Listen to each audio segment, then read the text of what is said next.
Super close qualifying session again. The top 7 cars. They're playing.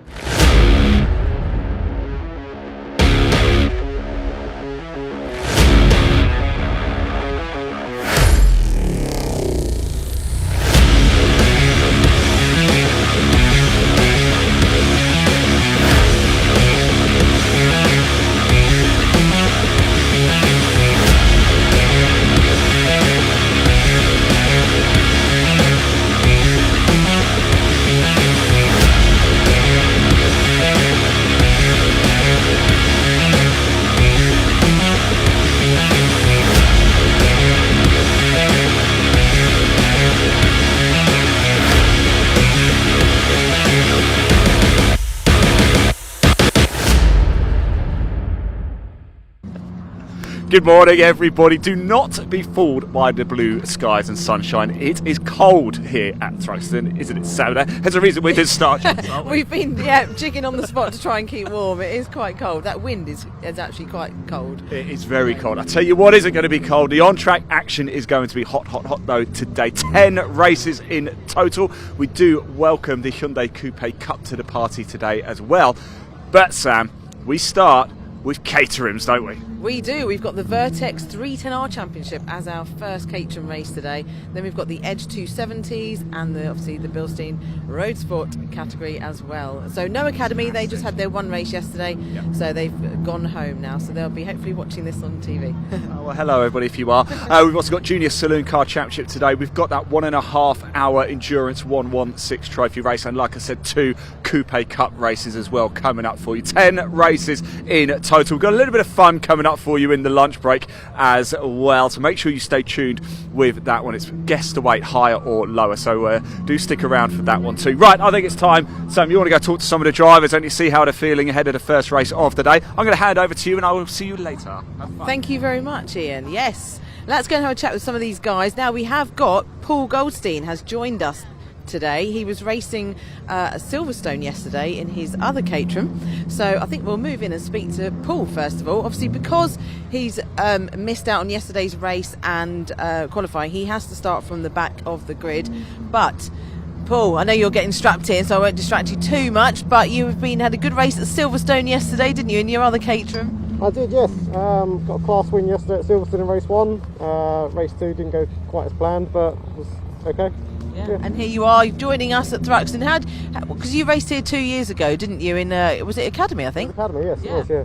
So, do you like Thruxton? It's a very fast circuit. For anyone that kind of remembers, I went a little bit too happy on the last lap, last corner bit 2 years ago. Ended up causing a bit of a spin at the end and a bit of carnage. So no, I won't be doing that this year.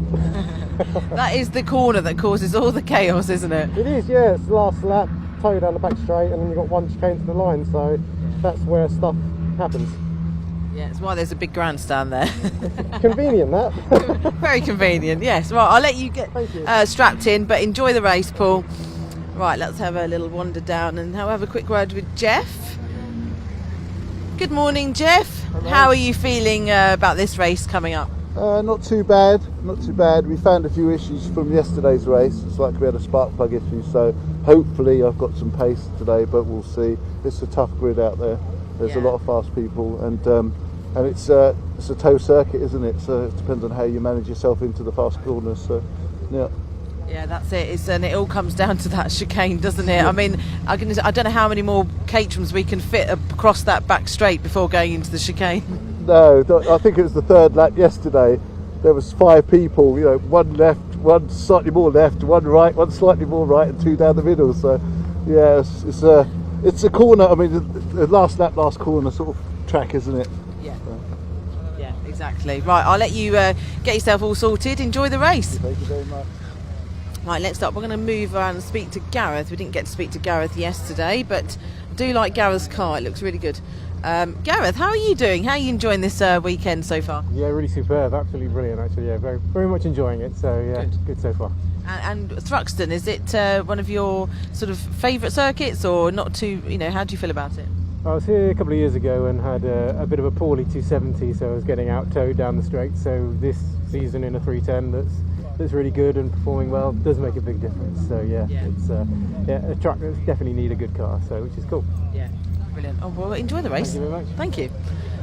Right, let's move around and speak to Peter. Peter Mott. He's getting his gloves on. Everybody's they're all getting ready now, so I think it won't be long and they'll be back out on the track. Peter, how are you getting on this week? And are you enjoying it? Yeah, I'm always having fun. It's good. Results are maybe not as good as I would like, but another chance today to make up for it. Yesterday I had a bit of a tough first lap, went back a few places and couldn't catch up the tow again. But looking forward to today. Cooler conditions, which should be a little bit better, I think, so better for the cars. So ready to get out there. Yeah, good. That's the thing, isn't it? If you have a slight moment, because it's so fast here, if you have a slight moment or lift or wobble or anything like that, it's really hard to get back onto the pack. Yeah, particularly in this category, because all the drivers now have been driving for many years. They're all really high standard. If you a small mistake, 2 seconds, that's it, you're stuck. So you've got to you've got to be precise and not make mistakes, which easier said than done sometimes. Absolutely, yeah. Well, look, have a good race. Appreciate it, thank you. Let's go and have a look. Let's go and have a word with Andrew. Thank you, Ian. Good morning, Andrew. Morning. How are you getting on this weekend? Are you enjoying it? I'm loving it. Love Thruxton. Just doing a couple of rounds this year, so a bit of a super guest this weekend. Nice. Race went well yesterday, battling for the lead. Just pipped for the podium, but won the AM class. So all good. More to say today. Yeah, it's good they've got this new category, isn't it, with the AM class and the Pro Am? Yeah, definitely. I think it gives it's an opportunity to fight for something, even when you're not competing for a full season, which is nice because the guys at the front are super quick. Yeah. And the guys at the front have been racing together for a long time, haven't they? Yeah. So I did the academy with Lars and Bola, Ben Lopez Appleton. So we've been racing together for a long time. It's just you need to be doing it every weekend to consistently be at the front. Yeah, that's it. But also, there's now they've got the reverse grid as well for race 3, so that spices it up a bit, doesn't it? Yeah, looking forward to that. Hopefully, if I can't get quite on the front group, then you never know, might be on pole. Yeah, well, hopefully, yeah. Cool. All right. All right, we'll have a good race. Thanks a lot. Now, James Empton. Do like James's car? It looks really good. James, how are you getting on this weekend? Really ruined qualifying, didn't do as I was told, messed up and ended up near the back, but no, going well. It's just a big leap up from 270 going to 310. Yeah. Nobody makes mistakes and it is all tactical, and some of the drivers are just phenomenal, so it's a big learning process, big jump up.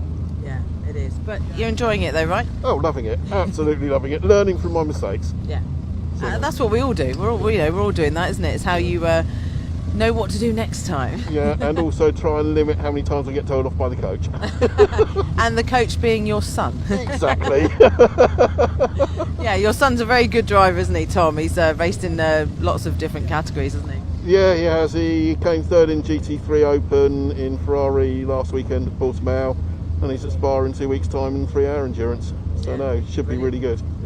Really good. Yeah, that's good. Nice, excellent. Well, enjoy your race, James. I don't think it'll be long, and they will be going out on track, but we'll just pop round and see Ben Lopez Appleton. Ben, how are you getting on this weekend? Are you enjoying it? Howdy. I'm enjoying the venue.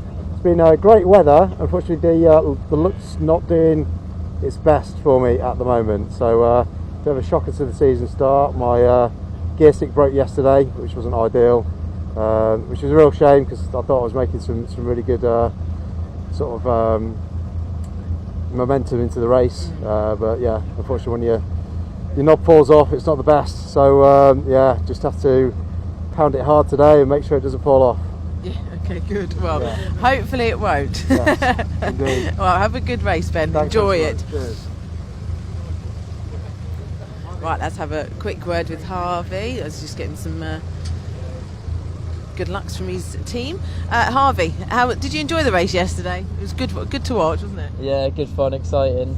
Just so close, and these boys don't leave a lot of room there. Good hard racers, so yeah, you can't really make any mistakes. It's good fun, yeah. Yeah, brilliant. All right, well, thank you very much. Have a good race. Thanks for talking to us. Right, we'll watch that. It's very close to these cars, aren't they? Not giving us much room. Let's have a quick word to Phil. Phil's in the zone. He's got his visor down. Phil, you looking forward to this one? I am, yeah, I am. It's a great track, and it was fun yesterday, so I'm expecting more of the same today. So. Yeah, it's very. I mean, gosh, it could be anybody's, really, couldn't it? When you're all so close, coming down that back straight, it's like who's going to get through the chicane first? It's all about the toe at the end, basically. So it's positioning. So today, I'm going to try and focus on that, being in the right place, at the right time. Yeah, there's not many other circuits you have to think so much about where you want to position yourself. No, I mean you end up hanging back for half the lap, just waiting for that opportunity to get the toe. Yeah. So it's the only one, really. Yeah, exactly. Right, well, have a good one, Phil. Good luck. Right, that's the whistle. They are going out on track any second. So I will hand over to your commentator, David, to run through the list. Lawrence on the 4.5 and 25 is Ben Lopez Appleton, who was Well, thank you very much to Sam and Ian down in the assembly area. Yes, good morning everyone, and welcome to Thruxton, the fastest racing circuit in the UK. A fairly cool but sunny morning for day 2 here on BARC TV at the home circuit of the British Automobile Racing Club. My name is Dave Goddard, and I'll be taking you through the action here today. 10 races coming up. We begin with the Vertex Watches Caterham 7 310R Championship. Just heard from a few of the drivers. That's followed by the Junior Saloon Cars and their identical Citroën Saxo VTRs. Drivers as young as 14 years old in that race. They put on a fantastic race yesterday, one of the best finishes we saw all day.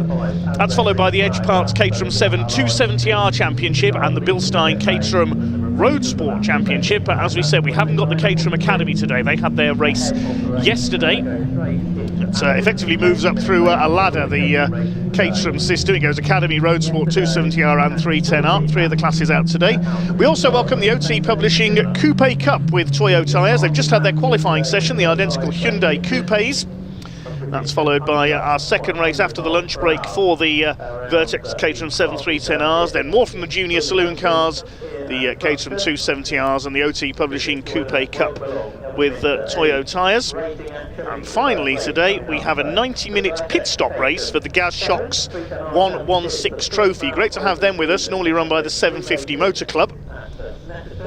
But for now we focus on the Vertex Watches Caterham 7 310R Championship. Let's have a look at the grid then. It's Taylor O'Flanagan, number 11, on pole position. He was yesterday's winner.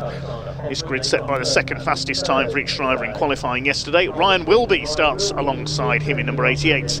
Lars Hoffmann from Germany on row 2 alongside 21 Charlie Lower. Then Philip Bianchi and Harvey Lawrence on the third row.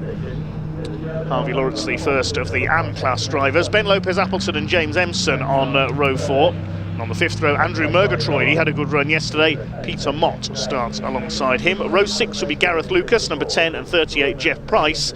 At number 50, Paul Goldstein, who wasn't here yesterday, joins the back of the grid. He was racing elsewhere, as we heard yesterday, racing in a couple of Caterham series this year. But watch out for Paul Goldstein. very successful Caterham racer in the early years of his career. He goes from the back of the grid. This will be a 20-minute race.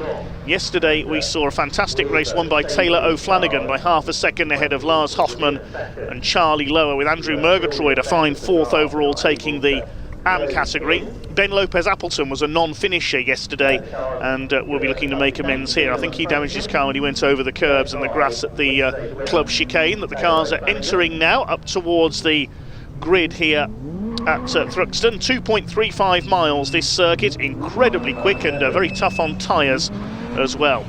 Taylor O'Flanagan, the all-yellow car, will go from pole position. He has 3 Caterham titles to his name already, and Ryan will be the grey and Dayglow orange car will be alongside him. Lars Hoffmann, the German, in the Motul liveried red and white car will be alongside. And watch for Goldstein, who's pulling into the pits. Has he got a problem, or is he electing to start from the pit lane? What has happened there for Paul Goldstein? Oh, the bonnet is coming up. He's got a problem. Well, that's a shame, because it would have been very interesting to see him come through the field here. Let's hope he can get out to the end of the pit lane and get to the start. So we're not sure what the problem is. Maybe Sam or Ian can find out for us. But the rest of the pack is on the grid and ready to take the start. Green flag is waved at the back. Waiting for the red lights to come on, and when they go out we will be underway. For 20 minutes of the Vertex Watches Caterham 7 310R Championship.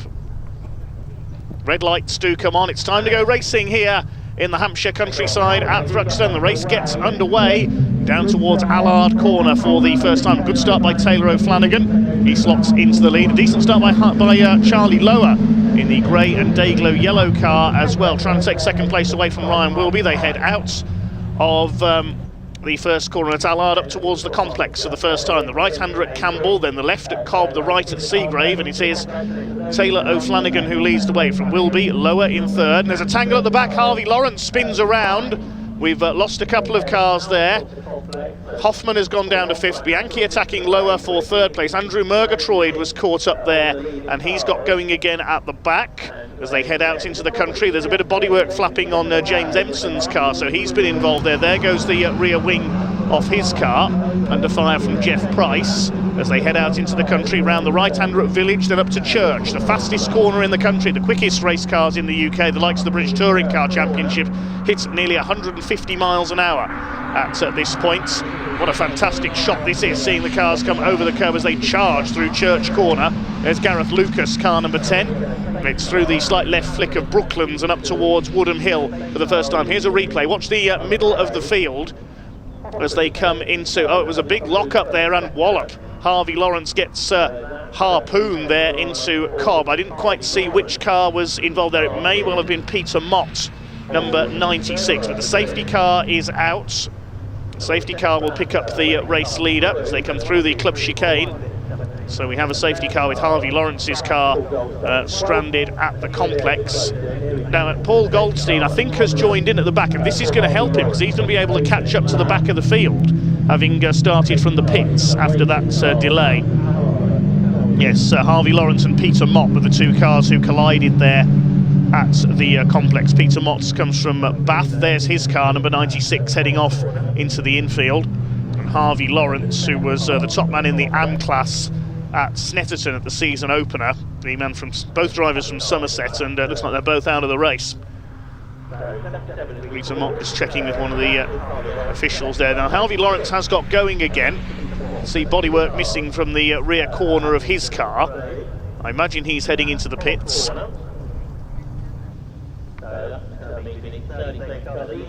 So your leader is Taylor O'Flanagan. Looking at the points chart on the Vertex Watches Caterham 7 310R Championship. Coming into this weekend, it was Lars Hoffmann who led by 9 points ahead of Taylor O'Flanagan, as Harvey Lawrence does get his car back into the pit lane. Now with both cars off track now, I would imagine we will go green this time. Safety car being driven by Evelyn Buanik this weekend. She's a former BMW racer of many years standing. safety car observer Barbara Schilliker, who formerly raced in the Hyundai Coupe Cup, who are here this weekend. Pace starting to quicken, but the lights are still on atop the Ford safety car. There's Paul Goldstein. He has caught up to the back of the field, so he'll be pleased to see the safety car come out there, as having started from the pit lane, he has been able to make up the deficit. It looks like we will go back to racing this time around. I couldn't see the lights for the sunlight as it came through there on Woodham Hill, around the end of the airfield here at Thruxton. But I think the safety car is coming in this time, as the pace is quickening from Taylor O'Flanagan ahead of Ryan Wilby and Charlie Lower. Revs beginning to rise, and we do go back to green flag racing. They can't overtake until the timing line. We're back underway then with the Vertex Caterham 310R Championship. We head up into the right-hander at Allard with Gareth Lucas under fire from Andrew Murgatroyd in the number 84 machine. He had a fantastic run, ran as high as second in yesterday's race. We had a thrilling four-way battle for the lead for most of the way, with O'Flanagan, Hoffman, Bianchi and Murgatroyd in that group, and Charlie Lower catching them up later on as well. But this time it is O'Flanagan from Wilby, Lower, Bianchi, Lars Hoffman back in 5th position. So they head out into the country for the 3rd time. Ryan Wilby going very well indeed up there in 2nd place, through the right-hander at Village Corner. Thruxton Village just over behind the trees to the left of our camera position, and then up to Church, the most fearsome corner in all of British motorsport. Look at this fantastic shot this is, I have to say, as they charge their way through the right-hander, then down towards the left flick at Brooklands, and then up at Woodham Hill into the club chicane. Murgatroyd's got ahead of Gareth Lucas. Now Harvey Lawrence has rejoined from the pits, but we watch the leaders. This is where the slipstreaming happens, into the chicane. Charlie Lower there trying to get around the outside of Ryan Wilby. As they go right, left, right, you'll see cars bouncing over the curbs there at that narrow little chicane. They come up to complete the lap. Watch the Mosul car, that's Lars Hoffman, the German, trying to attack. He's a 2-time Caterham champion. He leads the championship. He won't want to stay back in 5th place. He attacks Philip Bianchi, the man based in London, originally from Malta, risen through the Caterham ranks over the last few years. Into the complex, the right at Campbell, the left at Cobb, and then the right at Seagrave, all named after British holders of the world land speed record in years gone by, and the water speed record as well in the case of those three. Next corner is Noble, Richard Noble, of course, a former land speed record holder as well, and behind Project Thrust. These Caterham certainly thrusting their way around this Thruxton circuit, with Taylor O'Flanagan still in the lead ahead of Wilby. Philip Bianchi trying to have a look at the back of Charlie Lower there, trying to take P3. Hoffman behind them. Then it's Ben Lopez Appleton looking to make up for a non-finish yesterday. It's the dark grey car a little further behind. There he is. Then a gap back to the next group, which is headed up by James Empson, ahead of Andrew Murgatroyd, then Jeff Price in the 38, Gareth Lucas the number 10. So we've got 2 battles developing here. Here are the leaders into the club chicane. Still O'Flanagan who leads the way, and Hoffman's got through into 3rd. He slipstreamed his way past Bianchi and Lower up into P3, and here's the 2nd group, 4 of them together. Murgatroyd gets ahead there. Empson's lost 2 places. The place you don't want to be in Caterham's at Thruxton is at the front of a group heading into that chicane, because you will get slipstreamed, as we've seen there. Empson on the inside in the Kermit the Frog liveried car, attacking Jeff Price in the 38, then Gareth Lucas behind them. Paul Goldstein is still down in 11th, so maybe still having some gremlins with that car. He's a couple of seconds back. Harvey Lawrence has rejoined. He's a couple of laps down after that visit to the pits. Well, James Empson bouncing over the curb there at the left-hander at Cobb. Through towards Noble. Here are the leaders. Taylor O'Flanagan's getting away a little bit here. The next 4 battling for 2nd, 3rd and 4th, and Charlie Lower's got back ahead of Lars Hoffman. Bianchi is down to 5th. Still Ryan Wilby holding 2nd place. He's running well in the CTS Motorsport car. Taylor O'Flanagan for LFP Motorsport starting to pull away just a little. Needs to get the advantage and break the toe so that they can't slipstream him, and Ryan Wilby moves across there, and Hoffman's going to go to the outside. Now, if he's late on the brakes, no, he doesn't need to be late on the brakes, he's already got round them. You can do that there if you get the slipstream right. Charlie Lower I thought he was going to be forced onto the grass there as Ryan Wilby moved across, but Charlie Lower able to hold third place. Wilby's gone down to fourth, and Bianchi is now going to try and slipstream. Look at the way that Lars Hoffmann's able to pull away. I was going to say down the pit straight, but it's not straight, so past the pits here at the Thruxton circuit. As the circuit loops around the airfield here, it is still an active airfield here at Thruxton. Occasions you'll see light aircraft and occasionally the Hampshire Air Ambulance on the move. That's based here at Thruxton as well. There's Ben Lopez Appleton. He's rather stuck in no man's land in 6th place. Here's the battle for 7th. Murgatroyd, Price, Emson and Lucas. A little further behind them is that gold-hued car of Paul Goldstein, the air conditioning businessman from down in Kent. Came through the Caterham Academy. Get into 270R and then 310R. Very rapid moves through the Caterham ranks. So just one non-runner, Peter Motz, went out in that tangle at the complex on the first lap. The drivers loving every second of this, as are the marshals here at Thruxton out in the country and the spectators as well. One of our commenters asking if these cars raced yesterday. They certainly did. It was Taylor O'Flanagan who won yesterday, but he's just lost the lead to Lars Hoffmann. It's taken him a couple of laps, the German, to get into his stride here, but he's taken the lead there into the chicane. Ryan Wilby's dropped to the back of this group. Charlie Lower side by side with Bianchi. O'Flanagan trying to take the lead back again. Lower ahead of Bianchi just there through Allard Corner. Named after Sidney Allard, the sports car manufacturer of years gone by and also the founder of drag racing in the UK. Built the UK's first dragster, which is now on display at the National Motor Museum at Bewley, not all that far from Thruxton. Ben Lopez Appleton trying to catch up to the back of this group of 5. Lars Hoffmann now trying to pull away. It was 5th for the first couple of laps when he waited to make his move. What's going to happen into the chicane this time? That's where all the slipstreaming happens, up Woodham Hill. Taking a tight line there, Philip Bianchi has a look. He's not going to make a move at Church, surely, on those two. Into Church Corner now. Shards past the marshal's post. That's a little drop down over the curb. Such a scary corner that is. Here they come up Woodham Hill once again. Who's going to make a move this time? Charlie Lower jinks to the outside, so does O'Flanagan. Side by side, inches between the two of them. Lars Hoffmann moves across and manages to defend from both of them. Lower's got through into 2nd place. That was well judged. He cut back to the inside as they turn right into the chicane. And O'Flanagan goes down into 3rd place. Charlie Lower looking for his first 310R victory. Top 5 covered by less than a second as they cross the line. Ben Lopez Appleton did a personal best lap. Fastest lap is by Hoffmann, 1:25.347. Ben Lopez Appleton has done a 1:25.83, so he's closing up on this pack now. He's only at 0.8 of a second off 5th place Ryan Wilby. Out into the country they go once again.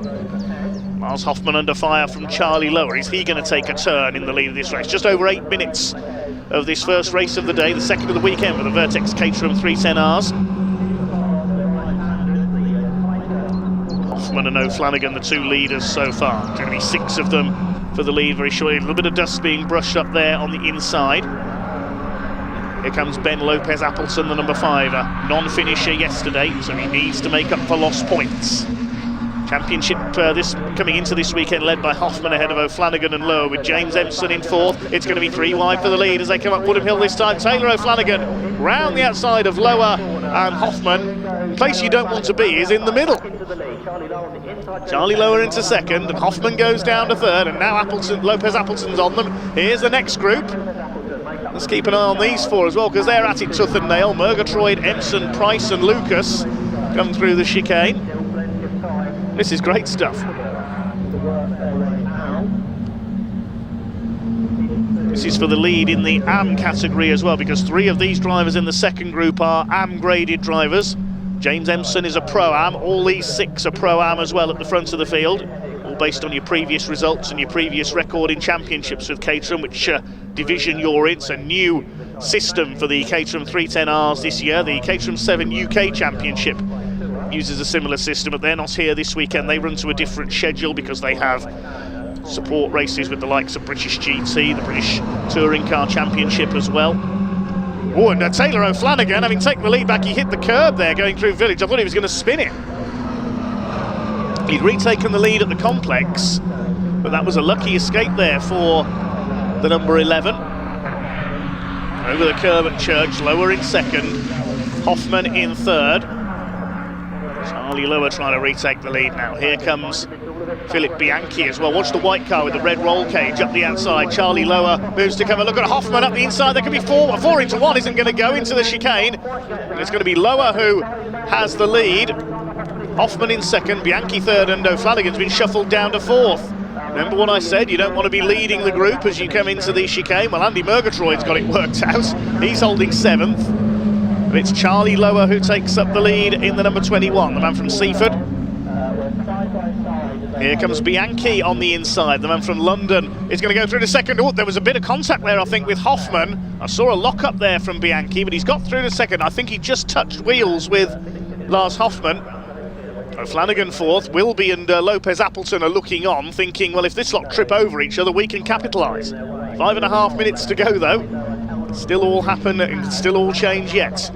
Ryan Wilby tries to move up the inside into the left at Noble. Charlie Lower right on the edge there, sliding number 21 a little. Terrific racing from the Vertex 310Rs. Through Village, out to Church, past the old runway here at Thruxton.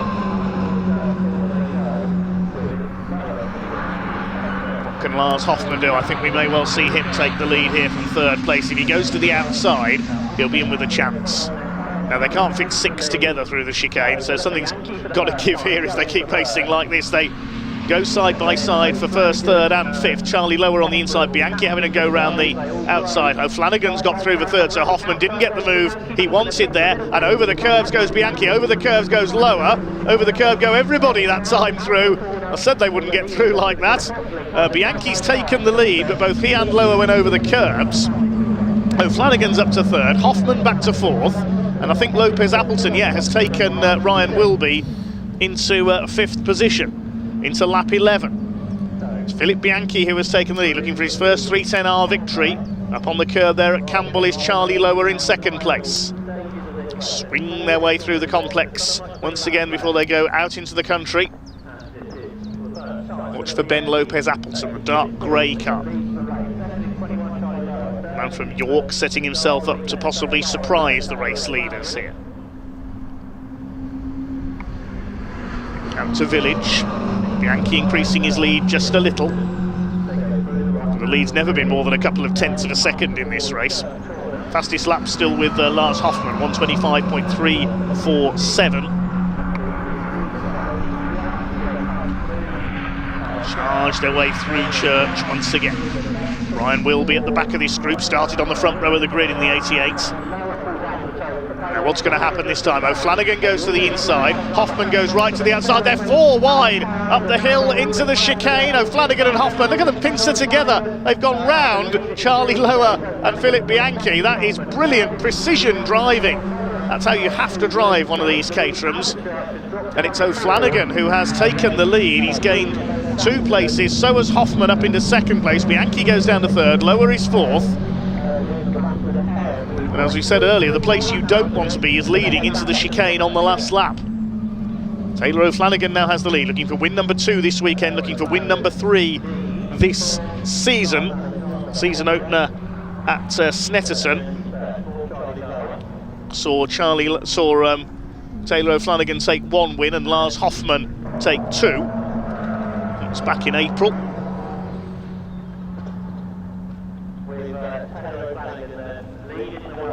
Ryan will be dropping a little pace at the back of this group now.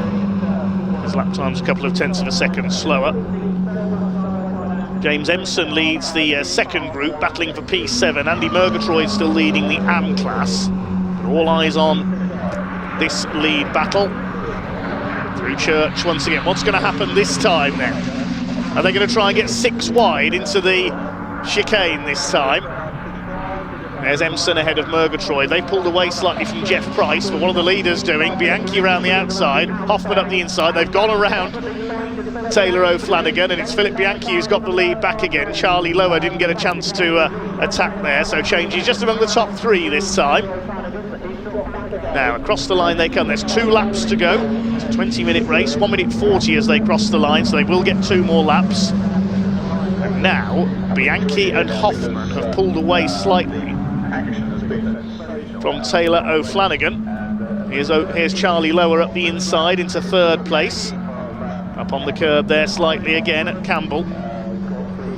A bit of a slide there from Lower on the exit of the left at Cobb, so this could allow O'Flanagan a chance to attack back again, but it's Philip Bianchi who leads the way in the number 16. Now it looks like he's pulled away slightly, but of course as soon as they hit the straight up to Woodham Hill, then they're all going to concertina back up again. These 6 are 8.5 seconds clear of Empson in 7th place. Murgatroyd still leads the AM class ahead of Price and Lucas. Paul Goldstein is about 1.25 seconds behind Gareth Lucas now.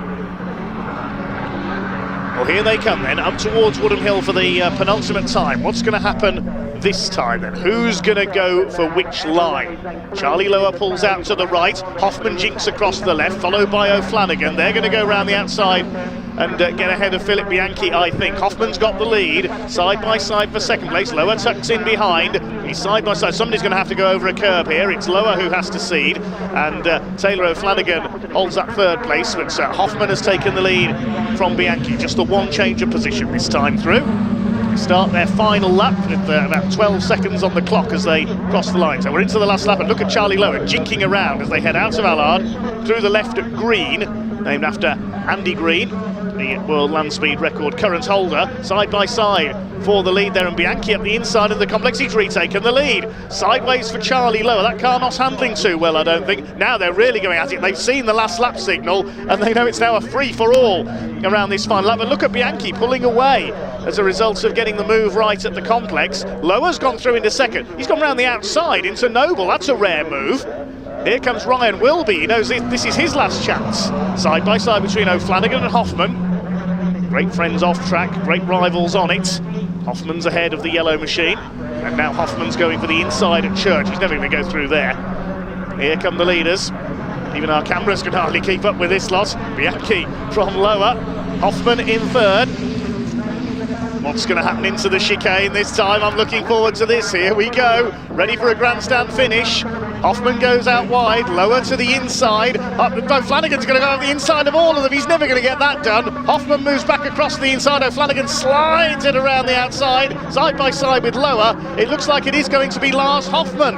Here they come, up to the line. Hoffman is going to take the win. He takes the checkered flag. 2nd goes to Charlie Lower. It's a photo finish for 3rd between Bianchi and O'Flanagan. Ryan Wilby is 5th, Lopez Appleton 6th, and here's the battle for 7th. It's going to be Andy Murgatroyd who takes 7th, ahead of Empson and Price. Gareth Lucas 10th, Paul Goldstein 11th. Harvey Lawrence a couple of laps down will be the final finisher, but Lars Hoffman won it by 0.37 of a second. Charlie Lower in 2nd, and we're just waiting for them to sort the photo finish out for 3rd. I think O'Flanagan got it ahead of Philip Bianchi. Now Bianchi was leading by a few lengths coming out towards Village and Church, and then out towards the chicane. Where did I say you didn't want to be? And Bianchi ends up 4th. 14 laps completed then by Lars Hoffman, who takes his 3rd win of the season. That's 1 apiece for the weekend between him and Taylor O'Flanagan. There'll be a partially reversed grid for race 3 later on as well. Charlie Lower 2nd ahead of O'Flanagan and Bianchi. Were separated by 0.027 of a second at the line.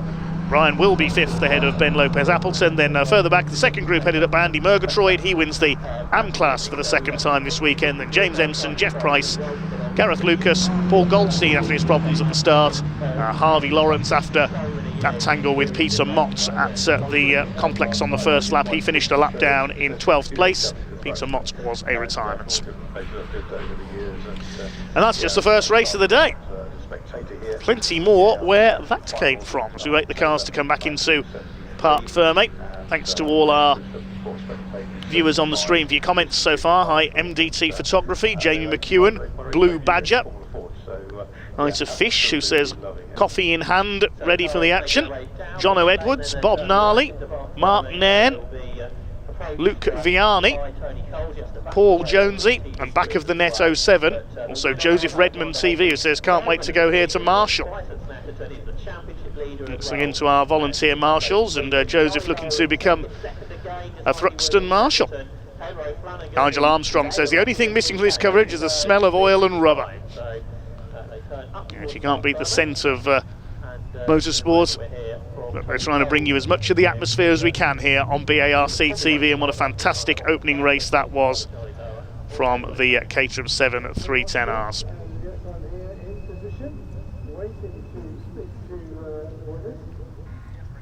Okay, I think we can now head down to Sam Parker in Parc Ferme to have a word with some of the drivers after that epic first race of the day.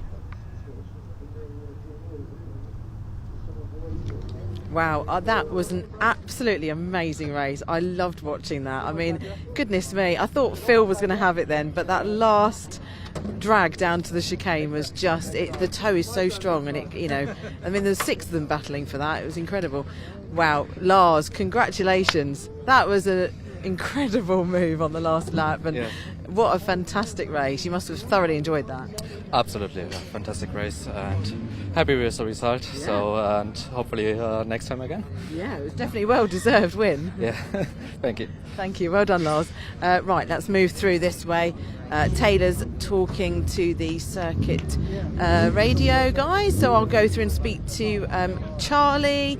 Charlie, well done. Like, oh my goodness, that was an intense race, but so much fun to watch. Oh mate, it was amazing. You should have been in the race. It was epic. Yeah, the boys fought really fair and hard. They obviously are very intelligent guys, so they're playing really good tactics. We managed just to sit back, watch it happen, and then just dive in the last 2 laps. And happy managed to pull off the second. I'm thinking we're going to try each podium step, I think, today. I think we'll go for first next time. Absolutely, I'll look forward to that one. Well done. Thank you. Right, let's see, where has Taylor? He's over here. Taylor, goodness me, that was an amazing race to watch. I mean, how was it from your side? Good, a bit disappointed obviously, but still a good race overall. Car feels really quick, looking forward to this afternoon, but yeah, hope for more on that one, and bit gutted that Lars managed to get 2 places on me in the end, so it is what it is. Yeah, I must admit, I'm disappointed for Phil as well, because he drove a brilliant race. Yeah, great race, going really well this weekend, so it's good to have him back up with us. It's a competitive field, all eyes on the championship at this point. So well, this is it, it's points, isn't it? So podium's still great finish, but it's reverse grid for the next one, isn't it? It is, yeah, so I guess that will help me a little bit now. I'm a couple places ahead of him, so well, depending on what the reverse is, I suppose, but looking forward to it. It'll be a good race. It'll be great entertainment to watch for sure. Brilliant, thank you, Taylor, well done. Right, the Saxos have gone out on track, so I'll hand back to David.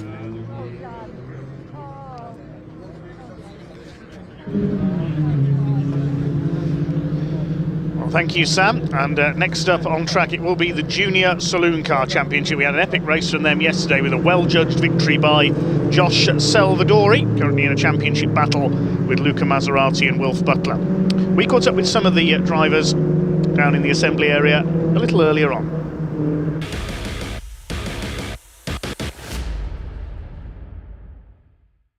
Right, time for the second race of the day, the Junior Saloon Car Championship, and their second race of the weekend. Ever the opportunist Josh Salvadori nicked it right at the last lap to take yesterday's win. It was a thriller. I think we're in for a little bit more as well. We're going to grab a chat with some of the drivers. Matthew's here as well. It's good to see you again. How are you? I'm doing great, mate. How are you?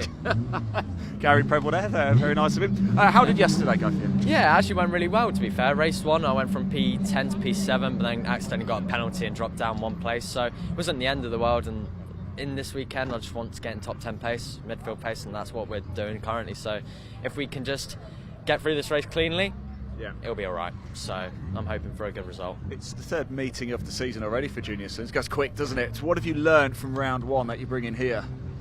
It's just not to overcorrect the car. If the car kind of steps out on you, you just got to be a bit careful with it. It's not like you've got to rag the wheel, because you're just going to make it even worse for yourself. The racing's so close and tight, isn't it? Honestly, like compared to last year, I was watching all the live streams. I was like, bloody hell, this year is pretty tight. I was like, I think I'm gonna have to do quite a lot of work. So, but no, I'm excited. You're in a good place. The upper midfield here, so there's work to do, but you're of course, up there, yeah, there's more work to do, but yeah, I'm just hoping for a good result. Just stay clean and just have some good battles. That's what it's all about. Best of luck. Really appreciate you talking to us. Let's move around a little bit, shall we? We've got Louis Austin over there as well. We've got Oliver Kerr there. Wilf Butler there as well. Finished second yesterday. Luca Maserati, by the way, 6 races, 6 podiums. Can he make it 7 from 7? We are about to find out, but it is Wilf Butler, the man who goes from pole position. Can he get his second win of the season? Let's find out. Dave, over to you.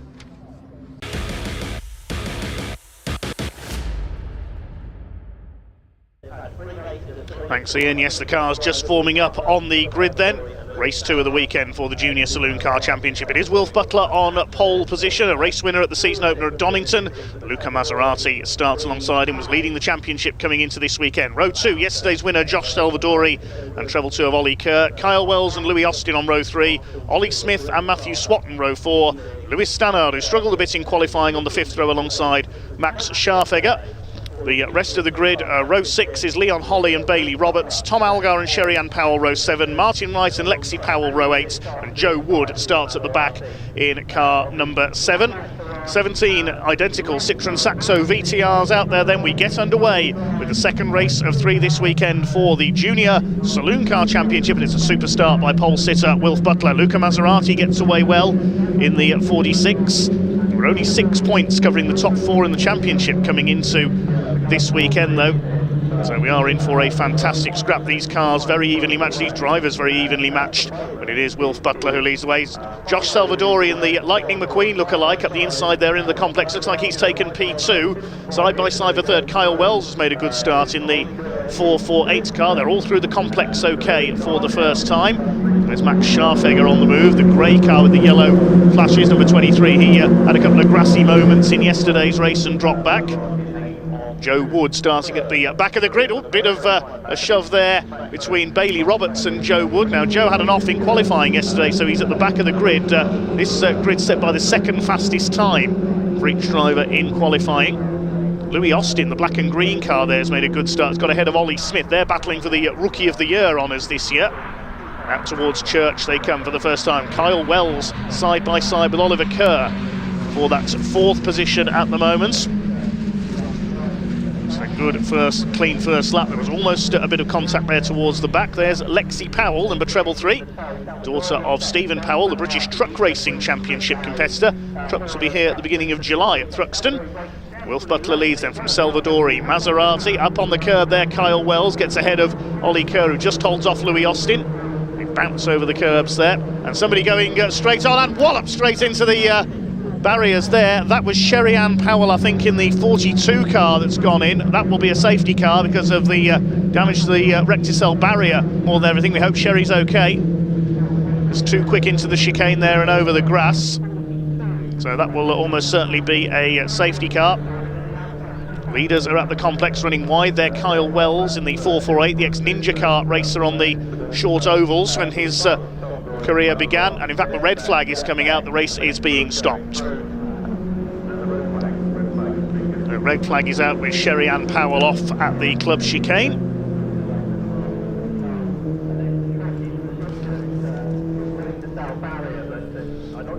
The main thing is that Sherry-Ann is okay. She's out of the car. That's good to see. So, race brought to a halt then, our second Junior Saloon Car race of the weekend.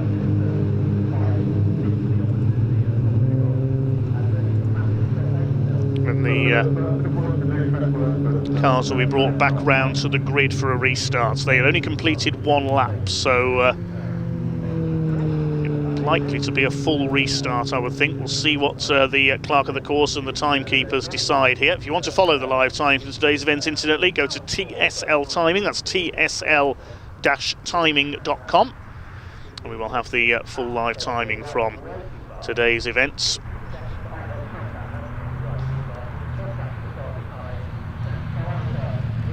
And these are only young racers, of course, aged 14 to 17, these Junior Saloon Car racers.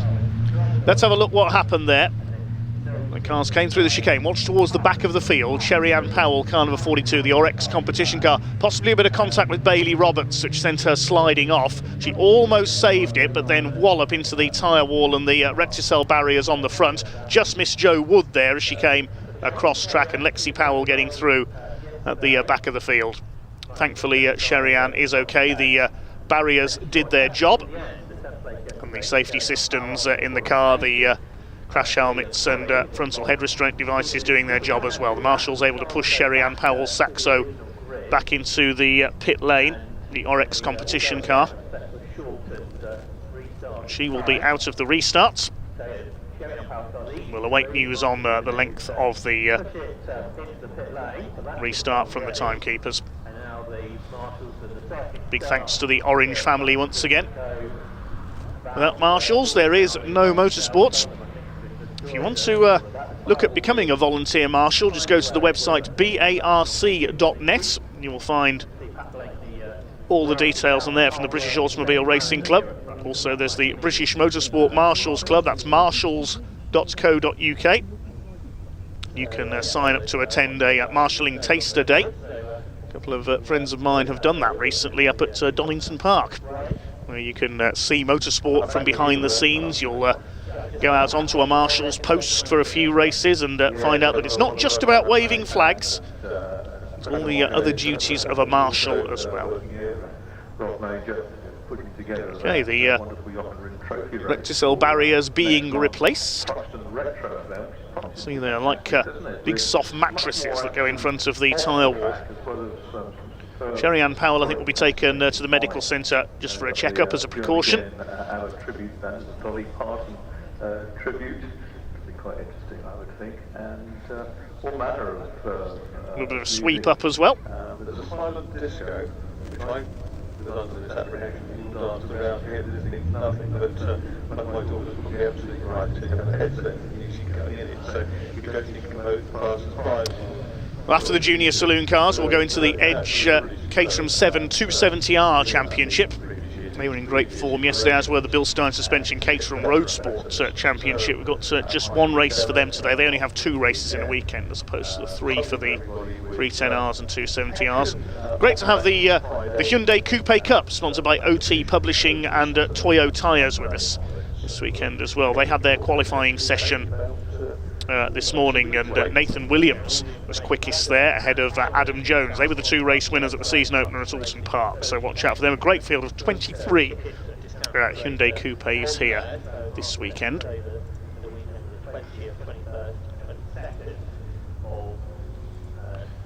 Okay, no news yet on a restart for the Junior Saloon Car Championship. The rest of the cars will be held by the marshals until we know what is happening. They're probably being held on Woodham Hill at the moment, waiting to be brought up to the grid. Yes, there they are, while the barriers are repaired. And from S4 as well, supporting the programme, and they have a race each on the Saturday of that meeting. This year it's Crown Cup that are the Porsche element. Thruxton with a new owner over the last couple of years as well. Alex Thistlethwaite, who has raced classic cars for a number of years, most recently in a Ford Mustang, is now the owner of the land here at Thruxton.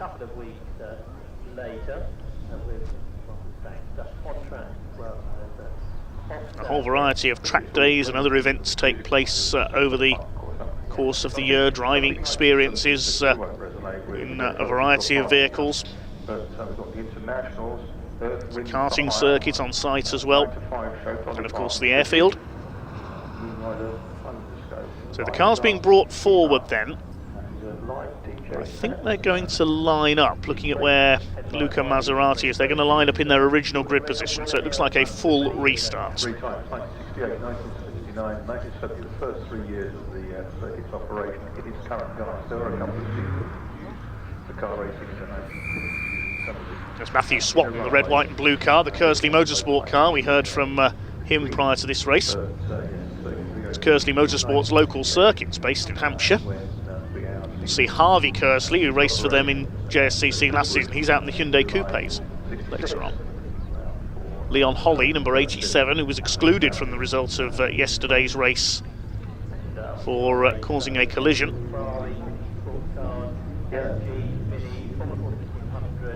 Joe Wood, who had an off in qualifying, so starting from the back, didn't set a flying lap time. Race 1 is the grid set by the fastest time for each driver from qualifying. Race 2 the second fastest time, and race 3 the third fastest time. So Joe Wood, unfortunately, has to start from the back in all 3 races. Martin Wright, number 14, he won the JSCC scholarship in the winter, all the way from Cornwall. Tom Algar, number 35, lining up at the back there, but his original grid position was on row 7. Yes, he's being moved into line now. He should be ahead of Martin Wright, so the marshals will get them into the correct positions here. No Sherry-Ann Powell, of course, after her incident. And Mark Holm and Jeremy Welsh managed to win in that car that we haven't seen at Thruxton since. Hearing Josh Barrett and Marcus Pye on the circuit PA in the background. Marcus Pye, veteran journalist and commentator in club racing.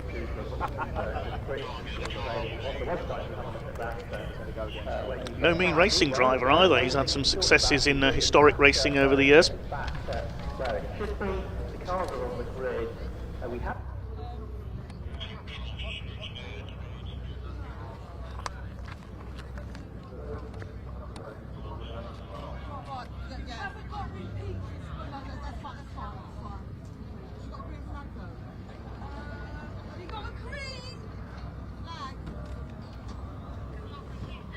So Wilf Butler on the pole, won the season opener at Donington in rather damp conditions.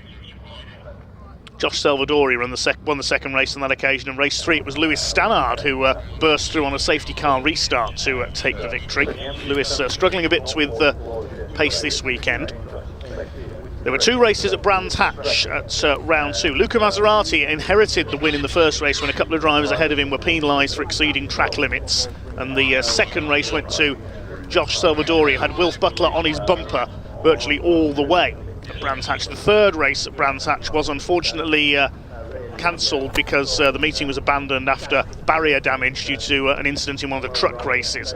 We have a problem here for Bailey Roberts, the 98 car. In the car, I think his brother Kieran raced last year. A souvenir. His wing mirrors come off, that's what the problem was. His wing mirror was hanging off, I think, after he clipped Joe Wood at the first half lap of that race. So the marshal's just removing it so it doesn't fall off on the way round. So his team will get that back to fit back on later on. The bright green machine certainly stands out on this grid. It will be a full 15-minute restart for the Junior Saloon cars, as they'd only completed 1 lap at the time of the stoppage.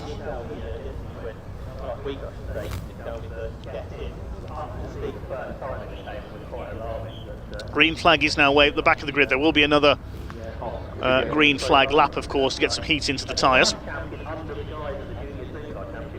Running on Goodyear tyres, these 1600cc Citroen Saxo VTRs.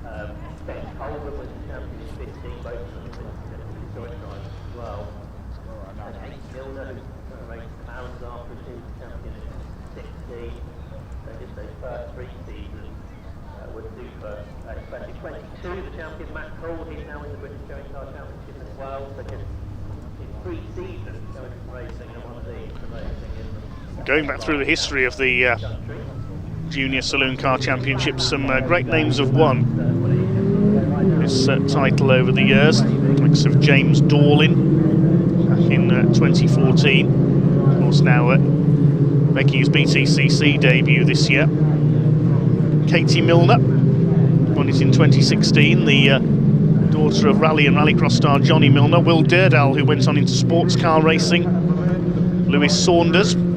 Seen him move up into the likes of the Mini Challenge. He's done some historic racing as well.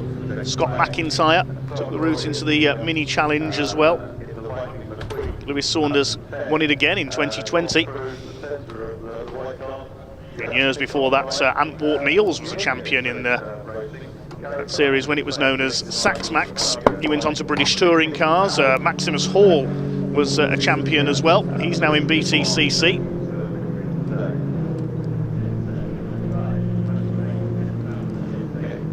This really is the training ground for the touring car stars of tomorrow.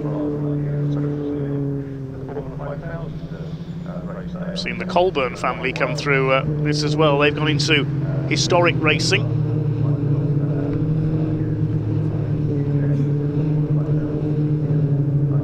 It was known as Sax-Max in its early days before joining the BARC. Wilf Butler on the pole, the number 70 car. It's the predominantly white car, standing alongside the white and green Saxo of Luca Maserati. Maybe we'll see him follow his family into GT racing, well known for racing not Maseratis but Porsches. His father Piers, an ex-British GT champion.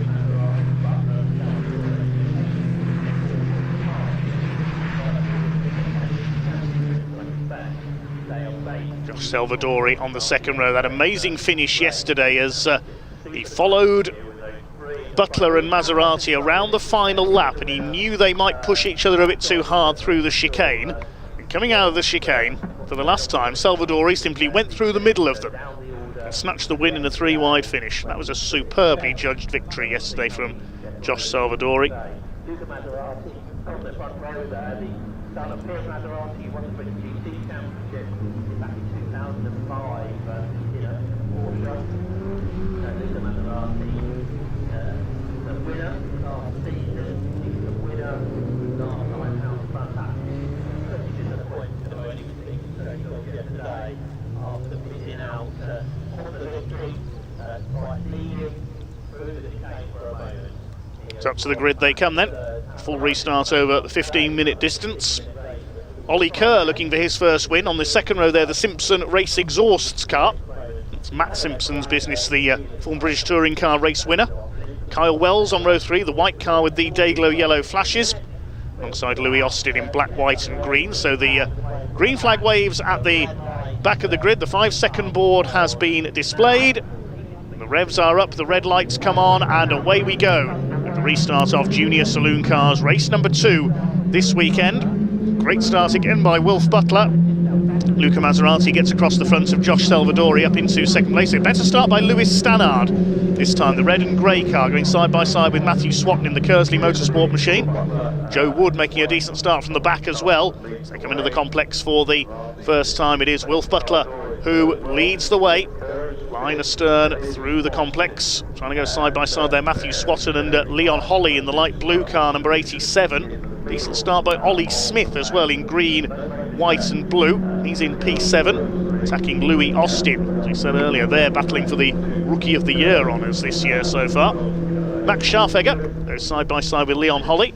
Max's family have raced in the likes of Caterhams and also Citroen C1s over their career.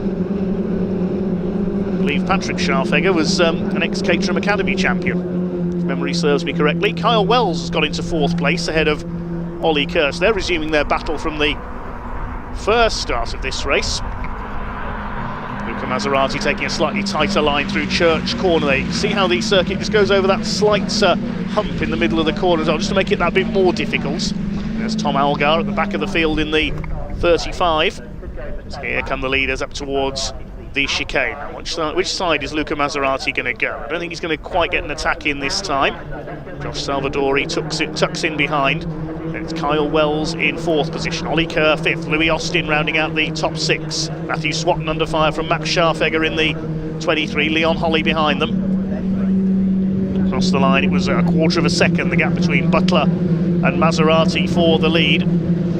Luca, as we heard in the assembly area, has been on the podium in every race so far this year. Can he keep up that record here and make it 7 podiums out of 7? Consistency like that is what wins titles. Matthew Swatton running a bit wide there in the background, battling with Scharfegger. Kyle Wells running a little bit wide there. He understeered a bit wide coming out of Seagrave. That could allow Ollie Kerr a chance to attack here. Wells doesn't give way there up towards the left at Noble, but Kerr keeps his foot in around the outside. He's going to have the inside line for Village and goes up into P4. Oli Kerr has been the nearly man so far in the championship this year, looking for his first victory. Kyle Wells trying to fight back in the 4.48, the man from Surrey. Through Church Corner. Josh Salvadori just biding his time in third place at the moment. He's third in last year's championship, so starting as the favourite this year. Here they come down towards the chicane once again. Is Maserati going to have a go for the lead this time? A little bit of a lock-up there from Wilf Butler, was a bit too late on the brakes. Under pressure from the two behind him. Now Maserati got the tighter line there coming out of the chicane as Lewis Stannard clipping the back of Ollie Smith there in the number 80. But up front Maserati has got the inside line for Allard and he takes the lead. Maserati into the lead then in the 46 car. Wilf Butler ready to attack back again as they go up towards the complex. Battle is joined between the top three once again, although Salvadori has dropped back a bit. Maybe he's following the same tactic as yesterday, just letting the two up front battle, and he's going to zap them into the chicane on the last lap. We'll wait and see. Out of Seagrave. Out into the country they go once again. Almost 8 cars line astern for the lead here. Leon Holly is 9th, Scharfegger 10th. And Swatton, behind him is Martin Wright, having a decent run, the scholarship winner in the Orex competition, number 14. Further ahead, there's Louis Austin ahead of Ollie Smith. Behind them, you can see a little bit of damage on the bonnet of Lewis Stannard's car. He clipped the back of Ollie Smith at the chicane. Here come the leading pair into Church. Maserati ahead of Butler. Now is Wilf Butler going to get into the slipstream and attack back again? It's not too often we see the Junior Saloon Car Championship here at the fastest circuit in the UK. They have put on a fantastic show so far this weekend. Which side's Wilf Butler going to go? Maserati defending. A little bit of a slide on the way in. Over the curbs. Josh Salvadori took a lot of curb there, got up onto 2 wheels almost. Further behind them, Kyle Wells, then Louis Austin. I think Stannard's got ahead of Ollie Smith, indeed he has. So up into 6th position now.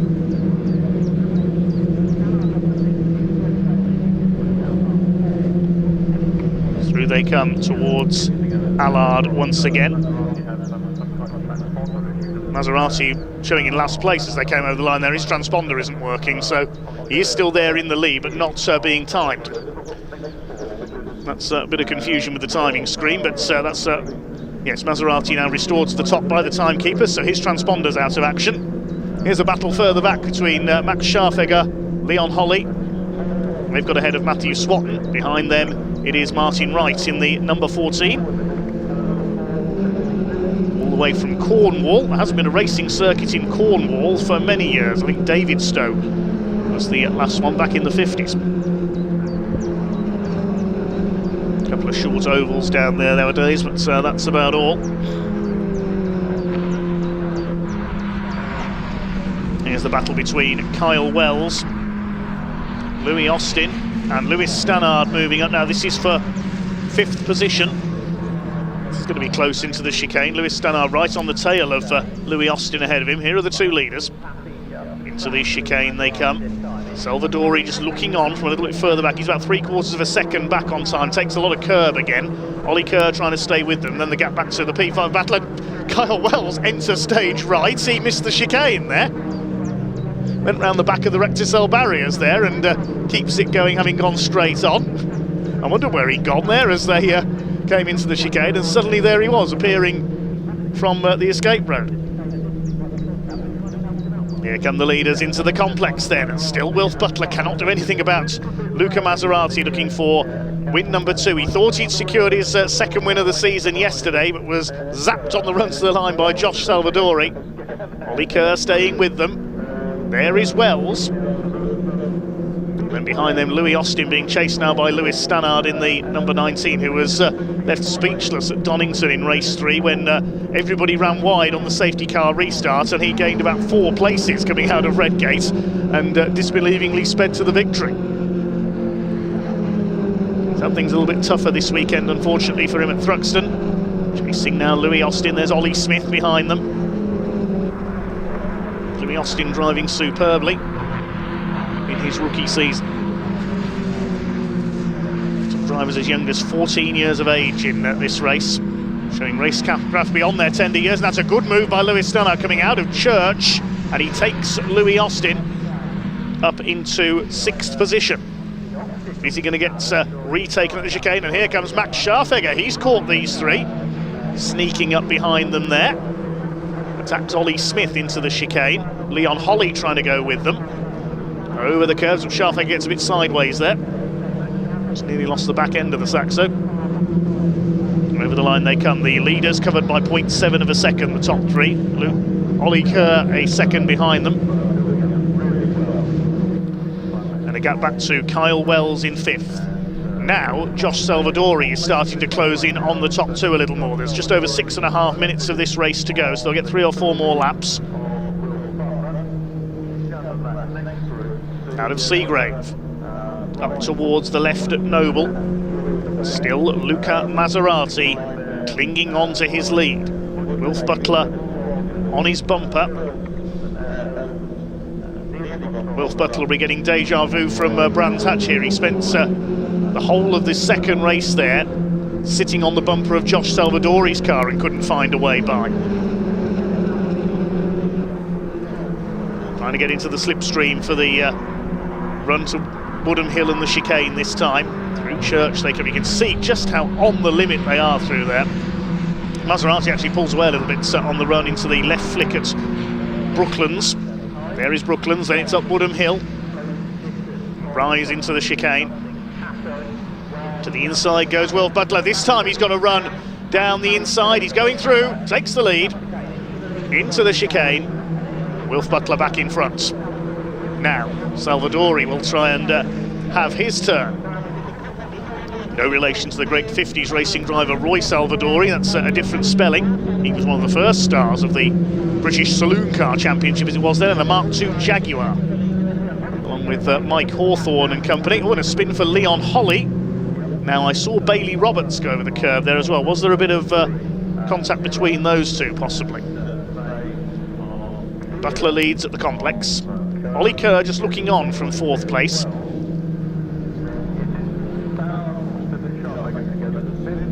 Josh Salvadori is biding his time. Is he going to go for another last spin lunge at the chicane, possibly?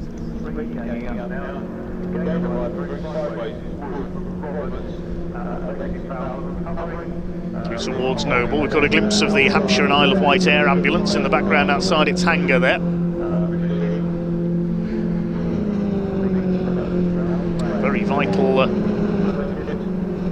aircraft indeed. Those involved always collecting donations for the Hampshire Air Ambulance here at Thruxton. We do occasionally see it take off during meetings.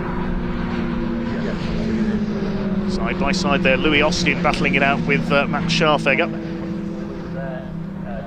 Take a look back into the midfield in a moment because Wilf Butler's under fire again from Luca Maserati. Over the curbs they go. Now here's the battle for 6. It's Stannard up the inside, takes Louis Austin. Scharfegger behind them. They've got ahead of Ollie Smith as well. He's dropped back a bit in the number 80. Martin Wright trying to keep up with him. They fly the curbs at the chicane. Over the line they come. Next in the order behind them is Matthew Swatton in the Kersley Motorsport car. Then Joe Wood, who's come through from the back of the grid. Then Bailey Roberts, Lexi Powell, Leon Holly after his spin. Tom Algar at the back of the field.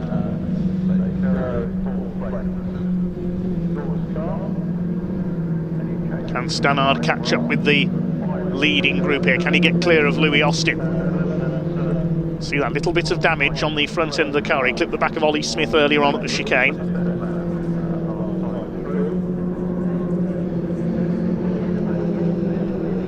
Three minutes of the race to go, so we get a couple more laps out of this. Still Wilf Butler heads the pack, looking for win number 2 this season.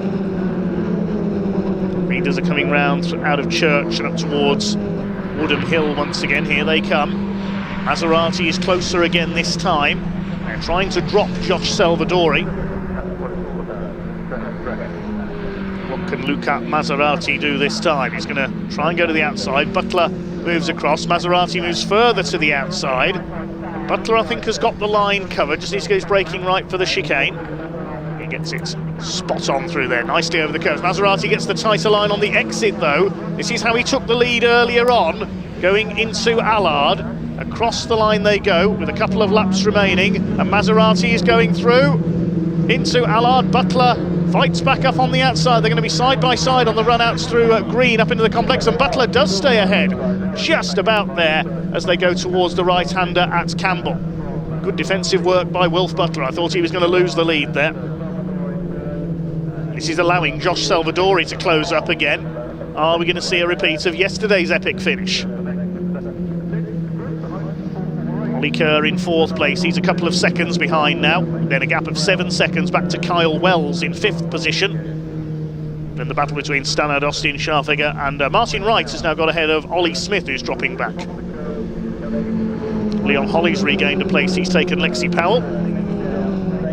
It's all about these three for the lead though. There is Joe Wood in the number 7 and Bailey Roberts, the 98. It's now a headlight that's, or headlight cover that's dislodged on the 98 car. We've already seen him lose a wing mirror.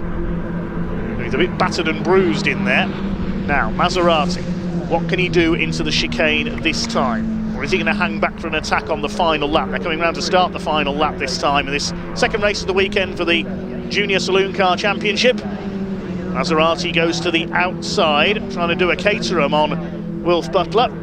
Doesn't work as well in Saxos though. There's Salvadori just keeping pace with them. He'll launch his attack into the final corner of the race, I think. Black and white flag going out to somebody. That's the driving standards flag. We don't know who that's gone out to though. We couldn't see the number there. Matters not for our 3 leaders. They're coming up to the complex for the final time. Luca Maserati probably looking to just keep in the slipstream and try and get the inside line away into the chicane. But now you can see Salvadori has started to push on and get into the slipstream as well. I think we're going to be in for a repeat of the finish to yesterday's race, and what an epic that was. Josh Salvadori threaded the eye of the needle on the run to the line and snatched it, having barely led for the rest of the race. He hasn't led at all in this race. He's been P3 all the way. Is he going to judge this one to perfection as well? Through Village for the last time. The clock is down to 0. Then out to Church. Is Salvadori too far back? He's about 3 car lengths behind the 2 leaders. Maserati gets as tighter run as he can. And Josh Salvadori do another Lightning McQueen style finish. Here they come up to the chicane for the final time. Now, what's Maserati going to do? It's now or never. He's trying the inside. Butler's covering the line though. Maserati's going to try and throw it round the outside. Here he comes, almost rallycross style. They're absolutely side by side. Butler charges over the grass. Salvadori up the inside. Butler's in the escape to win it. There was nowhere he could go there really. And Salvadori will snatch 2nd place. Butler takes the checkered flag. Salvadori 2nd, Maserati 3rd. You can't get side by side through that second part of the chicane. Talking of side by side, Max Scharfegger is going to snatch a place from Louis Austin on the run to the line, behind Lewis Stannard. So Wilf Butler takes win number 2 of the season. Matthew Swatton snatching a place on the line there as well from Ollie Smith, and Leon Holly sideways through the chicane. Very forceful young racer is Leon. We'll confirm the results in a moment. There's wing mirrors hanging off everywhere. Wilf Butler takes win number 2 of the season, ahead of Josh Salvadori. He did go across the grass on the chicane there, but in my view there was nowhere else he could go, because Luca Maserati threw it round the outside, tried to get the overlap, and there was nowhere Wilf Butler could go there. He had to take to the grass to avoid a collision, with Josh Salvadori also getting past Maserati on the inside for 2nd place. So provisional result then is a win for Wilf Butler, with Josh Salvadori getting through on the run to the line ahead of Luca Maserati for 2nd. Maserati keeps up his unbeaten run of podiums and gets the extra point for the fastest lap as well. Ollie Kerr another 4th place ahead of Kyle Wells, then Lewis Stannard coming through for 6th. Max Scharfegger snatching 7th from Louis Austin on the line. Martin Wright doing likewise to Matthew Swatton further back. Matthew Swatton snatching 10th place on the line from Ollie Smith, I beg your pardon. Martin Wright ahead of them in 9th place. Bailey Roberts was 12th, then Joe Wood 13th, Leon Holly 14th. The other finishers Lexi Powell and Tom Algar. Sherry-Ann Powell, of course, didn't take the restart. We'll hope to see her back out in race 3.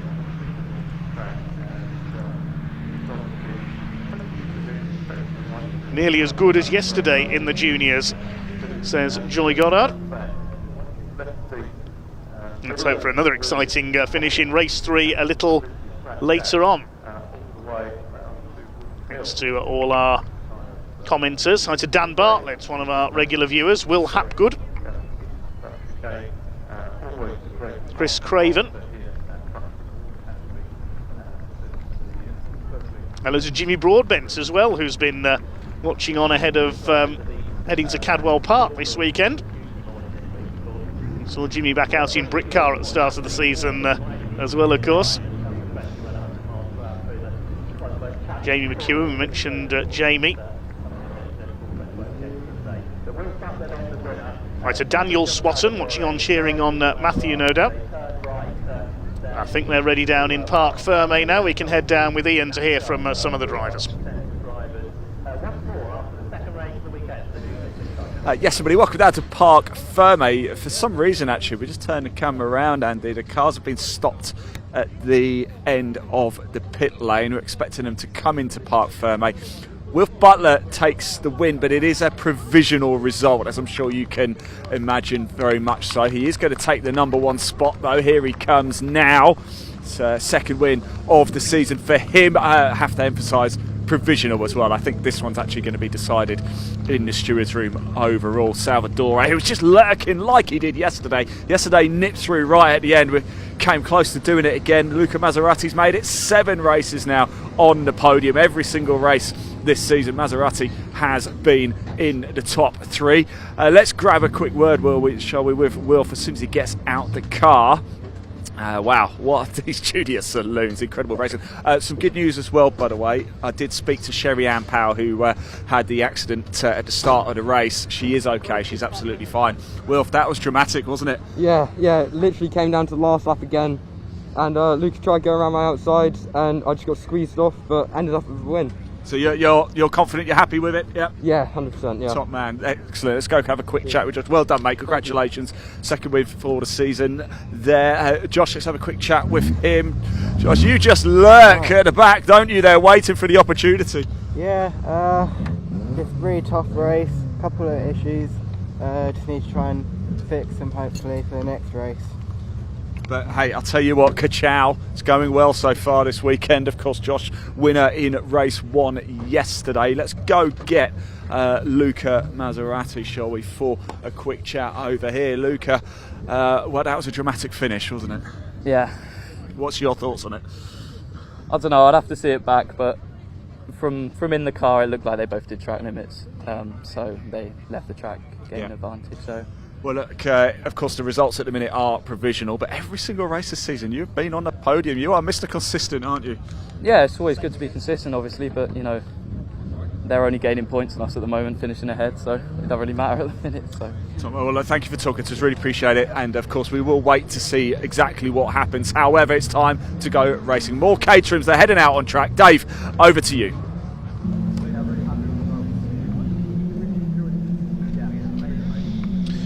Thanks, Ian. Yes, next up on track, it's the Caterham 7 270R Championship, sponsored by Edge Caterham Parts. Their first race was yesterday, and a first win in the championship for Paul Oglesby. He'll be on pole for this race as a result. Let's see who we caught up with down in the assembly area a little earlier on in the meantime.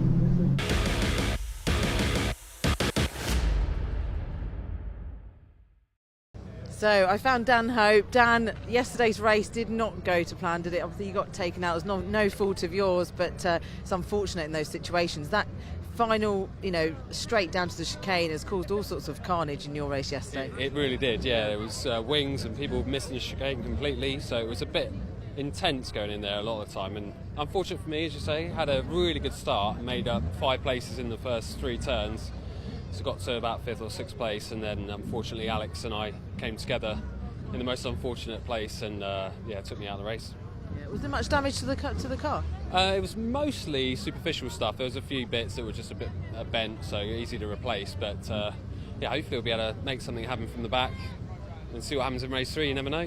Yeah, that's it, exactly. At least you've got 2 more today to make it up to the grid. Yeah, I'll just try to enjoy it from here and see what we can do. I was really enjoying the race yesterday, which is why it was so disappointing, but we'll try and make some places and see what happens in race 3. Yeah, brilliant. Well, thanks, Dan. Good luck. Thanks, Sam. Yeah, see you later.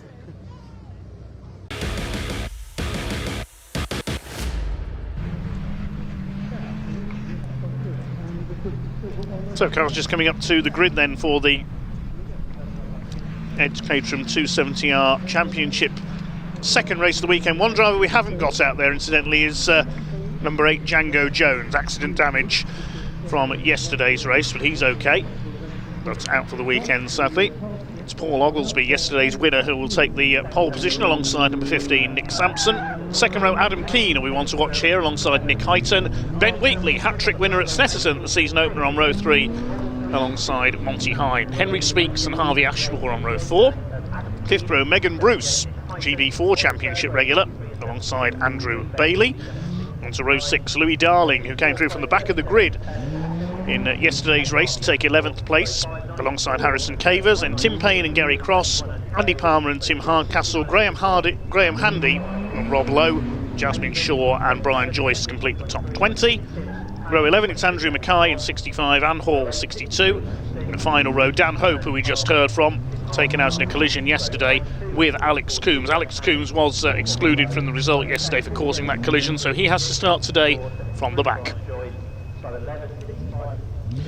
Yesterday's race was called early. Red flag came out after Django Jones went into the tyre wall at the chicane. He's okay, but his car is too damaged to continue.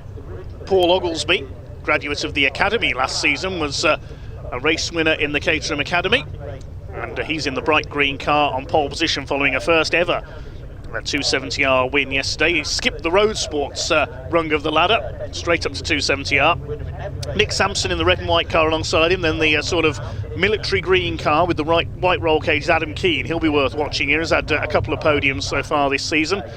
And alongside him, Nick Highton in the number 78. It's been a 20-minute race, the Edge Caterham 7 270R Championship. 5-second board is held aloft. Red lights are on, revs rise, and away they go. Alex Coombs with a flying start from the back of the grid in that turquoise car, and a good start for Nick Sampson. He'll take the lead going up to Allard for the first time. Adam Keane following around the outside. Not the best of starts for our pole sitter Paul Oglesby. Keane going for the lead as they head into the complex for the first time. He's going to try and get to around the outside. Somebody very late on the brakes there, charging up the outside. Who was that coming around? The bright blue car there, over the curbs on the inside of the complex. I can't quite see the number on that car, but that was a kamikaze dive. Now there's contact there. That's Louis Darling, I think, that has taken some damage. Yes, the 69 car. That may have been Harrison Cavers who came blasting up the outside in the number 51 car. We'll pick up the number on that machine in a moment, but it's Adam Keane who has the lead. Nick Highton was the man who made contact with Louis Darling. A bit of bodywork went flying there. Louis Darling, who put in a sterling performance yesterday. He started at the back. He failed scrutineering after qualifying, so had to start from the back of the grid. As up the inside, Nick Highton makes a huge lunge into Church Corner there, and takes up the lead. There's Alex Coombs coming through from the back of the grid. Now, was that Nick Highton or was it Ben Wheatley? They're similarly coloured cars. It's Ben Wheatley, in fact, I apologise, the championship leader coming into this weekend. So we've got about 8 cars fighting for the same bit of tarmac coming into the chicane. They're never all going to get through there, surely. Yes, they are. That is precision driving from all our Caterham racers. What a frantic first lap that was. So let's establish the race order then. It is Ben Wheatley leading ahead of Sampson, Keane in third place. It was Harrison Cavers who gained 8 places there by charging around the outside of everyone into the complex, then bouncing over the curbs. Highton is 5th. Bit of bodywork flapping on one of the midfielders there. Here comes Harrison Cavers up the inside again. Somebody certainly put a tiger in his tank today. He's up into 3rd position. Came through from the Academy last season. Very forceful young racer is Harrison. He's up to 3rd. Keane goes down to 4th. Then it's Highton. There's 76 Monty Hyde. Then Louis Darling. And the green car behind them is Paul Oglesby, who dropped back from pole position to 8th. Ben Wheatley and Nick Sampson lead the way then. Ben Wheatley dominated the season opener at Snetterton for 3 clear wins as everybody else was in the scrap behind him. He won one race by 12 seconds, which is unheard of in Caterham racing, as behind there was 1,000th of a second in it between Adam Keane and Lionel Tolmash, who isn't here this weekend. Second in the championship coming into this weekend. Harvey Ashmore, number 10, was third. Alex Coombs has lost a bit of bodywork there, one of the rear wheel arches. First two have pulled away. Nick Sampson has taken the lead from Ben Wheatley, and everybody else trying to be third, 4 wide into the chicane. That's not going to work. Oh, Dan Hope again goes spinning around. That's where he collided with Alex Coombs yesterday. Bodywork flying all over the place. This is a very fraught first couple of laps. Rob Lowe going over the curbs there. Paul Oglesby, who took the win yesterday, is going backwards. They're all swarming around the outside of him, going up towards Allard. Who's that jinking his way through? I think that was Louis Darling. Dan Hope rejoins again. Failed to finish yesterday, and he's at the back in this race as well. So as I draw breath, they come through the complex then. There's Louis Darling ahead of Harrison Cavers now. Monty Hine, Paul Oglesby, Megan Bruce in the red and white car behind them. A single-seater star these days in GB4. Maybe we'll see her in F1 Academy someday, who knows. 5 of them together here fighting for 6th position. Harrison Cavers has calmed down now after that very fast start. Try and establish the race order as they come round over the line. Oglesby fighting back up the inside. Here comes Cavers. Well, he hasn't calmed down. He's going for the inside at Church Corner on Louis Darling. Side by side out of the corner. It's Darling who holds the place. Monty Hind up there on the outside. There's Bruce in the Marlborough lookalike, the 94. Henry Speaks in there as well. This is the lead battle. We've got 4 of them together. Nick Sampson ahead of Ben Wheatley. Adam Keane is in third. Nick Heighton behind them. And then this fight for 5th position. It's Cavers 5th. He's got ahead of Louis Darling. Hines 7th, Bruce 8th, Oglesby 9th, Henry Speaks, the Hong Kong-based driver, in 10th place. And the rest of them come through behind, headed by Tim Hardcastle in the number 6. Okay, we've established the race order, and they were all over the place in those first couple of laps of this 20-minute race. The Edge Caterham 7 270R Championship, and appropriately named, they are right on the edge, all of them. Cavers up the inside line again. He's really throwing caution to the 4 wins here. He's side by side with Heighton. Doesn't quite take the place away at the complex. Next is Louis Darling. So this is all going to merge together into one big battle, I think, shortly for the lead of the race. We're going to have the whole field line astern. Paul Oglesby has dropped back into the midfield. Henry Speaks putting a wheel on the grass there. Ben Wheatley has retaken the lead as somebody else gets back on the grass. That was Hardcastle. So Ben Wheatley has retaken Nick Sampson for the lead. Sampson had a good weekend at Snetterton. Sadly, one race was spoiled when he was taken out at Agostini Corner. So he finds himself down in 15th in the points, making up for lost points there. Bouncing over the curves there, Adam Keane coming through Church. Diving through on the inside, number 23, Gary Cross gets ahead of Alex Coombs in that metallic turquoise-coloured 21, the DPR Motorsport car. Nick Sampson has slipstreamed his way back into the lead. Everybody else trying to be third behind. It's Nick Heighton in third place in the 78 at the moment. Then Adam Keane. Oglesby fighting back, is side by side. Has to go over the curb there, side by side with Harrison Cavers. Megan Bruce over the curbs as well in the 94. I cannot keep up with this. Absolutely frantic. Louis Darling, who lost a few places on that last lap, back around the outside of Bruce. Tim Hardcastle and Andy Bailey on the back of that group, as well as Wheatley and Sampson continue to swap the lead for fun out in front. Going with them, Heighton and Keane, and sideways there, nearly spinning out, that was Monty Hine. He may have got a push there coming through the complex, possibly from either Oglesby or Darling. They were behind him, so he loses a couple of spots there. Monty Hine, the blue car with the yellow flashes, and now does a bit of ploughing almost, heading towards Noble. Nick Sampson has the lead back again, the red and white number 15 car ahead of Ben Wheatley in the 53. Heighton in third position. Well, we said yesterday the 270R has been so close this weekend, it's more like a motorcycle race here at Thruxton, the way they're fighting it out, a bit like the Super Sport 300 World Championship, their form of pack racing. Support formula to the World Superbike Championship, of course. 3 wide almost up towards the chicane. Nick Heighton's going to try and go round the outside to take lead, trying to do a Lars Hoffman there. Saw that in the 310Rs, but Ben Wheatley holds him off. He has got second place, Nick Heighton. Sampson goes down to third. Harrison Cavers sideways. There's cars going everywhere in behind. Monty Hind trying to nip up the outside. Finds his way blocked by Cavers. Look at how many of them there are. The top 13 cars covered by just over 3 seconds, and Alex Coombs has set the fastest lap, and he's 14th because he's the only one who can get any clear air. 1:27.751. Remember, he started at the back of the grid. He's now on the back of this group.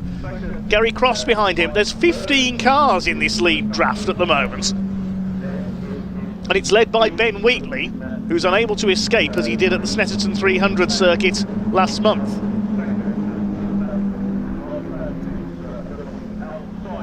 Wheatley from Heighton, Sampson, things settling down for a few seconds. Louis Darling now attacking Adam Keane in the 88 car, goes through at Village up into 4th position. Here comes Harrison Cavers, the blue 51 car. He's got Paul Oglesby, the pole sitter in this race, on his tail. Yesterday's winner, his first ever 270R win. Carves his way past Keane as well. Now he's going for Cavers, and here comes Monty Hind up the outside. Become the inside for this left-hander briefly. Who's that going right out to the left there? I think that's Henry Speaks. We've got a spinner at the back of the field in number 62, which is Anne Hall, as the leaders come into the chicane. Tim Hardcastle going around the outside. Megan Bruce goes over the curve. She's trying to gain ground on the outside line as well. More like the peloton in a cycle race than a motor race now. We're so close together. Harrison Cavers lost a bit of ground there through the chicane as well. We saw Anne Hall spinning at the back. She was round at Noble. I think she survived that without hitting anything. Nick Heighton has now taken the lead of this race. Ben Wheatley sliding about all over the place. He could lose momentum here and drop behind Sampson, and Louis Darling's in there as well, going for a podium place. Somebody went off to the outside there, I think, on the grass on the outside of Seagrave. I saw somebody out wide, didn't see who it was. It's Harrison Cavers. Cavers just rejoining there, we caught a glimpse of.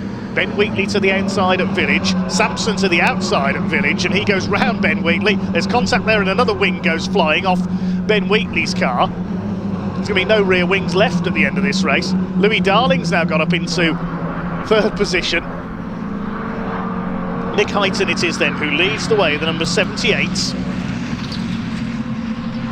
This pack of 15 cars circulating as one. This is the closest race we've had so far this weekend at Thruxton. There's about 7 or 8 of them in a breakaway now down to the chicane. Louis Darling's going to take the lead around the outside, I think. Yes, he's done it. Well, from last at the start of yesterday's race up to first today as they slide their way through. Megan Bruce takes some curb again. She's getting into the lead equation now as well. She's up to 5th ahead of Hind and Speaks, I think. Nick Heighton now retakes the lead on the inside into Allard. I can barely finish sentences in this race because the leaders have a touch there coming through. I thought that was going to be a big tangle. They've somehow survived that, but have they got any down? And again, Louis Darling hits the back of Nick Heighton. This is getting very fraught at the front of the field here. How those two didn't take each other off into the barrier, I don't know. They're coming through Allard. Somehow, not only have they survived it, they're still 1st and 2nd. Ben Wheatley's dropped back into about 6th or 7th place now. I think there might be some handling issues with that car. He seems to be sliding about quite a lot, the championship leader. I've still barely been able to finish a sentence during this race, because as soon as I get halfway through one, something else happens. Louis Darling sliding about there in 2nd place. Megan Bruce is up to 3rd, then Sampson 4th. Monty Hind is 5th as they head towards Church Corner once again. Nick Heighton leads the way in the 78s. This dancing snake of cars through Church Corner. There's Gary Cross at the back of it, the number 23. Now, what's going to happen into the chicane this time? Megan Bruce is going to take an outside run. Heighton on the inside, Darling in the middle. There's going to be 5 of them together. Trying to go through the middle of everybody is Monty Hind. Louis Darling takes the lead on the inside. Megan Bruce is up into 2nd position. Heighton goes down to 3rd. Ben Wheatley's still in there. There's Henry Speaks, the 37. 31, Andy Bailey's going well. Adam Keane has dropped back a little in the 88s. He's just ahead of Harvey Ashmore. I've not seen much of the number 10 so far. Was 3rd in the championship coming into this weekend. Up towards the complex. Darling ahead of Bruce. Third, it is Nick Hyton. Monty Hine now having a go in the 76 car. No changes through the complex there. Nick Sampson down to 5th. And as for our pole sitter, Paul Oglesby, I'm not quite sure where he's gone. I think he's dropped out. We missed that. Paul Oglesby has dropped out of the race somewhere. We didn't see where he went. So the pole sitter out of it. And we'll have to go from the back of the grid for race 3.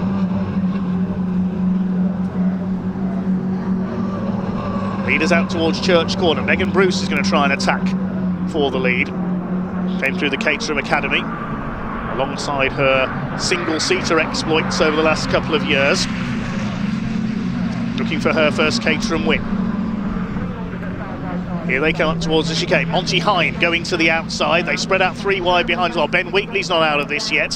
Henry Speaks now starting to get involved in the lead battle. Louis Darling has the lead as they come into the chicane. Megan Bruce still second. Ben Wheatley goes over the curb on the inside, so does Harvey Ashmore, the number 10. Adam Keane able to sweep around the outside, and number 21, Alex Coombs, is in there as well. Now, Coombs could still get up into the lead fight here, but disqualification yesterday led to him starting from the back for this race. He's got Tim Hardcastle and Gary Cross behind him at the back of this lead draft.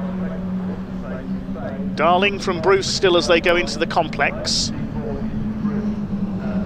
Hind is third, then Hyton. Wheatley's just nipped past Nick Sampson there.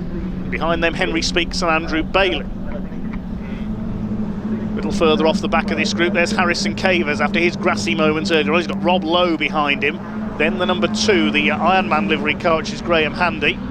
And Megan Bruce has taken the lead, coming through Noble. How long is there to go? There's still nearly 6 minutes of this race left to go. I'm sure everyone watching on here at Thruxton will be wishing that this would just go on and on all day. Louis Darling back to the inside, that's Church Corner, fastest corner in the country, and he's dove through on the inside to take the lead back again from Megan Bruce. The drivers will be loving every second of this, as are the spectators and everyone else here at Thruxton. Monty Hine's going to try and go through the middle of them now as they come up towards the chicane. Megan Bruce on the outside. Look at Ben Wheatley up the inside in the 53. Bang! There's contact. Nick Hyton smashes into Monty Hind, and out of the race goes Hyton for definite. Monty Hind off as well. We'll see if he can continue. Well, with so many cars in such a small space, something had to give and something else gives. That's Graham Handy. He's spun. He takes out Tim Payne and somebody else. Well, it has finally boiled over at the chicane after that frantic race. That's thinned out the lead battle just a little. It's lucky that more cars weren't taken out there. Nick Hyton is out of the race. So your order is now Louis Darling from Megan Bruce, Ben Wheatley up into third. You can't go 6 wide into the Thruxton chicane. It doesn't work. Hopefully everybody's okay there. The race continues on for now. I wonder if you might see a safety car with Nick Hyton off there. Meanwhile, Darling and Bruce continue to battle it out, but Ben Wheatley's coming back into this. His car not handling too well. He's certainly got the pace. Off the curb there goes somebody on the inside. That was Megan Bruce, I think, just sending Henry Speaks and Nick Sampson slightly wide as a result. Andrew Bailey in there as well, the red car with the blue cage. Bailey sideways through Church Corner. That was a scary moment. He nearly spun it. Adam Keane behind him, then Harvey Ashmore, Alex Coombs, Tim Hardcastle. Down towards the chicane. There might be yellow flags out here this time. Depends whether the errant car has got going again. Louis Darling still holding the lead as they come through the chicane. They may have moved Nick Hyton's car out of the way there so the race can continue. No, there's a car on the track there. That's Monty Hind in the 76. There will be yellow flags out. They all slowed up through the chicane when they saw those yellows, and yes, the safety car is now coming out. Let's see what happened. Yeah, Nick Hyton just came barrelling through on the inside. He hit Ben Wheatley, then into Monty Hind, and off into the tyre wall. I think Nick Hyton just forgot to brake there, quite possibly. And then behind, there was more drama because Graham Handy launched off the curb and spun. That took out Tim Payne in the 26. Oh, and Monty Hind crashed into them. So that's what happened. He was rejoining and they went across the front of him. I missed that. So that's what happened to Monty Hind. He was all set to rejoin, and then 2 cars went into the front of him.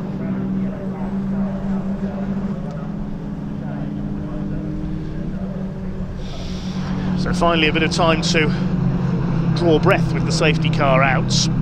There's only less than 3 minutes of this race to go, so we may get a one-lap sprint for the line if the marshals down the chicane can get the track clear in time. That's one of the most frantic motor races I have ever seen in my life.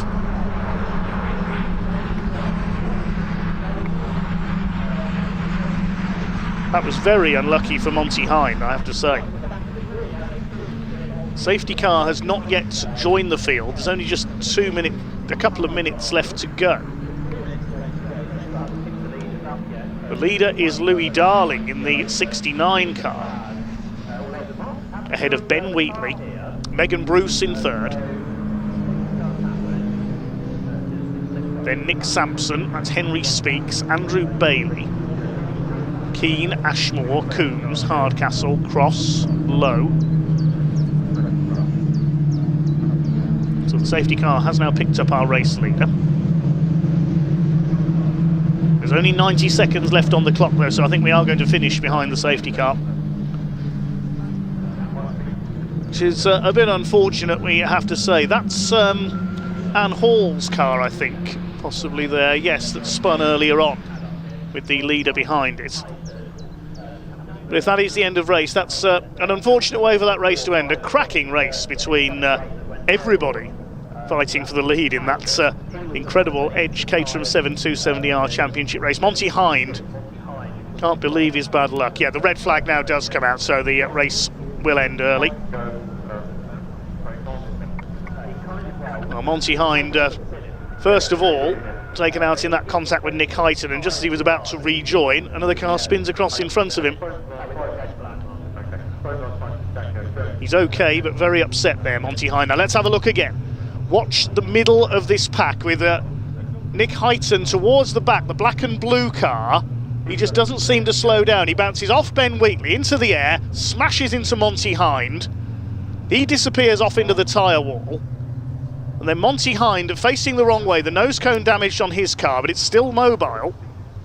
He gets going again, but then further back in the pack, watch the red car, number 2. Graham Handy launches off the curb, he spins, takes Tim Payne out, and then wallop. Just as Monty Hind was starting to rejoin, that happens. Carnage at the chicane, but thankfully, it would appear no injuries.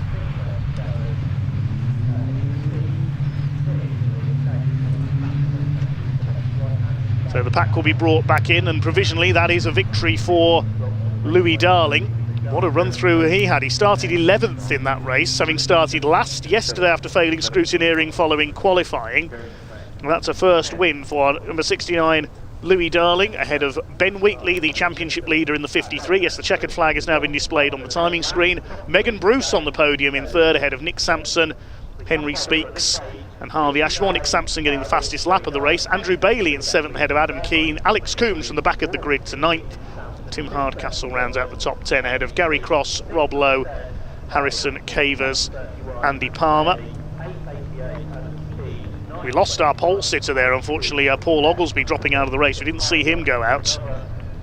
There was so much going on there, it was impossible to focus on just one thing. I'm going to take a pause then to get my breath back. Full credit to all the drivers there for putting on a frantic show. A shame it ended the way it did, but thankfully all drivers appear to be okay. We'll await the cars in park firmly. Alright, cars coming in now, and we'll use the school teaching pretty quickly for dealing with any Oh wow, that was absolutely wild, wasn't it? It did end up getting red flagged, that race. Understandable as well, as you can understand. Not going to restart, as you can see, and it's Louis Darling who takes the wing in the end. Finally got a win, huh? Finally. But, it was a messy race, a lot of contacts, but yeah, I'm going to make the best out of it. So yeah, it looked like just stay out of trouble. Pretty much, but I don't think some people are going to agree with that. So we'll see. We'll see. Congratulations, enjoy that, won't you, as well? Let's grab Ben over here for a quick chat as well. Ben was Dyson right at the sharp end, as he always does as well. Nice to see you Nice again, to see Ben, you. by the way, Sorry, mate. Yes. taking a little while to get back. No worries at all at P2. Wow, that was chaos out there, wasn't it? Yeah, I'm not sure the driver's briefing worked this morning either. I've heard that you were all given a bit of a talking to. Well, I've only come back with one wing on, so it didn't work, did it? No, look, good race. Glad.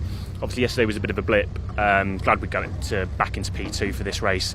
Obviously, it sets up nicely for P3.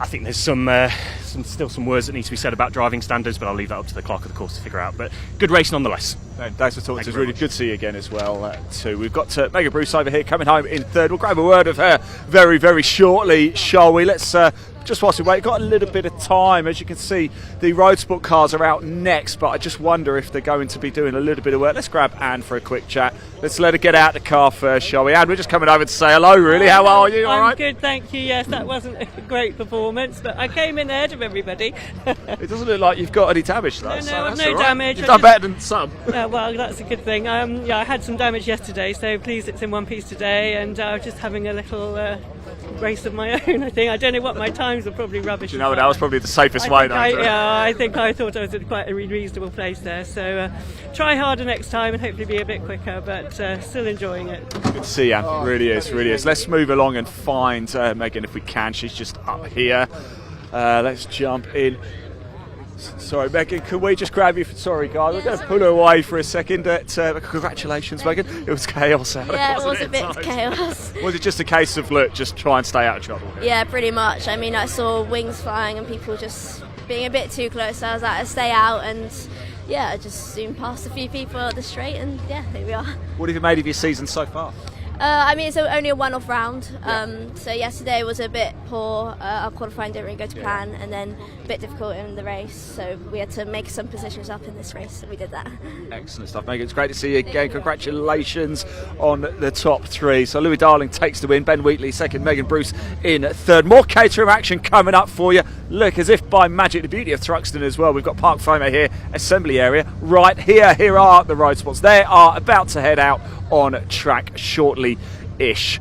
Just once a little bit of tidying up has gone. If you're watching this, of course, on YouTube at the BARC YouTube channel or at Caterham Motorsport, please hit that like button and that subscribe button. All the pictures we bring you are completely free for you to tune in and watch. If you just hit that subscribe button, which you don't miss any of the action, because in 2 weeks' time on BARC TV we have a double header for you as well from Pembrey and Silverstone. So make sure you don't miss any of that. Right, I'm going to hand back to Dave. He will give you a couple of words, and then I did manage to catch up with a couple of drivers a little bit earlier as well. So Dave, back to you. Well, the clear up in progress down there at the chicane at the moment, so there'll be a short pause before we get our next race underway, the Blistein Suspension Caterham Roadsport Championship. In the meantime, we've got donuts here in the commentary box. Thank you to Dan, our director, just handed me a very nice donut. No donuts on track, hopefully, in this next race, though, which is for the Blistein Caterham Roadsport Championship. Thanks for your comments still coming in as well. Doc Taff spotted there. John Player Special and Marlborough colour schemes in first and third. Yes, well spotted there, Doc. Thanks to Phil Yates, James Nash. I wonder if that's the ex-British touring car racer. Larry Richmond and everybody else. Mark Tucker. Fish is still with us as well. Jim Pratt. And all our other commenters so far. Do let us know if you're watching on today. Thanks to everybody here at Thruxton as well. Thanks again to the marshals, the medical staff, the recovery crews, and everybody else. As we await the Blistein Caterham Roadsport Championship, their second 20-minute race of the weekend. Scott Helm, yesterday's winner, so he will start on pole for our next race. Then there'll be a qualifying session for the Gaz Shocks 116 trophy, so a pause to the race action, the 90-minute race of the BMWs. They'll have their qualifying session after that, and then the next race is the OT Publishing Hyundai Coupe Cup with Toyo tyres. Still a little bit of clear up going on and repair to the tyre wall going on at the chicane at the moment. We'll give you the grid in a short while for the Blistein Caterham Roadsport Championship, but let's see who Ian managed to catch up with in the assembly area.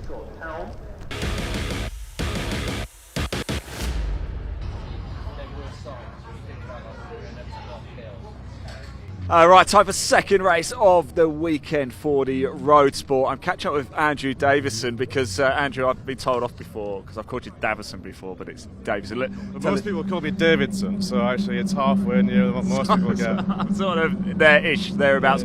How's your weekend been so far? Quite decent, actually. I had my best ever qualification, which was P8 yesterday, and then joint second best ever race result, P10 yesterday, and then see what happens today. What are we feeling conditions-wise? It's a lot colder than yesterday, isn't it? It is, but then hopefully the tyres last a bit more, and then it's quite windy still, so the slipstream should be pretty decent, so yeah, all good. Look, we always talk about slipstream, it's so important everywhere we go. Is it just a little bit more important here because of the speed? It's the speed and being able to get into fifth gear, and that's what really pulls you along, and I think we got up to 120 mile an hour in testing, which is pretty rapid. So. How does that feel when you're going round Church up there? Church is pretty scary, but the worst thing is then you suddenly get into the chicane about 10-15 mile an hour faster than what you do when you're on, and it's just like all the braking's completely different. So yeah, it's a little bit interesting. As one or two people found that yesterday, obviously. Yeah. Not in a good way. No. Well, hopefully they're all okay. The racing is always thrilling. It's absolutely sensational. Look, thanks for talking to us. Best of luck for the race. We'll catch up with you a little bit later. A number of drivers getting ready to go. Just stay with us a little bit. We've got Alistair here. Look, he's getting out specifically so we could talk to him as well. Alistair's very kind of you. How are we feeling ahead of this one? Yeah, not bad, thanks. Yesterday was all right. Started third, finished fifth. At the end of the day, I think you saw on the live stream, you could be anywhere from first to pretty much sixth, and it's all to play for on that final straight. You know, it was almost anyone's race at that point, and whatever happened in the 19 minutes before that didn't matter so much. It's a tactical game going on to that last lap, isn't it? Where do you want to be? Heading into that last lap, where do you want to be? Well, probably not at the front, but, you know, I definitely want to be up there. So somewhere up there is good. You know, it'd be nice to move forwards from where I am today. Got to get through the race cleanly, and then, you know, it's all going to be to play for in that last lap. Don't think I'm going to be out front, so right at the front, so I don't think I need to worry too much about many in that. front of you. What are you talking about? I know. Maybe I should have more confidence in it, but no. Like yesterday, you know, I was quite happy. Like I said, 4th, 5th, you can push through in that final bit, but it's a big pinch point. Lots of cars going into a very small space through that chicane. So we managed to stay out of trouble yesterday, but only just. Please stay out of trouble again today. Thanks for talking to us. Really appreciate it. Right, time to get going for the Blistein Roadsport Caterhams. This is going to be a thriller. Dave, over to you.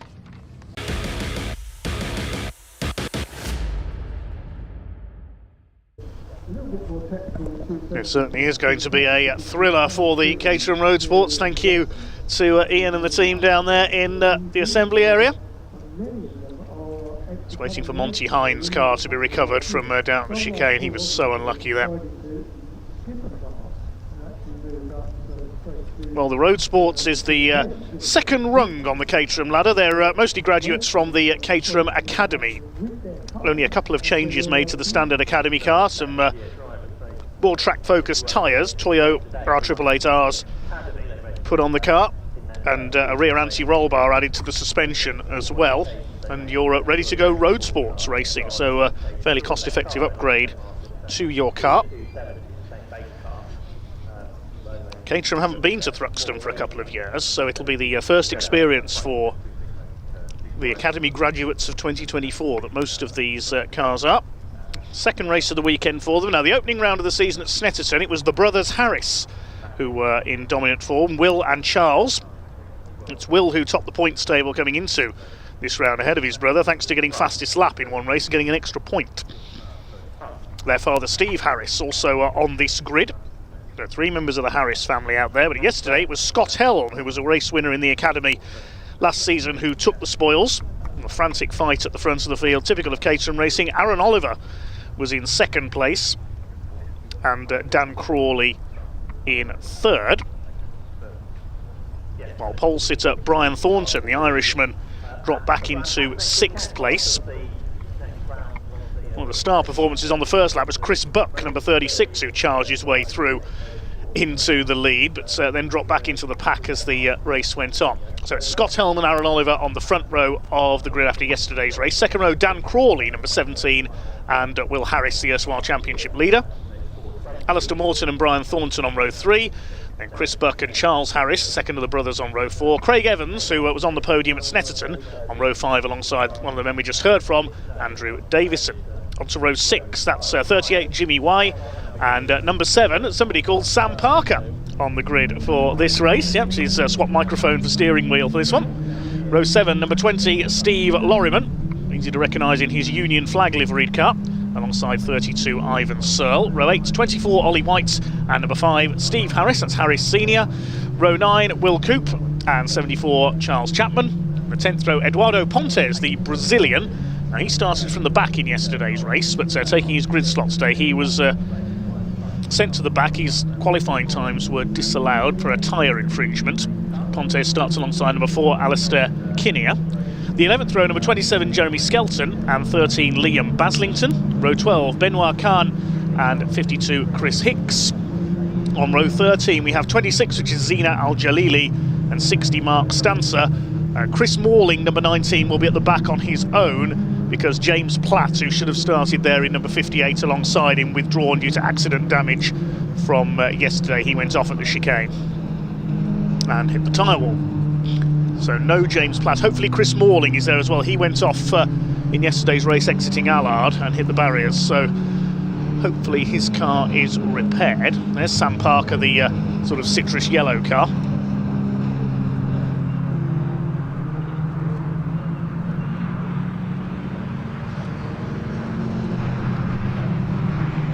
The front of the field, the pole sitter in black and orange, Scott Helm, alongside the yellow car of number 10, Aaron Oliver.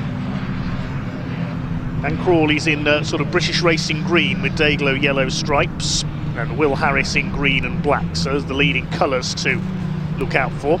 Alistair Morton's car we saw in the assembly area, black with an orange stripe. Just looking further back in the order, there's Eduardo Pontes, the blue and yellow car. Looking to see if Chris Morling is there on the grid after his damage yesterday.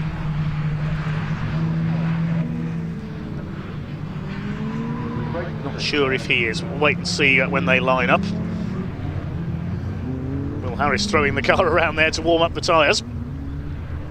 Brian Thornton in blue and orange looking for his first win. Watch for Chris Buck as well, the blue and white car there. He's a demon starter.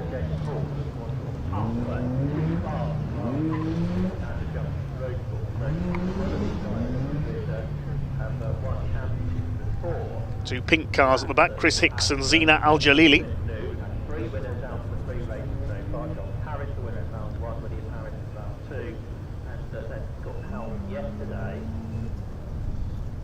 Mark Stancer in white and orange. Yes, Chris Morling is there.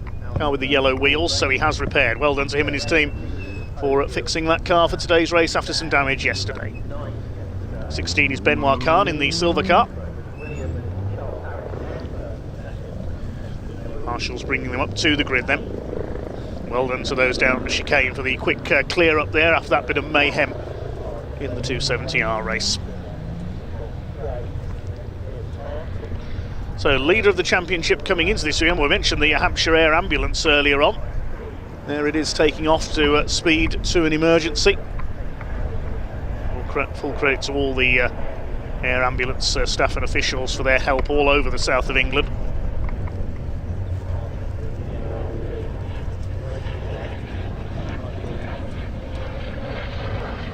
Vital piece of life-saving there, to say the least. So the Harris brothers lead the championship coming into this round ahead of Craig Evans in third. That's the white and black car back on row 5. Scott Helm was fourth in the points ahead of Alistair Morton, but there was only 8 points covering those top 5. Brian Thornton was 5 points back on them. Revs begin to rise then. 20 minutes for the Blistein Caterham Roadsport Championship. The 5-second board is held aloft. Red lights are on.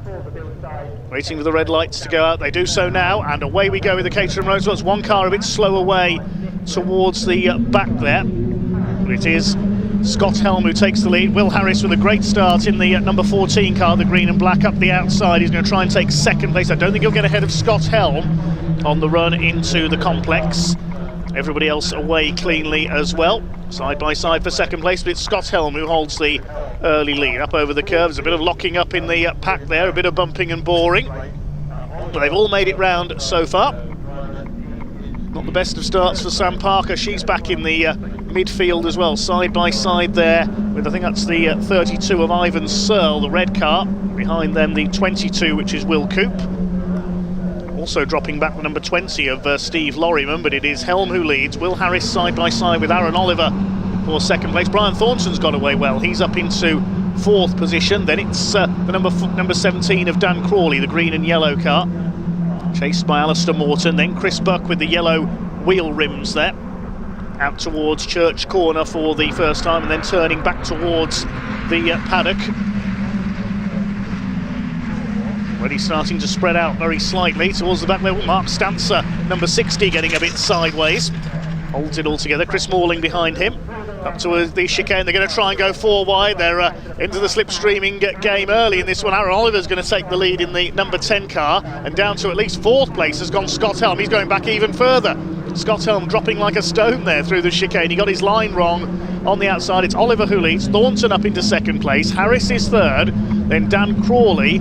And Scott Helm is down to 5th place, having led going into the chicane. There's Chris Buck, number 36. Yesterday he blitzed through the middle of everybody to take the lead through the chicane for the first time. Now here comes Brian Thornton. He's been on pole in both qualifying sessions so far this year. He wants a win. He's taken the lead there from Aaron Oliver. The man from Westmeath in Ireland now takes up the running. Oliver 2nd, Will Harris in 3rd position. It's Crawley 4th. The first 6 starting to break away very slightly. Towards Noble. There's Sam Parker, number 7, our pit reporter this weekend, chased by number 13, Liam Baslington. As the leaders head through Village. Aaron Oliver having a look on the outside. Will Harris looking for his 3rd win of the season in number 14.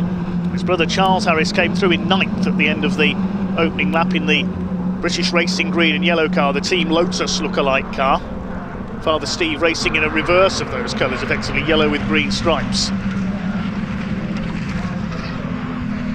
That's the 13, that's Baslington, chased by the number 20 of Steve Lorryman.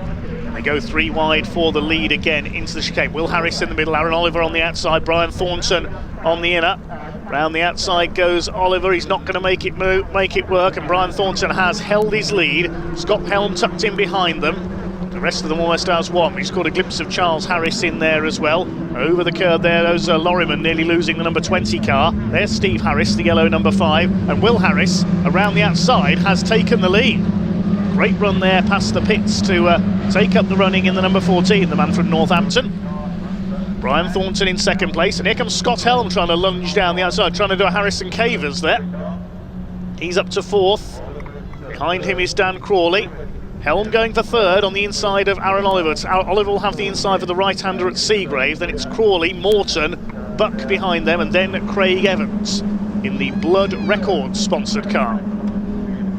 If you're wondering what the blood on the number plate is about, it is the name of a record company who sponsors Craig Evans. And I love the number plate on Scott Helm's car, Help Me, written upside down. Reminds me of Jeff Windsor when he used to race a Ford Puma a few years ago. He had written upside down on his boot lid, "If you can read this, I've run out of talent." Typical of Jeff's humour, that was. Great entertainer, the classic Ford racer. Hello, says Brian Thornton's number plate, and he's saying hello to the back of Will Harris's car at the moment as he tries to take the lead. Everybody else barrelling through behind. There is Sam Parker, the number 7. She's down in 15th place.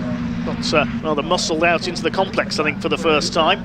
Going for the outside here is Aaron Oliver. Scott Helm side by side. They've already slipstreamed Will Harris. He's gone down to 4th. They just go either side of you on the run up Woodham Hill if you're leading the race. So evenly matched, these cars. This is just as frantic as we saw in the 270R race previous, but let's hope it doesn't boil over as it did towards the end of that one, and we ended up with cars off at the chicane. Aaron Oliver has a look on the inside of Scott Helm, who's now back in front, the pole sitter. Thornton in 3rd, and Will Harris going with them. They've opened up a slight gap over 5th place Alistair Morton. He's under fire from Dan Crawley. Then behind him we have Chris Buck and Craig Evans. Alistair Morton from just outside London in the number 12 car. Rest of them stream through behind. They've got a little bit more strung out in the midfield. There's Steve Harris, Will and Charles's father, under fire in the number 5 car. He's got number 27, I think there's Jeremy Skelton behind him. So They make their way through towards Village. Eduardo Pontes, the Brazilian driver in number 6, is behind Skelton. Out in the country at this very rural race circuit, just off the A303 near Andover in Hampshire. It is well worth a visit, the Thruxton circuit. Craig Evans coming under fire from Charles Harris now. Now here come the leaders. What's going to happen this time? Well, Brian Thornton's going for the outside run. Will Harris on the inside. They're going to be leading the way into the chicane. Oliver and Helm have been swallowed up by the pack. Chris Buck had to jink out wide there. There's a couple of cars sliding further back and nearly losing it. Pick up those in a moment. Alistair Morton goes through the middle past Crawley and Buck. There's Charles Harris, the green and yellow car, moving to the inside. Crawley holds that place. Evans, Charles Harris, Buck almost on top of one another. Behind them, I think that's Jimmy Y, the light blue machine there. They sort themselves out in the complex. It's Brian Thornton who has taken the lead back again ahead of Will Harris. But they'll only be slipstreamed at the chicane next time through, I would wager. Running out wide there, Chris Buck, the 36, under attack from Craig Evans. Charles Harris behind them in the 96. There is Jimmy Y, the 38's car, just ahead of the 44 of Andrew Davison. They were the two cars that nearly got sideways at the chicane. Here comes Aaron Oliver fighting back in contention for a top 3 place. On the back of Scott Helm. Turn on the back of Will Harris. See, Will Harris has still got the road going number plate on there, so still a road legal car very much. Quite a few of these drivers do drive their cars on the road to the circuits. Up towards the chicane. Scott Helm's going to go round the outside this time. Can he take the lead? Cuts in. Nicely done by Scott Helm. A little bit of wiggle under braking. Will Harris in second place. Side by side for fourth, Oliver and Morton. Behind Charles Harris gets ahead of Craig Evans. There's Andrew Davison. Heard from him pre-race. It's one of his best ever finishes, he told us, in 10th position in yesterday's race. Can he better that here? Dan Crawley on the inside line, going up towards the complex this time. Scott Helm has taken the lead back again. Ahead of Harris, Thornton, then a small gap now to Oliver. That'll disappear by the time they get to Woodham Hill. Crawley, Morton, Evans, Charles Harris, Jimmy White. Still not even at half distance in this Blistein Caterham Roadsport. Second race of the weekend, their final race of the weekend. The Roadsports only have 2 races as opposed to 3 for the 270Rs and 310Rs.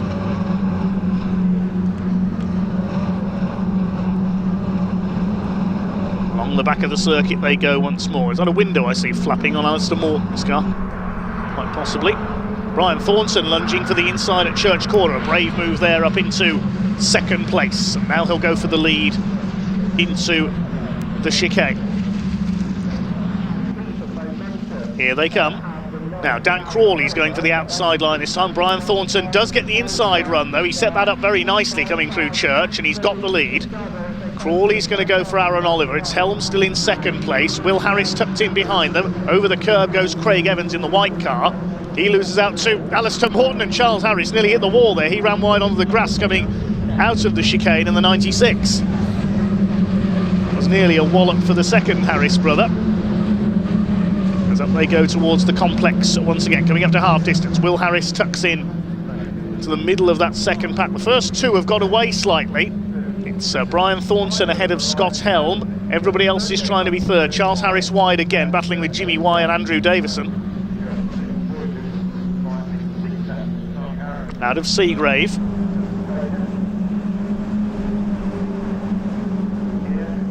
So 11 cars in the lead battle at the moment. Say it quietly, but I haven't seen any wings get flung away yet. There's one that looks a bit loose on the race leader's car, Brian Thornton, I noticed as they came through the complex. Up to Church. Still Thornton lead. Yeah, you can see the left rear wing is hanging off slightly. Dan Crawley's got ahead of Aaron Oliver for third place. Charles Harris having a go at Jimmy Y, but what's going to happen this time up Woodham Hill into the chicane. They're a little bit more spaced out this time, so Scott Helm goes around the outside. Now he's taken the lead once again. Aaron Oliver up into third. The two leaders were a little too far ahead for everybody else to challenge them. Chris Buck taking a lunge there at Craig Evans, and Charles Harris cuts slightly over the curbs there as well. There's a black and white flag out. That's the driving standards flag. We can't see the number of who it's gone to, unfortunately. Here's a battle further back in the order. Chris Morling coming through from the back of the grid is in there, the number 19, the 26 as well, Zina Al-Jalili, and Mark Stancer, number 60, behind Zina. Stancer goes through. There are the leaders. Scott Helm has taken the lead back again from Brian Thornton. Will Harris third, Aaron Oliver fourth, fifth is Dan Crawley, then Alistair Morton, a small gap to Chris Buck. Things have settled down slightly now at the front of the field. They will liven up again as they come up towards the chicane. 8.5 minutes to go. Will Harris going for his second win of the season. Will and Charles took one each at Snetterton at the season opener. Scott Helm the winner yesterday.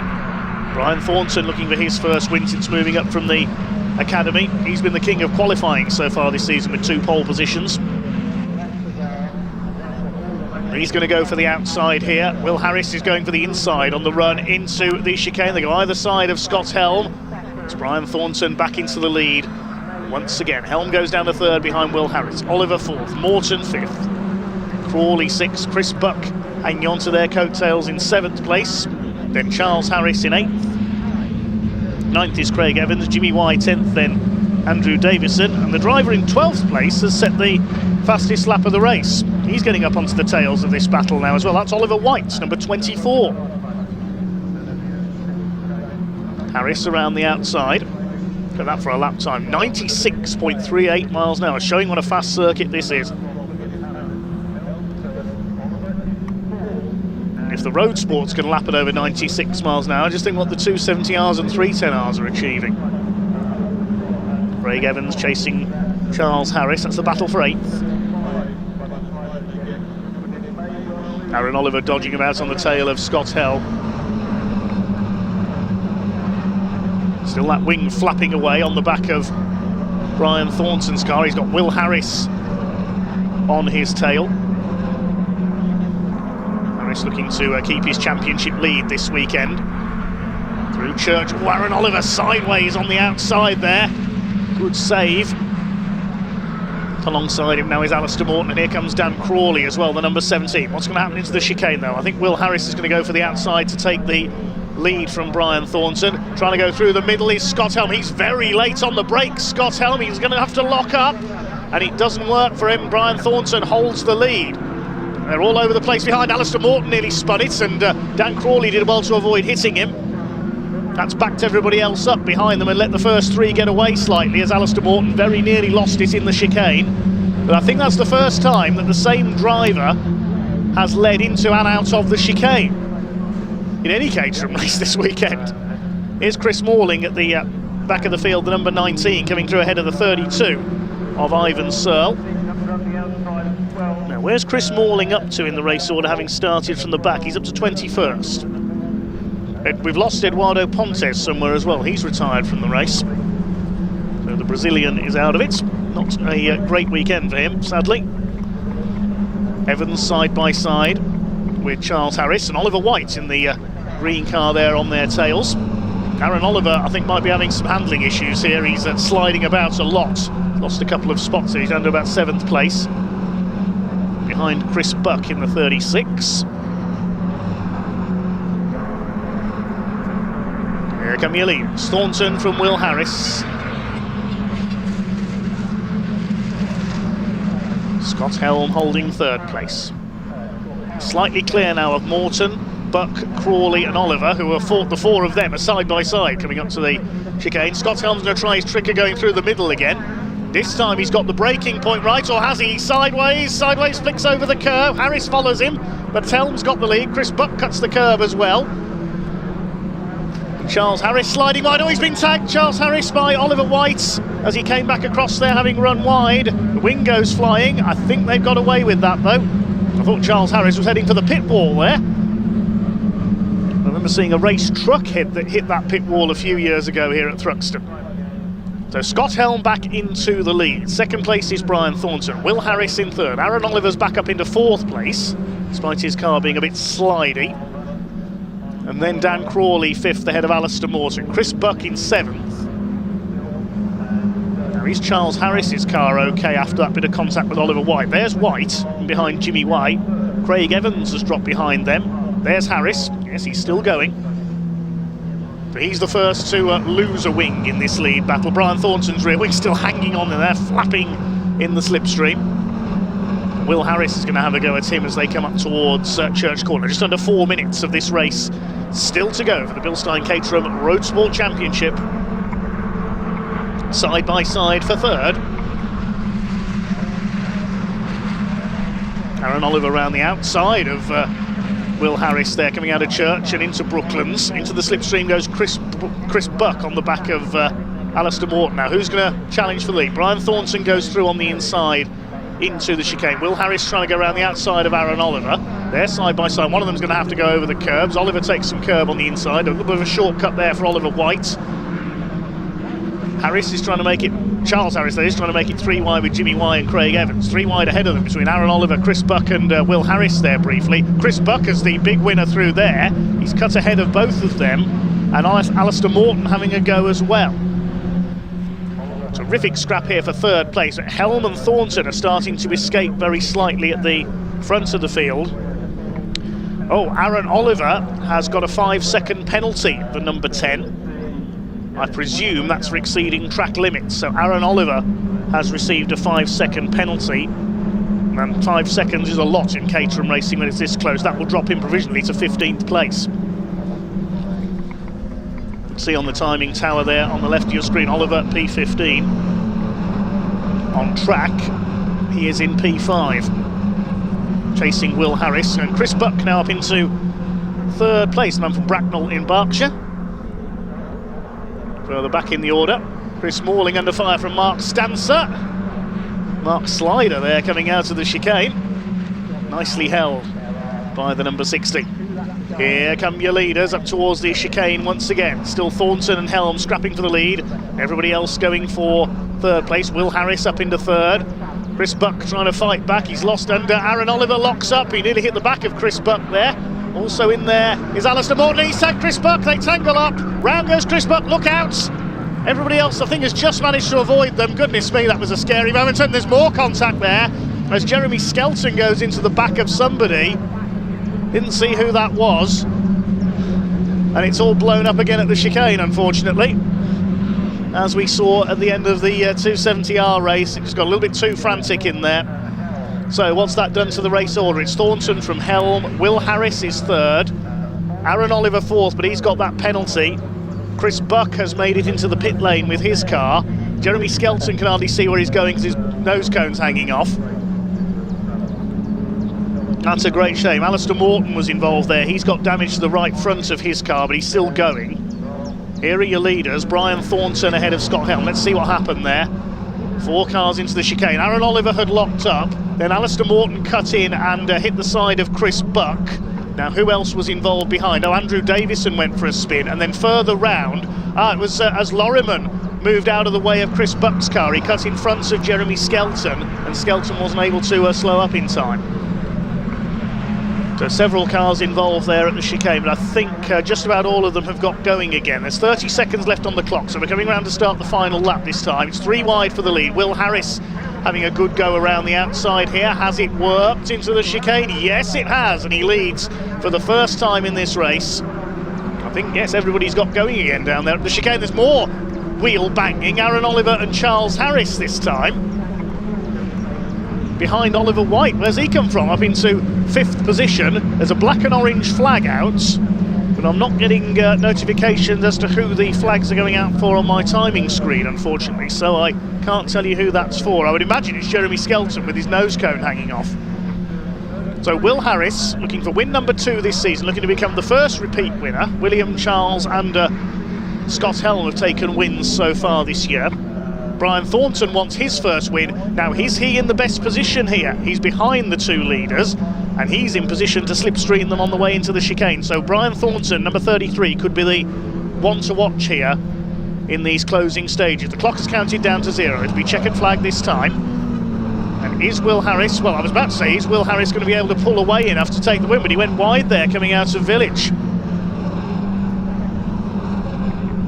Up towards the final run through Church Corner and towards Woodham Hill. And who's this coming into the picture? Dan Crawley is going with the leaders now in the number 17. But I think it's probably between these three. And look at Will Harris weaving about there to try and break the slipstream. Intelligent driving from Will, but it may not work. Scott Helm's got around him. Thornton's going for the big one round the outside. He's locking up. He's going out too wide. Brian Thornton, he's not going to quite cut back in time. And it's going to be Scott Helm. A well-judged final corner there. Brian Thornton overcooked it and Scott Helm wins it. Will Harris second. Dan Crawley inherits third. Poor old Brian Thornton is the nearly man once again. Oliver White comes over in fourth. Thornton classified fifth. Charlie Harris is sixth. Alistair Morton, despite his car being slightly battered, takes seventh place. And it's Aaron Oliver classified eighth with the penalty. Craig Evans and Jimmy White round out the top 10. And here comes Jeremy Skelton, trying to keep out of the way in what's left of the 27 car. Mark Stancer makes it home after a few sideways moments. We'll check the full classification when we can. But it is Scott Helm with 2 out of 2. He's the first repeat winner of the season, and provisionally that will put him into the championship lead.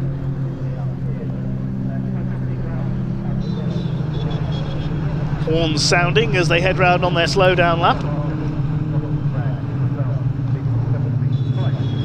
Oh, Charlie Harris has got a 5-second penalty as well, presumably for track limits. So he drops to 7th. So provisional result then, Scott Helm the winner by 0.43 of a second over Will Harris. Dan Crawley coming through on the last corner for a podium. And Oliver White in 4th place. Brian Thornton tried the big handful around the outside into the chicane. It didn't work and he ends up dropping to 5th. Alistair Morton in 6th place, then Charles Harris and Aaron Oliver, both with time penalties, take 7th and 8th. 9th goes to Craig Evans ahead of Jimmy White, then Steve Lorriman despite that incident at the chicane. Sam Parker 12th, Liam Baslington 13th, and Will Coupe 14th. Andrew Davison, after a spin, completes the top 15. We lost a couple of cars in that race. Chris Buck was a retirement after that damage at the chicane, and we lost Eduardo Pontes early on. Jeremy Skelton pulled into the pits on the last lap as well with that front end damage. Well, pretty wild stuff from the Caterhams once again. Now, the black and orange flag there, as was pointed out, I think that was for Jeremy Skelton because his nose cone was hanging off. Absolutely right. Big round of applause down here from our crowd for all the drivers in the Caterham. More souvenirs for the marshals. That one, a few wings flying off. I think I can see one sitting on the inside of the chicane there. Caterham kept busy making spares.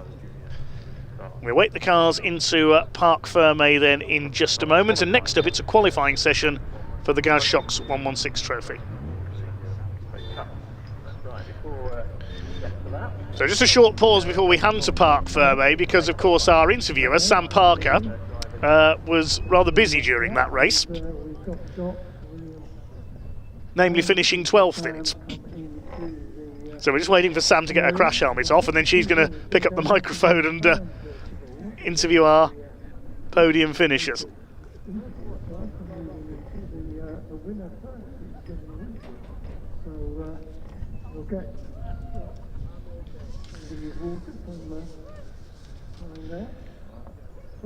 Also here Tony Coles down in the assembly area on the circuit PA. But presumably it was just as nerve-wracking trying to keep the lead. I was actually more worried today, to be honest. I felt a bit worse starting in P1, but yeah, again, super hard-fought race. I felt like there was more of them at the front this time as well. So Well, our marshals picks up his souvenir there, that's a wheel arch. Yeah, 12 cars for the lead at one point. Wow, yeah, I think we can now hand down to Sam Parker, who's got out of her Caterham and ready to interview our race winner. You know, apologise to Will. But I think for the most part, we all Wow, that was all go on the last few laps there. Goodness me, these guys had a great race. And then obviously there was quite a bit of carnage on that last lap. I saw lots of debris on the track, lots of things to avoid. But anyway, let's jump in and congratulate Scott. Amazing. Thank you. Well done. I think you dominated that, didn't you? I don't know. It was pretty hard fought at the front. We swapped positions a lot of times there. Will and Brian especially pushing me hard. I made a little mistake in the chicane. I've just apologised to Will for. But yeah, mostly clean. I was pretty happy with that. Yeah. Good. Well done. And then, Thank you. Where do you finish? I have no idea. You just literally jumped out the car. I've literally jumped out and come here. So yeah, I don't know. But much. it was a great race anyway from my part. Just avoiding the debris. I was just saying on the There's track. a bit of a nose cone in like just turn 2 wherever it is over there as well. Yeah. Almost got on the last lap. There's a wing just up to going up and to on the exit complex. of the chicane. Yeah. Catering parts everywhere. It's a sale. People will go and reclaim those, won't they, by the end? Right. Well done, Scott. Right, I'll speak to Dan in a second because he's speaking to the circuit commentator. Here's Will. He's over here. Congratulations, Will. Thank you. Thank you very much. And see, I got out of the car and I interviewed you I was hoping you would. just for you. Sorry, come around this way. Thank you so much. Yeah. Well, how was that race? Better than yesterday's for you? It was much better than yesterday. It was a lot calmer today. Well, at least where I was anyway. Everyone drove really well, I thought. But sadly, I was leading on the last lap, which wasn't ideal. No, it's not where you want to be, is it? It's not where you want to be, no. But I came round to the last lap and I was like, oh, for God's sake. But I was happy with second, and Scott drove really well, so he deserved it. Brilliant. Well done. Congratulations. Right, I will have a quick word with Dan. Congratulations. Thank you. Thank you. I have to hug these guys because I've known them a long time now, and we've had some nice races we've had together. some great races, amazing haven't we? races. Yeah, but how was that for you? Good. I was the toe was monster, as you know. I lined up 2 laps from the end trying to get that toe. I had it, and I thought, this is it. This is the win, because I had a monster toe coming down the straight. Tried to bridge across. No one behind me, so I thought no threats from behind. It was so sketchy going into the last bend. I could see Brian was out wide and he was going to overshoot, so keep the entry tidy coming into the last chicane. If Will would have mucked up his braking and Scott, it would have been first. But still, 2/3, I'll take that. Absolutely. What a weekend for you. Thruxton's your place. Yeah. Hopefully many more of these to come. I'm sure there will be now, yeah. Thank you. Can I just say a big thanks to Fresh Wave and KTL, because without them, I wouldn't be here. Yeah. So thanks, guys. Exactly. So it's so important, isn't it, to get sponsorship, and it was so good that you got on the grid because obviously we were a bit concerned. So it was great to have you in here. Yeah, it was really touch and go. A lot of the guys had their cars upgraded way before Christmas. I was still sitting there, fingers crossed that I'd get some emails from some good companies, and all thanks to these guys, I'm here. So long may it continue, and say big shout out to them. Yeah, brilliant. Well done. Thanks, well deserved. Thank you. Right, that's the road sports all done for this weekend. There's no more races for them and for me. So we've got a qualifying session now for the 116s. So I'll hand back to David. Convivial atmosphere down in Parc Fermé as ever. Thank you to Sam for jumping straight out of her race car and onto the microphone. Yeah, we now do have a qualifying session coming up next. She's just about to go green for the Gaz Shocks 116 trophy. It's a 25-minute qualifying session. And of course, the 116 trophy cars had a couple of sprint races yesterday, but today it's a 90-minute endurance race at the end of the programme. And during the pit window, they have to make 2 one-minute pit stops. Some of the cars are single driver, some of them shared by 2 drivers. And we'll get an update on the 2 driver entries, the starting drivers, a little later on when the race gets underway, thanks to their officials. Normally racing with the 750 Motor Club. And they will be racing later on today as our guest formula this weekend. Next race takes place, as we say, scheduled for around 1:30 at the end of this qualifying session, which is the OT Publishing Coupe Cup with Toyo tyres. 2 races for them today. We've also got the Vertex Watches Caterham 7-310R Championship back out. That's after the lunch break. And we'll have the Junior Saloon Cars for their 3rd race of the day. The Edge Caterham 7-270R Championship as well. So plenty more racing coming up, but there's going to be a short pause during this qualifying session. Coming up next, we'll update you a little later on with the qualifying times for the BMW 116s. But for now, we're going to show you some action from yesterday in the 116 Sprint and 120 Coupe Cup BMW races. They took place yesterday afternoon.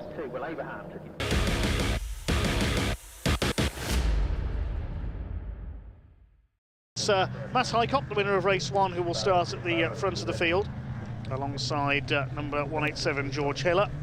Rob Carvell and Anthony Seddon on row 2. David Williams failed to finish earlier on. He's on row 3 alongside Will Abraham in the first of the 116s. Then James Waring and Luke Fox on row 4. Scott Jeffs and Jack Godden complete the top 10. Row 6 it's Ethan Hall and Dan Lavery. Tom Law, who had a spin in race 1, on row 7 alongside Pete Brand in car 86. Then it's treble 6 Ben Wilshire, 55 Lewis Charlton, who failed to finish earlier on. Pete Keane is back on row 9 alongside AJ Duffill in 212. Then James Dunn and Jonathan Baker complete the top 20. Harry Miles and Theo Millwood will be on row 11. Row 12 is Toby O'Reilly and Lee Pearce. Row 13, Sammy Walton alongside Sam Holman. The 27 car was driven by Ben Dobbs earlier on. Steve Lloyd takes over for this race. 47 Connor Anderson alongside him. And then Ben Snee and James Poole are on the next row. Last few cars on the grid. Will Townrow is now in car 635, taking over from Ben McCormack. Car 220 is Simon Fox. It was Andrew Partridge in the earlier race. On the back row of the grid, 321 Caroline Early and John Martin, car 20, completing this grid of 34 BMWs we should see out there.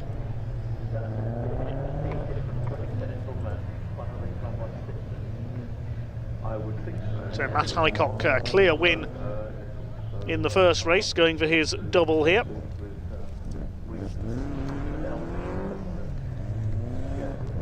See the 5 BMW 120i Coupes pull away from the 116 cars. 116i's we will see out in the endurance race, of course, tomorrow at the end of the programme, which is 90 minutes, 2 mandatory pit stops. Last few cars into light at the back. Nice to see the BMW M colours on the 321 there, Caroline Early's cars, the red, blue and purple stripes on the white. Same colours on the roof of Matt Highcock's car there, the black car on pole position. George Heller was pursued relentlessly by Rob Carvell in the first race. Last car moving into line there at the back, that's John Martin, the black number 20. Green flag will be displayed by the marshal at the back to say all is clear. Another 15 minutes of racing. The penultimate race here on day 1 at Thruxton coming your way. Waiting the 5-second board, it is displayed. The red lights come on now. Revs are up, ready to go. BMW racing here at Thruxton. One car with a little bit of a jump there further back in the pack, but we are underway. I think that was Lee Pearce, number 234, who moved off slightly early. Side by side towards Allard for the first time. George Heller on the outside of Matt Highcock.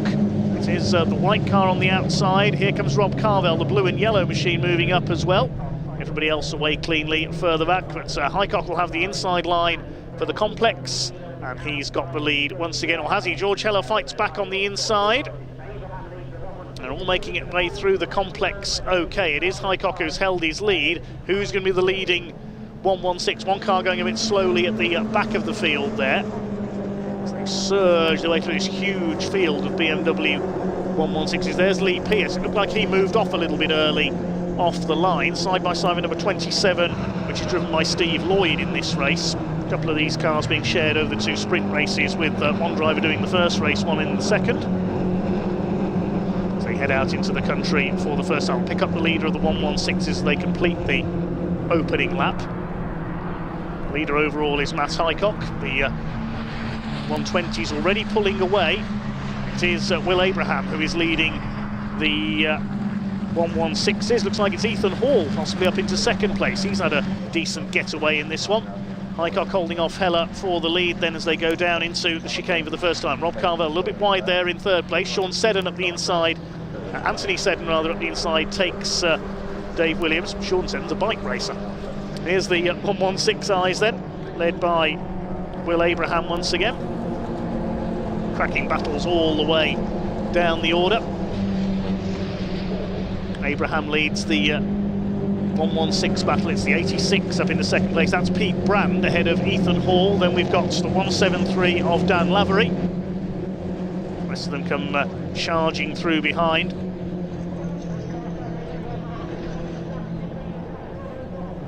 Abraham's increased his lead very slightly over the rest of the 116 field. Somebody on the grass there, sliding across, rejoins without any contact or incident. Now, who was that? Just trying to see the number on that car. Can't quite identify it at the moment. Somebody else on the grass there towards the back of the field as well. That's the number 71 who's had a moment. That's Jack Godden. Now, he was up there towards the front earlier on. I've had some contact in qualifying. We see some tape on the left front corner of the car. So Jack Godden with a moment there at the complex, was heading for the airfield. Highcott leads, Heller second, Anthony Seddon challenging for third. There's Dave Williams, had problems in the first race. He's up there in fifth. I did say he failed to finish earlier. I think he did rejoin a couple of laps down. Will Abraham leads the 116s. It's Matt Highcock who leads overall in the treble 5. Seddon up the inside. He had a lunge at Rob Carvel there. Carvel goes over the curves. Anthony Seddon got making a real meal of the chicane there. And Lavery diving up the inside of Ethan Hall, trying to take third place. Hall has to go over the curbs. You cannot go side by side through there in one of these cars. All over the curbs. Will Abraham continues to lead. Ahead of Brand, then Lavery. Timing screen saying that Peter Keane has pulled into the pits in the number 151.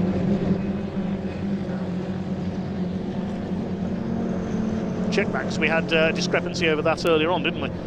Anyway,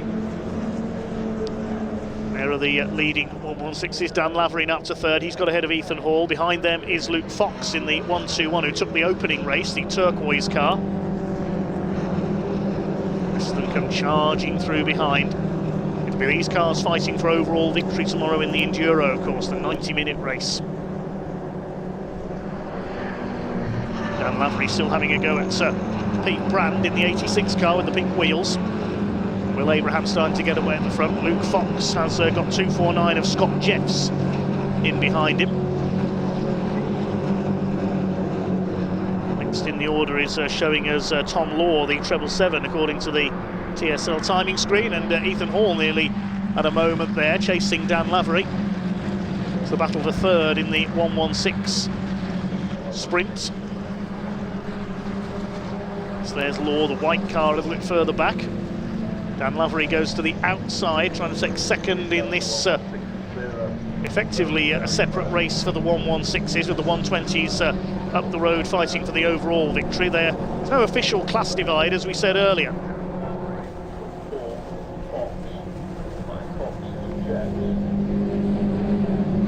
Side by side for second, Dan Lavery up the inside.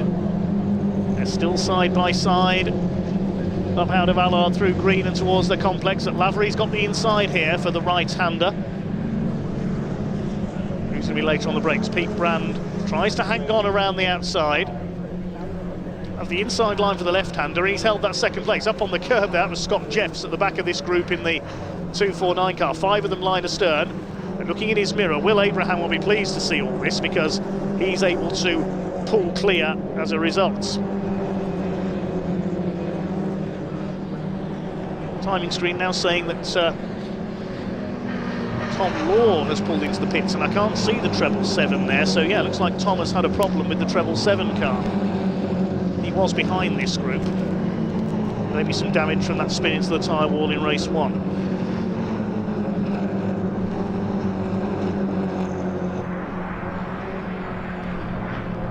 Battle rages on, out on the far side of the circuit. Peter Keane did not pull into the pits, so I thought that was an error. 1 or 2 discrepancies with the transponders today, so we do apologise.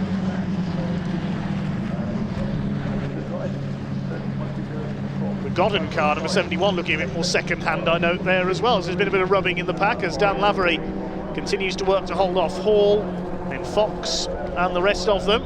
Bit of push and shove there into the chicane, the 232 car. That's Jonathan Baker. He's got Lee Pearce in the gold and red 234 behind him. 212, that's AJ Duffill, running mate of Luke Fox. 31 chasing them is Sam Holman.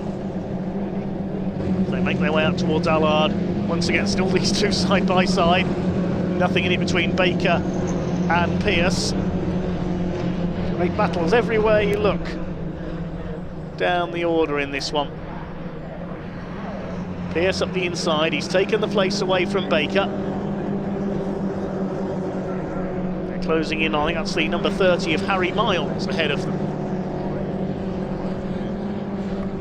Still leading the 1 Series battle is Will Abraham in 6th overall ahead of Brand Lavery in 3rd.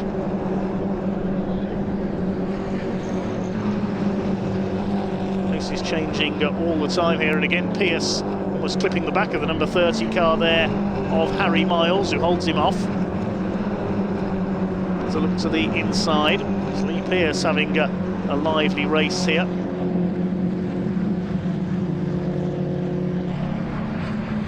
Towards Church Corner. To the inside. As them dance their way through almost behind. Number 47 there is Connor Anderson. Here's the battle up front in the 116s, and Dan Lavery and Ethan Hall go over the grass there. Nothing to separate those two, as if they're tied together with string. They've been inches apart all race long. Still Will Abraham leads Pete Brand. Meantime, back with the 120s. That's the battle between Anthony Seddon and Dave Williams for 4th position. They've dropped back on the top 3 now. Highcock's leading by 3.5 seconds over George Heller. Carvel is 3 seconds off them, but 6.5 seconds ahead of these two. So the 120s are well spread out at the moment, except for these two, for 4th and 5th overall. All the actions among the 116Is further back. Treble 5, Matt Highcock leads, got the headlights on, sliding his way through Church there.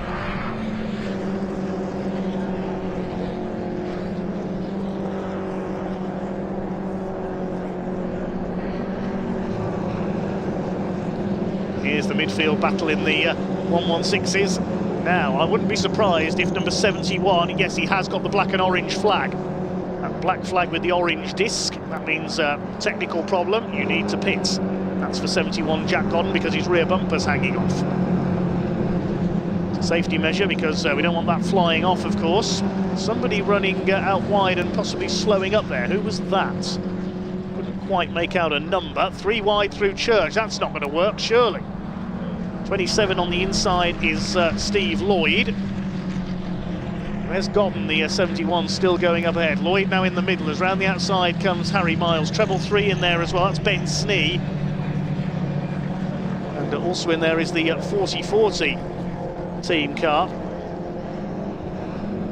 On the inside of all of them, not to keep up with this, that's the 83 car of Sammy Walton coming through, side by side with Harry Miles. 78 car of James Poole in there as well, started at the back in the first race. Hard to keep up with this at all. So much place swapping going on. The 27 of Steve Lloyd, it was Ben Dobbs driving that car in race 1, side by side there with the 78. Poole moves ahead. Lee Pierce is still battling away in the 2-3-4.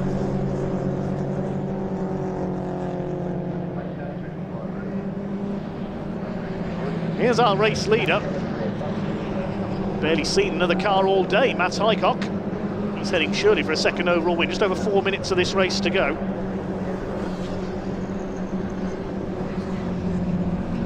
There's the black and orange flag. See the black flag with the orange circle, the meatball flag, the drivers call that. That's going out to number 71, Jack Godden. He needs to pull into the pits to have that rear bumper removed. 3-2-1, that's Caroline Early. Looks like she's slowing up as well. She's running towards the tail of the field, so possibly just being lapped there by the leading 116, which is still Will Abraham ahead of Brand, Lavery. Behind them, Scott Jeffs is now up into 4th place. And then we've got a rather sideways Luke Fox. Peter Keane's still going as well. Ethan Hall's dropped back a couple of spots. He's on the tail of the 252, which is James Dunn in the Gulf blue and orange car. They may not be the quickest cars here this weekend, the BMW 116s, but they are very entertaining.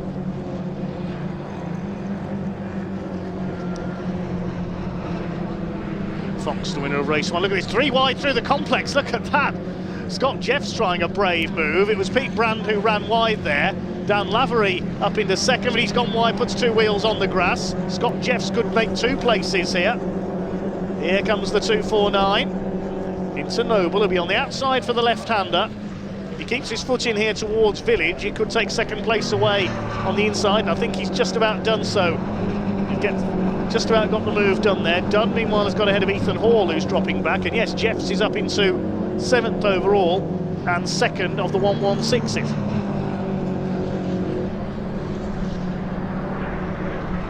Fighting back is Dan Lavery. Pete Brand, and here comes Luke Fox in the 1-2-1. Remember, they sort out they had on the last lap of the first race.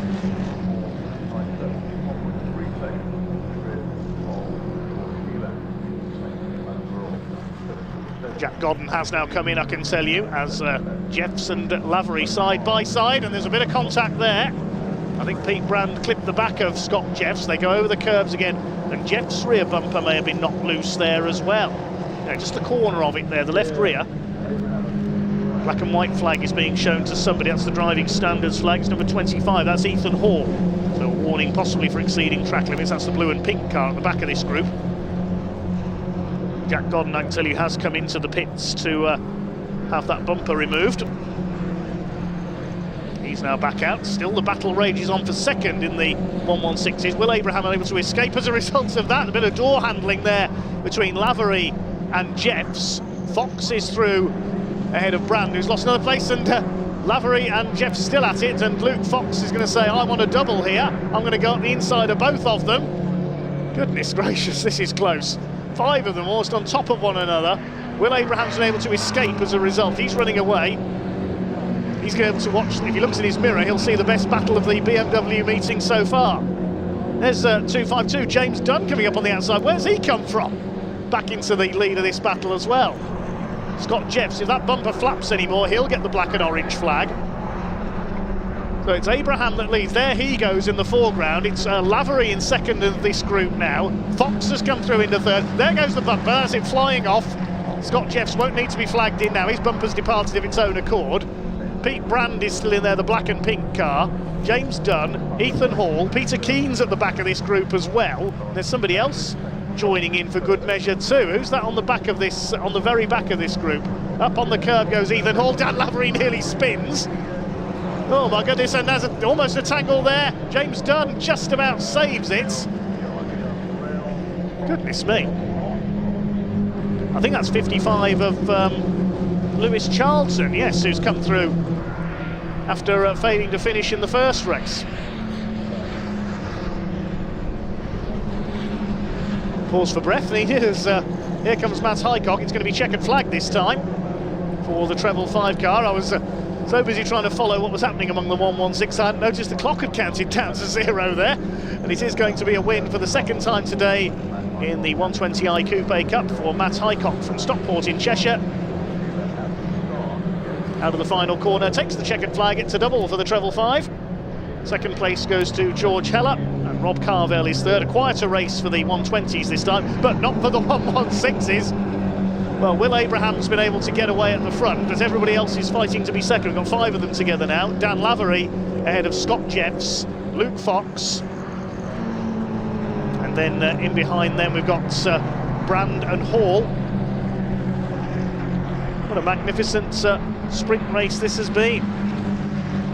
Luke Fox was the top 116 in the first race. I don't think he will be this time, and Jeff's being squeezed onto the grass there by Dan Lavery. What's going to happen between these 5 into the chicane then? We've got Jeffs on the inside, Fox has got around the outside. There's Will Abraham further ahead of them. He's going to be the top 116 in this race. Everybody else is just going to scrabble home across the line. Abraham is the top 116 home, and second is going to be Fox, then Jeffs, Lavery, Hall and Brand behind them. There's a battle further back. That's Connor Anderson and Sam Holman together. They go side by side through the chicane. Up onto the curb goes Holman. They're going to finish with a photo here, I think. Treble 3 wants to make it 3 wide up the inside there. It is a 3 wide photo finish with Ben Snee coming through as well. Now, who got that? It was 47 Anderson who got it in the end. Those 3 were covered by about 600ths of a second. So much going on there, you didn't know where to look. Who does that belong to? I think Scott Jeffs. He lost his bumper during that race. Well, out in front of it all, it was Matt Highcock who took the win and set the fastest lap as well, 1:31.212, making the flag nearly 4 seconds clear of George Heller, with Rob Carvell third ahead of Anthony Seddon, and David Williams makes it to the flag this time in one piece to complete the top 5. First 116 home was Will Abraham, finishing clear of Luke Fox, then Scott Jeffs, Dan Lavery, Ethan Hall and Pete Brand in that frantic 5-way fight, ahead of James Dunn, who nearly lost it going into the last lap, then Peter Keane and Lewis Charlton. Only one retirement that time as well. We lost Tom Law, number 777, into the pits early on. Superb day from the BMW 116s and 120s.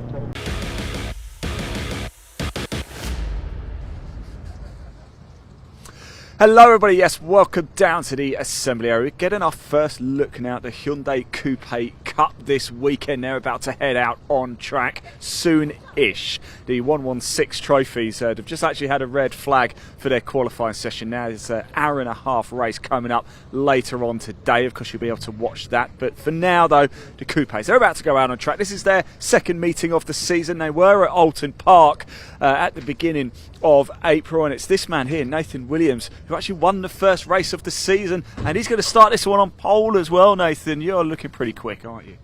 Yeah, I'm really enjoying the car, I'm really enjoying the track, and it's all going quite well so far. Nathan, can I ask a rude question? How old are you? 17. 17 years old. Tell us about your motorsport journey so far. So I actually started off sim racing, so I've done quite a lot of sim racing in the past. So I've done quite a few championships, and a year ago I won the Hyundai Coupe Cup sim series, and then following that, this is my first year in real racing. This is your first year. Yeah. So Alton Park then, at the beginning of April, was that your first ever car race? Yeah, first ever car race. Did you won it? Yep. I don't really know what to say to that. Were you clearly a natural then? Yeah, it's been going really well, yeah. Yeah, that's another story. Congratulations. Wow, there you go. I didn't know that. First ever car race, and he wins it. Not only that, was on the podium in race 2 as well, finishing third. This man here next to us... oh, it's John Hello, Winter, John. everybody. Look, it's John. No, John, you've got to come talk to me now. John Winter, this man, the founder of the Coupe Cup, all the way back in 2013. You must be proud of how much it's grown since then. Yes, we got a nice grid here, but as with everything in problem of grassroots club racing these days, we got 23 cars. It doesn't make what it costs to hire the track. Yeah. Because the circuits are now so expensive, they're just killing club motorsport. Well, there you go. So we're here with the support of BARC. Brilliant. At the end of the day. That's nice to hear. That's the only reason we're here this year, because the circuits are making it so untenable to run. How many cars do you need then, John? You'd need 28 cars here to break even. 28 cars. There you go. If you've got a Hyundai Coupe, get yourself involved. Come and play, yeah. It's a great series, great fun. And thank you for supporting us as always here. It's great to see you, John. Really good to see you. Right, as I said, here alongside Adam Jones, was a race winner at Alton Park in race 2, of course, second in race 1 as well. So you're looking pretty racy as well, Adam. But you got your hands full over there, haven't you? Yeah, no, he's obviously clearly quick. There's a couple of the young people plus Neil over here. So you're only young yourself, Adam. Come on. Well, you know. I feel old now, old soul. But I mean, the plan's to run away and hide, but I feel like that's probably not going to happen. So we'll see how it goes after turn 1. So let's talk about Thruxton. It's obviously the fastest circuit in the UK. We know all of that. Do you like the challenge around here? It's a good track because obviously you got the 2 complexes. That's where all of the proper skill comes involved. But then you've also got to have the confidence to go flat through the corners at the top end. So toe is going to be really important around here. So. Yeah, we've seen that already. So it's 2 stamps on the brakes and the rest is accelerate, right? Yeah, exactly. There's a bit more to it than that, but no, it'll be good fun. So either way. So, mate, look, best of luck. Thanks for talking to us. Really do appreciate it. Let's keep moving down a little bit. I really want to go talk to Max Patworth, actually, the number 97. He's up here. Let's go have a quick chat with him. He's also a double podium. They've only had 2 races. They were both at Alton Park, and the race 1 was Nathan Williams took the win. Adam Jones was second. This man here, Max Patworth, was in third. In race 2, Adam Jones took the win. Patworth was second, and Nathan Williams was third. So Max Patworth is obviously quick. Max, you've been quick. You were quick at Alton Park, but are you a little bit further back than you would like here right now? Definitely. A bit of a struggle this morning because we set the car up. We set the car up expecting a lot warmer track, and that's not turned out to be the case today. So I've made a few adjustments after qualifying, and hopefully we go forward. But you have got to try and get it off the start line today. Now, of course, you had a double podium at Alton Park. You are going to get on the top step of the podium at some point. We know that. The conditions today, they are pretty cold, aren't they? How's that going to affect the tyres? Well, this morning, earlier today, there's a lot more understeer in the car. Yeah. Normally you take church flat, but during qualifying I was really struggling to get it. Church flat, that must be terrifying, isn't it? Sort of. I mean, you're in a faster car, it'd be a lot more terrifying, but it's what it is. Absolutely no fear, you lot. Max, great to see you again, by the way, mate. Thanks for talking to us as well. Do you want the door shut? Let me shut the door for you. There we go. All right, somebody else I want to talk to as well, Harvey Kersey. We just walked past him, actually. I promised that here he is in the number 88. Look, he's shaking his head. It's almost like he doesn't want to talk to us. Of course, he used to race in the junior saloons as well.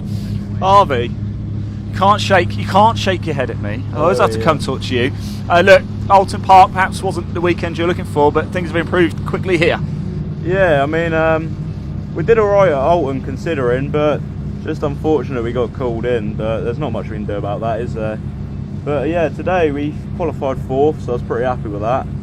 But I seem to have done my front right damper, so it's not the best right now, so we're just going to see how it is when I'm out there and see what happens. Absolutely. Look, let's talk about the old Junior Saloon Car days. The Saxo to a Coupe, it's a bit different. Yeah, I got into this the first time and I went to turn it, and because it's got power steering I was like, oh, I've actually gone where I've wanted to be and not just had to put a boatload of lock on. I'll tell you what though, look, your arms aren't quite as strong as they used to be now though, are they? I can say that for yourself.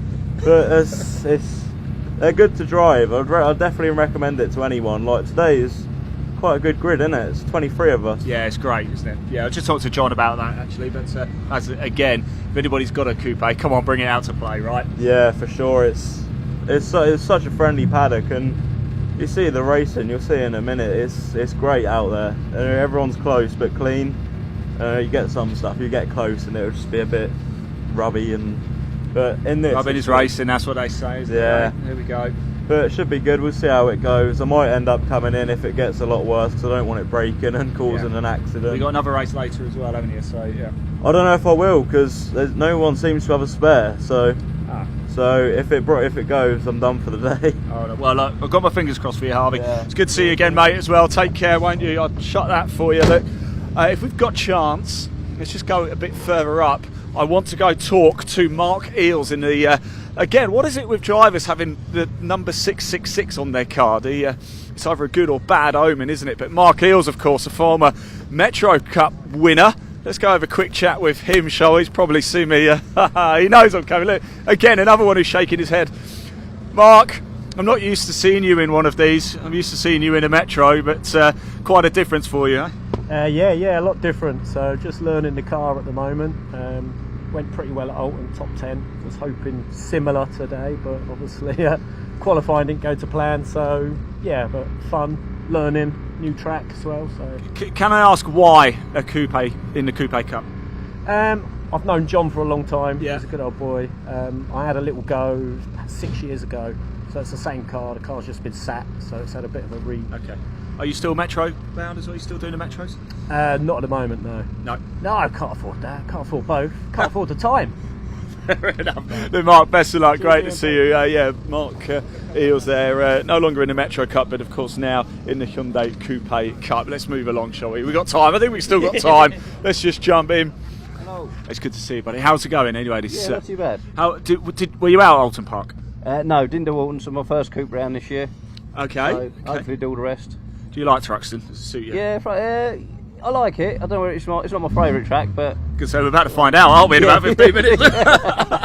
No, it's not too bad. What was it like in qualifying? Because it's pretty nippy today, isn't it? Yeah, I had a big spin at the back, which unsettled me for a few laps, but we'll see. We'll see. Yeah, see what I can do in the race. Top man, thanks for talking to us, really do appreciate it. Let's make our way down to the front. We are moments away from going racing here for the Coupe Cup. Just a quick reminder, of course, Nathan Williams did put it on pole position. Adam Jones is second, and Neil Hurren, Harvey Kersley, Don Giles, Sean Jones, Max Patworth, Dan Fletcher, Matthew Watson, Ben Wilkinson. They are your top 10. 23 of these cars are about to go racing. And as you can see, the 1 minute board goes up as well. Almost time for me to hand over. Just a quick reminder, of course, if you're watching on YouTube, hit that like button, hit that subscribe button. It just means we can, you won't miss any of the action. All the pictures we bring you are completely free to watch. A big shout out to the marshals as well. What a job they have done to ensure we can keep going racing as well. As you can see, let's put the camera over there. The green flag's about to go. 30-second board is up. Time to go racing for the Hyundai Coupe Cup. Dave, over to you. Thanks very much, Ian. Yes, first time I've seen the OT Publishing Coupe Cup in association with Toyo tyres this year. Opened their season at the beginning of April at Alton Park up in Cheshire. This is our last race before our lunch break today. After this we will see more Caterham action, more Junior Saloon cars, a second race for the Coupes, and then the Gaz Shocks 116 trophy coming up later on. But good to hear from John Winter as well, the coordinator and the founder of the Coupe Cup. Has done so much for the relative newcomer to club racing. As we heard, Nathan Williams, the winner of the opening race of the season, his first ever car race, and he's planted it on pole here at Thruxton as well. The man from Merseyside starts alongside Adam Jones, who won the second race at Alton Park. Second row, Neil Hurren, ex-Toyota MR2 rival of John Winter, and Harvey Kersley. We saw him in the Junior Saloon Car Championship last season. His father Alex has raced very successfully in the coupes as well. Don Gillies goes off row 3 alongside Sean Jones, and then Max Papworth, who was well on the pace at Alton. Watch for him coming through from row 4 alongside Dan Fletcher. Row 5, Matthew Watson. I think he switched to the new generation coupe for this round. He had one of the older ones at Alton. Starts alongside Ben Wilkinson. And welcome back Wayne Rockett, one of the most successful coupe racers of recent years. His son Johnny's raced with him. We were told Wayne had retired, but racing drivers never really retire. Mark Jones alongside him, then Michael Evans, something of a veteran of this series now, been with the coupes for several seasons, alongside Roger Owens, Darren Ford and Ben Howarth on row 8. Ninth row is Paul Laurie, another ex-MR2 man, alongside Eddie O'Kane. Then on row 10, Simon Smith alongside Mark Eales, the ex-Metro racer. And row 11 is number 8, Gary Hobbs, we heard from him, alongside Spencer Hirons in number 65. And 44, Tim Prince, starts from the back.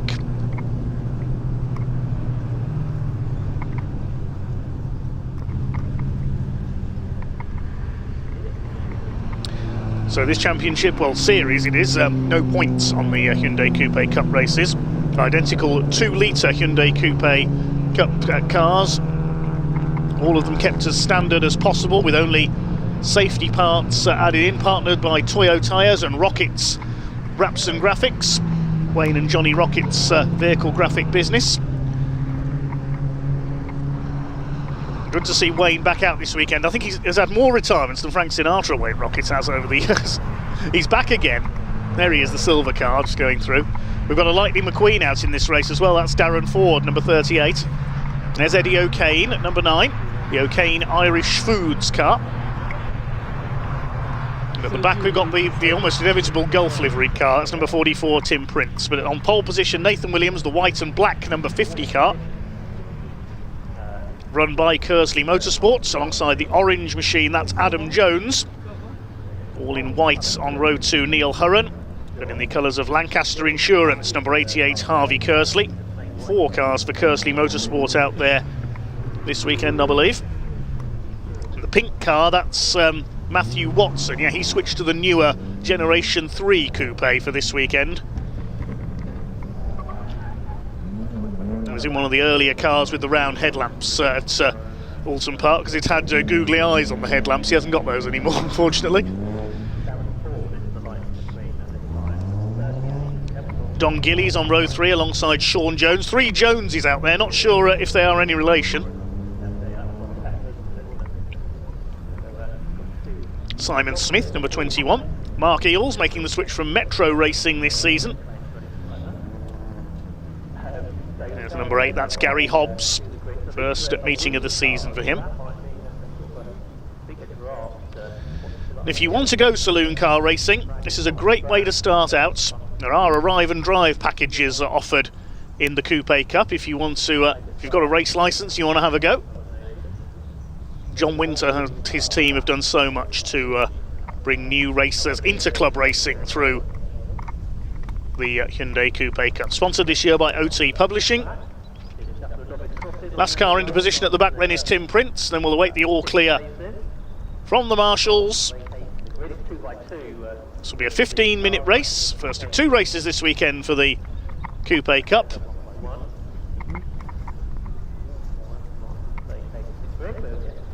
Just awaiting the all clear then, once the marshals are clear of the grid.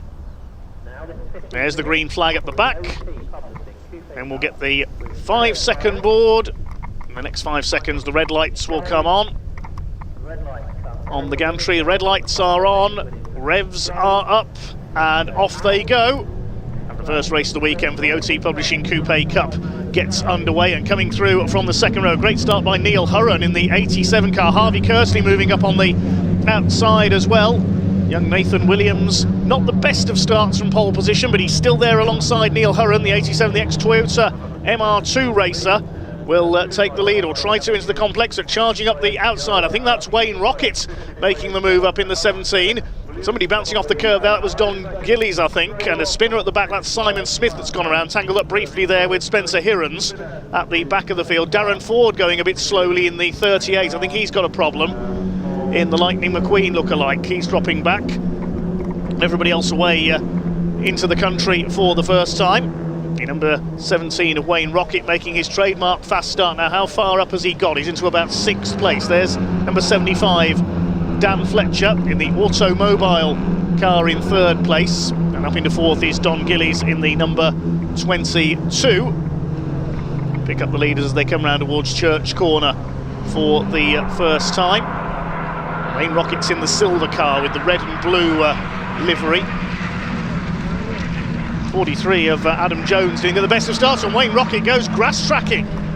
Bounces into the air. Now, how good is the Hyundai Coupe at Rallycross? We're not too sure. Here they come then towards the completion of the opening lap. Bit of a lock up there from Nathan Williams. Oh, Harvey Kersley loses the back end of the 88 car. He's going to have to go over the grass to recover it there. And a spin there, that's Max Papworth. He's got caught up with Matthew Watson and a couple of others. One of the car goes over the grass in avoidance. Possibly cold tyres. It's not the warmest day, as we heard here at Thruxton, possibly catching 1 or 2 of the drivers out. So who's got the lead? Nathan Williams is now in the clear. Dan Fletcher in 2nd place. Harvey Kersley is 3rd. Then Don Gillies is in 4th position. And Wayne Rocket rounding out the top 5. The tyres locking up again into the complex. There's not much grip out there for these cars. They're on standard road tyres. Neil Hurren's dropped back after his quick start into around 6th position now. Behind him, Ben Wilkinson, the number 10, going well, with Paul Lorry behind him, not of golf fame. They head out into the country, and yes, the 38 of Darren Ford is in pit lane. We saw that slowing on the opening lap, so Lightning McQueen is in the pits. Matthew Watson running out wide there. He had a bit of contact at the chicane on the first lap. He's slowing up as well, so it's not a good race for the newer Generation 3 coupes. Gen 1 and 2 cars. Tell the different generations apart by the different styles of headlamps on them. Don Gillies attacking there on the back of young Harvey Kersley, the Lancaster insurance car, the Lancaster Bomber as we call it. We are at an airfield after all today. Here comes Wayne Rocket up on the outside. It's going to be 3 wide into the chicane. Wayne Rocket's arguably the most experienced driver in this race, trying to get around the outside there. He's going to get ahead of Harvey Kersley, I think. Don Gillies will hold him off though. Neil Hurren behind them, then Ben Wilkinson, the number 10. See how closely matched these cars are. Nathan Williams starting to pull away out in front. Drivers who've gone on to success elsewhere from the Coupe Cup. Ian Goodchild, the Devon-based racer, very successful a few years ago. Went on into GT racing.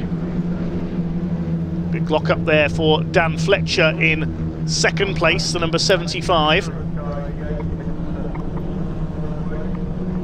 Mark Jones locking up in the blue and white car further back. So Don Gillies on the inside holding back Wayne Rocket. This is the fight for 3rd place. Kersley has gone down to 5th in the 88s. To the inside at Noble goes the Rocket Man.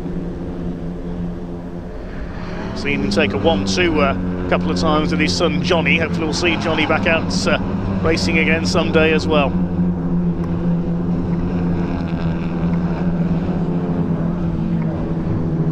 Right into the country once again. This 15-minute race, the OT Publishing Coupe Cup. Moves towards Church, the battle for third. Harvey Kersley trying to keep up, then Neil Hurren. There's Ben Wilkinson, the number 10 car, and from Ashford in Kent. Bit of dust being kicked up ahead of him there. Behind them is Adam Jones, the orange number 43. Then it's Paul Lorry. Adam Jones dropped back at the start. See them locking up into the chicanes. This circuit very tough on tyres, the abrasive surface here at Thruxton. Behind Paul Lorry is the number 47, which is Sean Jones. And in chasing him we have Mark Jones. As we say, we're not sure if the three Joneses are related.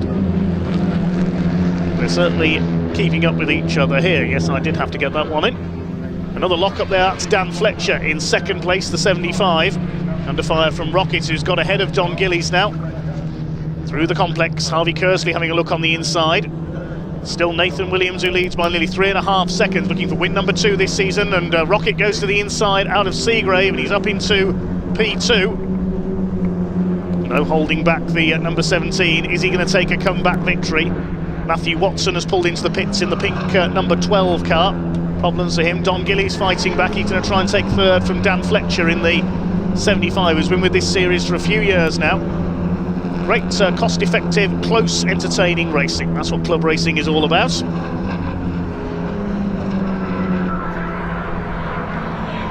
Nathan Williams pulling clear, the teenager. His first season of car racing, moving up from sim competition. There's the 43 of Adam Jones, the KJS body shop car, not to be confused with the Adam Jones who raced in the British touring cars in the early 2000s in a Seat. Bit of a lock up there from Wayne Rocket in that second place. Fletcher third, Gillies fourth, then Neil Hurren in the white car over the curbs there. Harvey Kersley, Adam Jones, Ben Wilkinson next in the order. Completing 4 laps. Problems there. Oh, the 47, that's Sean Jones, and he's spun into the tyre wall at the chicane. He gets going again. That car very battered indeed. He's lost the rear wing. He's got it going again though, but for how much longer? He's got a whole lap to do before he can get back to the pits. There's bodywork rubbing on the tyre there as well. He goes with Gary Hobbs in the number 8 car. Sean Jones, that must have been a big spin. He must have hit the tyre wall at the chicane. Further back there's the number 14 car, which is Ben Howarth in the yellow machine ahead of Spencer Hirons. Tim Prince at the back of the field there. So a few cars suffering 1 or 2 incidents. We lost Max Papworth on the opening lap as well. He got caught up in the first lap melee. Max had a frustrating time in Coupe so far. Has come close to a win on several occasions. Meanwhile, side by side between Adam Jones, Harvey Kersley, who runs wide at Church. He's on the grass. We have seen a Hyundai Coupe in Rallycross in the past in the BTRDA Clubman Series, but not sure of its potential as a Rallycross car. Rocket up the inside, battling with Dan Fletcher for second place, trying to slipstream each other Caterham style. Then Don Gillies and Neil Hurren behind. And Adam Jones coming back through the order. He got delayed at the start. I think it was him who got caught up with Max Papworth on the first lap, the man from Essex out of the race. Darren Ford is back in the pit lane in the 38, that's his second stop. Matthew Watson has retired into the pits. And I think Harvey Kersley has come in as well. Yeah, that's a grassy excursion coming out of Church. I think has damaged the underside of his car. I saw a bit of bodywork hanging off. Fastest lap of the race is with Adam Jones, 1:35.034. As the pack heads through out of Seagrave, just under 90 miles an hour around the Thruxton circuit.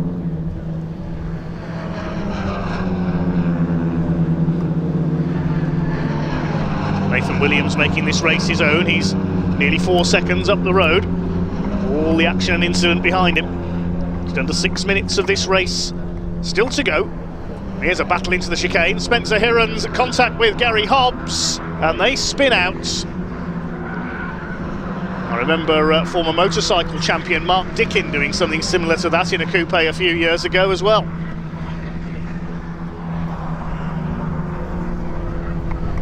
Meanwhile, here's a battle between Paul Lorry and Mark Jones in the 32. This is for 9th position. But here's our leader. Not seen much of Nathan Williams so far because all the action's going on back here behind him, and wallop.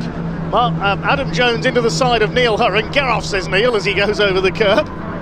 Adam Jones determined to make his way back up after those problems at the start. Not surprisingly, Sean Jones in his battered car is into the pit lane. It's been a pretty bruising encounter for the OT Publishing Coupe Cup so far here at Thruxton. They need to remember they've got another race coming up later on. Williams from Rocket, Fletcher, Gillies, Hurren. Gary Hobbs in problems again, running wide at the chicane. There's Tim Prince in the Golf car. Every championship in the UK or series has a Golf liveried car in it. It's almost protocol.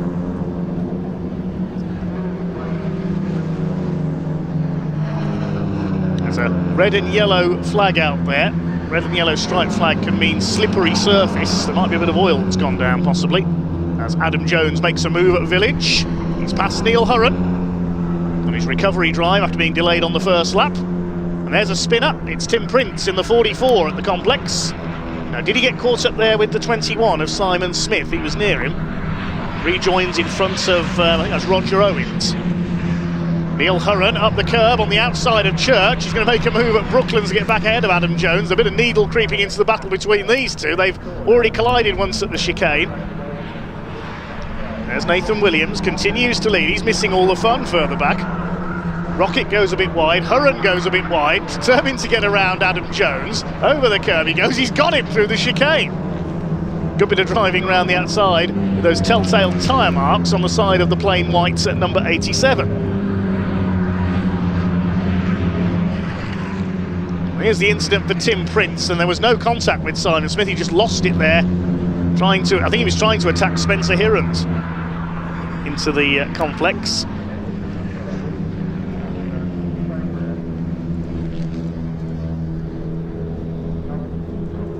Adam Jones again trying to hunt down Neil Hurren.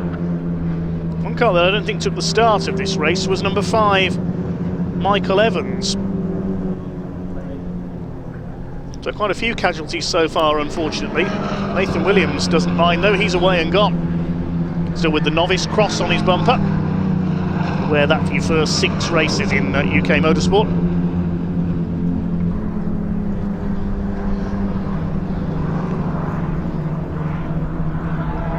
He is controlling this race superbly. I think sim racing is so valuable these days as a training ground for the real thing. There's Eddie O'Kane up into 9th place. He's got ahead of Paul Lorry. Pulling away slightly there. Into the chicane comes the leader. Wayne Rocket in 2nd place. The battle is heating up for 4th now because Don Gillies has been caught by these two battlers. Adam Jones back around Neil Hurren. Plays Hurren at his own game. That's exactly the same move there at the chicane. And the orange car moves ahead. Black and white flag goes out, but I'm not getting notification of the numbers to go with the flags, unfortunately, on my timing screen, and we can't see them from that angle. So apologies for not being able to bring you news on that. Don Gillies throws it into the complex, so he's out, breaks out, and Neil Hurren spins, look out! Oh, goodness me! I think Don Gillies just clipped Neil Hurren there. That could have been a lot worse. Neil Hurren spun across the inside of the corner. I thought Don Gillies was going to T-bone him there. And that was driver's side on as well. That was a lucky escape. Well, a lot of incidents here in the OT Publishing Coupe Cup. Spencer Hirons dropping back in the 65, he's slowing up. It's not a good race for the later Generation 3 cars. They all seem to be hitting problems, and yes, Spencer Hirons is parking up at the marshal's post. He's out. Well, Nathan Williams is heading for victory. Less than a minute left on the clock. Now there'll be yellow flags coming out of Allard. Here comes your leader. I think they'll get one more lap out of this. 2nd place is still Wayne Rockets. Let's have a look again at that incident. Watch the 87 car, spins across, and it was only because Don Gillies had run wide himself. If Eadston's still going at full speed, that would have been a big accident. Don Gillies just clipped Hurren as he spun across there. He was lucky that he'd gone wide. Meantime, Adam Jones has moved up into third place. He's got ahead of Dan Fletcher. The grid for race 2 will be set by the results of this one. Yellow flags out there with Spencer Hirons having pulled over. That was very lucky. We saw that Don Gillies first ran wide, and then as Neil Hurren spun, if Don hadn't have run wide, they would have collected each other heavily.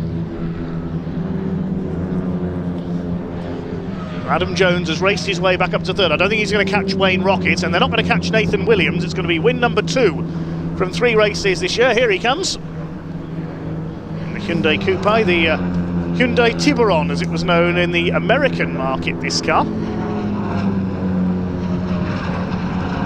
Nathan Williams comes from up near Liverpool. He is heading for his second win in his 3rd ever car race. He's in a Generation 1 coupe. 2nd generation with the quad headlamps. 3rd generation, the slightly bigger car.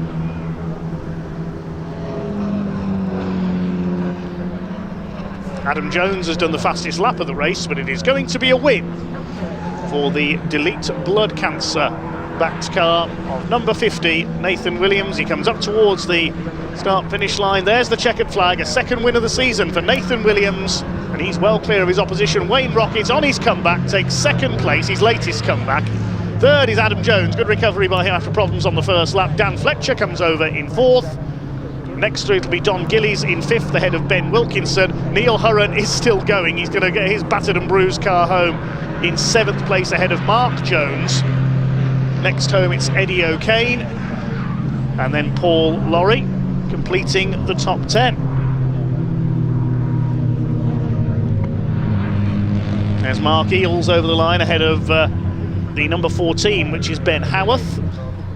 Gary Hobbs will be next home. He's had a couple of moments in this race in the number 8 car. Here comes the prep and paint car. Need a bit of prep and paint ahead of race 2, I think. He heads home the 21 of Simon Smith. Here's Tim Prince, had a spin at the complex earlier on. He'll be home in 16th place. Roger Owens coming home ahead of him. And they will be the only finishers. 6 retirements in that one, unfortunately. Hopefully they'll be back out for race 2. Provisional result then, a win for Nathan Williams by 5 seconds ahead of comeback man Wayne Rocket. Adam Jones coming back from 9th place to 3rd, ahead of Dan Fletcher and Don Gillies. Ben Wilkinson in 6th place, Neil Hurren after that spin at the complex in 7th.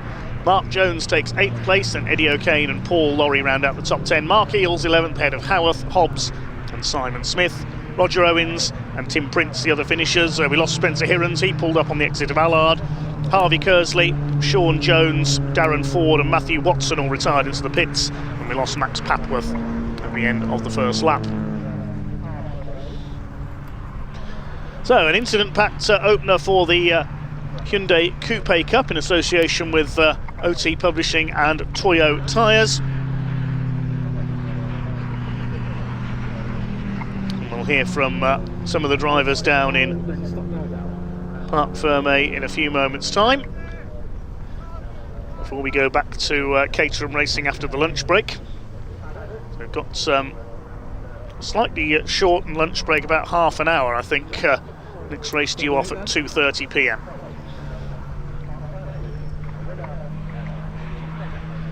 Vertex Caterham 310Rs next up at 2:30. Then it's followed by Junior Saloon Cars, the Edge Caterham 7270R Championship, our second Coupe Cup race, and then our 90-minute Enduro for the Gaz Shocks 116 trophy.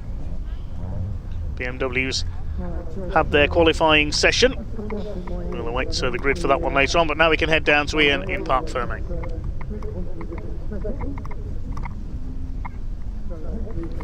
Oh, goodness me, but it is getting really chilly down here now, but not for Nathan Williams. A second win of the season out of just 3 races in only his 3rd car race as well. And I'm going to keep bringing it up because it's quite remarkable. Talk us through that one. Yeah, I think I had an alright start, probably the best I've had so far, but I had someone come off my left, just about managed to hold them off, and then I quickly thought that was a bad mistake because I gave them the slipstream down the back straight, but I think I just managed to pull away enough, and then from there I built a gap. I looked back in mirrors at some point and saw Wayne behind and thought either I'm going to match him here or he's just going to pull up right to me and just pass me, but fortunately it's the first one. Well, Wayne is a bit of a legend in Hyundai Coupe Cup, but you have beaten him. How does that feel? It feels really good, yeah. Top man, yeah, you've got a target on your back now, Nathan. Brilliant stuff. Let's go grab Wayne, because he didn't race Alton Park, but he's back with a bang. Wayne, it's good to see you, my friend. That was exciting. Yeah, I love a race like that. I'll take that over any easy one. Can I ask you a question? We saw a lot of cars kind of going off, but under their own steam. Is there a greasy patch out there, or is it just cold tyres? Not too sure what's happened. It's all right for me. Yeah. Yeah, I don't know. I'll talk to them boys in a minute and see what happened, but I didn't see anything. Are you back for the rest of the season? No, one off. If a one off involves being 2 races. Yeah. Yeah. Okay, well, it's great to have you back. Congratulations as well. We do want to grab Adam over here as well. Adam, what a race that was, eh? Yeah, it was. And you got it done right near the end. Yeah, it was definitely a chaotic one. We'll call it that. I just asked Wayne actually if there was any a grease patch or something down on the track, because a lot of people were going off under their own steam, a lot of lock-offs happening. Nothing, just cold tyres? Yeah, it was. I think at the start especially, everyone was a bit aggressive. I sort of got swallowed up in that, and then towards the end, I think a lot of people were underestimating how much the tyre heating was happening. Yeah. I was really badly understeering towards the end of that race. There's a lot of debris around as well, so it's everyone just pushing hard, they always are. So that's what makes it fun, doesn't it? Congratulations, buddy. Great stuff indeed. Let's move down. We've got a bit of time, though. You're not missing any racing. We're actually moving into the lunch break here at Thruxton now, so we've got Harvey over there. We'll have a quick chat with him. Harvey. Was it okay to just protect the car, right? I had to come in. I tried to keep it around church and it just went straight and rips the whole bottom out. But, oh well, what can we do? Does that mean you can get out for race 2? Did you pull in to protect the car for race 2? Oh no, I've ruined the car. Oh, you've ruined it? Oh. But I think Matthew's broken something, so he's going home, so I'll nick his suspension and go back out. I think the word is borrow. Yeah, that's what I meant. Yeah, borrow. Well, it's great to see you again, mate. Good luck. Well, it looks like we will see you in race 2 there as well, doesn't it? Let's keep moving along, shall we? Grab a word with some of the drivers as we're moving along. We've got a willing victim over here who looks like desperate to come and talk to us. That was a wild race, wasn't it? Wasn't for me, actually. I was all by myself for quite a long bit. Just cruise along. I didn't quite have the pace to go with the front leaders, and I just didn't quite have the pace, so I just ended up cruising around by myself and just ended up watching the... I think you were the only one then, weren't you? Yeah, pretty much. Pretty much. I was the only one to be cruising around. But yeah, no, everyone else seems to have a good race in front of me. I had a front row seat, so yeah, no, I still enjoyed it. You picked up a few places then, didn't you? I did, actually. I think actually having to do much work. I counted 6th, I think. I started 10th, finished 6th, I think, so nothing much really more to say to that. Just all-round good race. Well, look, I hope race 2's good as well for you and uneventful, shall we say. Actually, were you happy with that? Did you quite like that? Yeah, I was fine with that. Yeah, protects the car, doesn't it? It does, yeah, exactly. Top man, good stuff indeed. Let's grab a quick word with Mark again, shall we? Here he is. Mark, did you enjoy that? Yeah, really enjoyable. Yeah. So, it's good, thank you. It looks quite chaotic out there. Yeah, there was a few cars spinning. I ain't got a clue where I finished or anything like that, but yeah, it's good fun. You know, the car felt a little bit better than what it did this morning, so hopefully a couple of little scratches to polish out and we'll go again. You're not the only driver who's got the number 666 on the car. Why the number of the beast? Oh, this man here, actually. Come on. I've always had, I've always raced 44 normally. Yes. But this man here already had it, and I just didn't know what so you nicked his number. I didn't realise I did, but I must have got him first. But I can sell it back to him, I'm sure. Yeah. Well, let's negotiate a price now, shall we?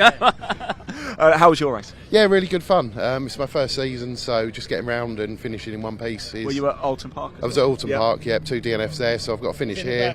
Yeah. So brilliant. Brilliant. This is a huge success then. Your first race finish. Yeah, got round, all finished, all good, all done. Brilliant. So and really enjoyed it. So look forward to the second one later. Top man. That number 44 is worth a bit of money. It all is, right, it is. don't just give it away to him. Yeah, top man. Cheers. Right, there we go. We do move into the lunch break now here at Thruxton. We've got a couple of features coming up for you. Before that, though, I will hand back to Dave, and I'm sure he'll run through the schedule for the rest of this afternoon. Don't go far.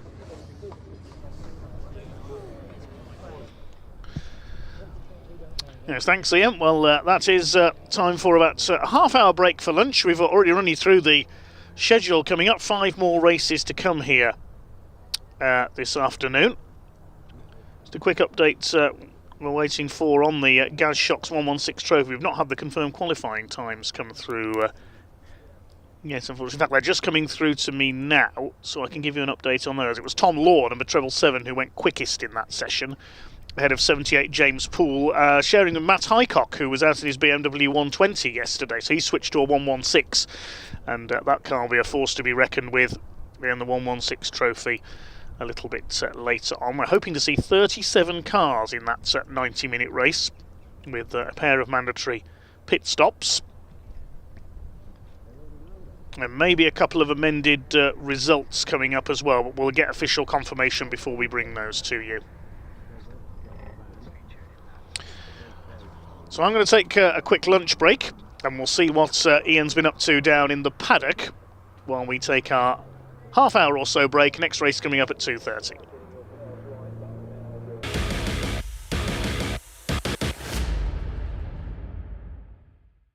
Right, everybody, here we are. It's the lunchtime on Sunday, and wow, I spend a lot of time normally testing other people. Today, I am the one who's going to be tested. Ben Norton here is going to take me out in the Alpine, and I have to guess as many of the BARC Championships as I possibly can in one lap. Now, before we get into that though, Ben, this car, it's something pretty special, isn't it? Yeah, they're amazing, and we're really lucky that we've got a great relationship with Alpine. We have a fleet of them here for our driving experience days, so customers can get on track in this amazing sports car and drive it around the fastest circuit in the UK. So they can actually take this car out for a spin around Thruxton. Yeah, we've got a fleet of 9 of them, all the S versions. So they've got a bit more horsepower, a bit stiffer as well, and they're fantastic around here. Really light, really nimble, plenty of power. Yeah, it's a stunning bit of a kit. Now, if you go full pelt, what speed can you get up to on one of these?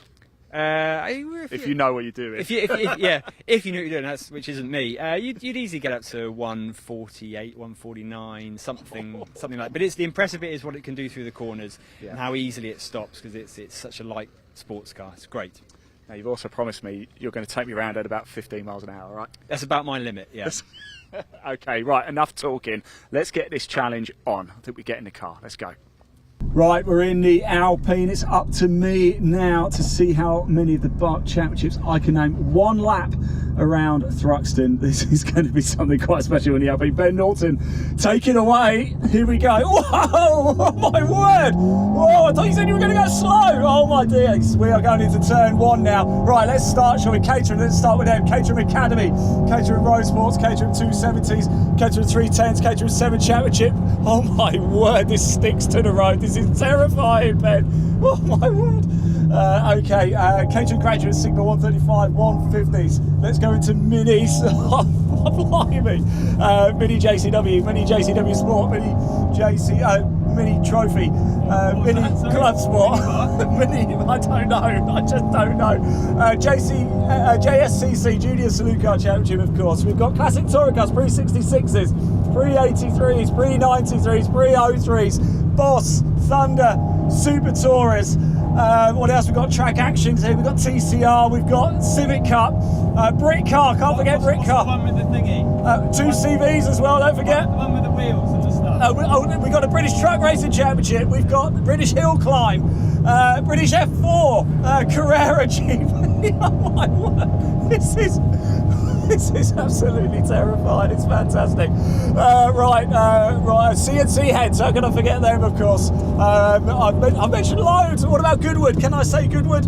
We do provide, of course, the marshals and the administration for Goodwood Festival of Speed. Let me have that one as well. The FF 1600s. Yes, I've got that one as well. Here we come back onto the start, finish straight into the bits. I think I did pretty good. That went so fast. Oh my word. Ben, that was terrifying. I think you got quite a lot of them. I think I did pretty good, didn't I? Yeah. I've got to give myself a bit of a pat on the back. But you said you were going to go slow. What happened? I realised I had one opportunity, so I went for it. Cold tyres, but I went for it. Yeah, you said you'd get the excuses in, but you really went for that. Thank you so much. That was terrifying. No worries. In equal measure. There we go. Let's get out and see if I can walk.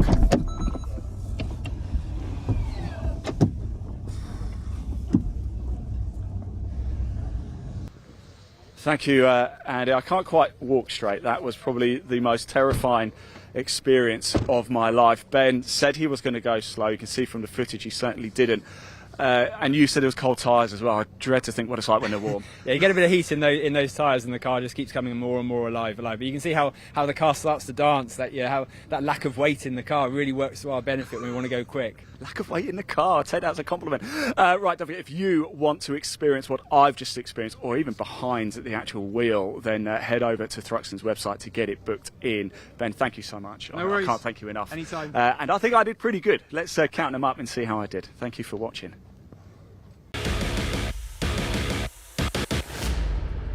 Right, everybody, it's the lunch break here at Thruxton, so we come down to the Junior Saloon Car Championship to have a little bit of fun with the drivers. This is a whiteboard. We're going to test their knowledge of Thruxton and get them to draw the outline from memory as best as they can.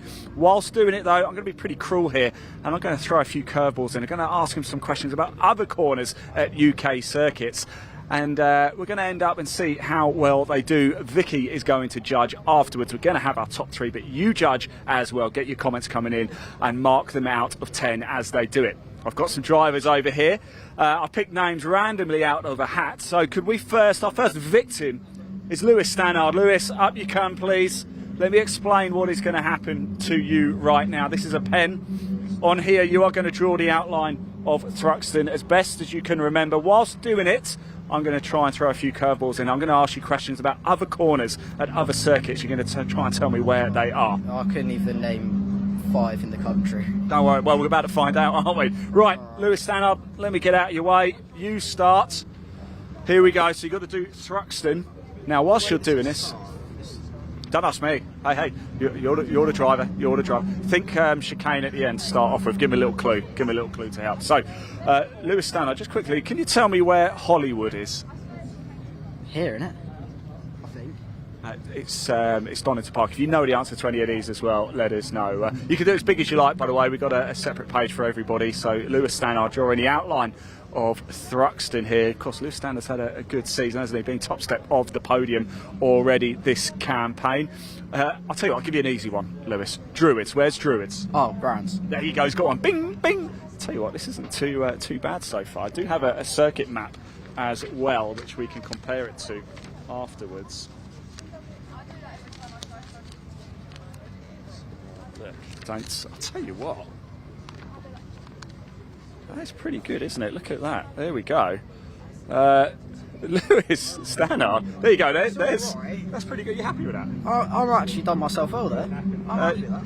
You can mark that. Parents, what do we think? I think it's done all right already.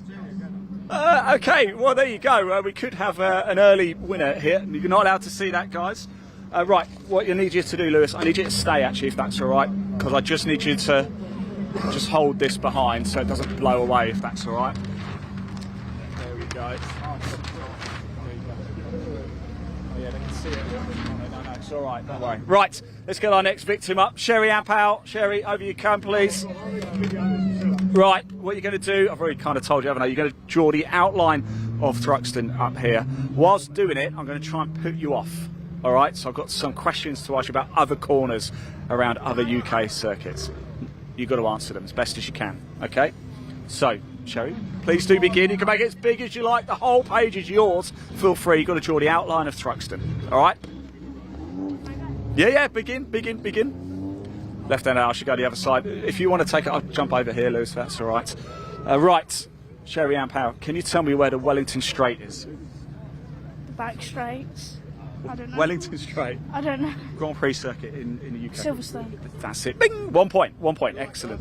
Right. Do you know where Duffer's Dip is? No. Do you know Duffer's Dip? Do you know where that is? Cadwell? It's Knockhill. It's Knockhill. Here we go. Good stuff. Stephen Powell there. Yeah, giving good advice, as he should. Nice one. Keep going, Sherry. There's no. You can't get it wrong. All right. Right. Can you tell me, Sherry and Powell? It's not horrific. Can you? There's a nose. There's a mouth. There's the eyes. keep going, Sherry. You're doing a great job. Are you pleased with how it's going? No. No. I'm not surprised. Can you tell us where the Deer Leap is? The what? Deer Leap. Alton Park. You knew that, didn't you, Lewis? You knew it. Yeah. The corners. Yeah. Well, we had Wellington Straight. That's a straight. Yeah, absolutely. Around the UK. Okay. So do you know where the Gooseneck is? The what? Gooseneck. Do you know where the Gooseneck is? Cadwell. You gave it to. Well done. We'll give you that one, Sherry. We'll give you that one. Right, everybody. Let's have a look at this. Let's see what we think. Looks more like a ghost. So there's the checkered flag bit. Yeah. There's the first corner, and then you have that uphill thing. That was supposed to be that then. Yeah. Then you have the complex. You have the left, right. Then that's supposed to be a bit sharp, and then that's when you go out the hill. That's Goodwood all the way round church, and that's Club the Chicane. So you know your corner names here, don't you? Yeah, but. Okay, Sherry, thanks for that. I think actually, if you just write your name on the bottom, that would be great, just so we know it's yours. I don't think we're going to forget. No, just write your name. It's fine. You know, we might get 20p off eBay for these. There you go. Okay, right. Lewis, could you come back round and just hold these for us? Is that all right, mate? Just so they don't blow away. Right, let's get our next driver involved, shall we? We've got Lexi Powell now. Lexi, come on. Right. Here's what's going to happen. You've obviously gathered it by now. You've got to draw the outline of Thruxton. I'm going to try and throw you off some questions about other corners at other UK circuits. Okay, here is your pen. Are you right or left-handed? You're right-handed. Okay, fantastic. So I'll tell you, it might be easier for you to go the other side then. Right, you begin. You've got the entire page is yours. So make it as big or as little as you like, and you've got to do the outline of Thruxton. Here we go. Right, can you tell us though where Sunny In and Sunny Out is? No. Standard, you know. Croft. It is Croft. Congratulations. There you go. Good stuff. This is Lexi Powell now starting. You can start anywhere on the circuit you like. You just got to do the outline of Thruxton. Lexi, where's the Cooper Straight? Is that Brands? It is. Yeah. Ding, ding, ding. Good point there, Lexi Powell. Point on the board. Hi Lexi, how are you doing today? Sherry Ann's come in to help out. This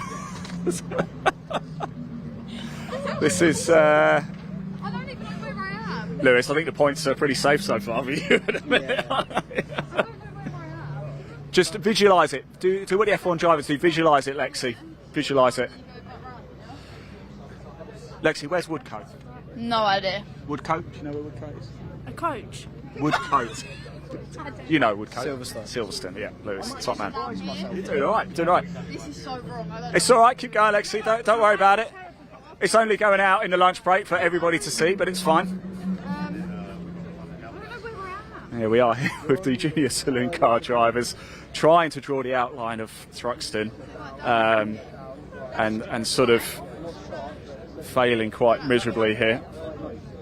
We'll let Luke help. Give her a hand. Yeah. Let me just remind everybody how the circuit actually looks. Okay. That is how it should actually look. That's how it should actually look. Sorry, Lewis. I'm just putting that over your head just so we can. That's how it should actually look. There you go. Look. There you go. We'll give Lexi a bit of a hand here, shall we? Are you done? I don't know. What's that? Are you done? I don't know. Right, Lexi, could you just put your name at the bottom just so we know it's yours. Not that we're likely to forget anytime soon. Thank you very much. We appreciate that. Good job. Top 3 might not happen. Right, let's get our next driver out. Martin Wright, please, Martin. It's good to see you, buddy. Right, you might have gathered what we're doing. Thank you so much. So you've got to draw the outline of Thruxton. Yeah. Okay, I'm going to try and pick you off with some questions about other corners at UK circuits. Okay, Martin Wright, off you go. You can use the whole page. It's all yours, all for you. From start to finish. Wherever you like, you start it wherever you want. You just got to do the outline of Thruxton as best as you can. I'll tell you what, Lewis did a good job though. Lewis could have a winner here. Do you know where Spitfires is? Sorry, we've just got to move you back. So do you want to come this side? You're right-handed. Do you want to go that side? Might be easier for you. Do you know where Spitfires is? No. Do you know where Spitfires is? That's an airplane, isn't it? It is an aeroplane, but it's also a corner at a UK circuit. Is it? It's in Wales. Anglesey? Who said that? Lexi. Lexi got it right. Yeah. There you go. And I'll tell you something. Martin Wright is doing a pretty good job here. Okay, wow. Martin, that's pretty good. Are you happy with that? Yeah, that's all right. Fantastic. Okay, not bad effort at all. Yes, if you just put your name at the bottom so we know it's yours as well. Martin, there is going to be a podium after this. Oh, I shouldn't worry about it. Right, let's get our last one, actually. We've got Max Scharfegger. Max, over you come, please, my man. Are you right-handed? Yes. You're right-handed, so if you go stand that side, it's probably a little bit easier for you. Max, you got the gist of what we're doing? Yeah, fantastic. You'll draw the outline. Oh, we're going to go this way. Okay, I like it. I'm impressed. Do you know where Butchers is, the corner Butchers? No idea. Okay. Butchers, anybody know where Butchers is? It is where you buy meat from, that's absolutely correct. It's also a corner at a circuit. Up north, way up north, even further north. Knockhill, that's it. Brilliant stuff. Does anybody know where the bomb hole is? Bomb hole, Max, do you know the bomb hole? Snetterton. That's correct, that's correct. Yeah. Can anybody tell me where Oggies, where's Oggies? Oggies?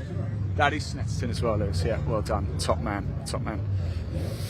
Wow, That was like a side profile. Look, like that's the nose. Have you seen Sherry's?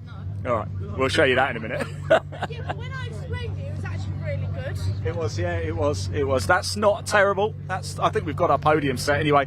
Max, thank you so much. Right, if we can pull in Vicky now. Vicky, can we get you to come in, please? Stay with us, drivers. Lewis, if we can go back to the start, please. That is your effort. Look at that. Vicky, we just need you to judge for us, please. Marks out of 10. That is how it should look. Vicky, over you come, Vicky. So this is Lewis Stannard's effort out of 10. What are you giving it? I think I'm going to have to do an 8 out of 10 for that. 8 out of 10. Eight's the score to beat. You could turn that into a track map. You could turn any of these into a track. Okay. Okay, let's leave this for race control. Next one, please. Next one. Who's can we tip it over? This was Sherry's, I believe, wasn't it? This is Sherry Ann's attempt at that. Vicky. She did explain it well, and I can see why she went with what she did, but I'm going to say 5 out of 10. 5 out of 10. You got the mouth there, nose, eyes, hairline. Great stuff. 5 out of 10. This is Lexi's attempt at Thruxton. It looks like I'd go 5 out of 10 as well on that one. Really? Yeah. Wow, we're being generous. Sorry, Lexi. Next one, Martin's. Martin's. This is that. Ooh, that's not bad actually. Can I go back and look at Lewis's again? Yeah. Go back to the first one, please. So you go. Okay, can we go back to Martin's? I think I'm going to do an 8 out of 10 as well. Oh. Okay. All right, fair enough. And this is Max's. It's rotated. He's got a fairly decent look at it. All right, yeah. It's still nowhere near. No, it's not. That way. Probably a 5 out of 10 as well on that one. 5 out of 10. So that does mean that Lewis, Martin, we have a tie break. Okay, so we have to have a winner. So the first to shout out the circuit name of where this particular piece of track is. Who can tell me where Maggots is? Lewis is the winner. Sorry, Martin. Great effort, though. Guys, thank you so much. A number of races coming up this weekend for you. Cherry Lexi, thanks for turning up. We really appreciate it. Good luck. Parents, what do we think? Good efforts? Really? Yeah, they're all right. Right, almost time to go racing. I'm going to hand over to your commentator, Dave Goddard. Thank you very much again, guys. Thank you.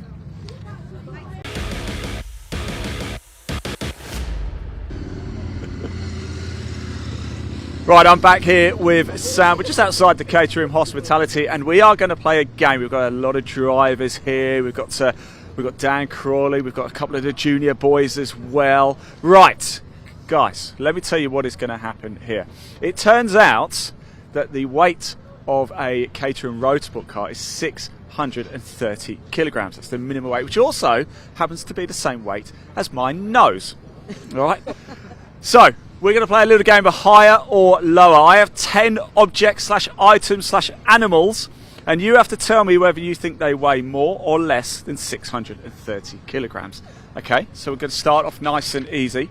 So the first one is a male African elephant. Do you think it weighs more or less than your Caterham, Sam? More. It is more, comfortably more as well. Actually, it weighs between 2,268 to up to 6,350 kilograms. Unbelievable. Okay, right, the next one is a Formula 1 car 2025, more or less. Ooh. Actually, I'm going to start this end this time. Yes. Yes? What, higher or lower? Higher. Higher? More. More, higher? More. Higher? Yeah, higher. Higher? Higher. Higher? Higher. You're just going with the crowd, are you, Sam? It is higher. It is 800 kilograms. Okay, we're going to start I'm going to start with you. An ostrich, a full-grown male ostrich, higher or lower than 630 kilograms? Lower. Lower. Lower. Lower. Lower. Lower. It is lower, comfortably lower, so it's 160 kilograms.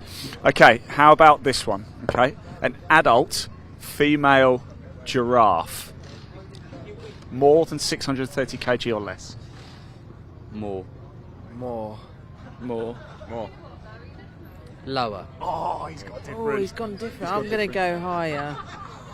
Okay, I can tell you. Did you say lower? Yeah, you're wrong, Dan. It's it's 830, but good guess. Anyway, good guess. Right, the next one is 1 cubic meter of snow packed together. All right, is that more than 630 kgs or less, Sam? It's going to be more. Less. Less. Less. Less. Less. So I can tell you, one of you is wrong. Yeah. It is less, but not by much. It's 600 kgs. How good is that? Okay, this one. Now think about this. Okay, listen to what I say here. This is higher and lower. 631 1 kilogram bags of marshmallows. Wait, how much does Caterham weigh again? How much does Caterham weigh? 630. 630. Higher. Less. Higher. Higher. Of course it's higher. It's 631 1 kilogram bags, so it's 1 kilogram above 630, Josh. Luca, did you say lower? He said lower. You said lower. Said lower. One of you definitely said lower. Okay, how about this one? Question number 7. A thoroughbred racehorse, higher or lower than 630 kilograms? Ooh. I need more thinking time. You've got to go do this 310Rs in a minute. You ain't Oh, got any time. yeah. I don't know. I actually don't know. Higher. Lower. Lower. Is this the same one? It's the last one. No, you've got a couple more. Okay, higher. It's got to be higher. Lower.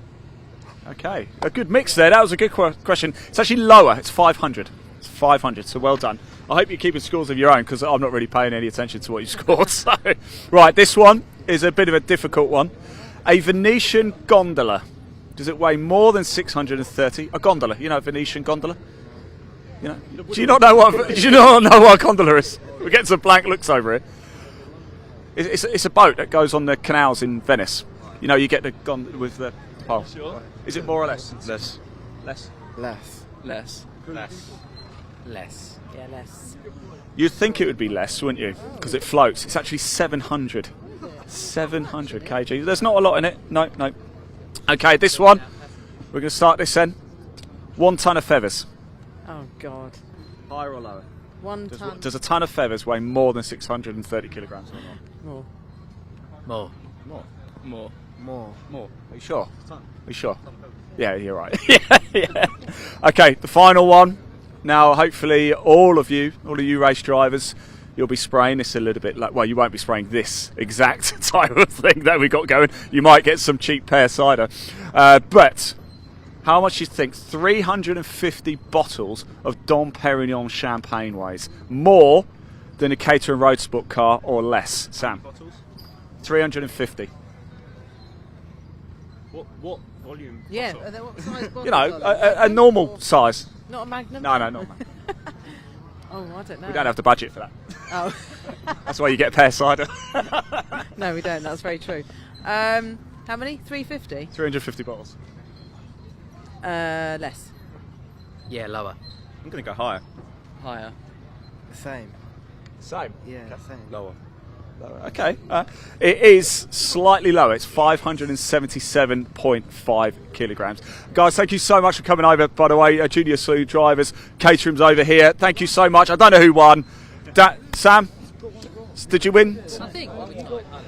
Nobody's really counting. How did you get on at home watching as well? Let us know. Guys, we're going to let you crack on. Sam, it is almost time to get going for the next race. So should we go for a little walk over here, shall we? Thank you so much for that, guys. Just a little bit of fun in the lunch break here. You haven't missed any racing. Don't worry. I don't know if you saw it as well, but in the clip at the start of the lunch break, I went out in the Alpine yesterday. Ben Norton took me for a spin, and he promised me he was going to take it easy, and he didn't. And my task was to name as many of the BARC championships as I can, and I think I got most of them. I did miss the British Touring Car Championship off, like the biggest one. So, but I got all the Caterhams in. You'll be proud of me. I got all the Caterhams in. Right, Sam, I'm going to hand this over to you because next race coming up very shortly. Going to chat to some of the drivers. 310Rs, I believe. It is the Vertex 310Rs. Yes, thank you very much. Yes, we're going to go and have a word. We have got a reverse grid for this one, so this is makes it a little bit more interesting for everybody. So it's good. Let's go and have a word with Ryan. He'll be happy. It's quite a good position for him, isn't it? 5th. Hello, Ryan. Hello, Sam. So 5th, not bad for the. Is this part of the reverse grid, isn't it? It's part of the reverse grid. I think I was 4th in the results for the last race. I've started from P2 twice already, so I think it doesn't make much difference by you get down the back straight. So no, we'll just doesn't make any difference, does it? Really? Yeah, and with Taylor and Lars coming from behind, it should mix things up a bit, make it a bit interesting. Yeah, definitely. No, your racing's been absolutely awesome to watch so far this weekend, so I'm looking forward to this one. Such close, clean racing. Yes, it's very good. Everyone's, knows what they're doing, and you can go side by side and trust each other, which is great. Yeah, brilliant. Well, looking forward to it. I think you need to get your engine turned on. They've got 1 minute, so these guys will be heading out on track. We will just keep to the back of the car so they can head out. I won't go and disturb any of them now, but so actually it's not as cold now down here, which is quite good. We've still windy, but I feel like it's not as chilly, which is good, but it's good to keep the cars nice and cool. So there's the whistle. 30-second board is being shown, so I will now hand over to David.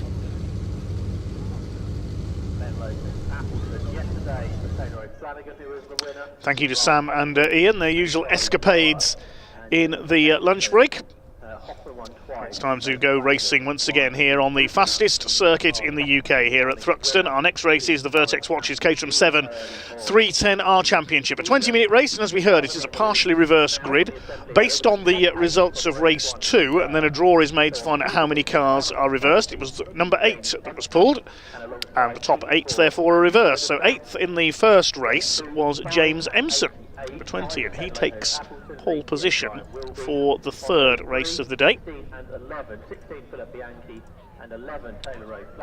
So James Empson will be on pole. That's the Kermit the Frog car. I'll just get the relevant paperwork in front of me. Alongside him will be 84 Andrew Murgatroyd, and he's had some good runs in the AM class this weekend. Charlie Lower and Ben Lopez Appleton will be on the second row of this grid. Charlie Lower got a 5-second penalty in race 2 for gaining an unfair advantage, which dropped him to 6th position. So lost him a couple of spots there. So Charlie Lower gives him the advantage for this race on the grid. And let's start alongside Ben Lopez Appleton. On row 3 will be Phil Bianchi and Ryan Wilby, as we saw. And will be ahead of Phil Bianchi, then Taylor O'Flanagan and Lars Hoffman on row number 4, the now top 2 from the earlier race. 5th row of the grid will be Jeff Price and Gareth Lucas. Row 6, Paul Goldstein and Harvey Lawrence. And 96, Peter Mott rounding out the field.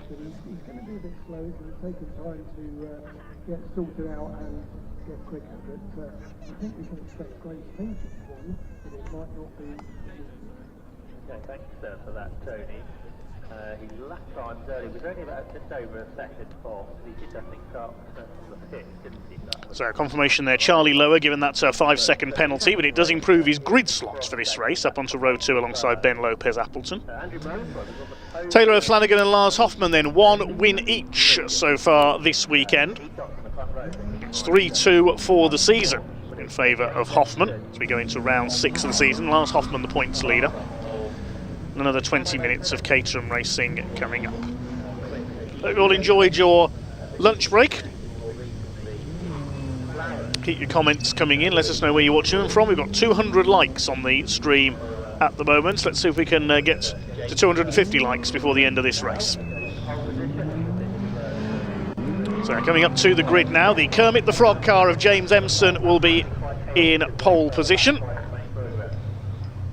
with the light green car of Andrew Murgatroyd alongside him. There's Peter Mott. He's repaired that bit of damage from race 2 when he collided with Harvey Lawrence at the complex. Charlie Lower, the Dayglow yellow and grey car on the second row alongside the dark grey car of Ben Lopez Appleton. Had a retirement yesterday, so looking to make up for some lost points here. The red and grey car of Ryan Wilby on row 3 alongside Phil Bianchi in white and red. The yellow car of Taylor O'Flanagan and the red and white Motor sponsored car of Lars Hoffman alongside him. Jeff Price on row 5, he's in red and black alongside the green and blue of Gareth Lucas, number 10. Paul Goldstein, a quiet race for him earlier on, in gold alongside Harvey Lawrence, the yellow and blue car. In black with the Dayglow yellow cage is Peter Mott. Green flag waves at the back of the grid then. There's the 5-second board. This is going to be a good one. The Vertex Watches Caterham 7 310R Championship Race 3 of the weekend here at Thruxton is go. And down towards the first corner at Allard. Decent start by Andrew Murgatroyd from the outside the front row. Good start by Charlie Lower. Ben Lopez Appleton cut in, but he couldn't get through from further back. Jeff Price has made a decent getaway, and Lars Hoffman. They're all over each other as they head towards the complex for the first time. Murgatroyd and Lower side by side. James Empson didn't get the best of getaways there from pole. It's Murgatroyd who's got the lead as they head through the complex for the first time. Lower in second place, Bianchi is up into third, and James Empson from pole position is down to fourth. Then Lopez Appleton rounding out the top 5. O'Flanagan and his big rival Hoffman side by side, and I think Jeff Price is slowing up there, the 38 car. He pulled to one side coming out of Seagrave, so I think Jeff may have a problem. Out towards the back of the circuit they go for the first time. It is Andrew Murgatroyd, who finished 4th in race 1 yesterday, who leads the way. Charlie Lower looking for his first 310R victory in second place. Here comes James Empson fighting back around the outside. Phil Bianchi's car looking a little bit unstable there as they came out of Village. He's down to 4th. Then it's Appleton in 5th position ahead of Hoffman and O'Flanagan. There's Harvey Lawrence, his car repaired after that incident at the start of race 1. Now we start the slipstream up towards the chicane. Bianchi going for the outside.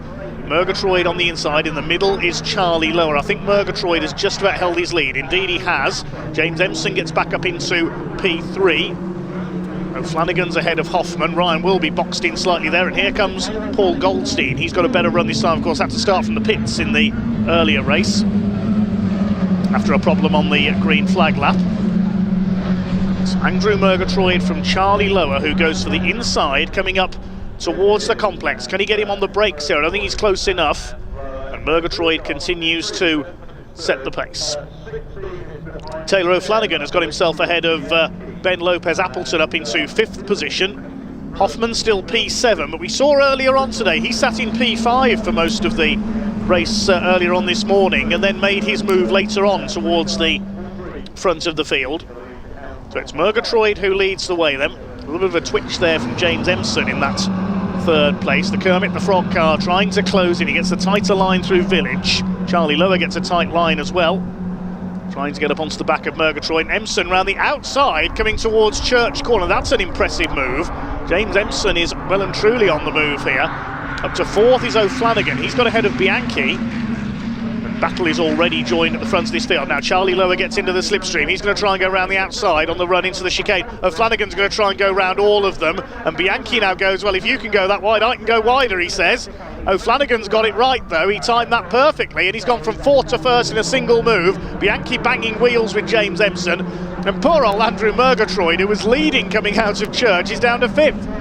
That's how quickly it can happen in Caterham racing, as we've seen already this weekend. It's a shame we don't have our Caterham expert commentator Chris Hutchinson with us this weekend, because he will be loving this just as much as everyone else, I'm sure.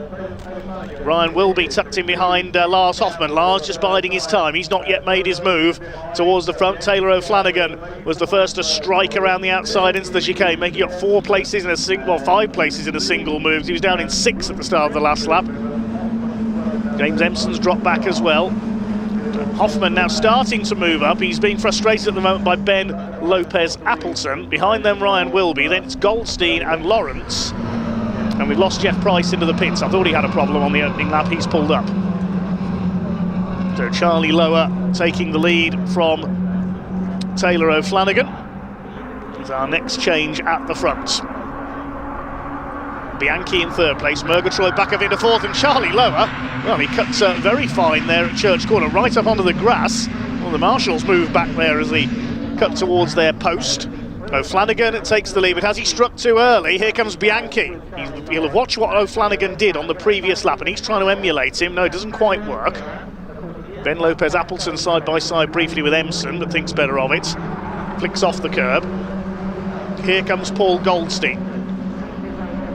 Watch the number 50 car. Was busy at Silverstone yesterday, so missed qualifying in the first race. Then had problems on the green flag lap in the earlier race, and was quite a way back down on the leaders. O'Flanagan back in front then from Bianchi. Lower in 3rd. Murgatroyd, Empson, Lopez Appleton. Then it is Lars Hoffman. Murgatroyd leading the AM class. Wilby, Goldstein and Lawrence making it 10 cars for the lead. There's only 12 cars in the race now. We're 13, but of course we've lost Jeff Price into the pits. AM class led by Murgatroyd ahead of Lawrence and Gareth Lucas and Peter Mott further back. They've been having their own private battle really all weekend. Here comes Philip Bianchi. He's going to have a look for a move coming out of Church Corner possibly. He's not close enough this time. Murgatroyd side by side with James Empson briefly there. Right on the limit through Church Corner. That really is a brilliant shot, giving the sensation of speed through Church Corner. Paul Goldstein starting to move up now. Look at Charlie Lower on the outside in the black and yellow, the grey and yellow 21 car. He's going to surge around the outside into the chicane, and he's taken the lead from Taylor O'Flanagan. Bianchi down to 3rd. Over the curbs there across the chicane goes Ben Lopez Appleton. Regains his place in line. Up towards Allard for the 5th time. O'Flanagan has done the fastest lap, 125.579. Ryan Wilby now having a go at Lars Hoffman. And Lars Hoffman down in 7th place, just holding himself back, waiting to get involved. It worked this morning in race 2 of the weekend. Still Charlie Lower who leads the way in the number 21 from Taylor O'Flanagan. Goldstein's not yet made his move either, in there behind Ryan Wilby. And behind them Harvey Lawrence. 10 cars together at the front. Gareth Lucas not far away either. Peter Mott has dropped a couple of seconds behind him. The 56-year-old from Bath in Somerset.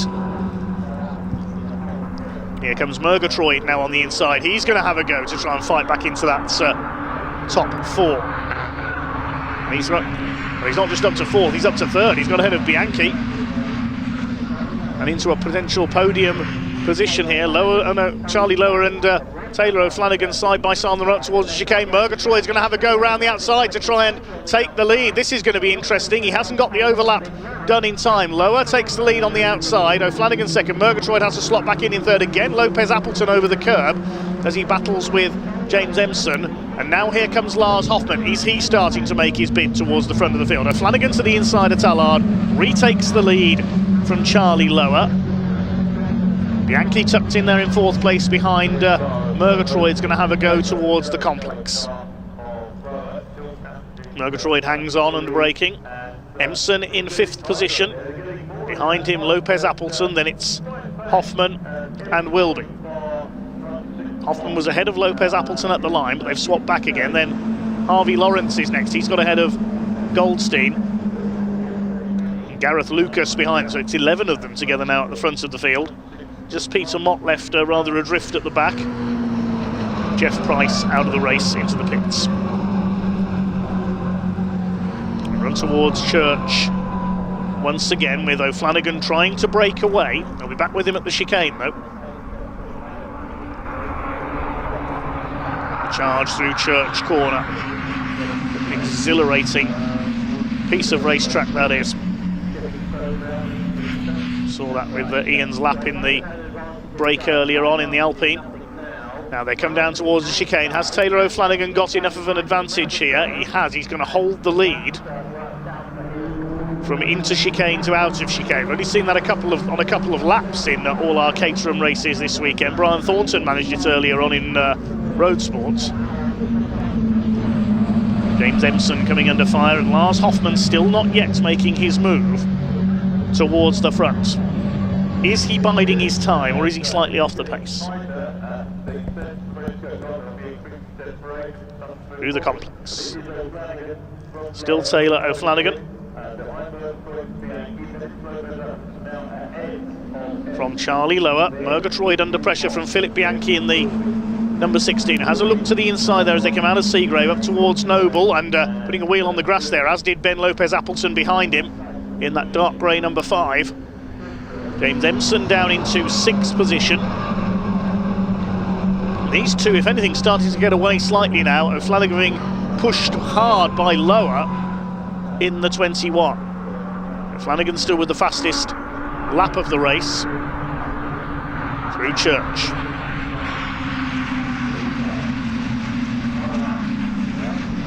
Hoffman still in 7th place, hasn't yet made his move towards the front. Here comes Lower. Which side's he going to go? He isn't going to. Still O'Flanagan. Bianchi up the inside into the chicane takes P3. Harvey Lawrence onto the tail of the group now. He's got ahead of Goldstein and trying to move up on the leaders. Harvey Lawrence. Second in the AM class behind Murgatroyd, who's in 4th overall. Of course, which class you're in depends on your previous results, your previous record in Caterham Championships. Through towards the complex for the 8th time. Just under 9.5 minutes, I should say, to go.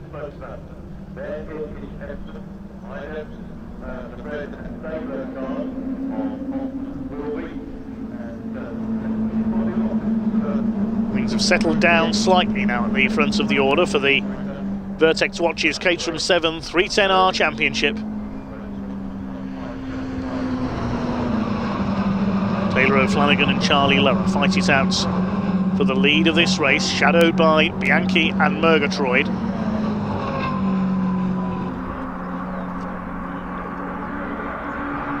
They charge towards Church once again.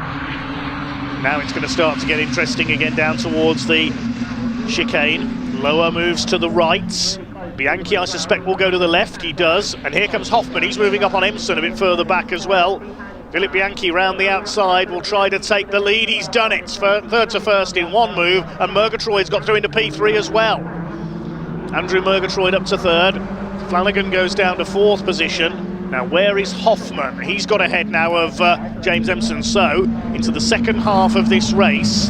And Lars Hoffman is on the move. Is that a bit of smoke I see? There's been a bit of contact. Look at the right rear wheel arch of Charlie Lower's car. It's rubbing on the tyre. Now, if that gets any worse, that could puncture the tyre and put Charlie Lower out of this race. So we'll keep an eye on that. He's, I don't think he's noticed at the moment. O'Flanagan's back up to third. He's got ahead of Murgatroyd into the complex there, but Charlie Lower is in trouble. He'll notice that smoke now.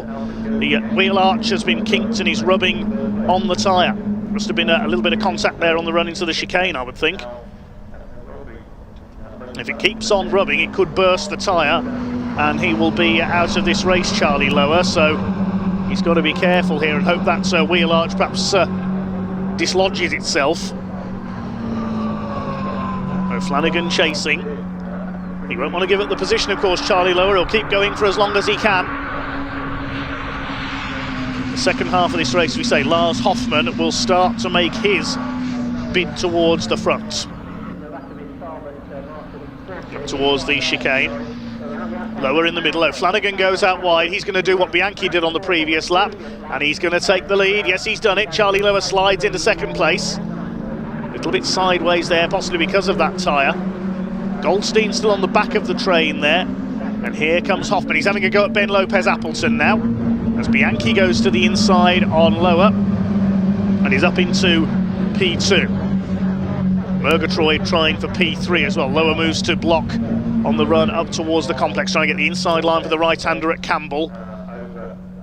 Up on the outside is Lopez Appleton attacking Murgatroyd. Lars Hoffman still in traffic behind them. O'Flanagan's got away slightly ahead of Bianchi now. Here comes Ben Lopez Appleton. Something flew off. Was that a bit of bodywork from Charlie Lower's car, possibly? Still the tyre smoke is there, so I don't think so.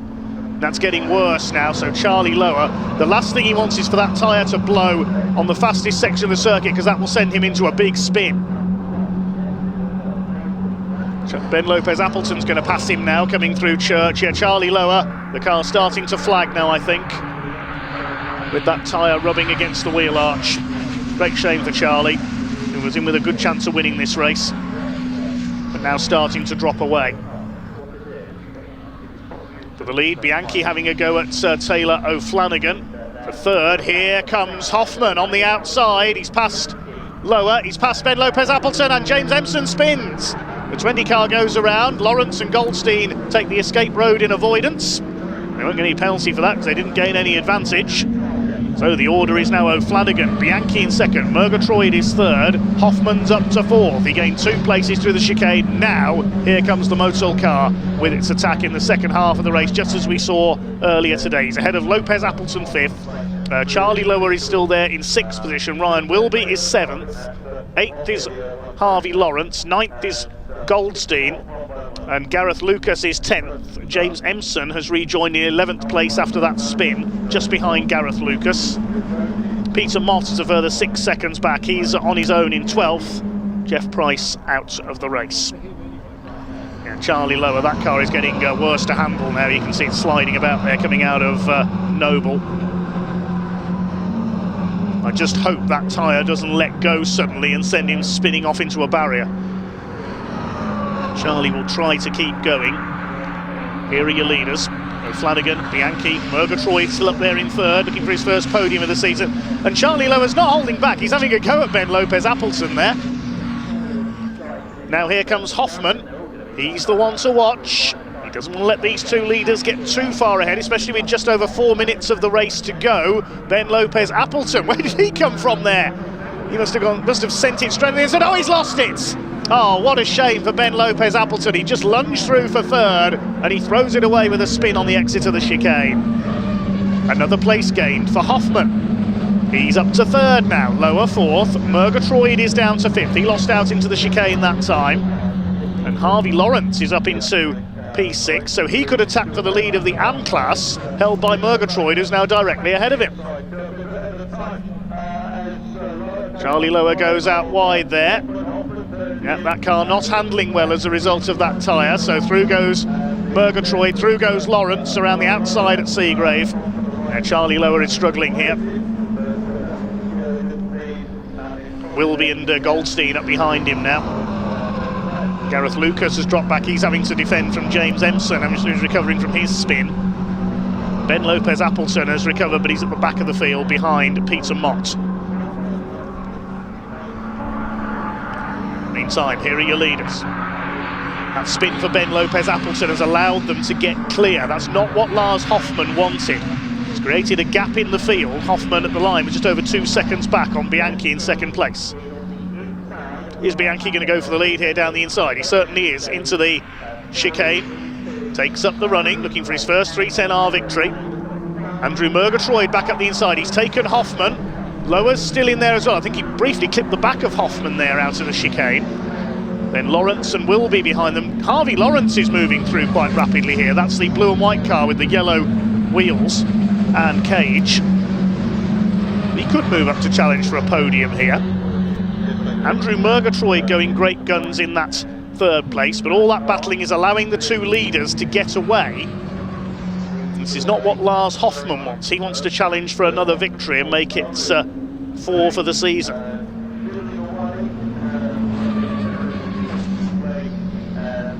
Charlie Lower still battling on. Now, has that bodywork shifted there? The tyre is not smoking anymore.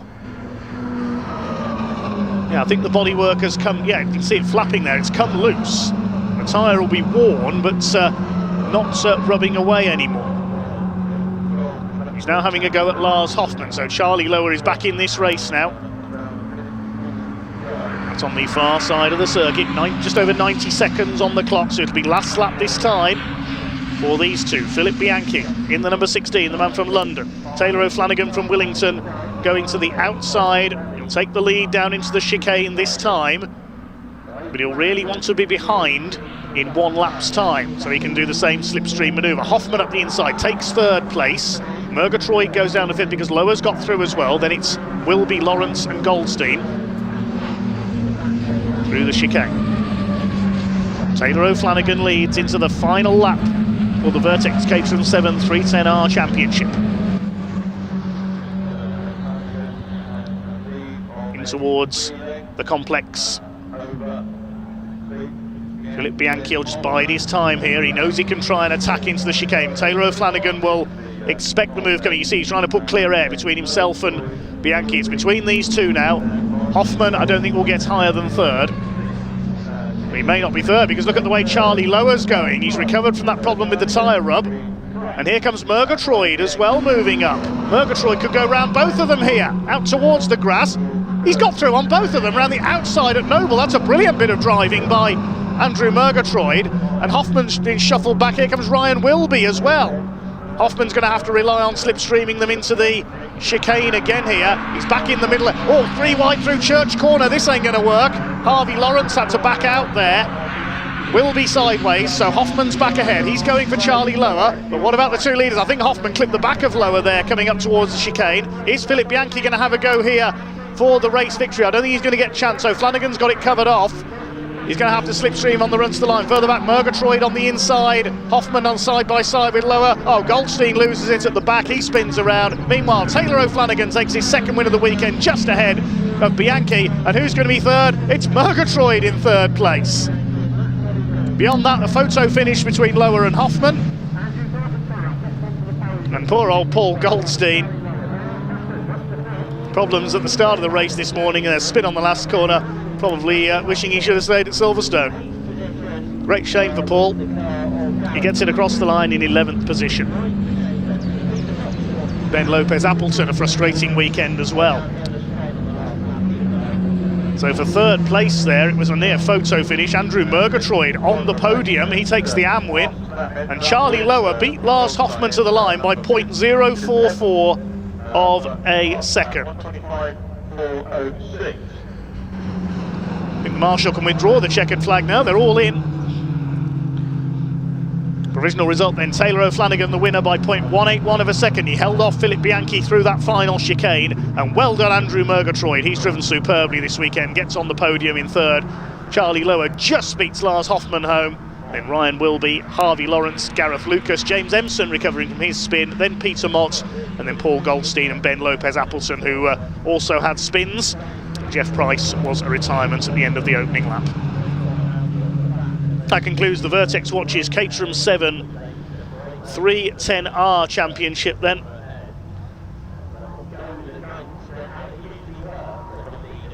Well done Charlie Lower on that, what must have been a pretty damaged tyre there, finishing in 4th place after his off. After that bit of contact, I should say, it's caused that tyre rub.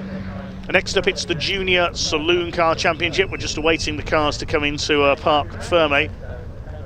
I can tell you there has been an amendment to the second race result in the Junior Saloon Cars. We'll give you news on that in a moment, but for now we head down to Parc Ferme.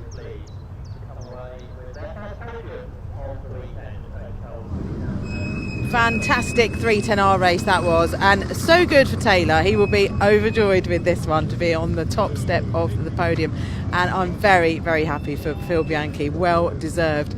And Andrew, who's just guesting this season, and it's so good to see him on the podium. So yeah, I'm going to wait for these guys to get their helmets off, and then I will go and have a chat with them. You can see Taylor's so happy. Love it. So yeah, unlucky for Paul Goldstein on that last lap going into the last chicane. I'm not sure what happened there, but anyway, Taylor, yes, top step. Well done, so well deserved. It was so nice for you and Phil to just break away, and then you can monitor it then. Yeah, we were working well, and Phil was quick. I knew it was going to come down to the last lap. He was sizing me up for about 4 laps. I was like, oh no, it's going to know the exact distance, but yeah, I managed to just about get him, so yeah, very happy with that. Yeah, wow, what a good weekend. Yeah, nice way to end it. Very much so, thank you very much. Well done. Right, let's go and speak to Phil once he's congratulated Taylor. Oh, Phil. Thank you. Well done, and so well deserved. You deserve to be on the podium earlier today and yesterday because your driving's been brilliant. So, yeah, fantastic. Well done. Thank you very much. I feel like I've been close every race, and I just haven't been in the right position. And today, when I saw we broke away from the pack, I just decided to work with Taylor, guarantee the podium. Tried at the end, but just didn't manage. Next time. Next time, yeah. But no, that was awesome. Great race to watch as well. Well done. Right, let's go and speak to Andrew. Let's move around the back of JB. Oh, he's following me around. Andrew, well done. Fantastic race for you. I know. I'm really chuffed with getting an overall podium. Yeah. That means a lot. And just couldn't quite keep up with Taylor and Phil just there at the end. So it was a real battle for third with Charlie and Lars. And yeah, I'm really pleased. That was quite your battle was, 5 cars? Yeah, it was pretty intense all race, and it just got crazier towards the end. The last lap was quite a lot of shenanigans, and I just went for it and then hoped that I'd get a gap, and it was just enough to keep Charlie at bay. Brilliant, well done. Enjoy the celebrations. Right, next race is out on the track doing their green flag lap, so I'll hand back to David. Thank you very much, Sam. It's time for race 3 of the weekend for the Junior Saloon Car Championship, and we mentioned there has been an amendment to the result of race 2. We said the result was provisional. Wilf Butler was docked 2 places, having taken the flag in first, and Josh Salvadori was then docked 1 place, both for gaining an unfair advantage. So the winner of race 2 is now Luca Maserati, who takes his 2nd win of the season. Salvadori 2nd, and Wilf Butler in 3rd.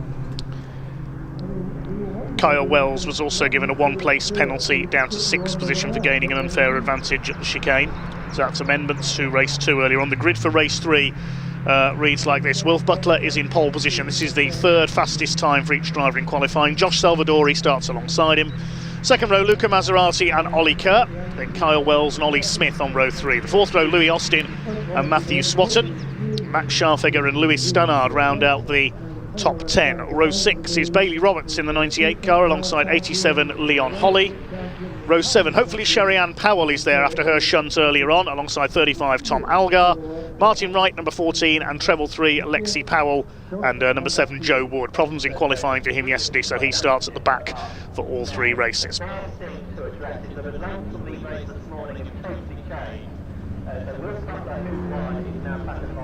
So looking back on the grid to see if Sherry-Ann Powell is there. Yes, she is.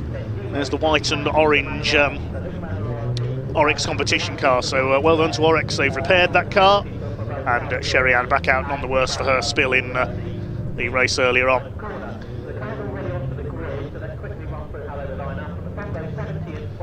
There's Joe Wood at the back, so an amendment to the result from earlier on then. Luca Maserati has his second win of the season. Going for their second wins of the weekend here, Maserati and Josh Salvadore. Wilf Butler on pole, looking for win number 2 this season. He won the season opening race at Donington Park.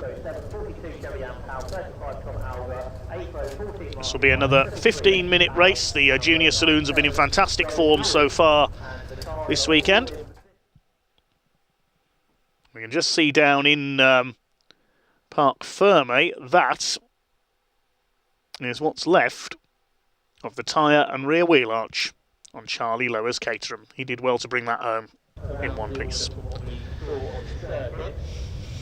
So Wilf Butler on pole then. The 5-second board is held aloft for our third and final Junior Saloon Car race of the weekend.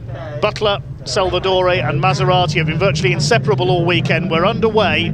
A good start by Butler from pole position. He'll channel his frustration from earlier on into this race. It's Salvadore away in second place. Maserati is third. Decent start by Kyle Wells. He's trying to go through into fourth position. Max Scharfegger with a decent getaway up the inside as well in the grey 23 car. They disappear from view up towards Allard and into the complex. It looks like we have a change of leader. Yes, Josh Salvadore has taken the lead at Campbell. So Salvadore up front. He was hanging back in the race earlier on to let Butler and Maserati battle it out, as he did yesterday on the last lap. But this time he's made his move early and he's taken up the lead. Kyle Wells in fourth, then it's Ollie Kerr, Louis Austin, Ollie Smith, and the rest of them charge through. Wilf Butler is not holding back either. He's attacking for the lead back again from Josh Salvadore. Luca Maserati looking on in third. Salvadore runs a bit wide coming out of Village there. He's left the gap for Wilf Butler. Can he take the lead at Church? This will be a stellar overtaking move if he can pull this off. They're side by side on the run into Church, the fastest corner in the country. Butler's up the inside. He's done it. Brilliant driving from Wilf Butler. Salvadore is fighting back. The next corner's that slight left at Brooklands and up towards Woodham Hill. Oh, battles joined early in this one. You can see that emotions have perhaps been running high ahead of this race. Here comes Maserati on the inside. Ollie Kerr's trying to go with them. There's 7 of them together. Kyle Wells has been slipstreamed. He's dropped back 3 places. Butler's got the lead back again, then Salvadore, Maserati. Oh, Ollie Smith, a bit of contact there. Don't mind the tyre wall, he just avoids it. And the Rookie of the Year contender keeps it going. I think that was possibly contact with Kyle Wells because he's lost more ground there. Lewis Stannard coming through. Louis Austin's in there, Max Scharfegger as well, and behind them is the Kersley car of Matthew Swatton. Goodness me, what a first lap. What a lead battle we've got. Wilf Butler with a sensational move out of Church Corner to take the lead back again from Josh Salvadore. He leads the way. Maserati third, going with it. Oh, there's more problems further back. Out goes Louis Austin, out goes Max Scharfegger. I think Kyle Wells with there's more cars over the curbs in avoidance there. Bailey Roberts. Sherry Ann Powell is rally crossing across the infield and rejoins in just the right place. Didn't collect anybody. Oh, she's had an eventful weekend, hasn't she? Sherry Ann Powell just got the rejoin right there. Oh, skittles at the complex, as Charlie Cox would have called this in his touring car days. Okay then, top 4 have broken away as a result of all that melee. As into Church Corner, Butler from Salvadore, Maserati in third, Ollie Kerr going with them in fourth. Now, who's going to come through next? Louis Stannard's up to fifth, then Kyle Wells. 7th is Matthew Swatton, Leon Holly up to 8th. 9th is Bailey Roberts in the green car, Martin Wright in 10th, and Sherry Ann Powell, after a bit of a scare at the complex there, is just behind him. Here they come then, into the chicane. Up on the curb there, bouncing up on the 2 wheels, Luca Maserati in third. What's happening further back? Bailey Roberts with a big send up the inside, as they say in karting, takes Martin Wright. Sherry Ann Powell's in there too. Ollie Smith further back after his off at the chicane. 1 lap round, you can see his rear bumper's damaged. If that starts flapping, he'll get the black and orange flag. Martin Wright's on the move. Best we've seen from him this weekend, the Cornishman, past Bailey Roberts in the 98. Sherry Ann Powell moving up as well. Recovered nicely after that off a lap ago. And she's taken Roberts. Ollie Smith will move up as well. There's a puff of tyre smoke ahead there. Somebody's gone wide. Max Scharfegger's fighting back as well. There he is behind Joe Wood in the number 7. Fantastic battling in the midfield. Pick up the leaders in a moment. Joe Wood runs a bit wide, puts a wheel on the grass. Lexi Powell's having a good scrap with Tom Algar at the back of the field as well. And here are the leaders. They're starting to drop Ollie Kerr slightly. Butler from Salvadori, Maserati in third. Out towards Church Corner.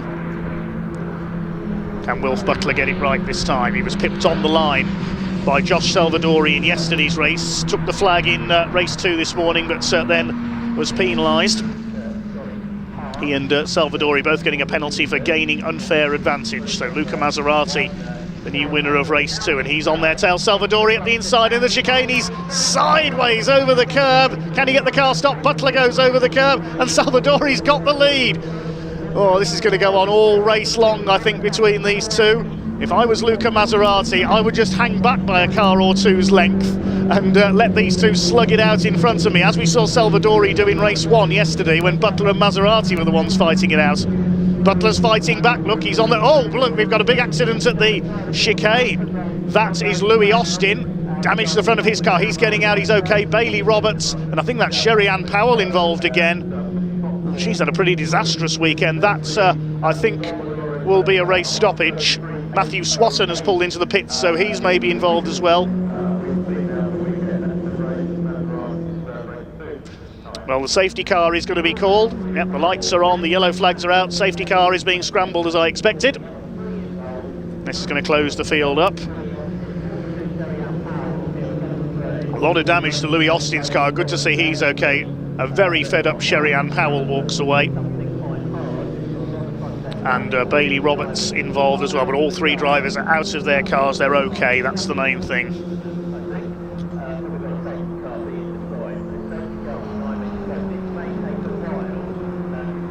Such a shame for particularly Sherry-Ann Powell. She's had so much incident this weekend.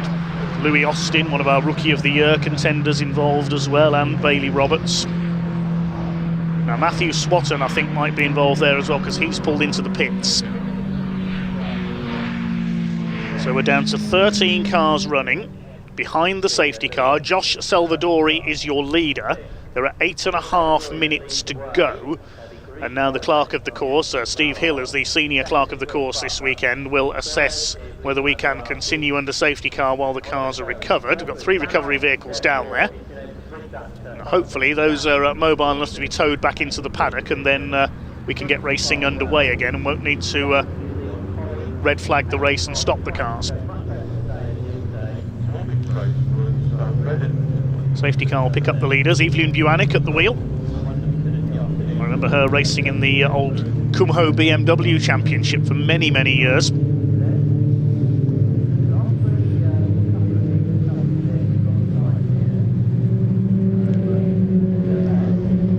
So the race order is Salvadori from Butler and Maserati. Ollie Kerr in 4th place. 4th place becoming a habit for him, it has to be said. He wants podiums. Lewis Stannard is up to 5th. Then Kyle Wells 6th, ahead of Leon Holly, the light blue car there in the background, 7th. Martin Wright up to 8th, the scholarship winner going well. Ollie Smith, recovering from his earlier off, is 9th. Joe Wood from the back of the grid up to 10th. Then we've got Max Scharfegger 11th. He had a spin at the complex on the first lap. There was a bit of contact in there. Lexi Powell is 12th in the 333 Motorsport car. More famous for their truck racing. Dad Steve, a truck star. See Steve Powell and his team out here at the beginning of July at Thruxton. And the other car left running is Tom Algar, number 35.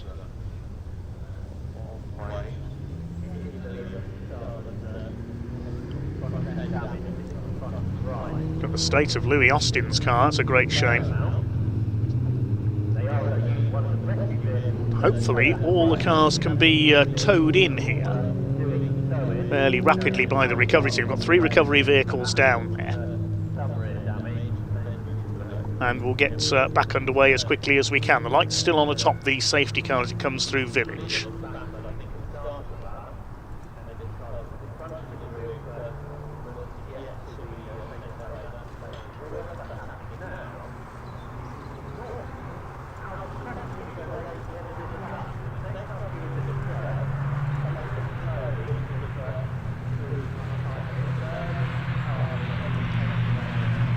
Will we go back to green this time? We may have to do another lap. There's Bailey Roberts' car being towed in. Not too much damage to that one by the look of it, thankfully.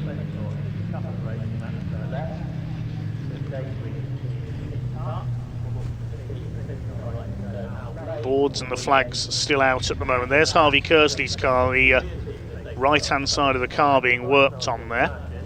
It looks like we are probably going to do another lap. It's going to be a sprint for the line. Unless the light goes off now. I don't think it's going to. We'll wait and see as it comes into the chicane. They can release them quite late. No, the lights are still on atop the Ford. It will be another lap behind the safety car while we make sure everything is back in position.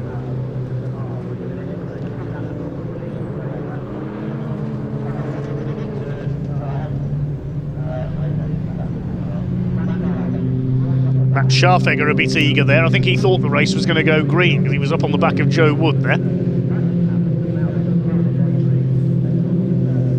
We do another lap behind the Ford Focus estates.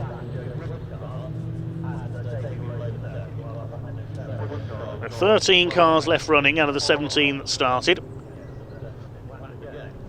Main thing is all the drivers are okay after that latest bit of mayhem. It's been an incident-packed weekend for the Junior Saloon cars here at Thruxton.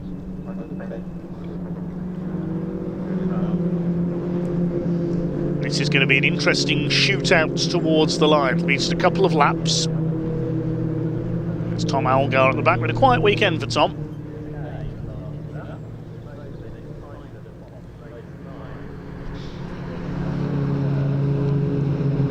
Next out on track we will have the Edge Caterham 7 270R Championship.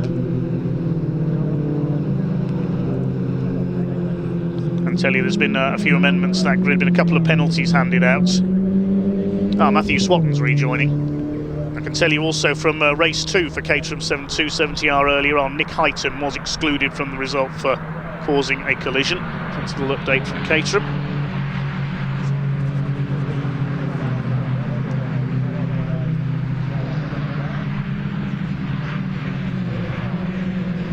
So will we go back to green this time?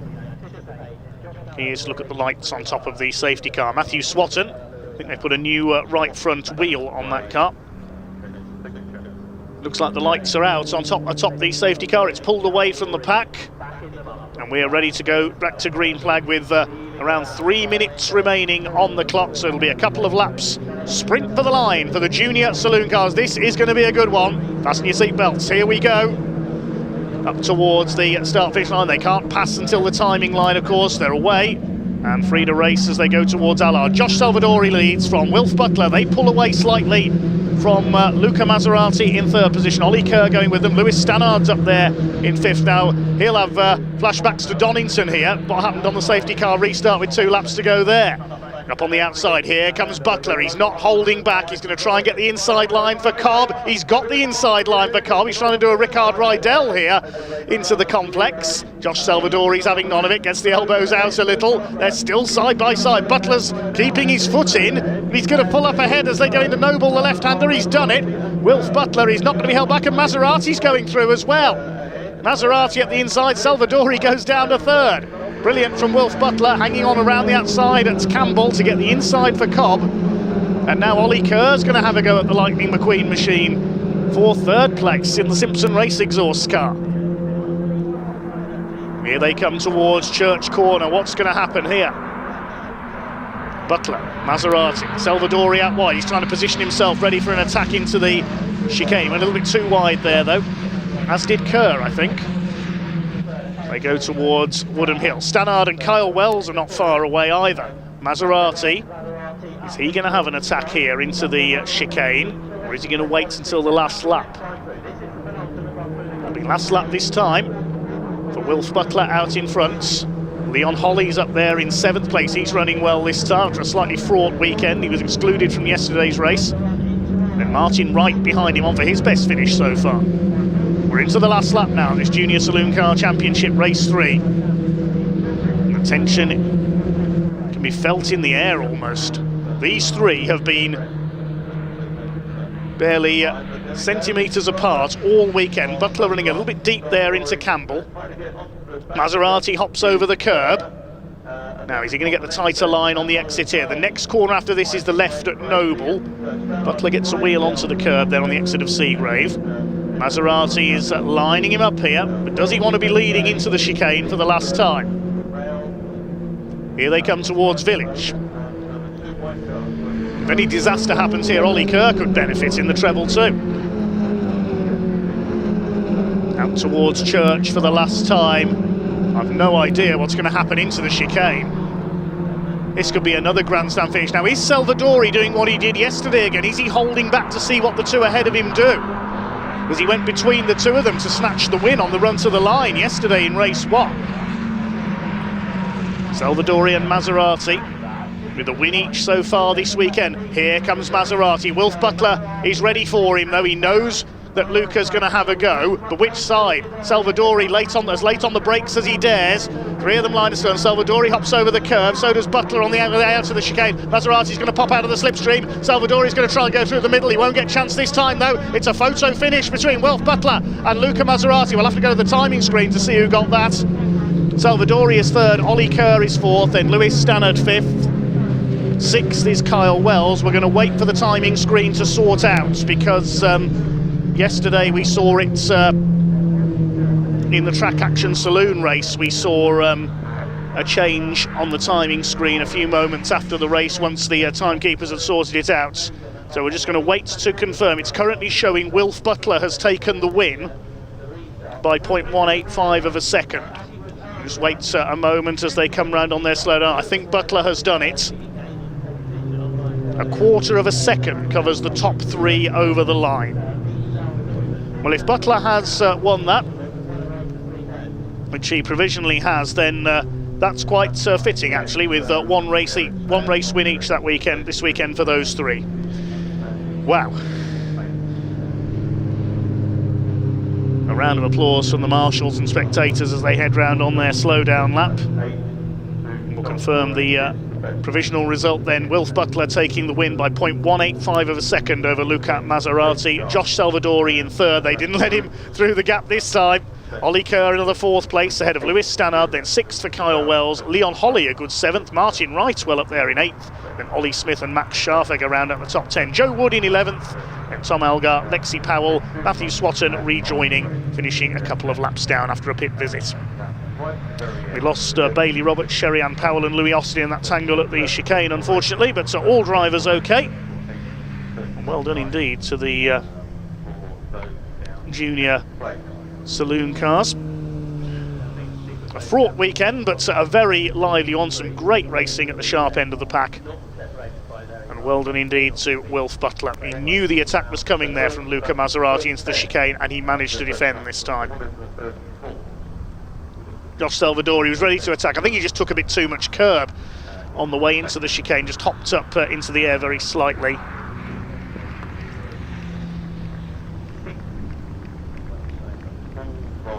Now about to head back into pit lane. A well-deserved round of applause from the spectators.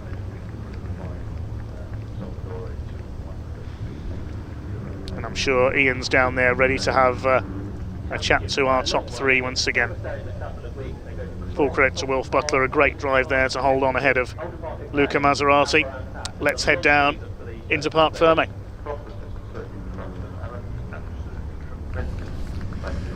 Wow, I don't really know what to say. The Junior Saloons have been absolutely magnificent, have they? Quite remarkably this time at this meeting at Thruxton, Josh Salvadori, Wilf Butler and Luca Maserati, each of them have all finished 1st, 2nd and 3rd this weekend. This championship fight is going to be one of the biggest, the best and the closest you are going to see in motorsport in 2025. Just in case you are wondering, race 2, unfortunately Wilf Butler didn't get the win. It did swap round. Luca Maserati won that one. Salvadori came 2nd and Butler came 3rd in that one.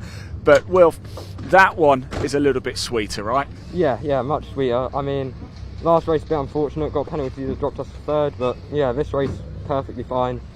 Happy with that. You 3 are just incredible. You've all had a win, you've all had a 2nd, you've all had a 3rd place this weekend. This is going to go right to the last race, isn't it? Right at the end of the season. Yeah, I mean, it's looking that way. We're pretty much all scoring the exact same points every meeting, so yeah, the gap at the front is not increasing or decreasing, it's just staying the same really. You've got to be consistent, and you're certainly doing that. Congratulations, Wilf. Finally gets the win. Where have our drivers gone? Luca's over there. Sorry, Andy. You may as well just stay there, Andy. Just swivel around as we move on over. Let's grab Luca for a quick chat if we can. Luca, I was just saying there, the consistency between you three is absolutely incredible. You've had a win, you've had a second, you've had a third. You've all done exactly the same. Championship points as it was. Yeah. Team have done really well. I haven't shouted them out enough. They've been amazing this weekend. You know, we've been levels above us three, really. So yeah, massive thanks to the team. Yeah, we're really close on pace. You know, it's good to see because the last 2 rounds I've maybe been a little bit off, but it's good to see. You know, we got the setup back on, and now we're back. You say that is 8 podiums in a row now. Not yeah.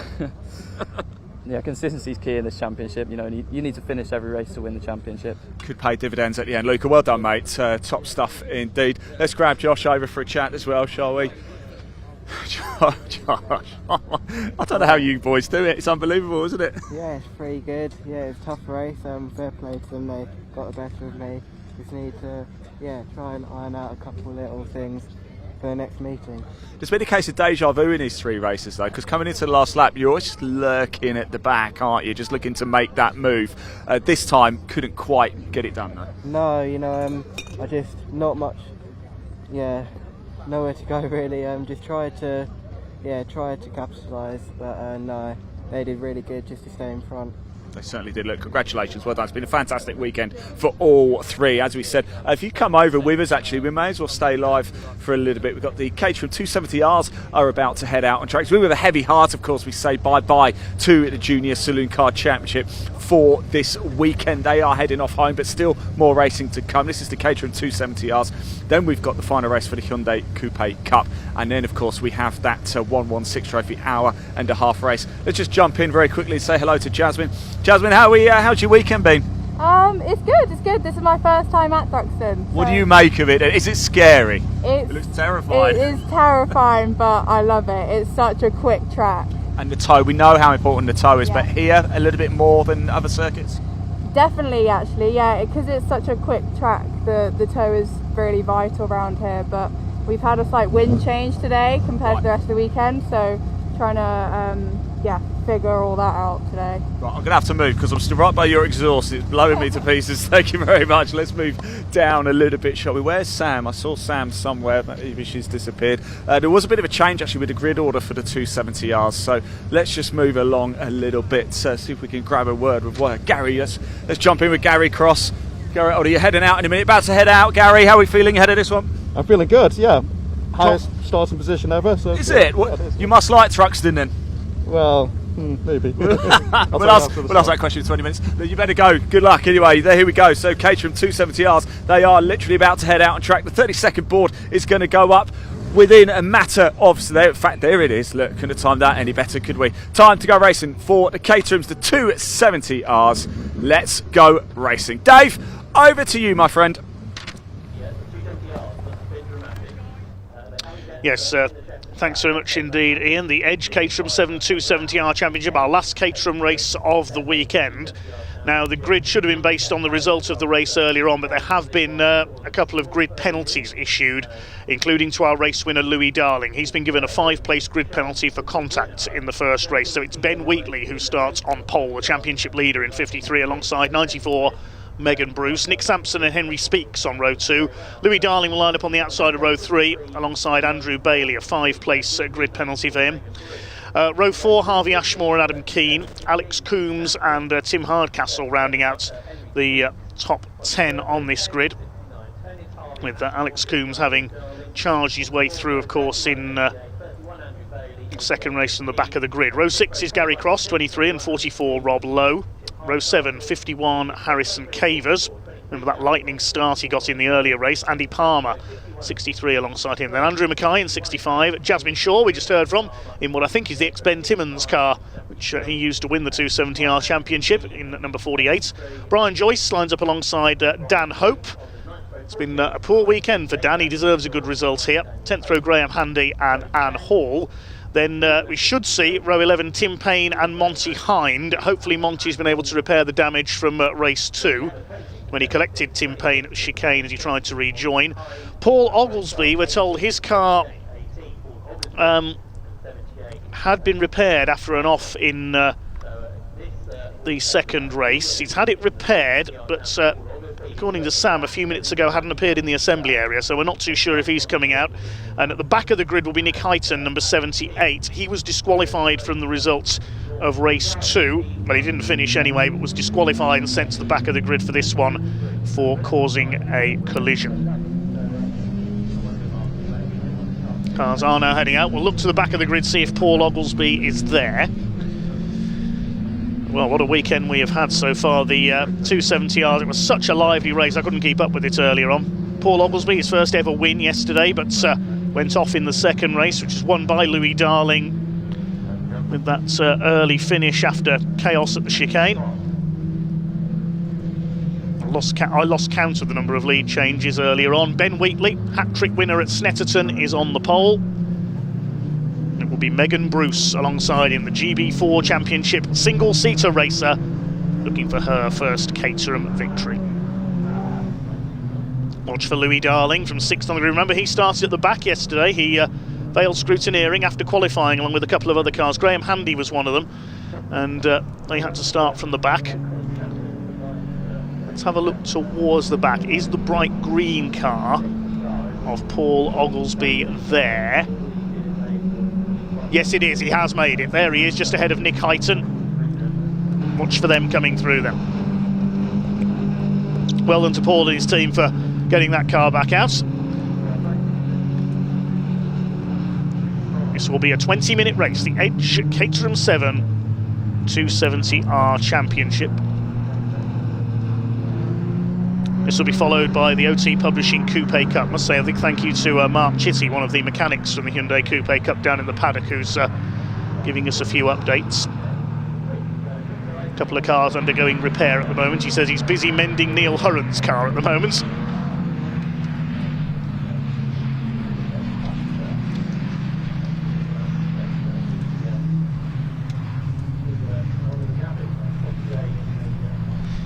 Where is Paul Oglesby? Can he make it through to the front? Monty Hind's back out as well.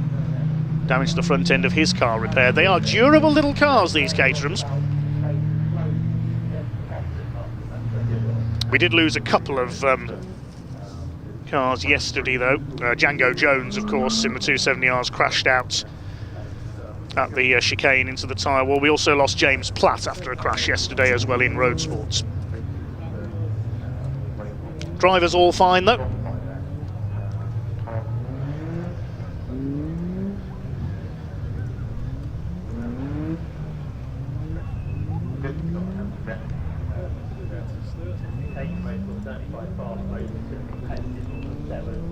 Up to the grid they come. The blue and black car of Ben Wheatley on pole alongside the Marlborough lookalike of Megan Bruce. Race 1 winner Louis Darling penalised to 6th place on this grid. Nick Sampson in red and white on row 2, alongside the red and blue of Henry Speaks. Louis Darling, the black and gold JPS Lotus lookalike, starts alongside the red car with the blue cage. That's Andrew Bailey. Good to see him well up on the grid. 4th row, Harvey Ashmore, the green and gold car, alongside the sort of military green with the white cage is Adam Keane. Completing the top to Alex Coombs in that metallic turquoise blue car. He starts alongside Tim Hardcastle in red and light blue.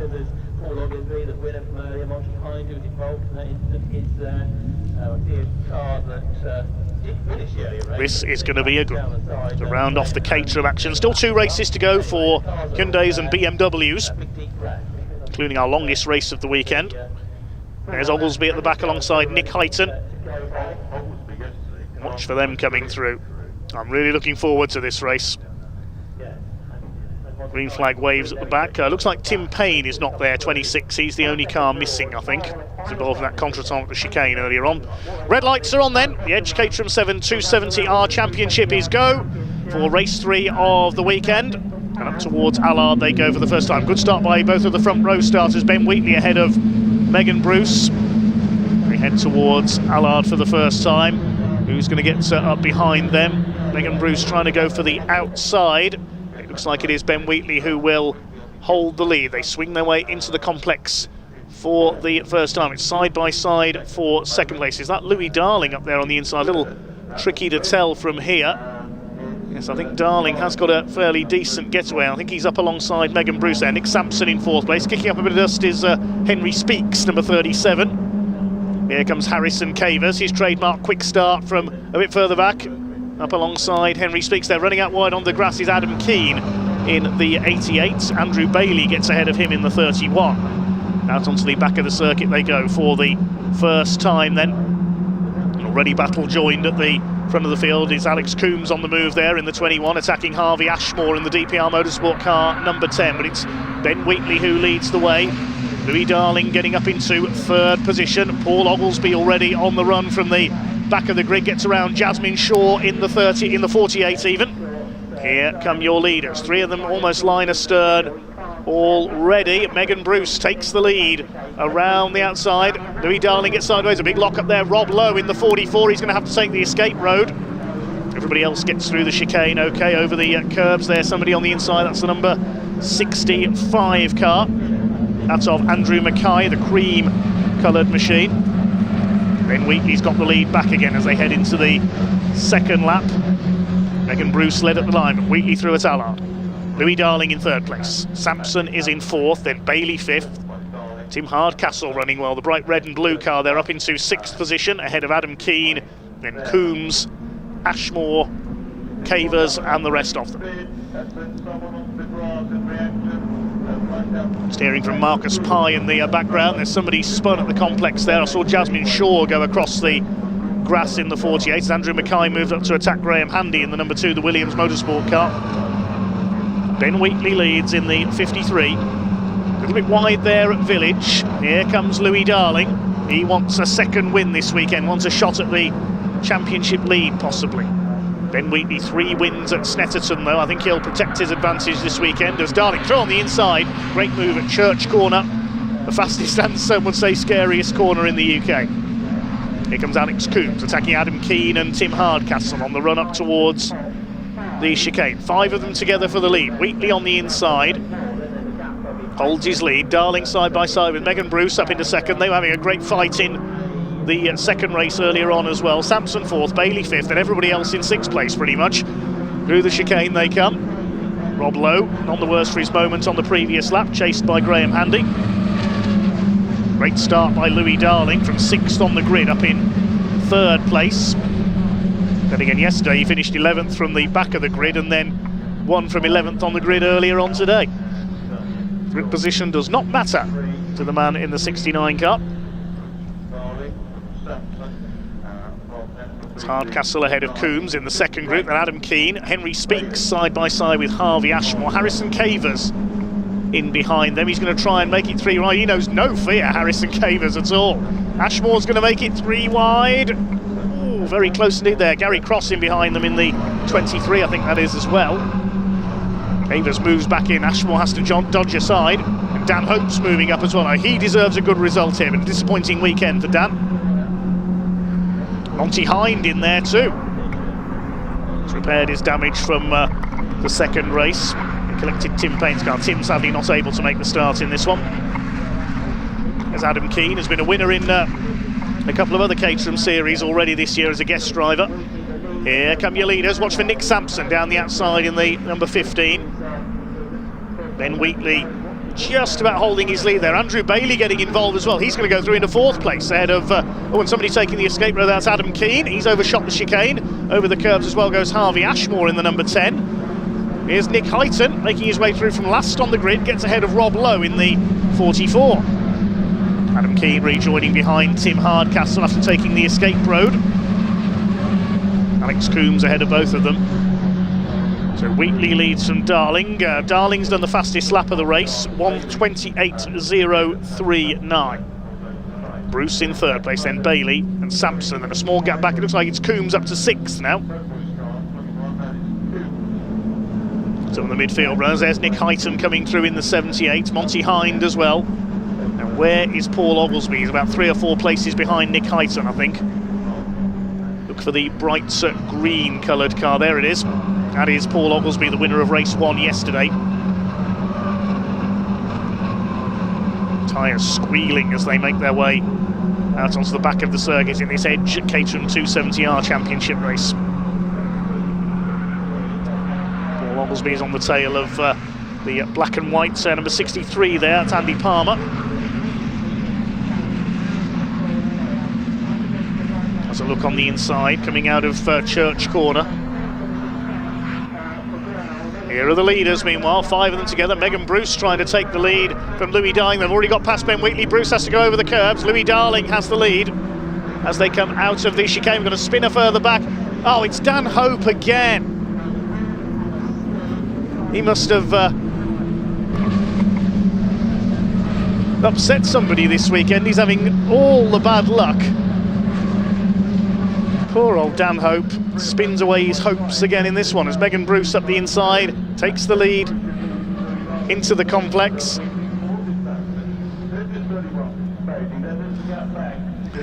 Darling back up the inside, a brilliant duel here for the lead.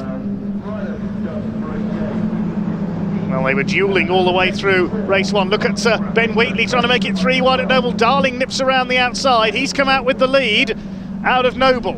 Up towards the right-hander at Village. Ben Wheatley going for the outside on Megan Bruce, and Nick Sampson coming into play as well on that wider line.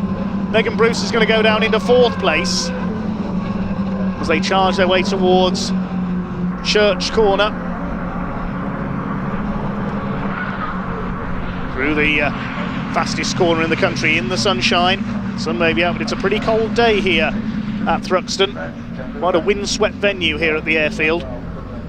5 of them together for the lead still as they come up towards the chicane. Darling on the inside of Ben Wheatley, side by side. Ben Wheatley around the outside is going to hold the lead just about on that wide line bit. Megan Bruce hops over the curb in 3rd place. Then Sampson, Bailey, and towing up onto the back of them now, Adam Keane and Alex Coombs. Next is Harvey Ashmore and Harrison Cavers a few lengths further back. Still 12.5 minutes near enough of this race left to go.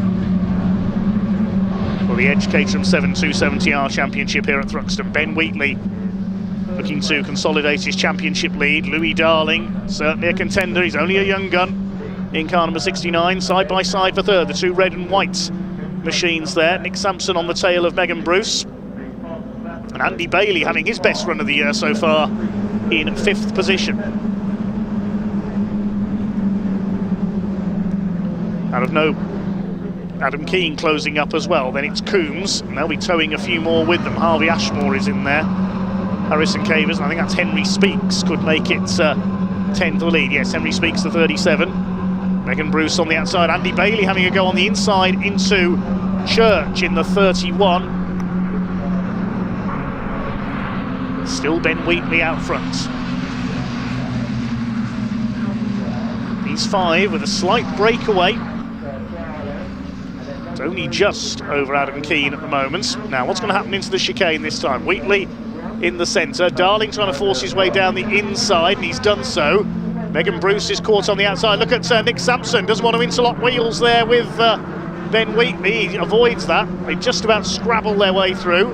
Rob Lowe there making a move on Paul Oglesby, who's still trying to fight his way up the order further back.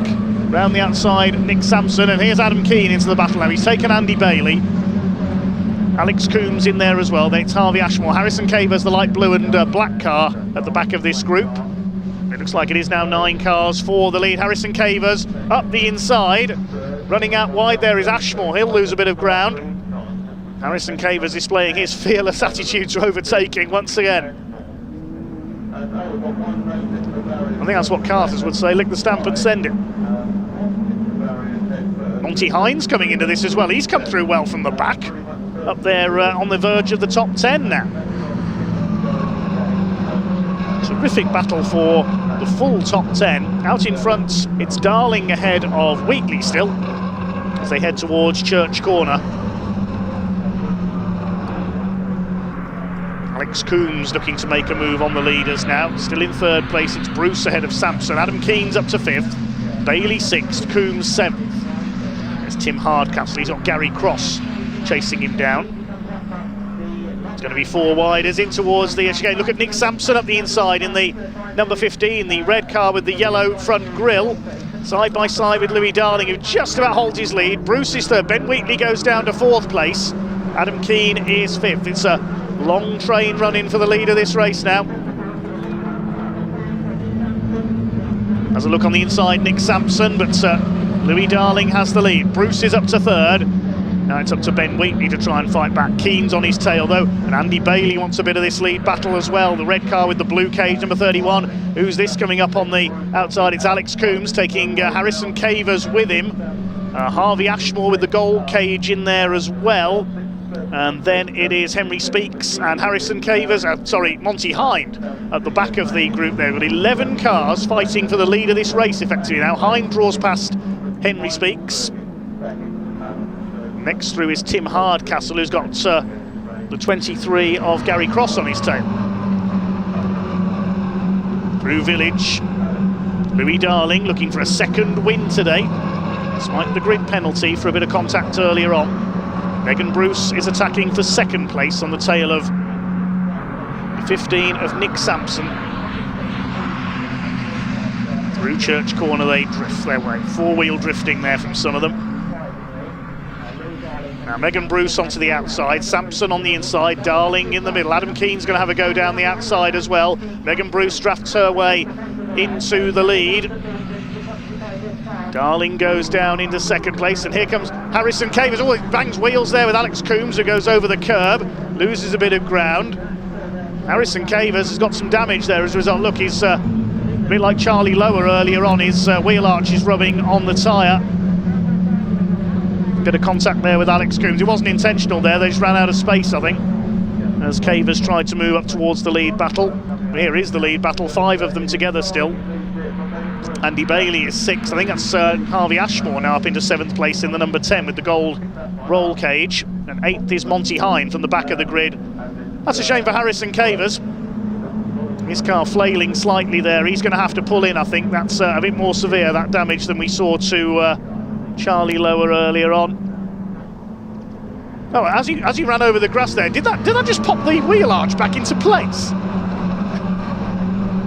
I've got a feeling it has. We'll pick up on that. He just ran the wheel over the grass, and I think the wheel arch popped back off the tyre and back onto its mounting there. Meanwhile, here are the leaders. Darling still leads from Bruce and Sampson.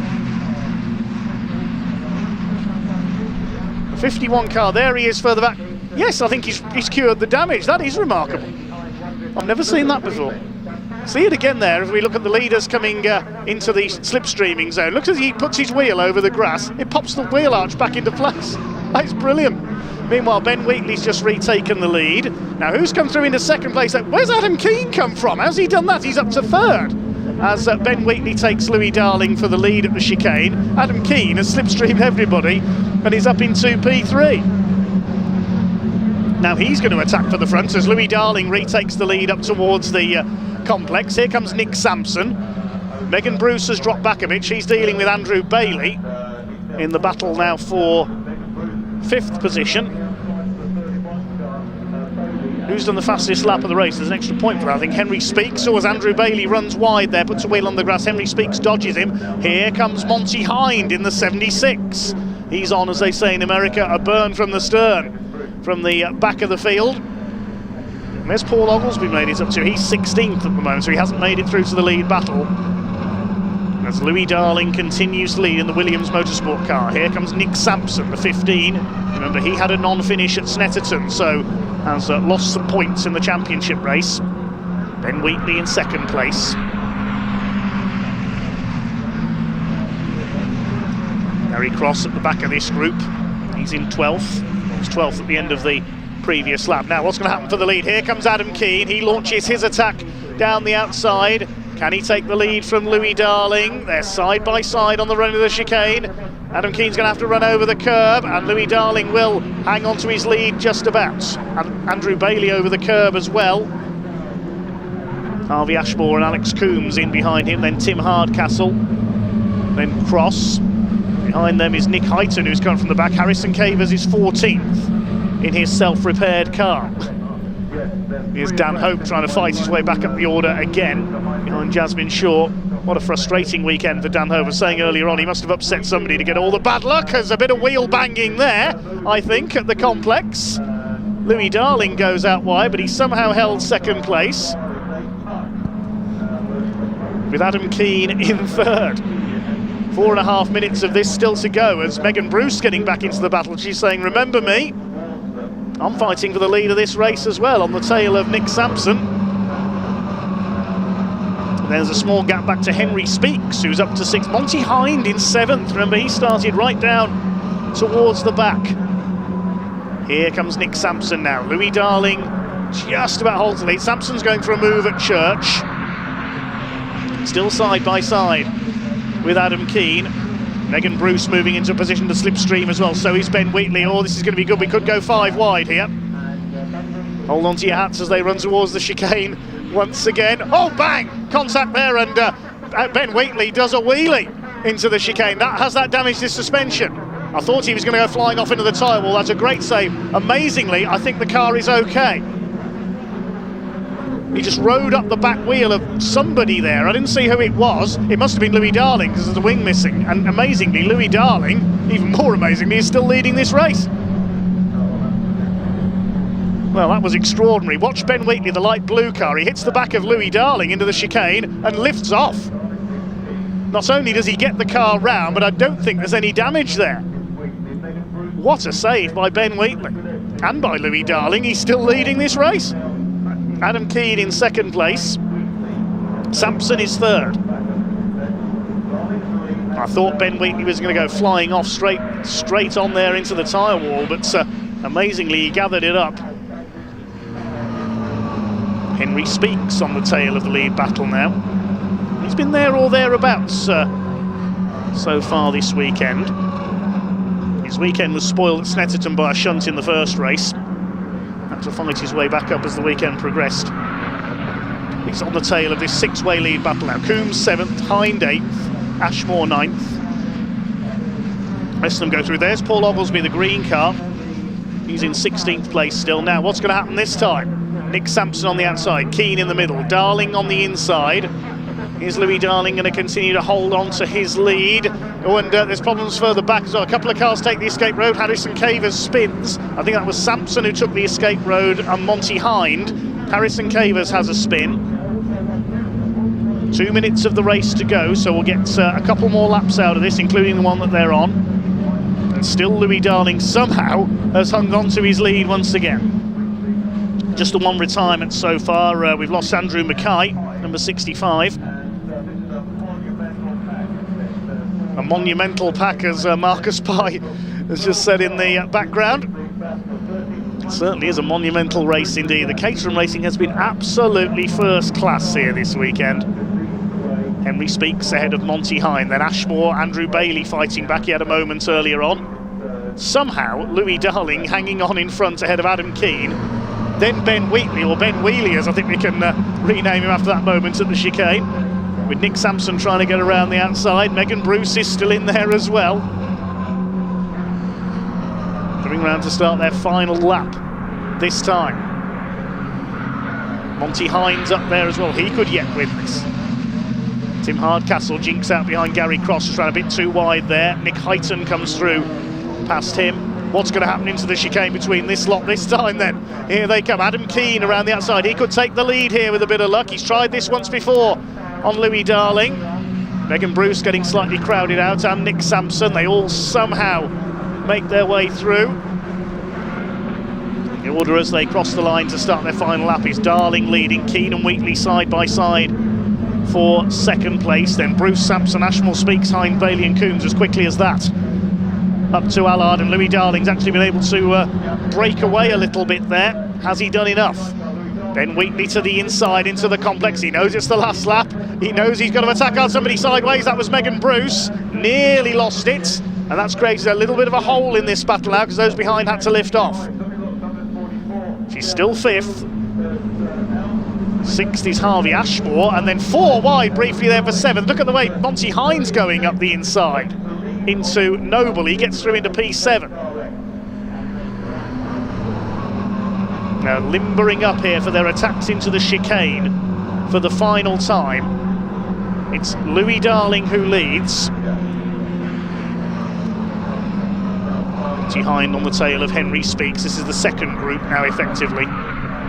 Through Church Corner. What's going to happen up Woodham Hill this time? They're getting ready for their final attacks in this race. These two have broken clear slightly. Ben Wheatley onto the outside of Louis Darling. Sampson and Keane side by side behind. Louis Darling defends the inside line. One car running wide at the back there, that's Alex Coombs, but the leaders are coming up towards the line. It looks like it is going to be Louis Darling. They somehow scrabble their way through the chicane and Darling wins it. Wheatley second, Sampson third, Keane fourth, Ashmore fifth, Bruce sixth, Henry Speaks seventh, Andrew Bailey eighth, Monty Hine ninth, and Alex Coombs 10th. And I'm out of breath.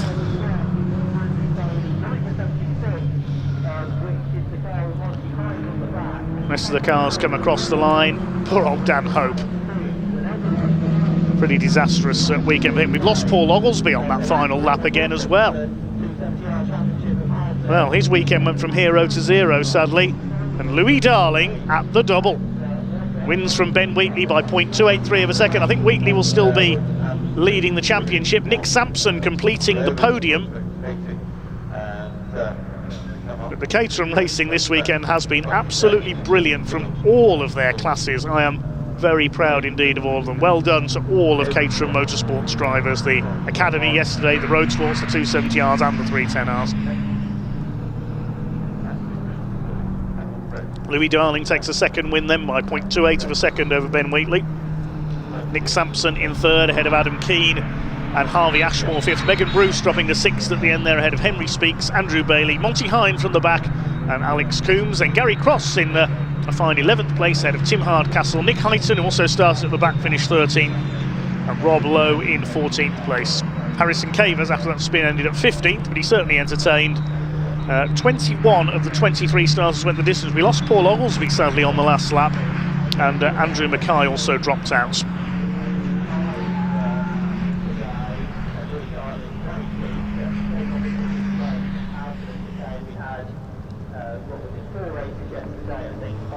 The cars making their way back into Parc Fermé then. Next up we have the second race for the OT Publishing Coupe Cup. And I think Sam Parker is ready down in Parc Fermé to greet our drivers. Well, that was a much better 270 race, wasn't it? No safety cars, you know, a few little moments, but this chap will be very happy with that. Louis, obviously, I think he had his win taken away after race 2, because there's lots of juggling around with the grid for that one, but Louis has done enough in that race. That was fantastic. So, very happy. Well deserved. You did it, Louis. You did it. Fantastic. So you got to keep your first place from earlier, but just a grid place penalty. 5 place penalty. 5 place penalty. There you go. So, excellent. 2 wins. 2 wins. Yes. First wins in the same weekend, so. Yeah. It's a good feeling. It's a good feeling. Absolutely. It's a fantastic feeling. Wow. And yeah, it was quite chaotic, wasn't it? It was quite a clean race for me. I had a big hit in the back coming into the chicanes, but other than that, really clean race. Yeah. They're really happy with it, but yeah, not too bad at all. Not too bad. Well happy. Well done. Let's go and speak to Ben. He's walking over there. Let's speak. No, Nick's now got the circuit man to speak to him. Let's. I'm not sure if Ben looks too happy, but we will. Sorry, Ben. I know you're probably not up for talking too much, but okay, good. You did have a little launch there. Was that a little shove in the rear, wasn't it? I don't actually know without reviewing the footage. I'll reserve judgment for later. Yeah. That's what it looked like from where we were watching from. Okay, yeah, fine. That might explain a lot then. Yeah. But yeah, no. As far as driving standards was, it was a lot better. Yeah. So it was good. You know, it proves that we can do it. Yeah. So you know that's always helpful. You know, good clean racing. Really enjoyed it. Good end to the weekend. For me, it's all about consistency, and I think we've definitely achieved that this weekend. So yeah, lots to learn. But yeah, looking forward to Anglesey now and getting back to less problematic track, maybe, let's call it. It's probably the nicest way of putting it, but yeah. I think I know what you mean by that one. Yeah. You haven't got 120 miles an hour into a tight corner. Yeah, 4, 5 into 1, it's never going to happen. But look, it was good racing. It was a lot fairer that time, and you can see that the various different talking tos, had its effect or desired effect. So good close racing. Really enjoyed it. Well So, done. Thank you. Yes, they all did get a little talking to after race 1 and race 2. So right, where's Nick? There he is. He knows the score. Nick, congratulations! Yep. Fantastic. That was such a great. But that battle for first place was about 10 cars. Yeah, it was pretty good. We got through a race, which is nice. Full 20 minutes, no damage. I think Ben might have had some in Louis, but other than that, all good. All good. Yeah, Well done. You got through it and you made it out. yeah. So on to Anglesey next. How are you feeling? Have you been there before? Not a lot, no. I haven't been testing there yet, but hopefully we'll still be quick. We were good at Snetterton and we were good here, so should be all right, hopefully. Good, excellent. Well, I look forward to seeing that race as well. But yes, that is it for all the Caterham racing today. We've still got 2 more races here though. So, but yes, this is it for the Caterhams, and next out is Anglesey for us. So I shall see you there when we're there in about 4 weeks' time. But I'll hand over to David now for the next race. Thank you very much indeed to Sam Parker for her input in the Paddock and Park Ferme this weekend. A couple of comments coming in on our stream, thanks to Paul Wortman, who says that suspension is tougher than it looks. It certainly is in the Caterhams. I thought that certainly Ben Wheatley and Louis Darling would be in trouble after that impact. Paul also says, careful of the hot exhaust on the side of the cars. Yeah, I learnt that a few years ago, having had a passenger ride in a road-going Caterham several years back. Got out, climbed out of the car, forgot the side exhaust. Nice hole burned in my trousers. Oh well. We move on then to the OT Publishing Coupe Cup with Toyo tyres. The next race is the second race for them. Let's see who Ian's caught up with ahead of this race. Thanks, Tony. So yeah, just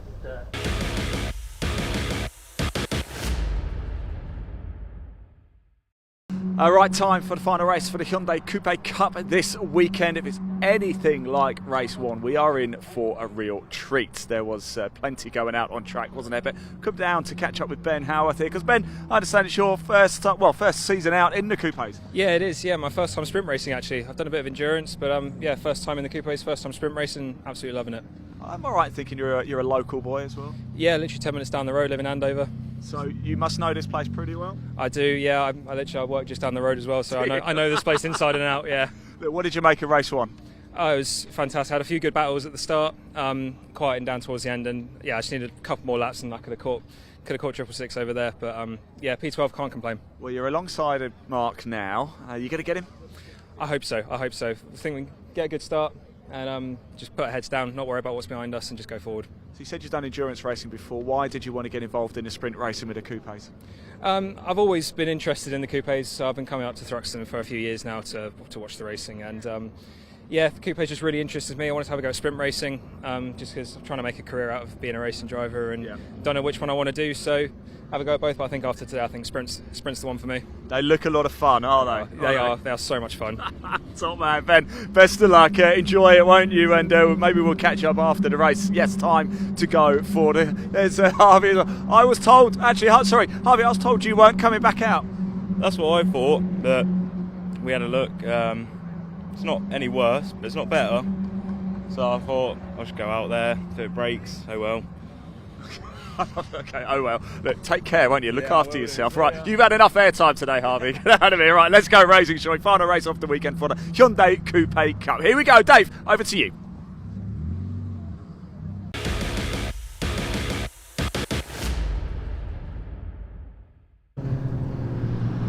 Well, the cars are on their way to the grid then, so we'll check out the lineup for this one. Nathan Williams, as the winner of race 1, will start on the pole with Wayne Rockett in his first race in a couple of years alongside. Adam Jones and Dan Fletcher on the second row, then Don Gillies and Ben Wilkinson on row 3. Neil Hurren and Mark Jones on row 4. Then completing the top 10, Eddie O'Kane and Paul Lorry. Row 6, treble 6, Mark Eales alongside 14. We just heard from Ben Howarth. row 7, number 8 Gary Hobbs, 21 Simon Smith. The 8th row, 26 Roger Owens alongside 44 Tim Prince. Row 9, hopefully Spencer Hirons will be there. Heard from Harvey Kersley, 88. Row 10, I don't think we're going to see Sean Jones, number 47, some damage from the first race when he spun into the tyre wall. 38 Darren Ford is hopefully back out. Matthew Watson, number 12, 97 Max Papworth next. Number 5 Michael Evans will not be there. He blew his engine in qualifying, unfortunately, so not out. Thanks to Mark Chitty, as we said earlier, the Hyundai Coupe Cup mechanic, who is keeping us informed from down in the paddock. Incidentally, the Jonesies we can clear up as well. Sean and Adam Jones are father and son. Mark Jones, no relation. So we've cleared up, we've kept up with the Joneses. And now the Hyundais head to the grid for their second 15-minute race of the day. Have a look for any gaps on the grid. There was a fair bit of damage to be repaired. Neil Hurren's car has been repaired there, number 87. We'll start from the 4th row alongside Mark Jones. Mark Eels, Ben Howarth, Gary Hobbs. Harvey Kersley is back out. So just a couple of non-starters by the look of things. Matthew Watson is there. Max Papworth, watch for him coming through from the back in the black 97 Kersley Motorsport car. Darren Ford in the Lightning McQueen look-alike. Spencer Hirons is back out after his late retirement in race 1. Matthew Watson should be quick as well. In the pink car with the orange, green and white almost camo design on it. Certainly an unusual paint job. Or wrap, or whatever it is now. Not painted now, although they're wrapped. Wayne Rocket knows all about that, with his business doing wraps for race cars and other vehicles. He's on the front row in the silver car. Adam Jones on the 2nd row, the orange car, alongside Dan Fletcher in white and red. Don Gillies in the first of the Gen 3 cars on the grid, alongside Ben Wilkinson.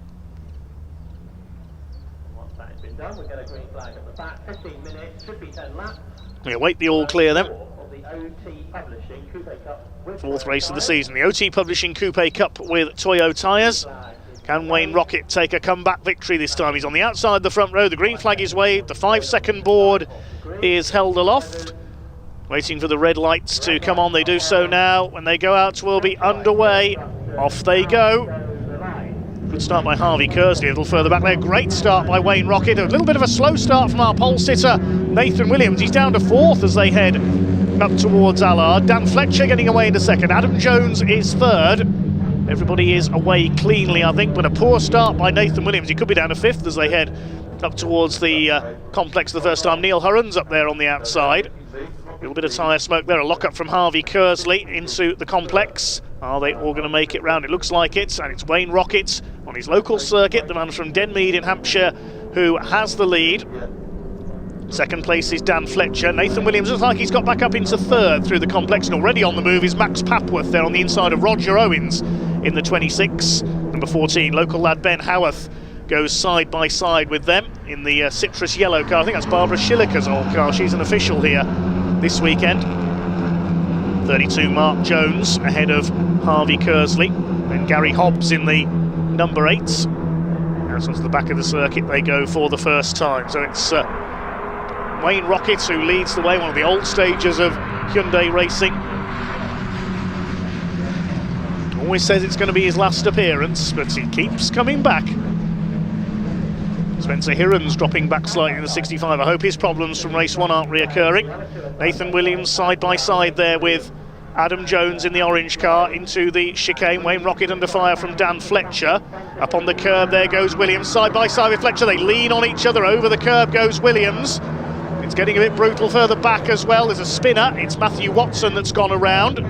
Nathan Williams still side by side with Dan Fletcher. Adam Jones perhaps wisely keeping back here as these two lean on each other down the straight. Now Jones is going to try and make it 3 wide. They're going to try and make it 4 wide. Look at Neil Hurren up there on the outside. Jones straight down the inside. He could get past both of them here with a bit of judicious braking into the complex. And Wayne Rocket says, well, if you're going to squabble like that, I'm off.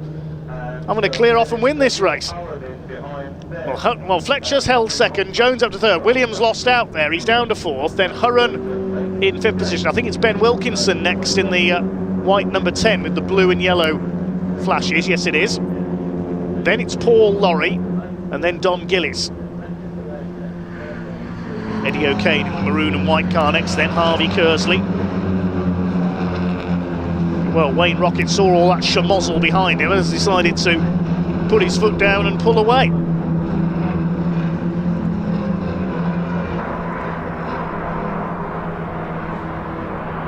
Nathan Williams in the Gen 1 car, chasing the two Generation 2 machines up front.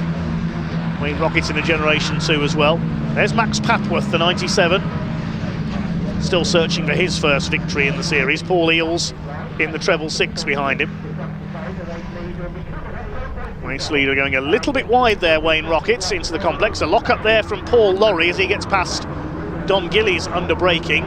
You won't see them slipstreaming as much as the Caterhams, this little lot. Tim Prince side by side with Matthew Watson at the back there. Over the curb goes Ben Howarth battling Roger Owens. It's the car that appeared at Autosport International Racing Car Show a few years ago on the Hyundai stand, Roger Owens' car. Adam Jones lining up Dan Fletcher, who locks up into the complex. They are closing back up slightly now on Wayne Rocket for the lead. Williams still fourth. Adam Jones was a winner at Alton Park at the season opener. He won round 2. Don Gillies giving chase to Paul Lorry. Used to race in the old Toyota MR2 series alongside Neil Hurren and also John Winter, the founder of this series. Dan Fletcher bounced off the curb there on the inside of Noble. That's going to allow Adam Jones to draw alongside. Ben Wilkinson has done the fastest lap. He's in 5th place. He got ahead of Hurren and Lorry on that last lap. So he's pushing towards the front. Jones gets through on Fletcher at Village. See how far behind the leaders they are. Rocket leads, Jones up to second. The gap was just over a second to our leader, but so they're trying to close Wayne Rocket down here. Here comes Nathan Williams in 4th place, the white and black car. Almost 3 wide for 2nd place. Fletcher's got the inside line back again for the chicane. He's getting further and further towards the front end as well in this series. Been a regular for a few seasons now. Jones holds him off through the chicane. They go over the curb. Nathan Williams holds it back this time in 4th place, lest there be any collision. Wilkinson and Hurren next, then Gillies, Lorry, O'Kane and Kersley. It's your top 10 as they run. As we go past 1/3 distance in this second race for the OT Publishing Coupe Cup.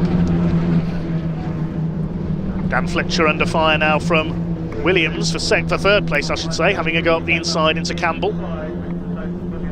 Fletcher holds him off. Wayne Rocket continues to lead. And I know what's going to happen here. Wayne, if he wins this, will get the bug and start racing regularly again. Oh, Darren Ford in trouble again. Not Lightning McQueen's day today, sadly. The Misty Racing Run car is heading for the pits. Through Village go the leaders. First 4 breaking away now. Oh, and a big cloud of dust there. I think that was the leader that ran wide. Yes, Rocket's on the grass. He's lost the lead. He's rally crossing his way back on. That is not the place you want to go off, coming out of Village towards Church, one of the fastest parts of the circuit. He's gathered it up again. There's the dust off his screen, but he's down to 4th. Mistake there for Wayne Rocket, unfortunately, so that will put Adam Jones into the lead. Nathan Williams still all over the back of Dan Fletcher. He cannot get past the 75 here for 2nd place. Trying to go round the outside of the chicane. He's tried this move before. He goes over the curb again. So Fletcher just responds by going over the curb. They're going all over the place at the chicane. Don Gillies goes one way, Neil Hurren goes the other. The rest of the pack goes every which way. So Wayne Rocket down to 4th. He's got Ben Wilkinson on his tail now. He's got to get the momentum back up in the 17 car. Don Gillies 6th, Neil Hurren 7th. Into the complex come the lead. It's now Adam Jones, number 43, the man from Coventry, who leads the way. Harvey Kersley battling it out there with Eddie O'Kane, the owner of O'Kane Irish Foods. I'll have some Tato crisps, please. Mark Jones just behind the Lancaster Insurance car of Harvey Kersley. plenty of other Irish brands of food and drink available at the O'Kane website. YourIrishShop.com is the website, I believe.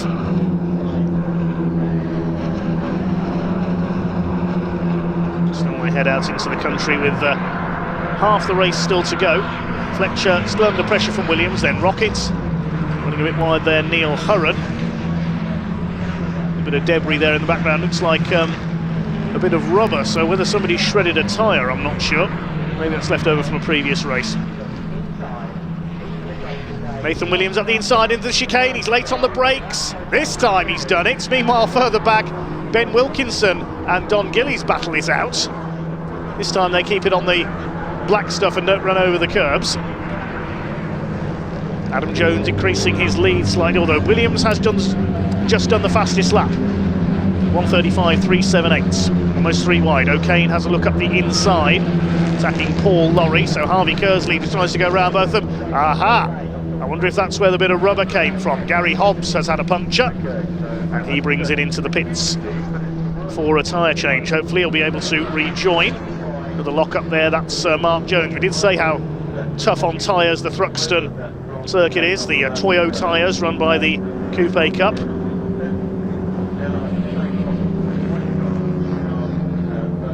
Harvey Kersley's now got ahead of Eddie O'Kane and Paul Lorry. A difficult opening to his season, charged through from the back in the second race at Oulton Park into the top 6. Having to do the same here after an excursion damaged the underside of his car in race 1. So Williams with the fastest lap, 1:35.378 as we said. He's nearly 2 seconds down though on Adam Jones, who leads the way, and even these virtually standard saloons lap at nearly 90 miles per hour around the Thruxton circuit. Slowing car there, Darren Ford, who's tried to go back out, but it's not working for him. The leaders pass him, and now Nathan Williams is catching Adam Jones, renewing their rivalry from Oulton Park. Fletcher in third, Rocket still fourth after his grassy moments earlier on. Don Gillies is up to fifth, but he goes wide out of the chicane. And Ben Wilkinson says thank you very much, goes back through into fifth. Neil Hurren behind them in the plain white, 87. Just over 5 minutes remain. Can Nathan Williams catch Adam Jones for a double victory? Darren Ford crawls into the pit lane, he'll just about make it, I think.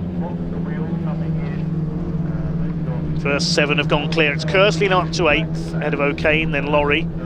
Max Papworth up to 11th from the back of the grid. Couple of retirements so far. We lost Gary Hobbs with a puncture, as you saw. Darren Ford pulled in. Also Spencer Hirons has pulled into the pits in the 65 return of his problems from race 1.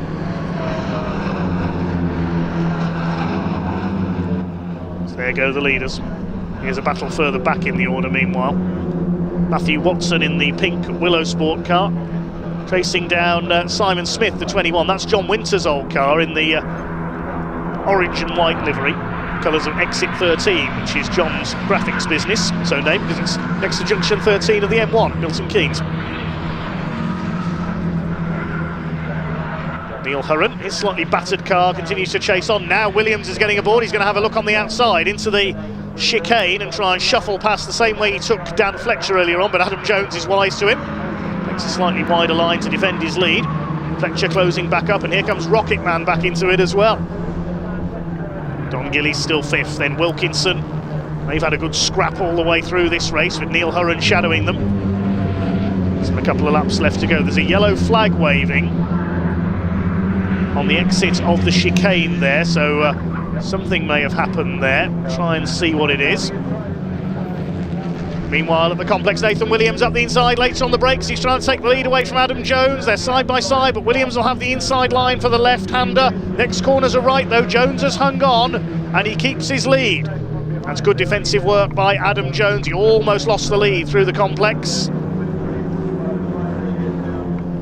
It's a great duel over the final 3 minutes of this race in prospect. Williams up on the curb. This is allowing Fletcher to close back up, and Rocket as well. We could have a 4-way battle for the lead in the closing stages. Here comes Fletcher. Run wide there though at the entry to Village. see why the yellow flag was out there coming out of the chicane.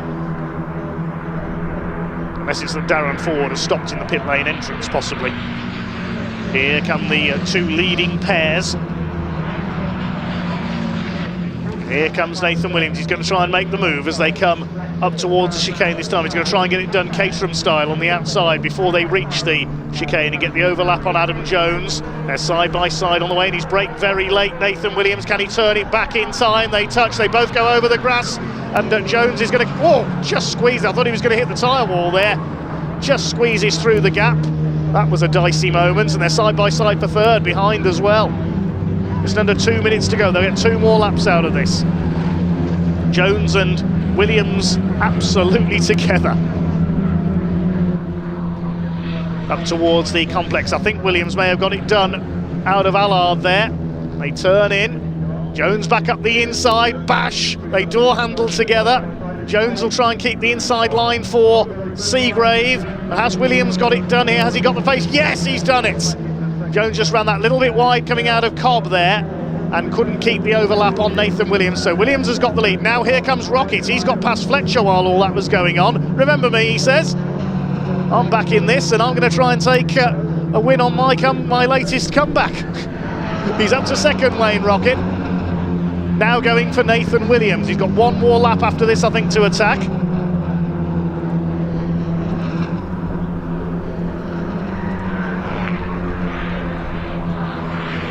Here they come then, down towards Church.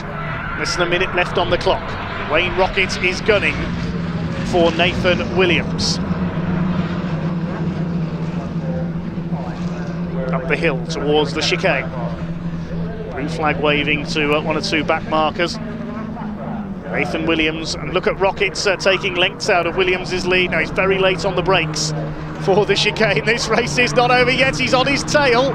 30 seconds on the clock, so they'll get 1 more lap out of this. Neil Hurren's come through into 5th, further back, but we concentrate on this lead battle because Wayne Rocket, the local man from Hampshire, is going for it on the tail of Nathan Williams. Is this going to tempt Wayne Rocket into a full comeback in the Coupe Cup, I wonder? Up towards the complex they come. What a story this would be. They're both very late on the brakes. Jones just looking on behind them, and Dan Fletcher as well. There's a 4-way battle going on behind because Harvey Kersley's joined the second group. But we watch the leaders, they both go out wide on the grass, and Nathan Williams very nearly spun it there. Here comes Jones up amongst them as well. He's going to have a go. He's on the bumper of Nathan Williams. Rocket to the inside into Noble. Oh, goodness me, they're absolutely together. Fletcher's not finished yet either. Williams leads it. Rocket's ran a little bit wide there. He's in second place. This is all going to be on the chicane again, isn't it, on the last lap? This is like a Caterham race. Can Nathan Williams hang on in front? The clock is down to 0. The checkered flag is being prepared. But Wayne Rocket, he's never going to go round the outside at Church Corner. You can't do that. No, he's not quite close enough, or perhaps thinks better of it. Here they come towards Brooklands, then Jones is there in the orange car. He could get the line right here and try and go through the middle of them. Look at Adam Jones in the orange 43. Williams moves to cover. Fletcher's there on the inside. 4 of them, any one of them could still win this. What a finish. Rocket's gone out too wide. Jones up alongside Williams. They bash together. Over the grass they come. They make their way out towards the line. Who's it going to be? It's going to be Adam Jones in the 43 car. Jones has won it. Williams second, and a photo finish for third. Well, we'll have to wait there with a bit of corner cutting at the chicane. That result will remain provisional, but Adam Jones crosses the line in first place. The top 4 covered by 0.88 of a second. My goodness, what a finish.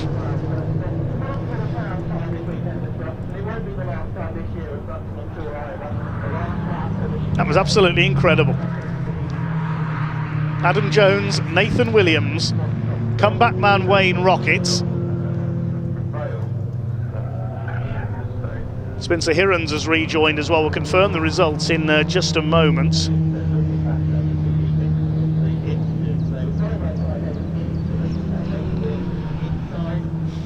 Well, there have been some incredible finishes, haven't there, at Thruxton this weekend. Adam Jones, Nathan Williams, Dan Fletcher and Wayne Rockets is the order that I've got, after they scrabbled their way through the chicane on the last lap. margin of victory 0.25 of a second. So provisional result then, the win going to Adam Jones by 0.251 of a second over Nathan Williams, who gets the fastest lap. Dan Fletcher third, just beating Wayne Rocket to the line by 0.03 of a second. Neil Hurren coming through for fifth, ahead of Ben Wilkinson. Don Gillies in seventh place, then Eddie O'Kane, Harvey Kersley ninth, and Max Papworth in 10th. There was a terrific fight going on between those four as well in the closing stages. Paul Laurie involved as well, he ends up 11th. Mark Jones 12th, Roger Owens in 13th, and Matthew Watson taking 14th despite a spin early on. Beyond that, there was Eels, Howarth, Smith, Prince, Hirons after a pit visit, and Hobbs rejoined after changing his puncture. We lost Darren Ford into the pits. Also great to see that Luca Staccini was watching today. He was commenting on the stream earlier. Now races in the Iberian Supercar Championship, having taken many Hyundai wins in the past. Great to have the flamboyant Italian watching on. Maybe that'll tempt him into a comeback, who knows.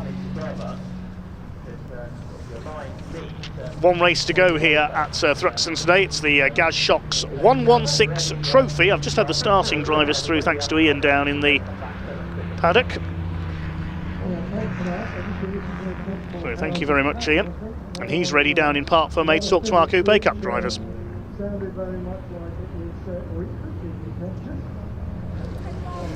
Do you know what? That is why I love the Coupe Cup. It is absolutely insane, isn't it? Adam Jones getting his second win of the season. I think he's going to be a very, very happy man indeed. Nathan Williams continues his podium run as well. And Dan Fletcher, that means a lot for him. Let's grab Adam for a quick. Wow, you Coupe boys. That was a close one. That was talk us through that last lap, because it was pretty dramatic, wasn't it? I think it was quite clear Dan had the quickest, Nathan had the quickest car, but my tyres started to overheat about halfway through, and I tried to hold him off as long as I can, because I knew I wasn't going to be able to hold him off the whole time, just so I could see whether these guys could come up with us and give him a bit of a battle. Thankfully Wayne managed to get in his toe, and then I just tried to pick off what I could. Door banging, but it's not none of it. Part of fun a little bit, isn't it? I mean, the problem is tyres overheat. You turn in, it's just going to understeer, isn't it? Yeah. So, but you try and leave as much room as possible. So, but yeah, no, it was a good race. I enjoyed it. So pretty sweet. Well done. Congratulations, Adam. Great win. Nathan, let's have a chat with you as well. I mean, this is racing at its finest, isn't it? Yeah, it was quite a tough battle. That quite 4 cars involved. It was quite a lot of contact, but in the end, it was quite a good battle. Yeah. I've got to say, what a start to the season you've had. A couple of wins, a couple of second places. You're quite a driver, aren't you? Yeah, it's been going really well so far. Couldn't vote for more. Obviously, there's been some bad luck in some of the races, but overall we've always got strong results, and I'm really happy with how it's going. I'll tell you what, 2 wins, 2 second places, if that's bad luck. I can't believe, look, he has that on the rookie sticker. Unbelievable indeed, isn't it? Let's go have a quick chat over here with Dan Fletcher. He's just going through the formalities with the circuit commentator, but I've got a feeling he's going to be a very happy man indeed, aren't you? Over the moon. Well done, mate. Over the moon. That last lap, talk us through that. That was insane, wasn't it? Wasn't it? I didn't know what was going on. Well, look, you kept it on the tarmac, didn't you? Brought it yeah, home. yeah, no, it was brilliant. First podium ever, so. What does it mean to you to get that? Loads. Who's over here? Who have we got over here? Give us a big cheer, come on.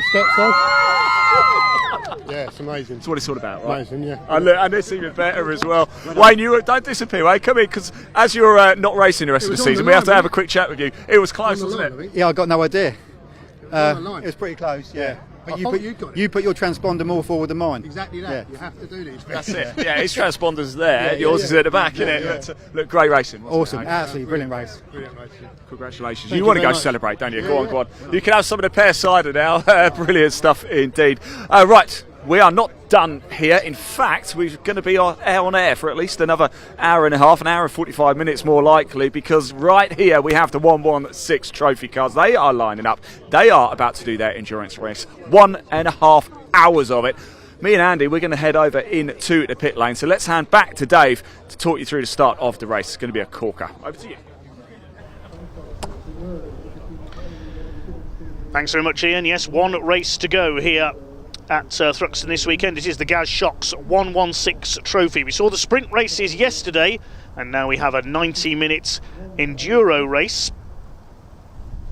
Pit window opens after 15 minutes and closes 15 minutes before the end, and each car must make 2 1-minute minimum pit stops during that time. Some of the cars have 2 drivers. We have the starting drivers thanks to Ian, who's just set them through. We'll bring you those when we give you the grid. Ian's going to switch to be pit reporter during this race as best he can, and he caught up with a few of the drivers a little earlier.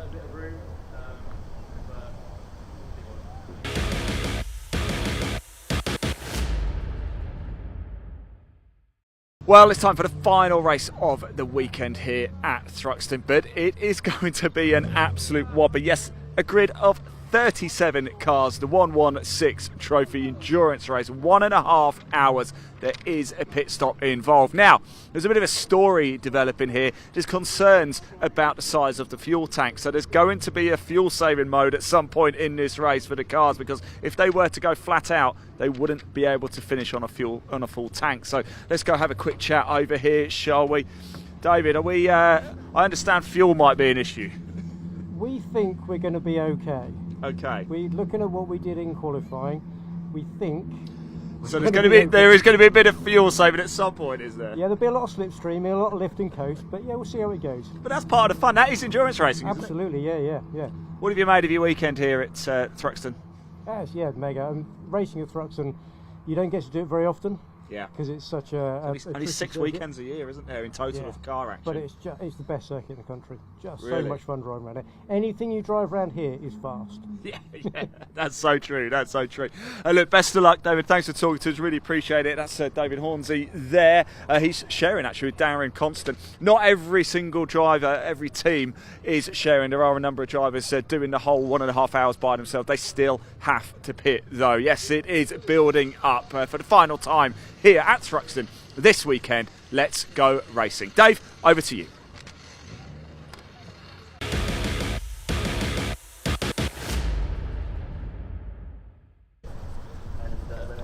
Thanks very much, Ian. Yes, it is the Gaz Shocks 116 Trophy. Standard Mark 1 BMW 116s are the cars. This is a cost-effective way to go endurance racing, sponsored by suspension specialists Gaz Shocks, so a big thanks to them for their support. Just doing a quick roll call of the entry here in the commentary box. This series administered by the 750 Motor Club and guesting here with the BARC this weekend. So it's something new for us here on BARC TV. We saw them put on a great show with the sprint races taking place yesterday, 2 short 15-minute sprints. So today it's the 90-minute endurance race. Making a note of our starting drivers, and then we will bring you the grid. Should have, as we say, 37 cars out on track for this one. A couple of withdrawals from the entry list. We don't have 188 James Hone, and there'll be 1 car starting from the pits. So it's the season opener took place a few weeks ago at Brands Hatch, and it was Peter Keane who was the winner there in car number 151, driving solo, with Dan Lavery coming in second place. But I believe Dan has handed his car over to another driver for this race. We won't see Dan out here. Third place was Anthony Seddon, sharing with Alan Caulfield, but Anthony drives solo this weekend. Ben Wilshire was 4th and James Waring 5th. The grid for this one then, it'll be a rolling start, and we'll see in pole position number 777 Thomas Law. He had some trouble with his car in the sprint races yesterday, but aiming for better fortunes here. Alongside him will be the number 78 car, which will be shared by James Poole and Matt Highcock, who was racing his 120i Coupe to 2 wins yesterday. Matt Highcock will start the race, sharing with James Poole. Second row will be number 25 Ethan Hall, and alongside him car 121, which will be started by AJ Duffel, sharing with Luke Fox. Row 3, 151, Brands Hatch winner Peter Keane alongside 228 James Waring. 4th row, George Healer, 187, who swapped from a 120i Coupe to a 116, and he lines up alongside Jonathan Baker, number 232. On row 5, number 249, Will Abraham starts that car. We'll share with Scott Jeffs. 252 James Dunn, the Gulf liveried car alongside. On row 6, 34 Toby O'Reilly and treble 6 Ben Wilshire. Row 7 we have car number 42, started by David Hornsey. He shares with Darren Constant. 55 Lewis Charlton alongside them. On row 8, treble 8, that's David Hudson, and 173, driven in this race by Ben Dobbs, the regular pilot of that car. Dan Lavery, as we say, is not out. Row 9 is car number 80, started by Theo Millwood, sharing with Chris Bayliss, alongside 86 Pete Brand. Row 10, 83 Sammy Walton, and 234 Lee Pearce. The 11th row, 47 Connor Anderson, and number 1 Paul Offord. Row 12, number 5 Anthony Seddon. No Alan Caulfield this weekend, so Anthony Seddon drives solo, starting alongside 31 of Sam Holman. Row 13, 27 is Steve Lloyd. He normally shares with Ben Dobbs, but Ben has switched into the 173 car. Callum Davies alongside in 325. Row 14 is the Snee family. It's Damien Snee going first, sharing with Ben. And car 220, that is started by Andrew Partridge, sharing with Simon Fox. Row 15, car number 22, that's started by Ryan Cafferty, sharing with Richard Roundell. Alongside them on row 15, car number 969, Bartholomew Lang, sharing with Simon Moss. It's Bart Lang who will start that car. Still they come. Row 16, 200 Giles Carter, 635 alongside, is started by Ben McCormack, sharing with Will Townrow. Row 17 is the Udan family. It'll be Simon Udan who starts. Sean will take over. Row 7, number 17 alongside Gary Taylor starts, sharing with Ross Riley. Row 18, car number 6, so we don't have a starting driver for that one, Simon Murray and Darren Millwood. Number 9 alongside is started by Julian Howe, sharing with Michael Loveland. Number 20, John Martin, starts from the back, and we should hopefully see car number 90 join in from the pit lane, James Neville and Jack Jones. We haven't got the starting driver for that one, unfortunately. This will be a rolling start. And the cars, I think, will line up on the grid first of all, and then it will be a rolling lap behind a pace car. Identical BMW 116s. We say fuel mileage and also preserving tyres might be an issue here with the abrasive surface here at Thruxton. I don't call it endurance racing for nothing.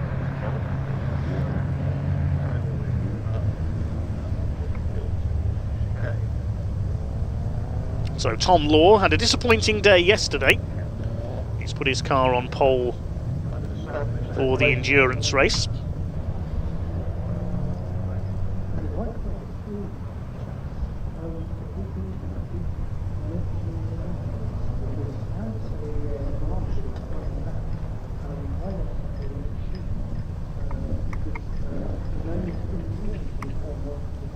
Alongside him, car 78. Now watch for Matt Highcock. I reckon he will take the lead off the grid here, given his pace yesterday in the 120i car.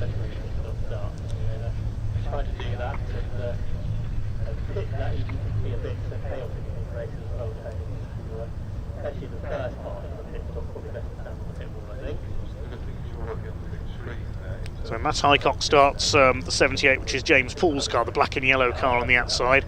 Ethan Hall in blue and pink on row 2, starting alongside the 121. That's the turquoise car of AJ Duffill and Luke Fox. It'll be AJ who starts.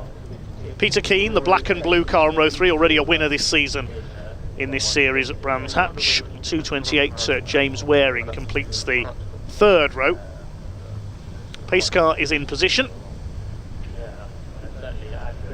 Field of 38 BMWs for this rolling start.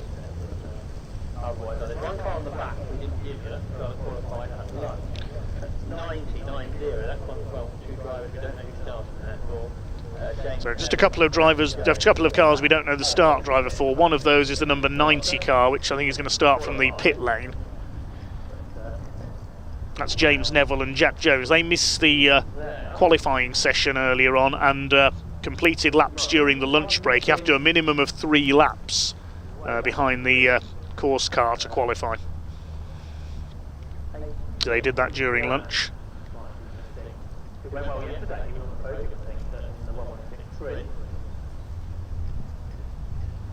Not sure if number 6, Simon Murray and Darren Millwood, is there.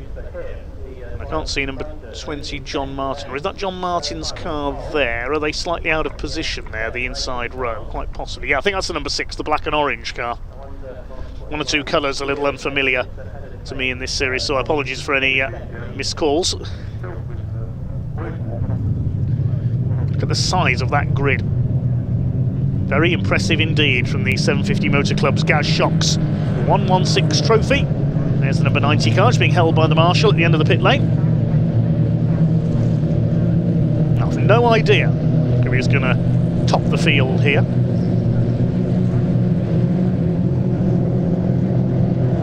All these Mark 1, these E87 BMW 116s is the model if you're a BMW aficionado. Don't forget, the pit window opens after 15 minutes, closes with 15 minutes to go. Each car must make a minimum of 2 stops. Minimum pit stop time is 1 minute. So you lose most of a lap making a pit stop here at Thruxton. Lap times in qualifying, Thomas Law did a 1:35.519. Car alongside 1:35.525, so only a few thousandths of a second apart. 3/10 further back was Ethan Hall in the 25 car.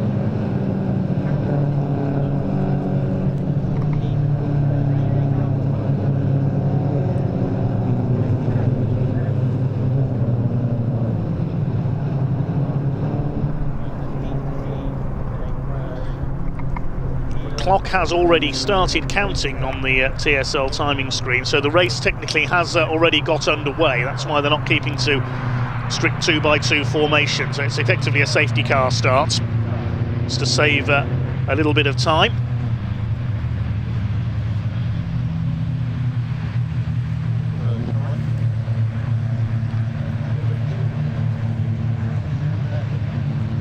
They start to form up ready for the start. Then the white car of Thomas Law in pole position alongside the black and day-glow yellow started by Matt Highcock. Ethan Hall in blue and pink. Turquoise car alongside is AJ Duffill. Peter Keane blue and black.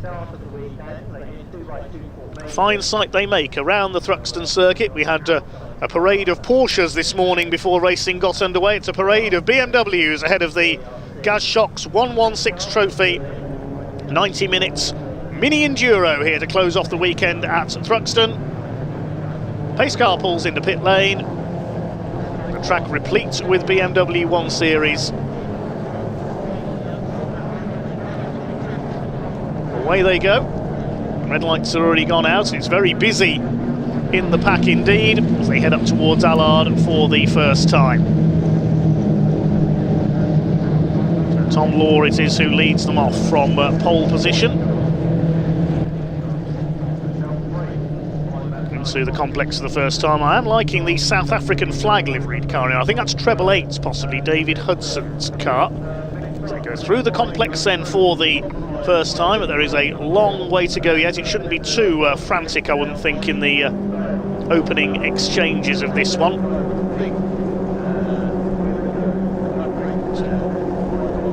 Just waiting for the timing screen to settle down. That'll sort itself out at the end of the first lap, I think, as the 78 car of Matt Highcock, not surprisingly, has taken the lead ahead of Thomas Law. It was a very evenly matched qualifying session. It's Ethan Hall third, Peter Keane is up into fourth, then AJ Duffill in the turquoise car with the pink wheels. Interesting choice of colour scheme in fifth position. Certainly is a bit different, isn't it? The rest of them sort themselves out behind. They're up to speed now around the high-speed Thruxton circuit. Battle at the back there, the 200 car leading that. That's Giles Carter as AJ Duffill moves through on the inside up into P5, runs a little bit wide over the curbs. He's the first to taste the curbs at the chicane, getting ahead of the 228 of James Waring as they make their way across the line for the first time, side by side between Thomas Law and the 78 of Matt Highcock. For some reason the timing screen saying that the car of Matt Highcock went into the pits at the end of the first lap, but it hasn't. It's still there at the front of the field, so a little bit of a glitch on our timing there. That'll sort itself out, I'm sure. It is Highcock who leads. Ethan Hall going through at the complex up into second place. Thomas Law goes down to third, and it's Peter Keane in fourth place in car number 151. And James Waring coming through for fifth there, coming out of Seagrave, past AJ Duffield. 252 of James Dunn in the Gulf liveried blue and orange car behind. And then the 249, that's the car of Will Abraham, who was at the sharp end of the 116s in the sprint races yesterday, sharing with Scott Jepps in this race. Will Abraham started that car. That's the silver machine on the inside. Lost its rear bumper while in the hands of Scott Jepps yesterday. Up there behind them, the 187, I think that's George Heller, I should say. He was out in his 120 coupe yesterday. Round come the leaders. Through Church Corner. They won't be pushing at 10 tenths, I don't think, in the early part of this race. There's a long way to go. They know they've got to conserve their cars, their fuel, their tyres. Down towards the chicane. The number 78, James, spun in the hands of James Poole yesterday, that car. No damage though. It's Highcock at the wheel today. Waring in fifth, then Dunn. There's Abraham. 187 is Heller. He's got the 232 car of Jonathan Baker. Blue and white machine there on his tail. Across the line they come.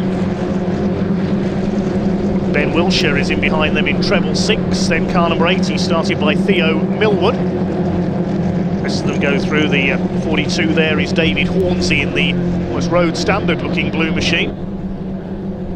He's in 17th place behind Lewis Charlton in the 55. As the pack makes its way through the complex, and AJ Duffield dropping back a little here in the 121 car, up alongside George Heller. Jonathan Baker trying to weave his way through between them. The treble 6 is behind them, that's Ben Wilshire.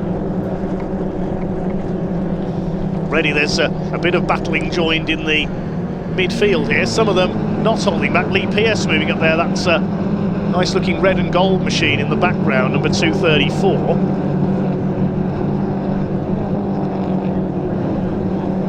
Behind the treble 6, I think that's Theo Millwood in the number 80, the red car there. Now he's listed on the timing screen as... no, the timing screen has now sorted itself out and just got the starting drivers in the cars. I thought Millwood's co-driver had disappeared there. He is sharing with Chris Bayliss. So whether the timing screen will update after each pit stop to show which driver's in the car, we don't know, as Ethan Hall nearly clips the back of the race leader there, cuts back in at the chicane and forces Tom Law to go over the curve as he goes through to second place. Peter Keane is next. Well, I said some drivers wouldn't be going at 10 tenths in the early stages, but they are. Well, this is not a sprint race, this is a 90-minute enduro. Sprint races were yesterday.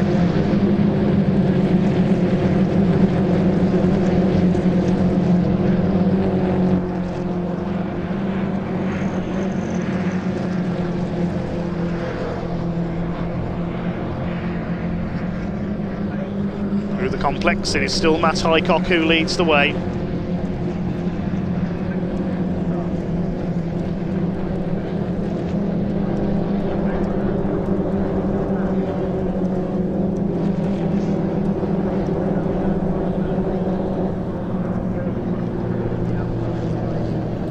Cars towards the back of the field here. That's the 20 car of John Martin, started towards the tail, battling it out with the number 90. That's the car that started from the pits, James Neville and Jack Jones. Showing as James Neville on the timing screen that started that car. And it's Darren Millwood in car number 6, according to TSL. There's number 888, that's David Hudson, the South African flag liveried car, stunning Springbok liveried machine. 22 up behind him there is Ryan Cafferty. Now the 888 was meant to have Nigel Greensall driving as co-driver. An endurance racing expert. He's raced everything over the years, Nigel Greensall, up to and including all Formula 1 cars. But sadly couldn't be here to race today. His name appeared on the entry list, but apparently he's not here, unfortunately. A bit of rubbing there down the straights. AJ Duffield on the inside. It's George Heller he's racing with. Peter Keane side by side with James Dunn. This is the battle for 5th position. It's still Highcock who leads the way, from Law in 2nd. James Waring, 228, is up in 3rd place. One car taking a very unorthodox line there through the chicane, and we'll have to run wide on the exit. AJ Duffield gets a bit of a push on there from George Heller in their battle further back in the midfield. And the Union flag livery car that was being raced yesterday by Dan Lavery, it's Ben Dobbs at the wheel today.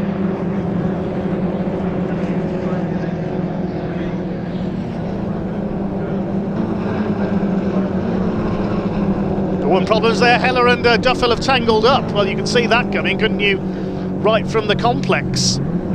George Heller gets going again. What's happened to AJ Duffel? The turquoise car went off to the right. They were nose to tail out of the complex, and eventually things came to a head coming out through Noble. There's our leader, number 78, Matt Highcock, up towards Woodham Hill. Side by side for second place now. James Waring is on the move in the 228, the black car with the M stripes. Attacking Thomas Law for second place. Ethan Hall in fourth. James Dunn is in fifth position. Then Scott Jeffs. No, not Scott Jeffs, Will Abraham, sorry. It was Abraham who started that car. It's Scott Jeffs' car, but Will started it ahead of Peter Keane. 6 cars line astern for second place. Now, George Heller was able to regain control of the 187 car. What happened to the 121 of AJ Duffel, though? He went off in that little tangle. Bit of rubbing and a bit of bumping there. The 325 car on the outside there, that's Callum Davies getting past treble 3 through the chicane of Damien Snee. There's 220, the silver car. That's Andrew Partridge, the car that nearly went off at the chicane last time through. It's rare these drivers get to race at Thruxton. A lot of them here for the first time, so they're just learning their way round. Treble 3, you can see there, Damien Snee with the novice cross on the back of his car. 15 minutes into the race, the pit window will open. That's in 3 minutes' time. 22 makes a move there. That is Ryan Cafferty getting past Steve Lloyd in the blue 27 car. Callum Davies up behind them in the 325. It's Matt Highcock who still leads by 1.9 seconds, near enough, over Thomas Law. James Waring in third, Ethan Hall fourth, then it's James Dunn in fifth position. Will Abraham is sixth. Peter Keane has dropped to seventh. Then Baker, Dobbs and Charlton now round out the top 10 after the demise of George Heller and AJ Duffel. AJ, I think, has got going again. There goes the 86 of Peter Brand up behind this group as well. I think he's made a pit visit. He's a lap down. Yes, he's already been into the pits. That's outside the window, so possibly a problem there early on. 47 under fire. That is Connor Anderson. Lee Pearce in that nice looking red and gold car alongside him. The lead pack heads through the complex ahead of them. Pit window will open in 2 minutes' time. At any time during that window you can make your 2 stops. On the back markers getting out of the way there to the inside. That's the number 20 car. Yes, it is. Number 20 of John Martin. Yellow numbers on a white background, not the easiest to see on the window there.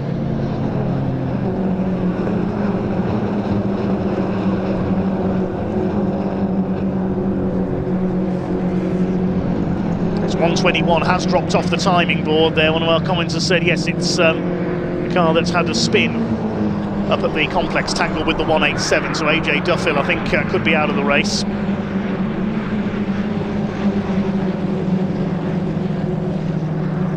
86 Pete Brand continues on. He's already been into the pits and is a lap down.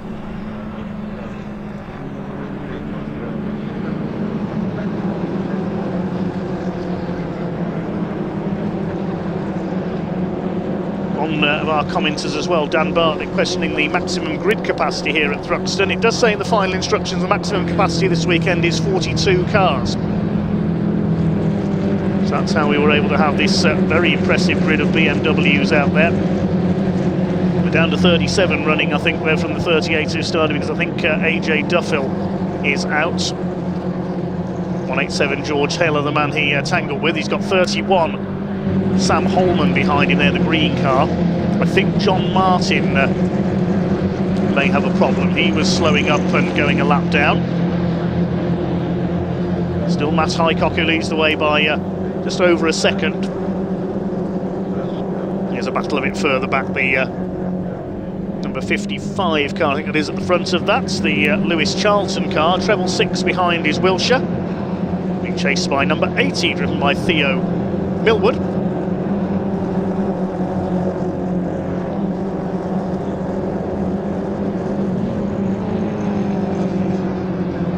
Millwood has a look as they come out towards the back of the circuit, towards the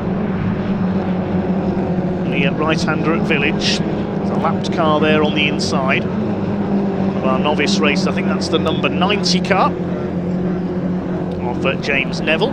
He's learning his craft. Bit of a baptism of fire for him here at Thruxton. Pit window has opened, so we could see the first of the mandatory stops coming up. We know one car's already been in. Pete Brand has made a stop, but that was because of a problem early on. There he is, just going through in among the lead battle, being lapped. There's James Waring, 228, he's third. In fact, a couple of the leaders I think have chosen to come in. Yes, Ethan Hall has come in, Thomas Law as well, so we may hear an update from Ian. They're driving solo though, so we won't be able to hear from the drivers unless they are swapping over. As James Dunn up the inside there takes third place away from the 228 of Waring. Second place on track because two of the cars around them have, well, it's everybody in. Look at this, we've got the 173, which is Ben Dobbs in. George Heller's come in. The number 5 of Anthony Seddon is in as well. So everybody choosing to make their first pit stop at the first opportunity by the look of it. It's not grid capacity we need to worry about, I think it's pit lane capacity. British GT Championship stopped attending Thruxton a few years ago because the pit lane just wasn't quite big enough for them. Other cars trickling into the pits now. We've got the 34 of Toby O'Reilly in, the 969 with Bart Lang, he'll hand over to Simon Moss. 635 Ben McCormack has come in. Still Matt Hycock continues leader, he's just on the fastest lap of the race, 135.952. Ethan Hall has rejoined, so has the treble 7, which is Thomas Law. Somebody's kicked up a bit of dust there coming out of Village.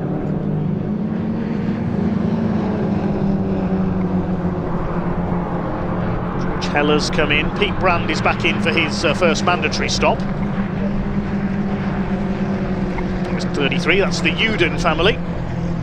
Simon Uden sharing with Sean Simon in the car to begin the race. As cars start to make their way back out of the pit lane. Peter Keane has come in the 151.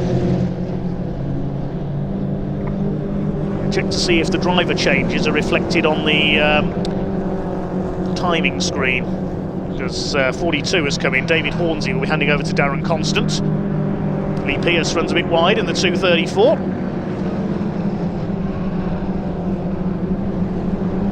.635 is in. It's not a BMW 635. It is a 116. Will Townrow is going to take over from Ben McCormack. There's the leader. Matt Hycock away and gone in front. Now, Matt Hycock, I think, is the quicker of the two drivers in the 78, sharing with James Paul, so he'll spend a longer stint in this car. There's the battle for second in the background with James Dunn ahead of James Waring as they fight for second place. 55's Lewis Charlton is in. Number 1 of Paul Offord has come in further back.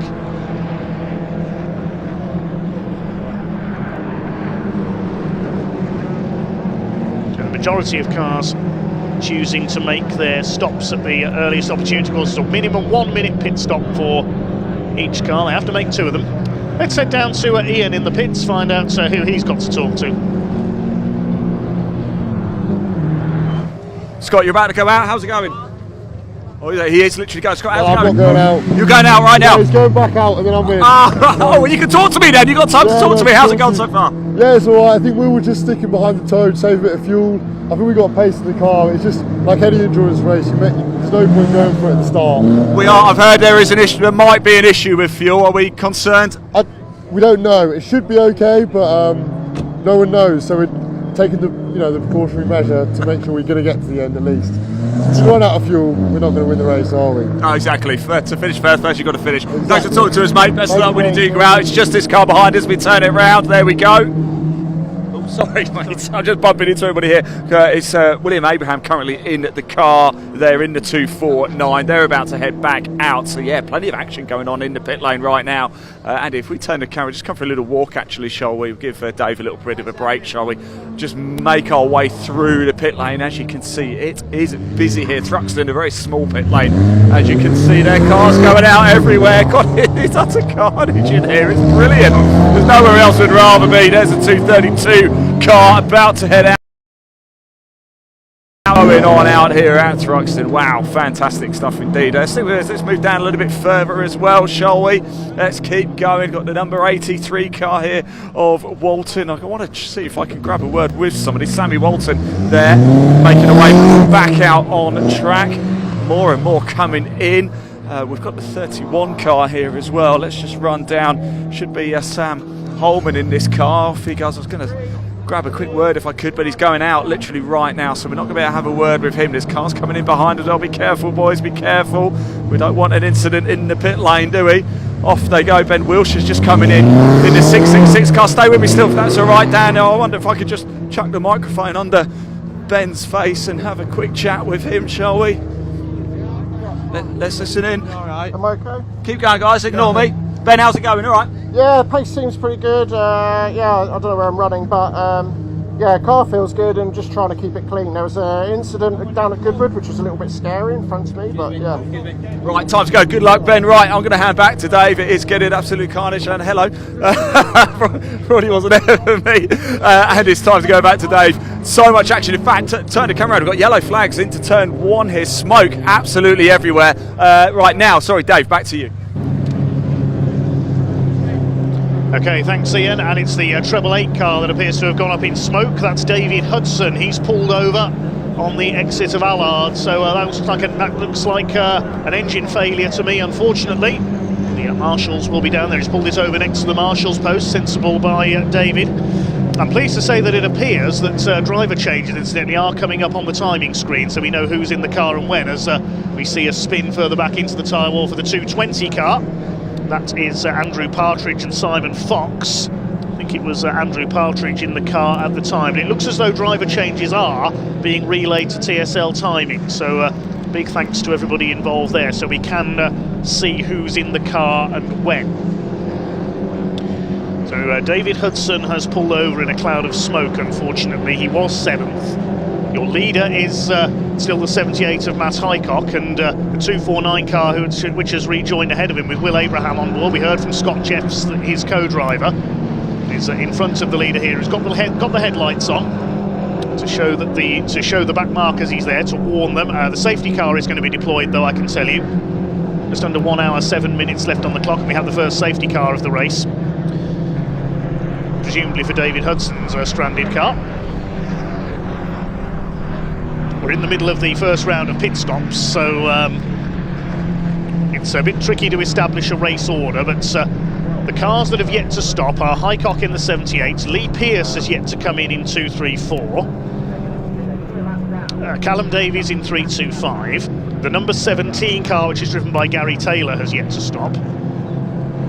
David Hudson, but he's out of the race. His engine has gone up in smoke, unfortunately.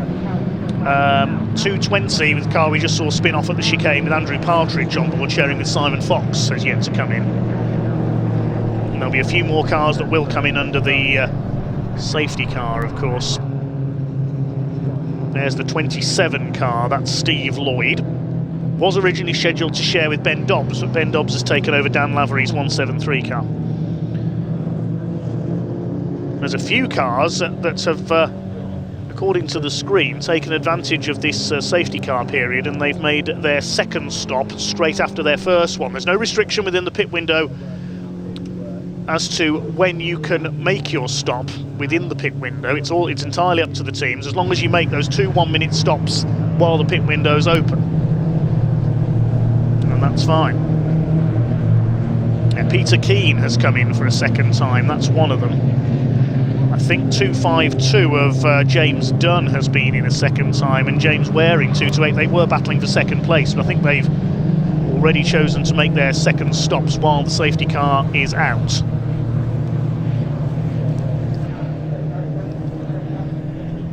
So Highcock in the lead, ahead of Pierce, Callum Davies, and then it'll be the other cars that have yet to stop, and we'll see where everything cycles in when everybody has made their stops. Giles Carter, 200, has yet to come in as well.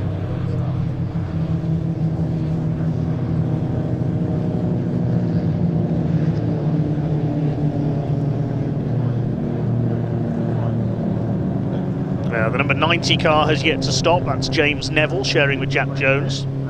Number 20, John Martin. Unfortunately, AJ Duffield won't be making it that far. He and Luke Fox out of the race. They tangled with George Heller earlier on. So 13 laps completed by our leader Matt Highcock in car number 78. Now, will they take advantage of the safety car and come in this time? Just going to check the regulations on pitting under the safety car.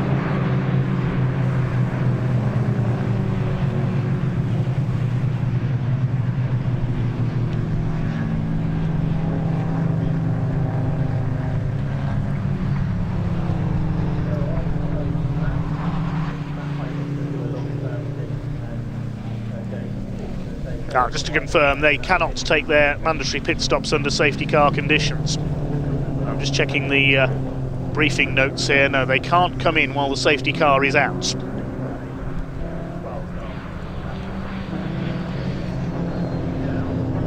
that's why everybody is back out on track at the moment. The pit lane is officially closed. So Matt Highcock continues to lead. Saw him about 4 cars back in the safety car queue. There he is.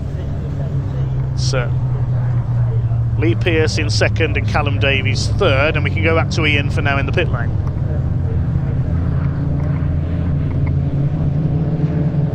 Back of the pack. So, I'm here with Simon Murray, just saying back of the pack in the number 6. Darren Millard's currently out there at the minute, yes. But safety car's come out, so we thought we'd have a little chat in the sun. It's glorious now, isn't it? It is, yeah. So I've got my water bottle in the back there waiting for me just in case. So you're second driver. Not feeling nervous or anything? No, we haven't raced for 2 years. This is the first race we've done. Wow. So, okay. But we're back in it.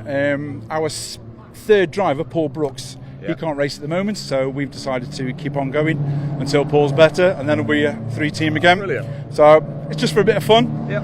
We start at the back, we finish mid-pack. That's us, and we're happy with that. But you never know in endurance racing. No, especially as they've told us, we could run out of fuel.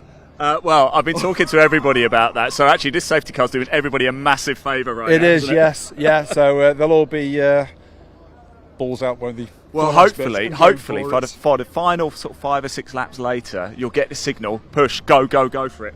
We wouldn't get no signal, we just go anyway. We haven't got no radio communication. Have you not? I've told you, we're the cheapest team on the grids, us guys. You still use the old boards there? No, we haven't even got a board, no. Have you got a board? You've got a timer in the car, you got 20 minutes, Darren, go. Do you just get like a thumbs up or a thumbs down? Yeah, that's it. So, I mean, Mark Bates did catch us one day having bacon butties behind the van.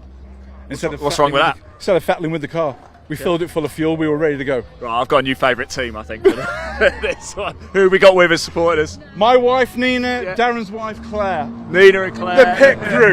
The pit crew, I love that. This is racing at its best. It is, what it's all about. So right? I love racing, my wife loves... You are pit crew, yeah. The wife loves camping. I've got 2 things together, I'm sorted. Fantastic. Look, Simon, thanks so much, mate. Really enjoy your stint, won't you? And remember, save fuel for a bit, then push. And then go the last 20 minutes. Top man. Stay with us, everybody. I think we've got a little bit of time, haven't we? Let's just walk down a little bit further, shall we? Oh, actually, no, I'm just here in my corner. We are going to go racing, so I better hand back to Dave. Over to you.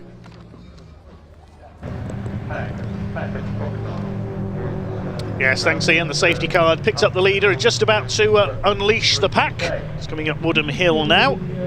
There's a couple of cars shown as having taken their 2 stops before the safety car came out. So as you mentioned, 252 James Dunn is one of them, and 228 James Waring, 232 Jonathan Baker. I think they've already taken their 2 mandatory stops. Matt Highcock has yet to stop. He leads the way as they head over the line this time. We'll get an idea of some of the gaps because the pack about to be unleashed. We go back to green flag with just coming up to 1 hour remaining. We're at the half-hour mark here in this Gaz Shocks BMW 116 trophy race.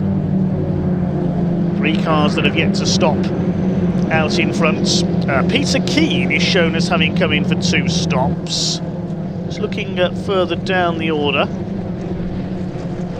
We'll double check that though because it's now gone back to 1. There's 1 or 2 glitches with this in the in terms of pit stops. We saw it in the track attack race yesterday as we're back underway. A bit of 3 wide racing there. 1 car gets forced out wide. I think it was the 83 getting involved there of Sammy Walton, the white and black car. 1 car going rather slowly there. It's number 20 of John Martin. He got pushed wide at the complex. He's getting back up to speed now. So Matt Highcock in the 78 car leads the way. It is the number 234 of Lee Pearce in second. He's about 18.5 seconds back. Third is Callum Davies, number 325, and fourth, number 17, Gary Taylor. But all those 4 cars have yet to make a pit stop. Number 1, and we've got a spin there in the background. That looks like the treble 3, and there's damage on the side of the treble 7. Treble 3 is Damien Snee. Treble 7, Tom Law. I think they'd had some contact there coming out of the complex.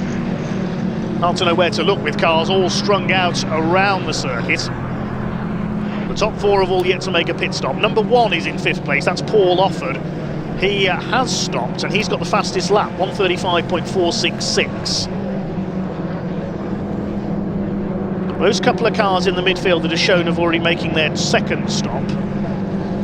James Dunn, James Waring and so on. And here comes Peter Keane in car number 151. Now, he had a success penalty at his first stop because of his win at Brands Hatch. He had to serve an extra 30 seconds. And he's now come in for his 2nd mandatory stop. Did say briefly earlier on that he'd already taken 2 stops. I think that was an error on the timing screen. The number 33 car has just come in again, the Udan family number 33. We don't know which of the Udans it is in that car, unfortunately, at the moment. We know it was Simon who started. Ethan Hall's come in for his 2nd stop as well. You must pit under green flag conditions. We cleared that up, that the pit lane closes when the safety car comes out. Lead is up to 21.5 seconds. Number 78 ahead of 234 of Lee Pearce in 2nd place. Look at this 3 wide. There's James Dunn and James Waring. They've been together. They pitted together as well, going either side of the 22 of Ryan Cafferty. Very busy here into the complex. The 232 of Baker in there as well. Those 3 cars, I think they've already done their 2 stops, and they're going to battle it out all the way to the flag, quite possibly. The 325, I think that is Callum Davies behind them. Tom Law has come in for his 2nd pit stop as well. So, some teams electing to get their pit stops out of the way early. Sam Holman, the number 31, saw him in earlier on. I think there's 5 cars that have yet to make a pit stop. The top 3, Highcock, Pearce and Davies. Number 17, Gary Taylor, has not come in, and 220, driven by Andrew Partridge, has yet to pit as well. A couple of cars further down the order as well. The number 6 of Darren Millwood, we heard from his co-driver Simon Murray, and the number 90 car of Neville and Jones hasn't pitted yet. Still this little group battling together. Waring, Dunn and Baker. There's the 6 car now coming in for its first stop. Number 47 is in, that's Connor Anderson. John Martin, one of our relative newcomers to the series, I think the reason he's slowing up, he's just trying to keep out of everybody's way. He's just learning his way into the sport at the moment. Yeah, plenty more pit callers. 249 has come in, that's a 2nd stop for Scott Jeffs. Will Abraham is going to get in, I think, this time. We'll see that's... other way round, sorry. Will Abraham was in the car. Scott Jeffs we spoke to earlier, he's going to get it. Apologies there.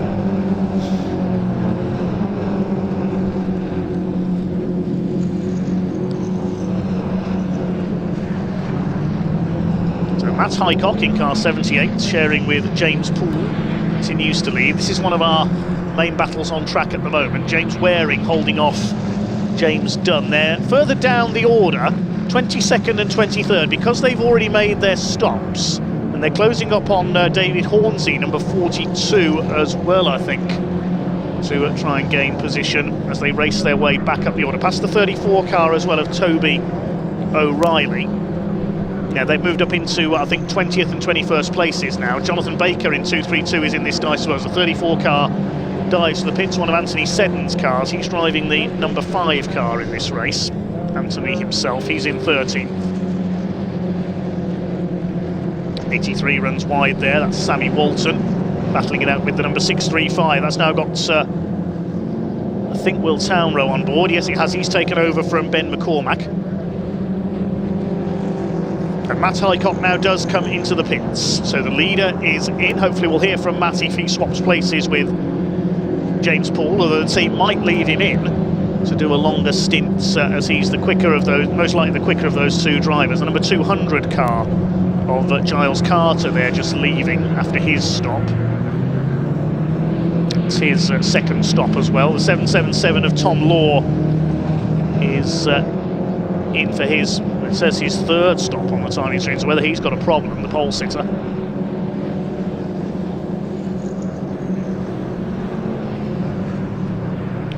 Connor Anderson up on the outside of the number 80 car. That's Theo Millwood and Chris Bayliss. Theo Millwood on board at the moment. Able treble 6, Ben Wilshire closing them down.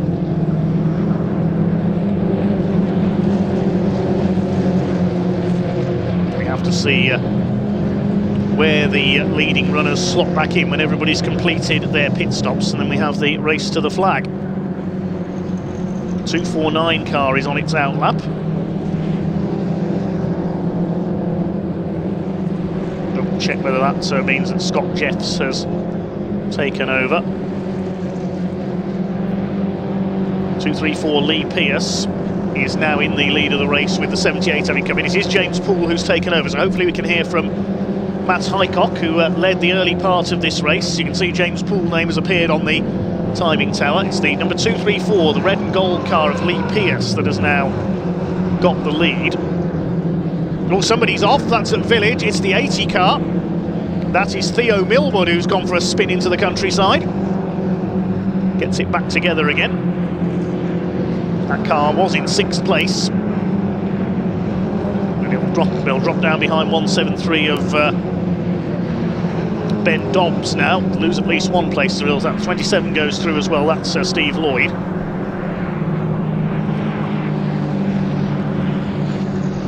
Just ahead of the 34, which is the car of Toby O'Reilly. Where's he in the race order? He's a bit further down. Yeah, he's done his 2 stops. Well, there's our current race leader, Lee Pearce, in car number 234. He's leaving it longer to take his first stop.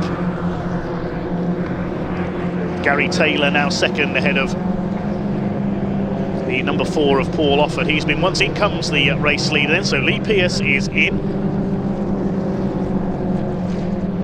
And there is the 78, James Poole now at the wheel.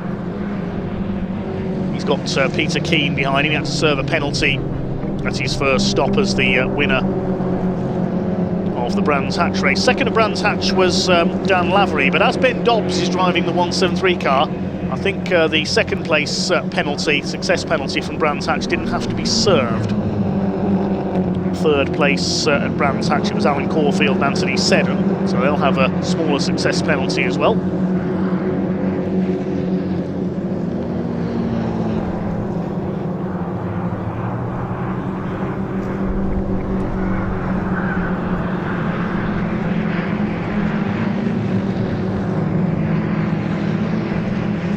Paul Offord has the fastest lap of the race, the number 1 car. It's a case of waiting for everybody to cycle through, making their 2 pit stops, and of course they've got until the 15 minutes to go mark to make those stops. So here comes James Poole, chased by the 55 of Lewis Charlton. Lewis Charlton currently running down in 23rd place, so he's a lap behind the 78.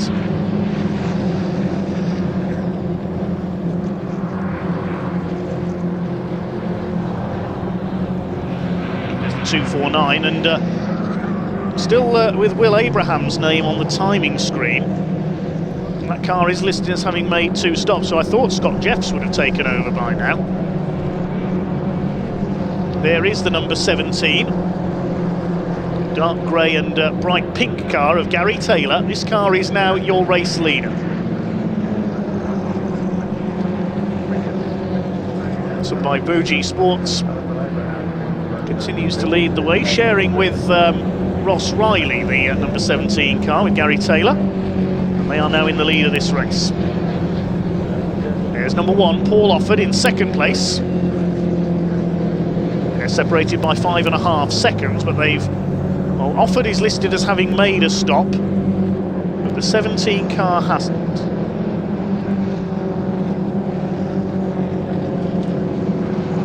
"21 laps completed by these two. There's the 232, that's Jonathan Baker. I would imagine he has stopped again because he's dropped away from Dunn and Waring now. As Baker has just made a 3rd stop according to the timing screen, so did he have a penalty? Yes, he had a stop-go penalty, Jonathan Baker. There's a couple of other stop-go penalties as well.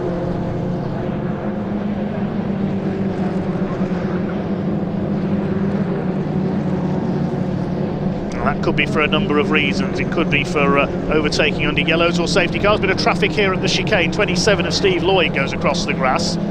But we don't know the reason for the stop-go there. But there's a couple of cars that have got them. In fact, there's several. Yeah, 232 of Baker had one. That's an extra stop for him. The 969 car of Simon Moss and Bart Lang. 252 James Dunn had a stop-go. Number 9 Julian Howe and Michael Loveland. I wonder if that's the same Michael Loveland who races the Hillman Imp in pre-66 touring cars. And 200 Giles Carter. They've all had stop-go penalties for various misdemeanours. It might be for short pit stops.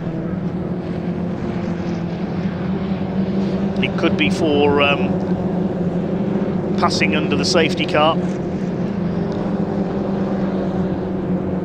Possibly for unsafe releases. But anyway, we concentrate on the on-track action with Ethan Hall, number 25, battling it out with 34, Toby O'Reilly.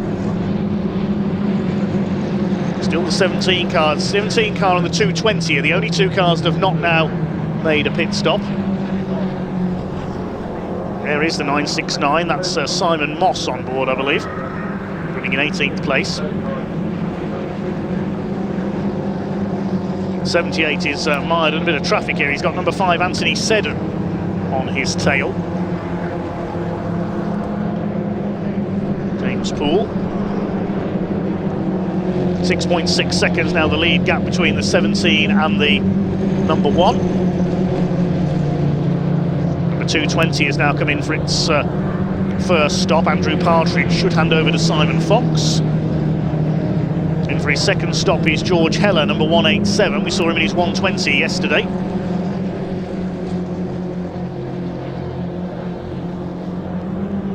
So 22 laps have now been completed by the leaders.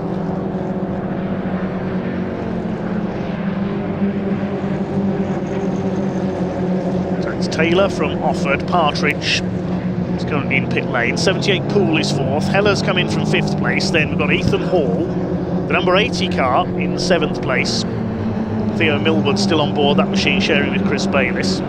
Lee Pierce down to 8th after his first stop. James Waring is 9th and James Dunn in 10th. Well, there is Gary Taylor in pit lane. Leader has now come in. Ross Riley will climb aboard to take over.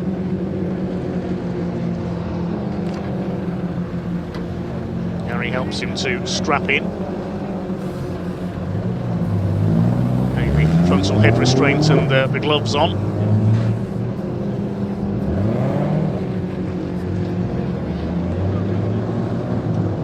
Let's head down to Ian in pit lane.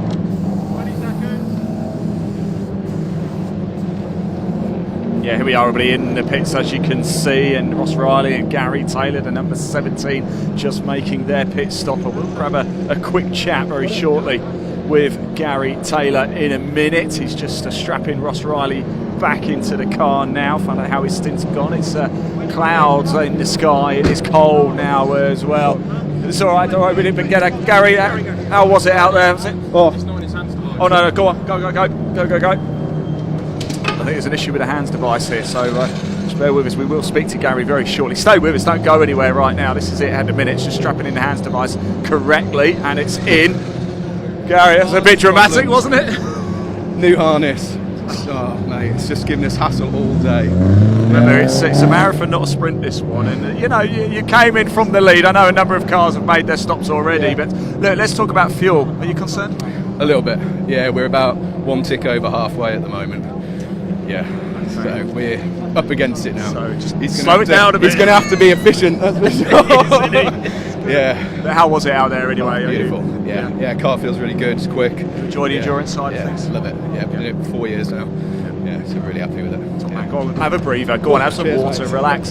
Just stay with us. Actually, the 27 car is in the pits as well, as we can see alongside us here. As Steve Lloyd in that car. I was going to see if I grab a word, but he's literally about to head straight back out. So there we go. We won't be able to open his door. Other than that, there's only one other car currently in the pits at the other end. It's the number 9, I believe, Julian Howe or Michael Loveland. He's down at the far end of the pits. We won't get a chance right now, but we will catch up a little bit later. Dave, back to you. Well, thanks very much, Ian. Yes, just a couple of penalties coming in. 5-second track limits penalty to a couple of cars. One of them is Lee Pearce, who was leading during that round of stops. He's been given a 5-second penalty for exceeding track limits, as has Toby O'Reilly, car number 34. So a couple of cars with saddled with penalties there. Now things have cycled through in the pit stops that our leaders have come in. It is the 78 car back at the top of the timing screen. So it is James Poole sharing with Matt Hycock, who leads the way. Second place is Ethan Hall, number 25. They're separated by 10.76 seconds. James Waring in third position with the number 80 of Theo Millwood and Chris Bayliss. Theo Millwood on board, despite that spin earlier on, is up there in fourth place. Pearce is in fifth position. Then sixth, we've got 249, Will Abraham and Scott Jeffs. It's showing on the timing screen as Will Abraham still in that car. Seventh, which is number 42, David Hornsey sharing with Darren Constance. Eighth place, having just come into the pits, number 22. That's Ryan Kefferty sharing with Richard Roundell. Then ninth, 31, Sam Holman, and number 1, Paul Offord, who has the fastest lap of the race, is in 10th. There is the 33 car, the Udan family, Simon and Sean. It only shows their surname on the timing screen, unfortunately, so we're not sure which one of them is in the car. Same with the Snee family, Ben and Damien. They're 32nd in car treble 3. There's 36 cars still running out of the 38 that started. David Hudson, treble 8, unfortunately out with engine failure. And 121, AJ Duffill and Luke Fox, a tangle with George Heller, putting that car out of the race. There's number 80 car running in fourth position at the moment.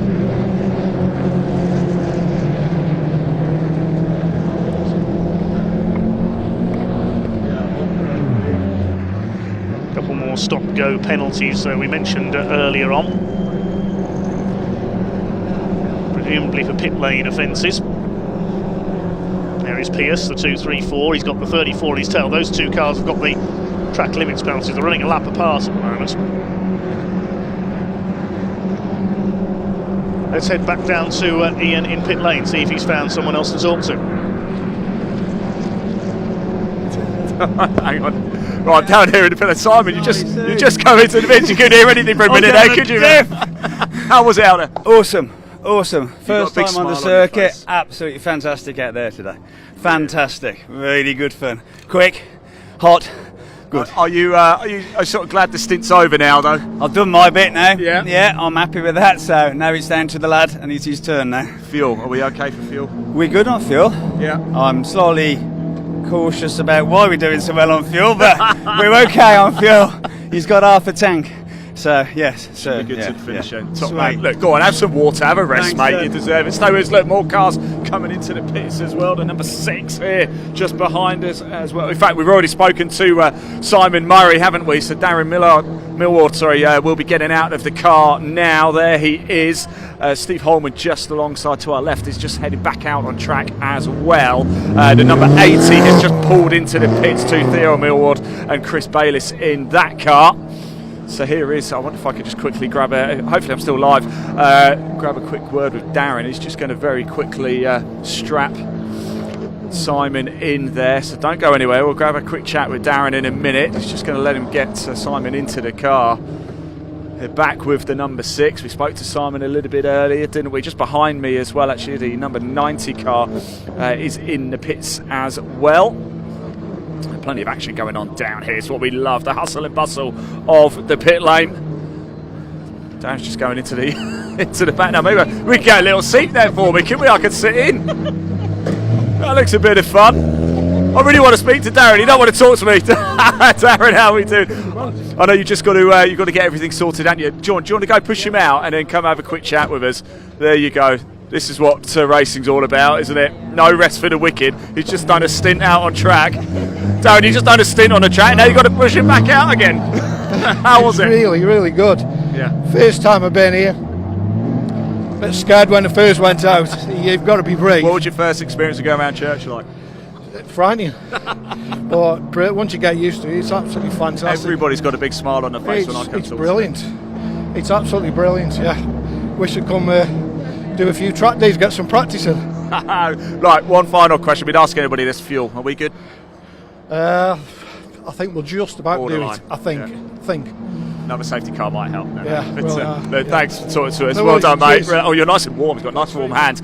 More cars coming into the pits, as you can see. A bit of damage on the 220 car there in the pit lane. I didn't quite see everything. Simon Fox and Andrew Partridge in that car down there. Let's stay with us a little bit. Dave, you can have a little rest.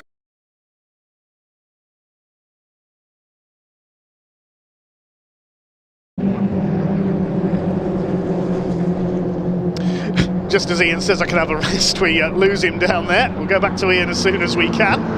I can tell you car number 5, Anthony Seddon, has been called in for a 16-second stop-go penalty. I believe that's for speeding in the pit lane, because the regulation says that for excess speed in the pit lane, stop-and-go penalty, 2 seconds for each kilometre per hour over the speed limit. So I believe that's for speeding in the pit lane for the number 5, as James Waring dives past the number 78 car. Now that could well be a move for lead position, because we'll check that as they come round over the timing line. No, Ethan Hall has already gone through, so he's just taken the lead of this race. James Poole has dropped back to 3rd. We cut back just at the right time there from the pit lane, because Ethan Hall has just taken the lead from James Waring, and James Poole is down into 3rd place in the 78. I knew there was a battle going on, but he picked it up just at the right time as Ethan Hall comes across the line. He's the new leader in the blue and pink car, ahead of James Waring, the black car with the BMW M striping, and James Poole dropping down to 3rd. Now that car's only done 1 pit stop. I suspect Matt Highcock is going to get back in that car for the final stint. 13.7 minutes of this race to go. They've got another 15 minutes or so, or just over, to make their final pit stops, if so. So the 78's only made 1 stop, so has Lee Pearce, number 2, 3, 4. And 42 of David Hornsey and Darren Constance has only stopped once as well. So those are among the leaders' cars that have stopped just once. Car 249 of Abraham and Jeffs has been given a 5-second penalty for exceeding track limits. So Ethan Hall, number 25, it is who leads the way. He was on the pace in the sprint races yesterday. Can he put together a 90-minute victory? He's just over a second clear of James Waring now. But things have settled down after the majority of teams have completed their 2 stops now. We say a couple of the leading runners have only completed 1, as the 228 car over the curb on the inside of Church there.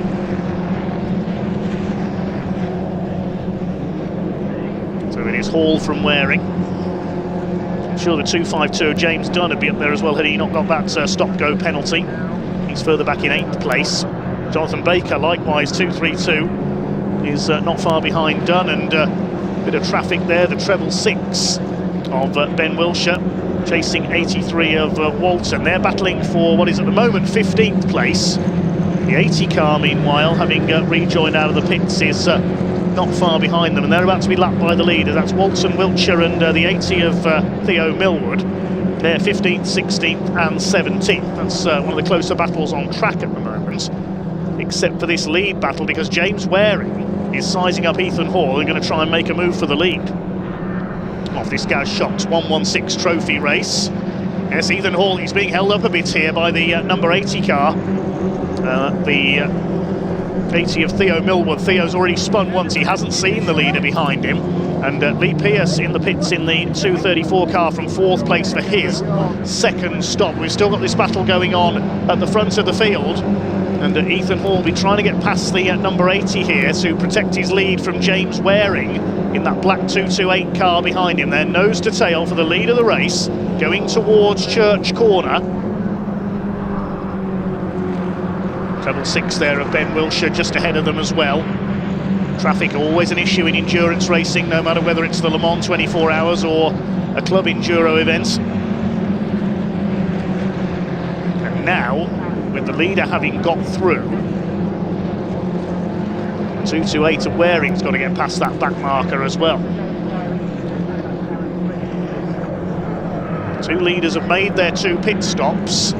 The number 80 car has only stopped once, I think. It's further down the order, though it has made 2 stops, I apologise. And yes, now James Waring draws it through. A couple of track limits warning flags going out there. The 27 of Steve Lloyd is 1-2-3-2. Jonathan Baker is another. He's already had a stop-go penalty. So the fight for the lead heads up towards the complex with just under 34 minutes to go in this Gaz Shocks 116 trophy race. The 78 car has come in, so I would imagine Matt Highcock is going to take over for the last half hour of this race.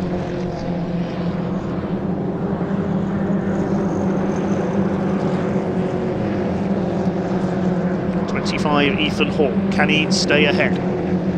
Long way to go yet. They're struggling a bit to deal with the back markers here. James Waring coming up to lap Ben Wilshire, who's bounces off the curb there on the inside of Village. Ben Wilshire, though, is too busy trying to overtake the 83 of Sam Walton. They're fighting for 15th place. There's no points on these races, of course. There's a series, not a championship, the 116 trophy. Comes the 80 car up onto the tail of Ben Wilshire. Theo Millwood's going to go for 16th place now.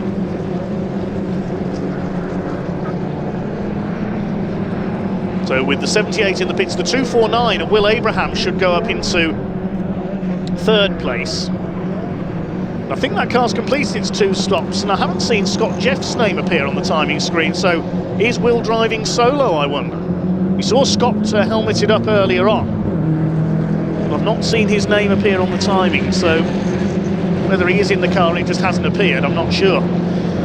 42 is behind them, that's David Hornsey and Darren Constance, but they've only made 1 stop, they've got to come in again.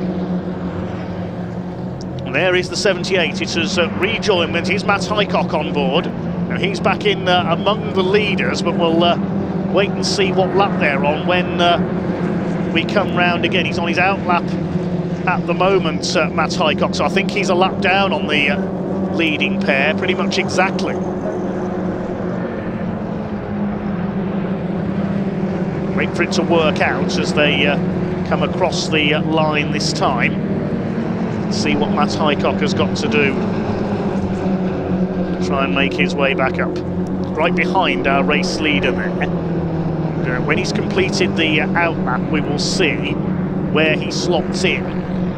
Just behind Ethan Hall, so this could well be now the fight for the lead. You know that Matt Highcock is the quicker of the 2 drivers in that 78 car. Up alongside Ethan Hall. Around the outside he goes towards the chicane. There's a slower car there, John Martin on the inside. They're going to either side of John at the chicane, and Highcock comes out ahead. No stopping the 78 car by the look of things today. Up over the line they come.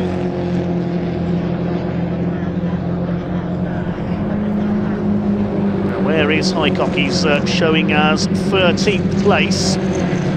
He's got a lap to make up. Can he do it? 30 minutes to go. There's plenty of time for Matt to try and come through the field.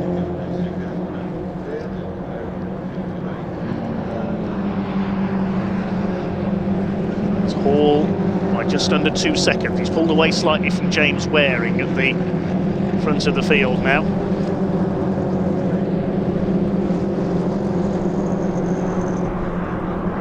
Here's a battle further back in the order. This is the Uden family car, number 33, getting ahead of George Heller in the 187. George in 10th place.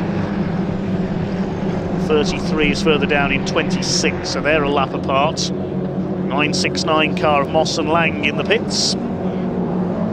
It's a third stop for them because they had a penalty stop earlier on.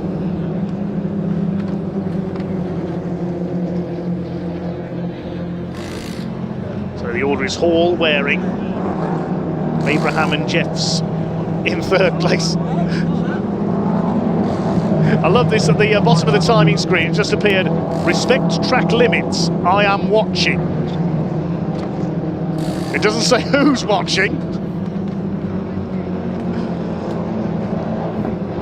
I love that, I've never seen that before.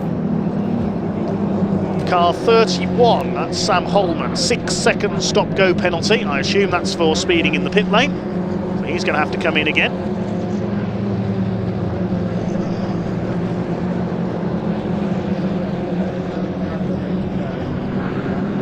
We see Lee Pearce chasing Steve Lloyd. 234 Lee Pearce battling for 17th place, that's for position. Let's head down back to the pit lane.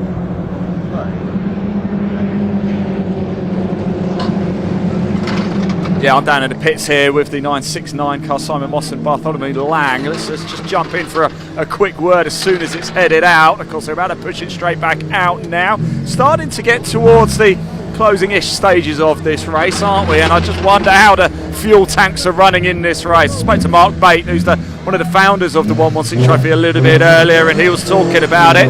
So let's just jump in. How was it? Breathless. Third ever race. That's a great deal of fun. That was a great deal of fun. I'll tell you what, these students from Meisker College have done an absolutely fantastic job of building that car. What a Can we get him over? Can we get him over? Guys, can we get him over? Come over for a quick chat with us. Who's just praising you all about the wonderful job you've done with the car. Thank you. But you're from the College University I am, yeah. Centre, so tell us a little bit about what it is you're doing. So I did a management and logistics course. We help to plan to come to the event. So we help with time it, when we're setting off, when we're getting here, timings during the day, where we're getting places, how long we have. So you're pretty important then, Chief. You know, you're in charge of the strategy as well. and social media. Absolutely. How's he done? He's done pretty good, isn't he? Yeah, amazing. Way better than we were hoping for. Now, we're not concerned about fuel, are we?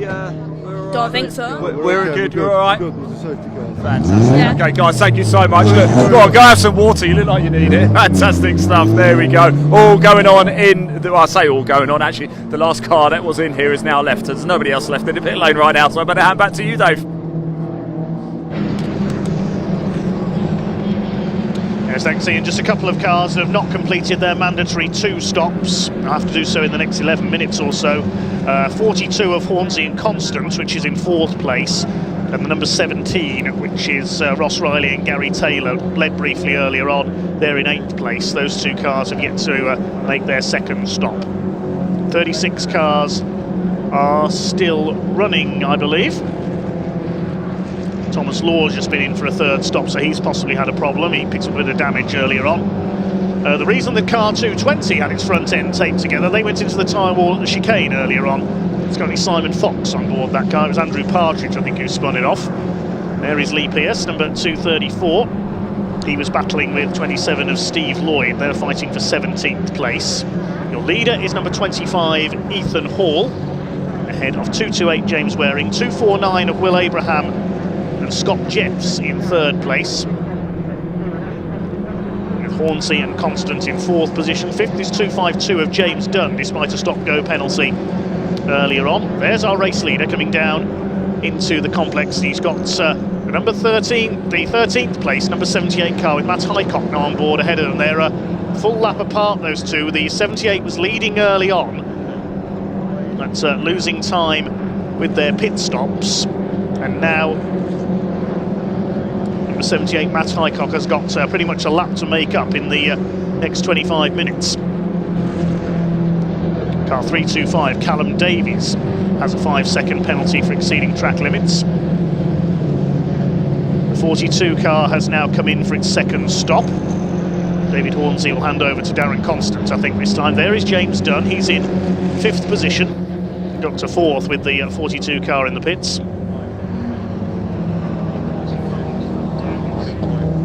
Working on the belts. Into the final half hour of this race for the Gaz Shocks 116 trophy here at Thruxton. Darren Constant being strapped in. He'll take the final stint in the number 42 car.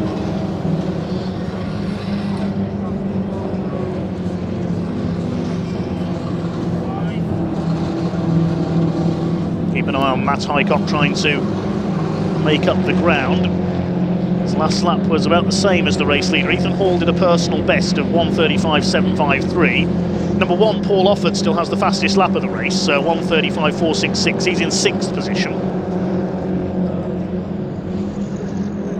Lead gap is up to 7.3 seconds now. There goes the blue and pink race leading number 25 car. There is James Waring in 2nd place, the black car coming through the complex, so that's your lead gap.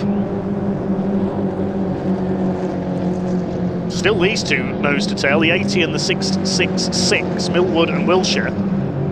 They're fighting for 14th place. A lap down on the leaders. The Abraham Jeffs car is a further 22.5 seconds back in 3rd place.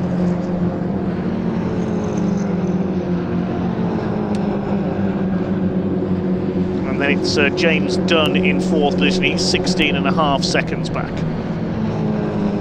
on 3rd. Paul Offord up to 5th now. Darren Constant has rejoined in the 42 car. So the only car that has not taken its second stop now, its second mandatory stop, is number 17 of Gary Taylor and Ross Riley. Ross out there at the moment. We saw that car, the black and pink, number 17, leading briefly while others made their stops.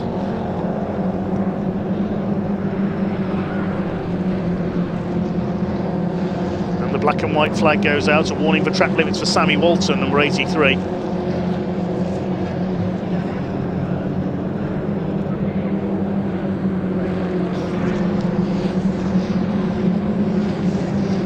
The number 90 car, a little bit of damage to the back of the number 90 as James Dunn goes by in the 252. A bit of trim hanging loose there from the back of James Neville and Jack Jones's car. Who's on board that car at the moment? It's Jack Jones. They're running in 34th place. I think Thomas Law may have retired. The pole sitting car, number 777, is back in the pits, unfortunately. Not had the best of weekends at the sprint races. I had a spin at the chicane yesterday, as did that 220 car with a chunk bit now to its front end now, unfortunately. Chased by number 5, that's Anthony Seddon. He's down in 19th place. His race spoiled a bit by a penalty earlier on. There's the number 17 car. Still hasn't come in for its second stop. The Bougie Sports car. Chasing 232 Jonathan Baker. He's running in 6th position, despite a stop-go earlier on.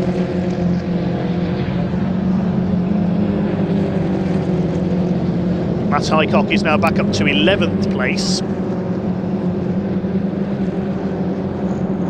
And the car shared with James Poole.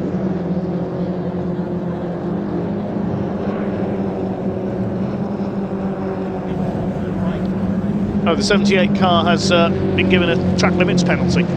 So 5 seconds for the 78 and the 220 car as well. There's a lot of penalties for exceeding track limits being handed out.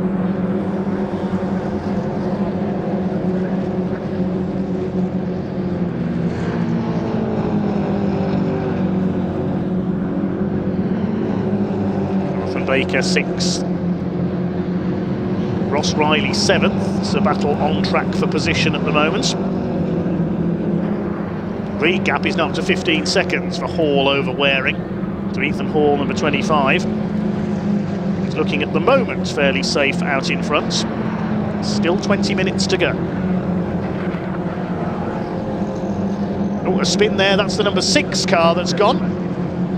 Simon Murray and Darren Millwood. Simon Murray, who has lost it there, racing the wrong way at the chicane.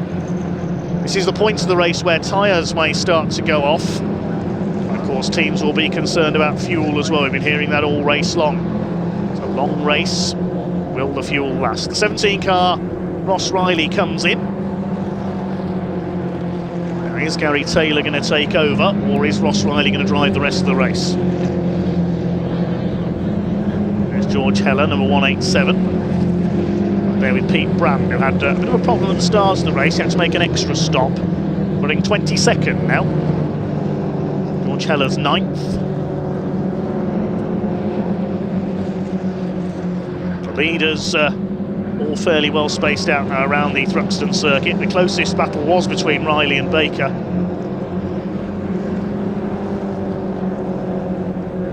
And the other close battle on track is Steve Lloyd, the blue number 27, and Lee Pearce in the 2-3-4. They're only half a second apart for 16th place, 15th place I should say.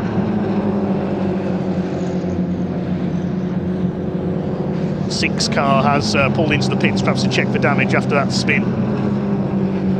The most stops in this race have been made by Giles Carter, number 200. He's been into the pits 4 times.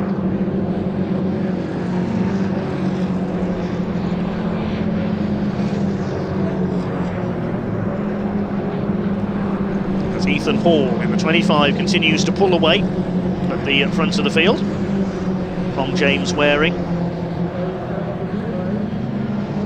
And the last lap for Ethan Hall was a 1:36.3. Waring's last lap was a 1:41. So has Waring got a problem, I wonder? That's about 6 seconds off his personal best lap. So whether James Waring is slowing up, we'll look out for him, the 228 car. The 249 of Abraham and Jeffs in 3rd place. I haven't seen Scott Jeff's name appear on the timing tower, so whether Will Abraham has driven solo, we're not sure. 13 seconds back off Waring in 3rd place. They're lapping in the high 126s. There's treble 6 Ben Wilshire, he's in 13th. Inside there, that's Giles Carter, the 200. 4 stops for him so far. There is Waring. Let's see what his lap time is this time through. Is he just held up in traffic, or is there a problem? No, he's still lapping in the 141s, and Lloyd and Pearce go past there. So James Waring, I wonder if he's got some sort of issue with that car. Puts a wheel onto the grass there. There's maybe something wrong with the 228, or is he conserving fuel? Does he know something the others don't? The 83 car has a stop-go penalty. Sammy Walton, a 30-second stop-go penalty for car number 83. We know not why.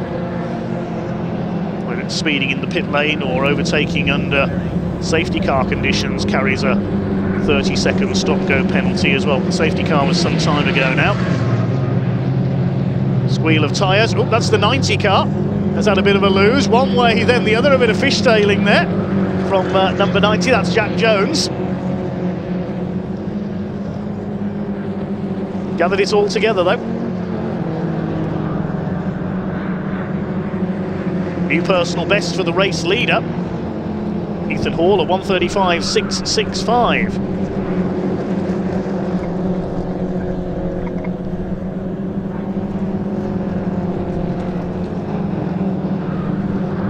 So Ethan Hall continues to pull away. He's about 25 seconds ahead now. Still fastest lap of the race is with Matt Highcock. He's up to 9th now, 1:35.476 he's just done. That's usurps the fastest lap time of the number 1 car of Paul Offord.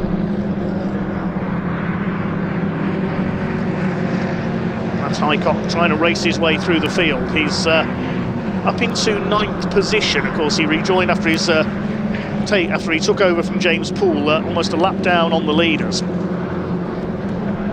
So we're going to see if he can make his way up the order into the top 10. He's 9th now. He's got ahead of Lewis Charlton in the 55. 17 car is back out after their second stop. It's still Ross Riley on board according to the timing screen. So Gary Taylor did his driving early on. Well, he took the longer stint, didn't he? Because that was the last car to make its first stop. The 228 car was in trouble. That's our second place man. James Waring is out. So he was, we knew his lap times had tumbled, and there was a problem with the 228 car, and he's out of it with 15 minutes till the race to go. The pit window is now closed. Everybody's made their minimum 2 mandatory stops. Now it's a race to the flag. So James Waring is out. That's put the 249 car up into second place of Will Abraham and Scott Jeffs. There he is coming through the chicane, the silver car. And what's the gap to race leader Ethan Hall? 37.5 seconds, near enough. He's lapping nearly 2 seconds slower than Ethan Hall. So it's looking good for the 25 car, but it ain't over until that checkered flag goes out. James Dunn, number 252, is in P3. Despite that stop-go penalty early on, he's another 14.6 seconds down on the 249 of Abraham and Jeffs. 232, Jonathan Baker is 4th. P5 is 151 of Peter Keane, winner at Brands Hatch in the season opener. George Heller, number 187, is 6th. 173 in 7th place is Ben Dobbs. And the car of Highcock and Poole is in 8th position. With Matt Highcock trying to rise through the top 10. Lewis Charlton 9th, the 80 car of Theo Millwood. I haven't seen Chris Bayliss's name appear on the timing screen, so whether Theo Millwood's driving solo, I'm not certain. That car is 10th. Then treble 6 of Ben Wilshire is in 11th place. 27 Steve Lloyd. This car is looking at now, the blue car is 12th with Lee Pearce still on his tail. They've been nose to tail for most of the second half of this race. 47 Connor Anderson is next in 14th. Rounding out the top 15 is Anthony Seddon in number 5. 34 of Toby O'Reilly is 16th. The number 17 of Riley and Taylor is in 17th place. Paul Offord, number 1, is 18th. 19th is Callum Davies, number 325, and number 22 currently being driven by Richard Roundell, sharing with Ryan Cafferty. Rounds out the top 20 as Lee Pearce gets ahead of Steve Lloyd. Lloyd fights back. Good duel going on between these two.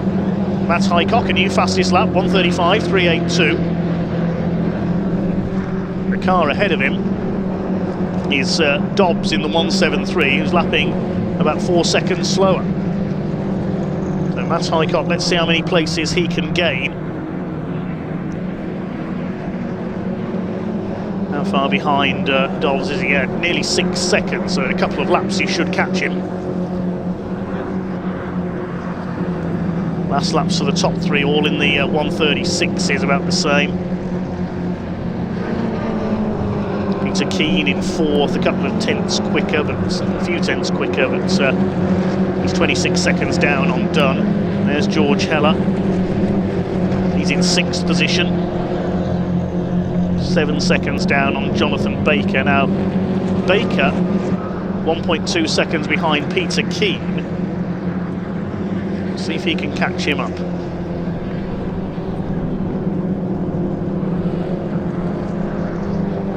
There's Matt Highcock in the background.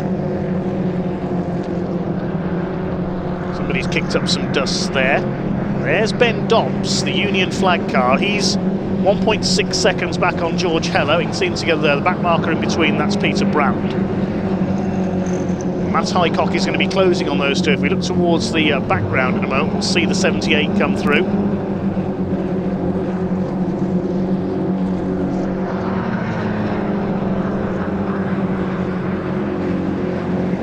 It's all looking rosy for Ethan Hall at the moment. There's Baker. He is catching Peter Keane for 4th place. Peter Keane, the black and blue car there, just behind these three. There he is. And where is Jonathan Baker? There he is, the blue and white car. So we could have a battle developing here because Peter Keane's held up in traffic. We could see a change for 4th place here in the closing stage. The black and white flag for track limits is out. It's been out all race long, pretty much. Next through is Heller, there he is. Then Ben Dobbs in the 173, 22. That's further down the order is Roundel in 19th place. 17 car, of course, is further back, having recently made a stop.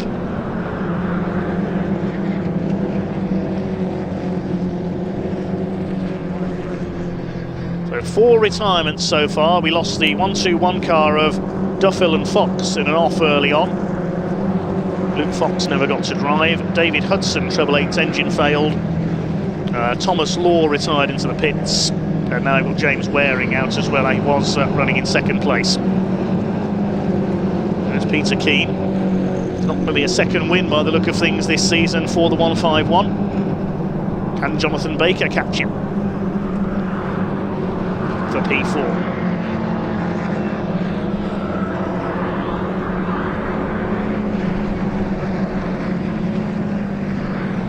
Trying to get past the treble 3 car there. That's the Snee family. They're in 25th place. He does so. He's got Ross Riley shadowing him in the 17. Lost a lap back after that recent stop. The lead gap is 40.7 seconds for Hall ahead of Will Abraham. He's lapping more than a second quicker than him as well. James Dunn, the Gulf livery number 252, is 3rd. He's 14.2 seconds back. Lapping at about the same rate at the moment as Abraham. There's our leader. Haven't seen much of Will Hall lately, since Ethan Hall lately, since he took the lead.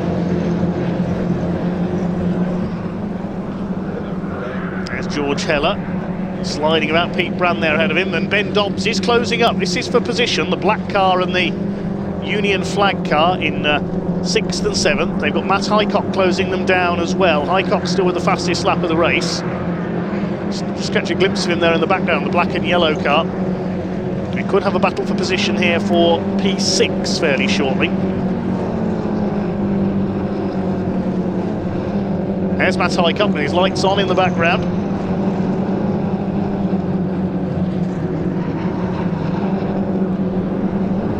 Wide there, he's putting a wheel onto the grass, the 22 of Roundel.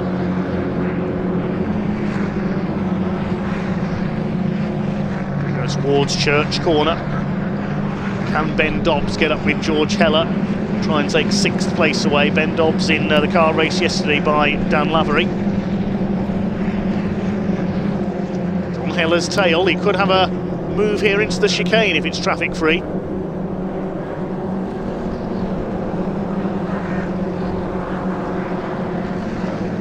Right, the left, right again. No, Heller gets away. He's got the straight line advantage, I think. Not that there are many straight lines at Thruxton. It's under 7 minutes of this race to go now. It's looking good for Ethan Hall in the 25 car.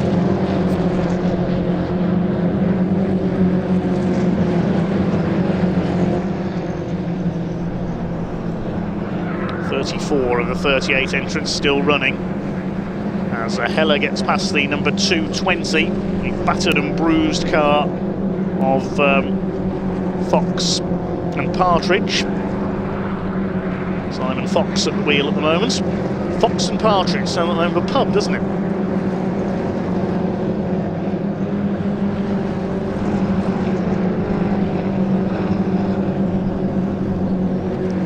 There is Matt Highcock, the early leader in this race. He's back up to 8th place.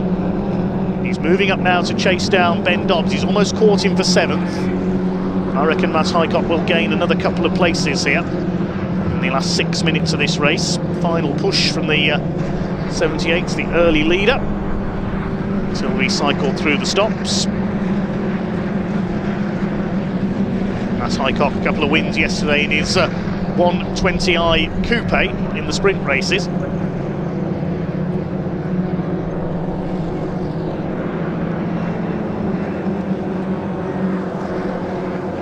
And they're closing on George Heller as well in the 187. Here comes the 78.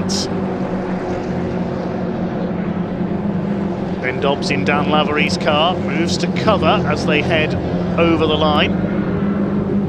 New fastest lap for Highcock, 1:35.379 in that black and yellow 78 car, 89.28 mile an hour around Thruxton. Also in there, that's the number 1 car of Paul Offord. Get out of the way, says Ben Dobbs, I'm fighting for position. They're side by side through the complex, and Highcock's going to move through, and he's through up into P7.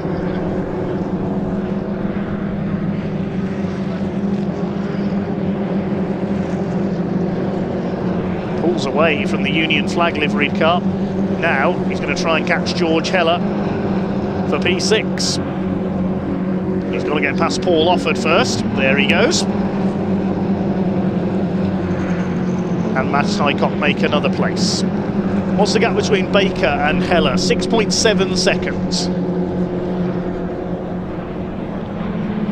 So I'd say with just over 4 minutes to go, it's unlikely that Highcock will be able to rise any higher than 6th. Meanwhile, Ethan Hall is leading by 42.5 seconds over Will Abraham. James Dunn in 3rd.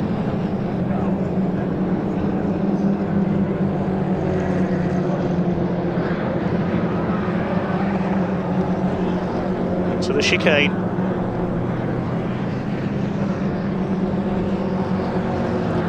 Well, one car's gone through the escape road there. That's the treble 3 car, and Ben Dobbs just missed him. A lot of smoke out of the back of the treble 3. I think that might be tyre smoke from the right rear there. That's the Snee family car. Ben or Damien on board, we do not know. I'm wondering if that's is that engine smoke, or is it coming from the right rear tyre? I'm not sure. Meanwhile, Highcock has caught George Heller, who's busy with traffic. He's got Pete Brand ahead of him. They get past the 17 of Ross Riley as well.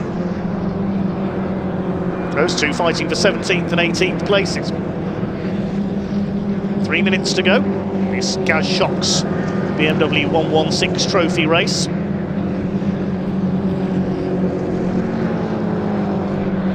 Here comes Highcock. He's going to try and go for the outside at Village. I don't think he'll get through there. George Heller holds him off. Leader will be coming up to complete his 50th lap. He said drivers might be worried about being marginal on fuel. We'll wait and see over the last couple of laps.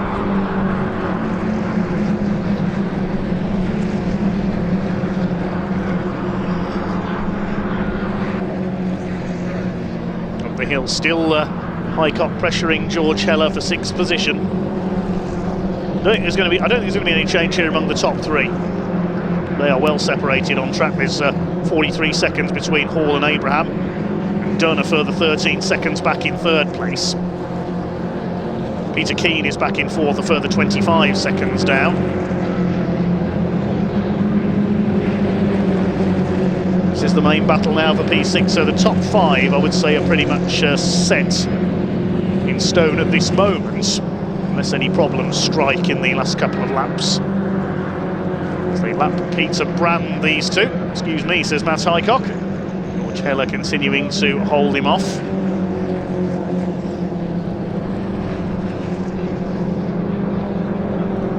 Car stopped in the background, and it's Marshall's post there. I think, oh, it is the treble 3. That's the Snee car. We saw smoke coming from that BMW 1 Series, and they've pulled over at the exit of the complex behind the barriers. So a late retirement for Damien and Ben Snee. 1 minute left on the clock then. Pick up our leader as he comes in to take the flag very shortly. Here's number 25, Ethan Hall, who is going to take the victory here at Thruxton this afternoon, our last race of the weekend. The Gaz Shocks 116 trophy.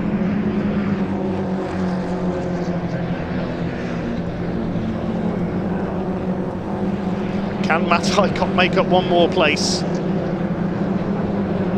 George Heller determined to hold him off. Over the curb goes Hycock.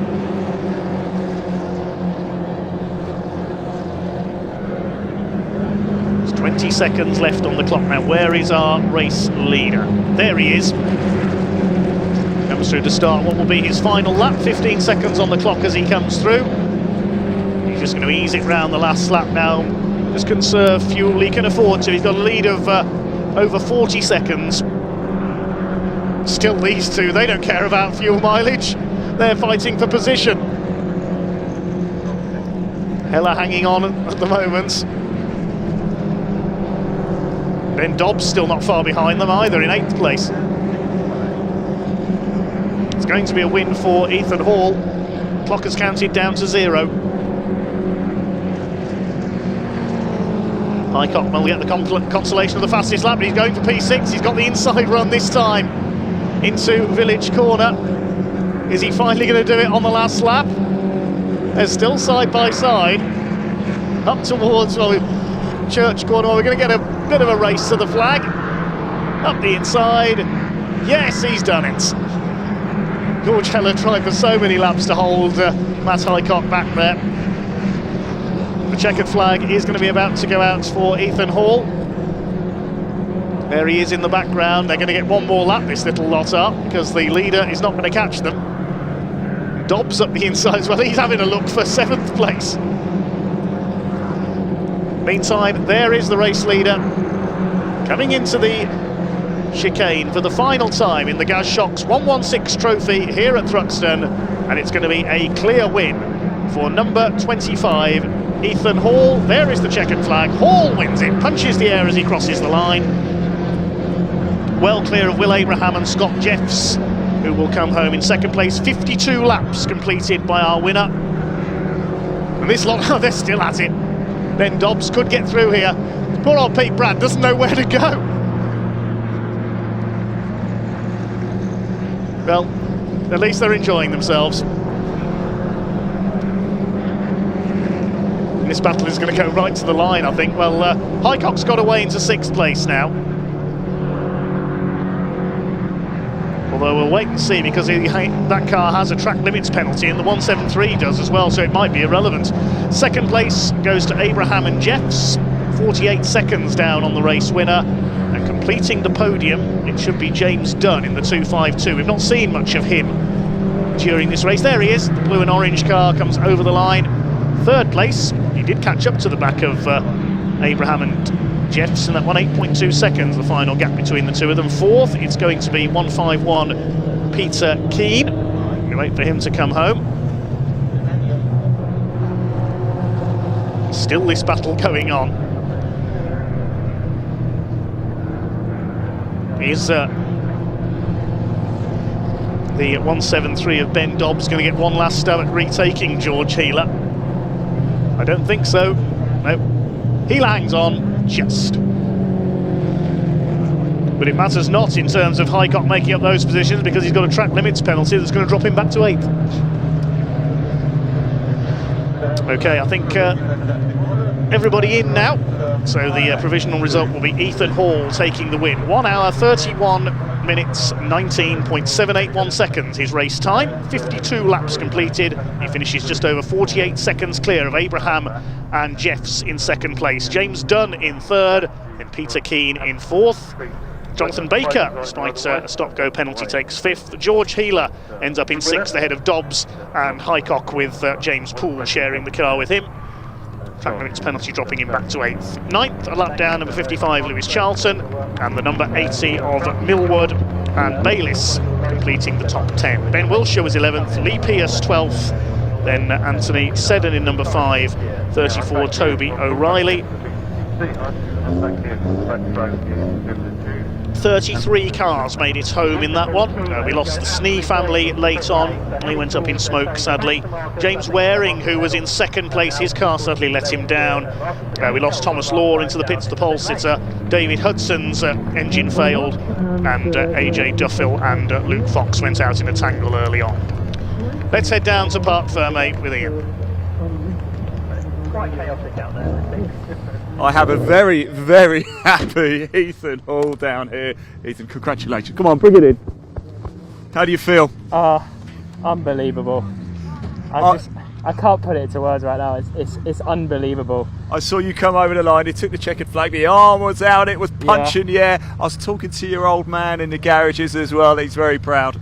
Yeah, it's been a long time coming. I can't thank everyone enough. Honestly, it's been amazing. And let's talk about fuel very quickly. Were we getting close? No, nowhere near. Really? I still had about a quarter of a tank left in. Well, get back out there, Ethan. Get back out there. Yeah, I could go for miles. I could honestly. The car felt amazing, and I just can't believe it. Honestly, I just can't believe it. Believe it, mate, because it's happened. Well done. Great stuff. Go on, go celebrate your team. You so deserve it. In second places, Scott, Jess. We spoke to Scott a little bit earlier, didn't we? He'll be beaming from ear to ear, I have no doubt. So, Scott, if you turn around a last thing you want to do, isn't it, after an hour and a half out there? But well, you must be delighted. Eh? Yeah, I didn't put the laps in. After 10 minutes, I thought it must be like checkered flags. It just went on forever. No, but yeah, really happy for. I always think you're a disadvantage when you're 2 drivers instead of 1. So to get on the podium. I always think it's, our goal is to get first as a pairing, but you can't moan at second. So second's pretty good. And like you said, the disadvantage of having 2 drivers, I guess actually, because Ethan by himself, we've also got, who was it? James, of course, by himself. So you guys have first place for the double team. Yeah, I think there should be a trophy for that. Where's the trophy for that? Yeah, there we go. We need a new trophy. Well done. Go celebrate. Go celebrate with your team. Great stuff. Indeed, and let's go. Sorry, mate. Just getting in shot there. Let's go grab James Dunn here as well, shall we? James, congratulations. How's it going? Well done. Congratulations. You must be thrilled. Yeah. I'm really happy with that. Yeah. Started 7th and then managed to get all the way up to 3rd. I didn't really know what position I was in for quite a decent amount of the race. Seems to be a common theme, Nat, from talking to drivers. Nobody seems to know where they were, but look, you're in the right place at the right time. Yeah, really happy with it. Car still in good nick. No fuel worries or anything. No, not at all. At the beginning, the fuel gauge went down quite quickly, but as it got to halfway, it was like didn't really move much. So we were fine. Top man, look, go celebrate this one. You so deserve it. You really do. There's your top 3 for the 116. So go over here and get some space if we can, and just move around a little bit. Look at that. There's Mark Bate as well. Look, fantastic. Mark, give us a word. The work he puts in, mate, he deserves it. Honestly, he's the hardest working guy here. Yeah. Honestly, well done, mate. Just to touch on the 116, I was there at the start as well for it. You must be proud of how it's grown. I'm proud of the lads, I really am. I'm proud of the friendships, the teamwork that they do, the effort they put in. I'm proud of them. I'm not proud of myself, obviously, or the car. It's the guys, you know what I mean? And it's the drivers that make a series. And I personally think we've got the best drivers. Always about the people, Mark. It's great to see you again, mate. You take care. Oh, sorry, bud. All right, let's nip down here, get out of the way, so we're out of everybody's way. That is a wrap for this weekend here at Thruxton. What a weekend we have seen. Don't worry though, because in 2 weeks' time we have a double header for you. We've got the British Truck Racing Championship at Pembroke. We've also got TCR. They're going to be at Silverstone. You can watch both live at BARC TV. So hit that like button, hit that subscribe button to make sure you don't miss any of it. Now, just before we go, one final thing as well. As I say at every single meeting that we do, BARC TV is completely free for you to tune in and watch. The pictures that you see though don't just happen by magic. We have a team of people who spend 2 full days out around the circuit in all weather, come rain or shine. So can we please, in the comments section, just say a big thank you to the TV crew. We do, of course, have Andy, who's been holding this roaming camera all weekend. Thank you very much, Andy, for following me around. We've got Elliot, Zolly, Catherine, Danny, Ray. We've got Dan back at base. Of course, Sam from Caterham, and the wonderful Dave Goddard as well. So thank you to you guys. Please show them a bit of love. And of course the marshals, they have been a little bit busier today, haven't they? But they've kept us going at racing, and the full catalogue of races has been complete. That is it from me. I'm going to say thank you so much for tuning in and watching, and I'll hand back to Dave Goddard for the final word. Bye bye. Thank you very much indeed to Ian Waterhouse and Sam Parker down in Parc Fermé and the assembly area, and indeed in the pit lane today. and yesterday for their inputs. That does wrap up the action here at Thruxton Circuit on BARC TV. What a weekend it has been. Huge thank you to all the drivers for their entertainment in all of our classes, all the Caterham classes. The Track Action Racing Club yesterday, the 116 Sprint and 120 Coupe Cup were on yesterday, the Junior Saloon Cars, the Hyundai Coupes. Everyone here this weekend has put on a superb show of racing, some fantastic close finishes, some superb slipstreaming that Thruxton is well known for. Thank you to all the volunteer marshals. Of course, with no marshals, no motorsports. All the other officials, the medical crews, the recovery crews, all the race control staff, everybody else in the British Automobile Racing Club here at Thruxton. Huge thank you to them for putting on a great show of racing for us. Thank you to the drivers, their entertainment, and thank you to all their backup crews keeping the cars running as well. Most of all, thank you to you, the viewers, and thanks for all your comments as well, for joining us this weekend. We're next in action on May the 17th and 18th, so 2 weeks' time, and you're spoilt for choice. We've got 2 live streams that weekend. You can either have Pembrey, where the British Truck Racing Championship is in action, and they are supported by the Classic Touring Car Racing Club with their various classes. The 2 CVs are in action, and the Adrian Flux Insurance MG Owners Club as well. They've been getting big numbers this season. Or you've got Silverstone, where TCR UK is in action. The Junior Saloon Cars are going to Silverstone as well, and there's loads more as well. The Miltech Civic Cup, Mini Challenge Club Sport with AirTech Motorsport, Track Action, Equipe Classic Racing, and some Classic single-seater action as well. That is a very packed weekend at Silverstone. My only regret is I can't split myself into 2 or clone myself to commentate on both that weekend. It's one or the other. Which one do you reckon I should choose? I think we'll have to do a poll on the BARC website, because I cannot decide between the 2 of them. Okay then, but that does wrap up the action here at Thruxton this weekend. A final thank you to our camera crews and to Dan, our director, as well, for bringing us the action this weekend.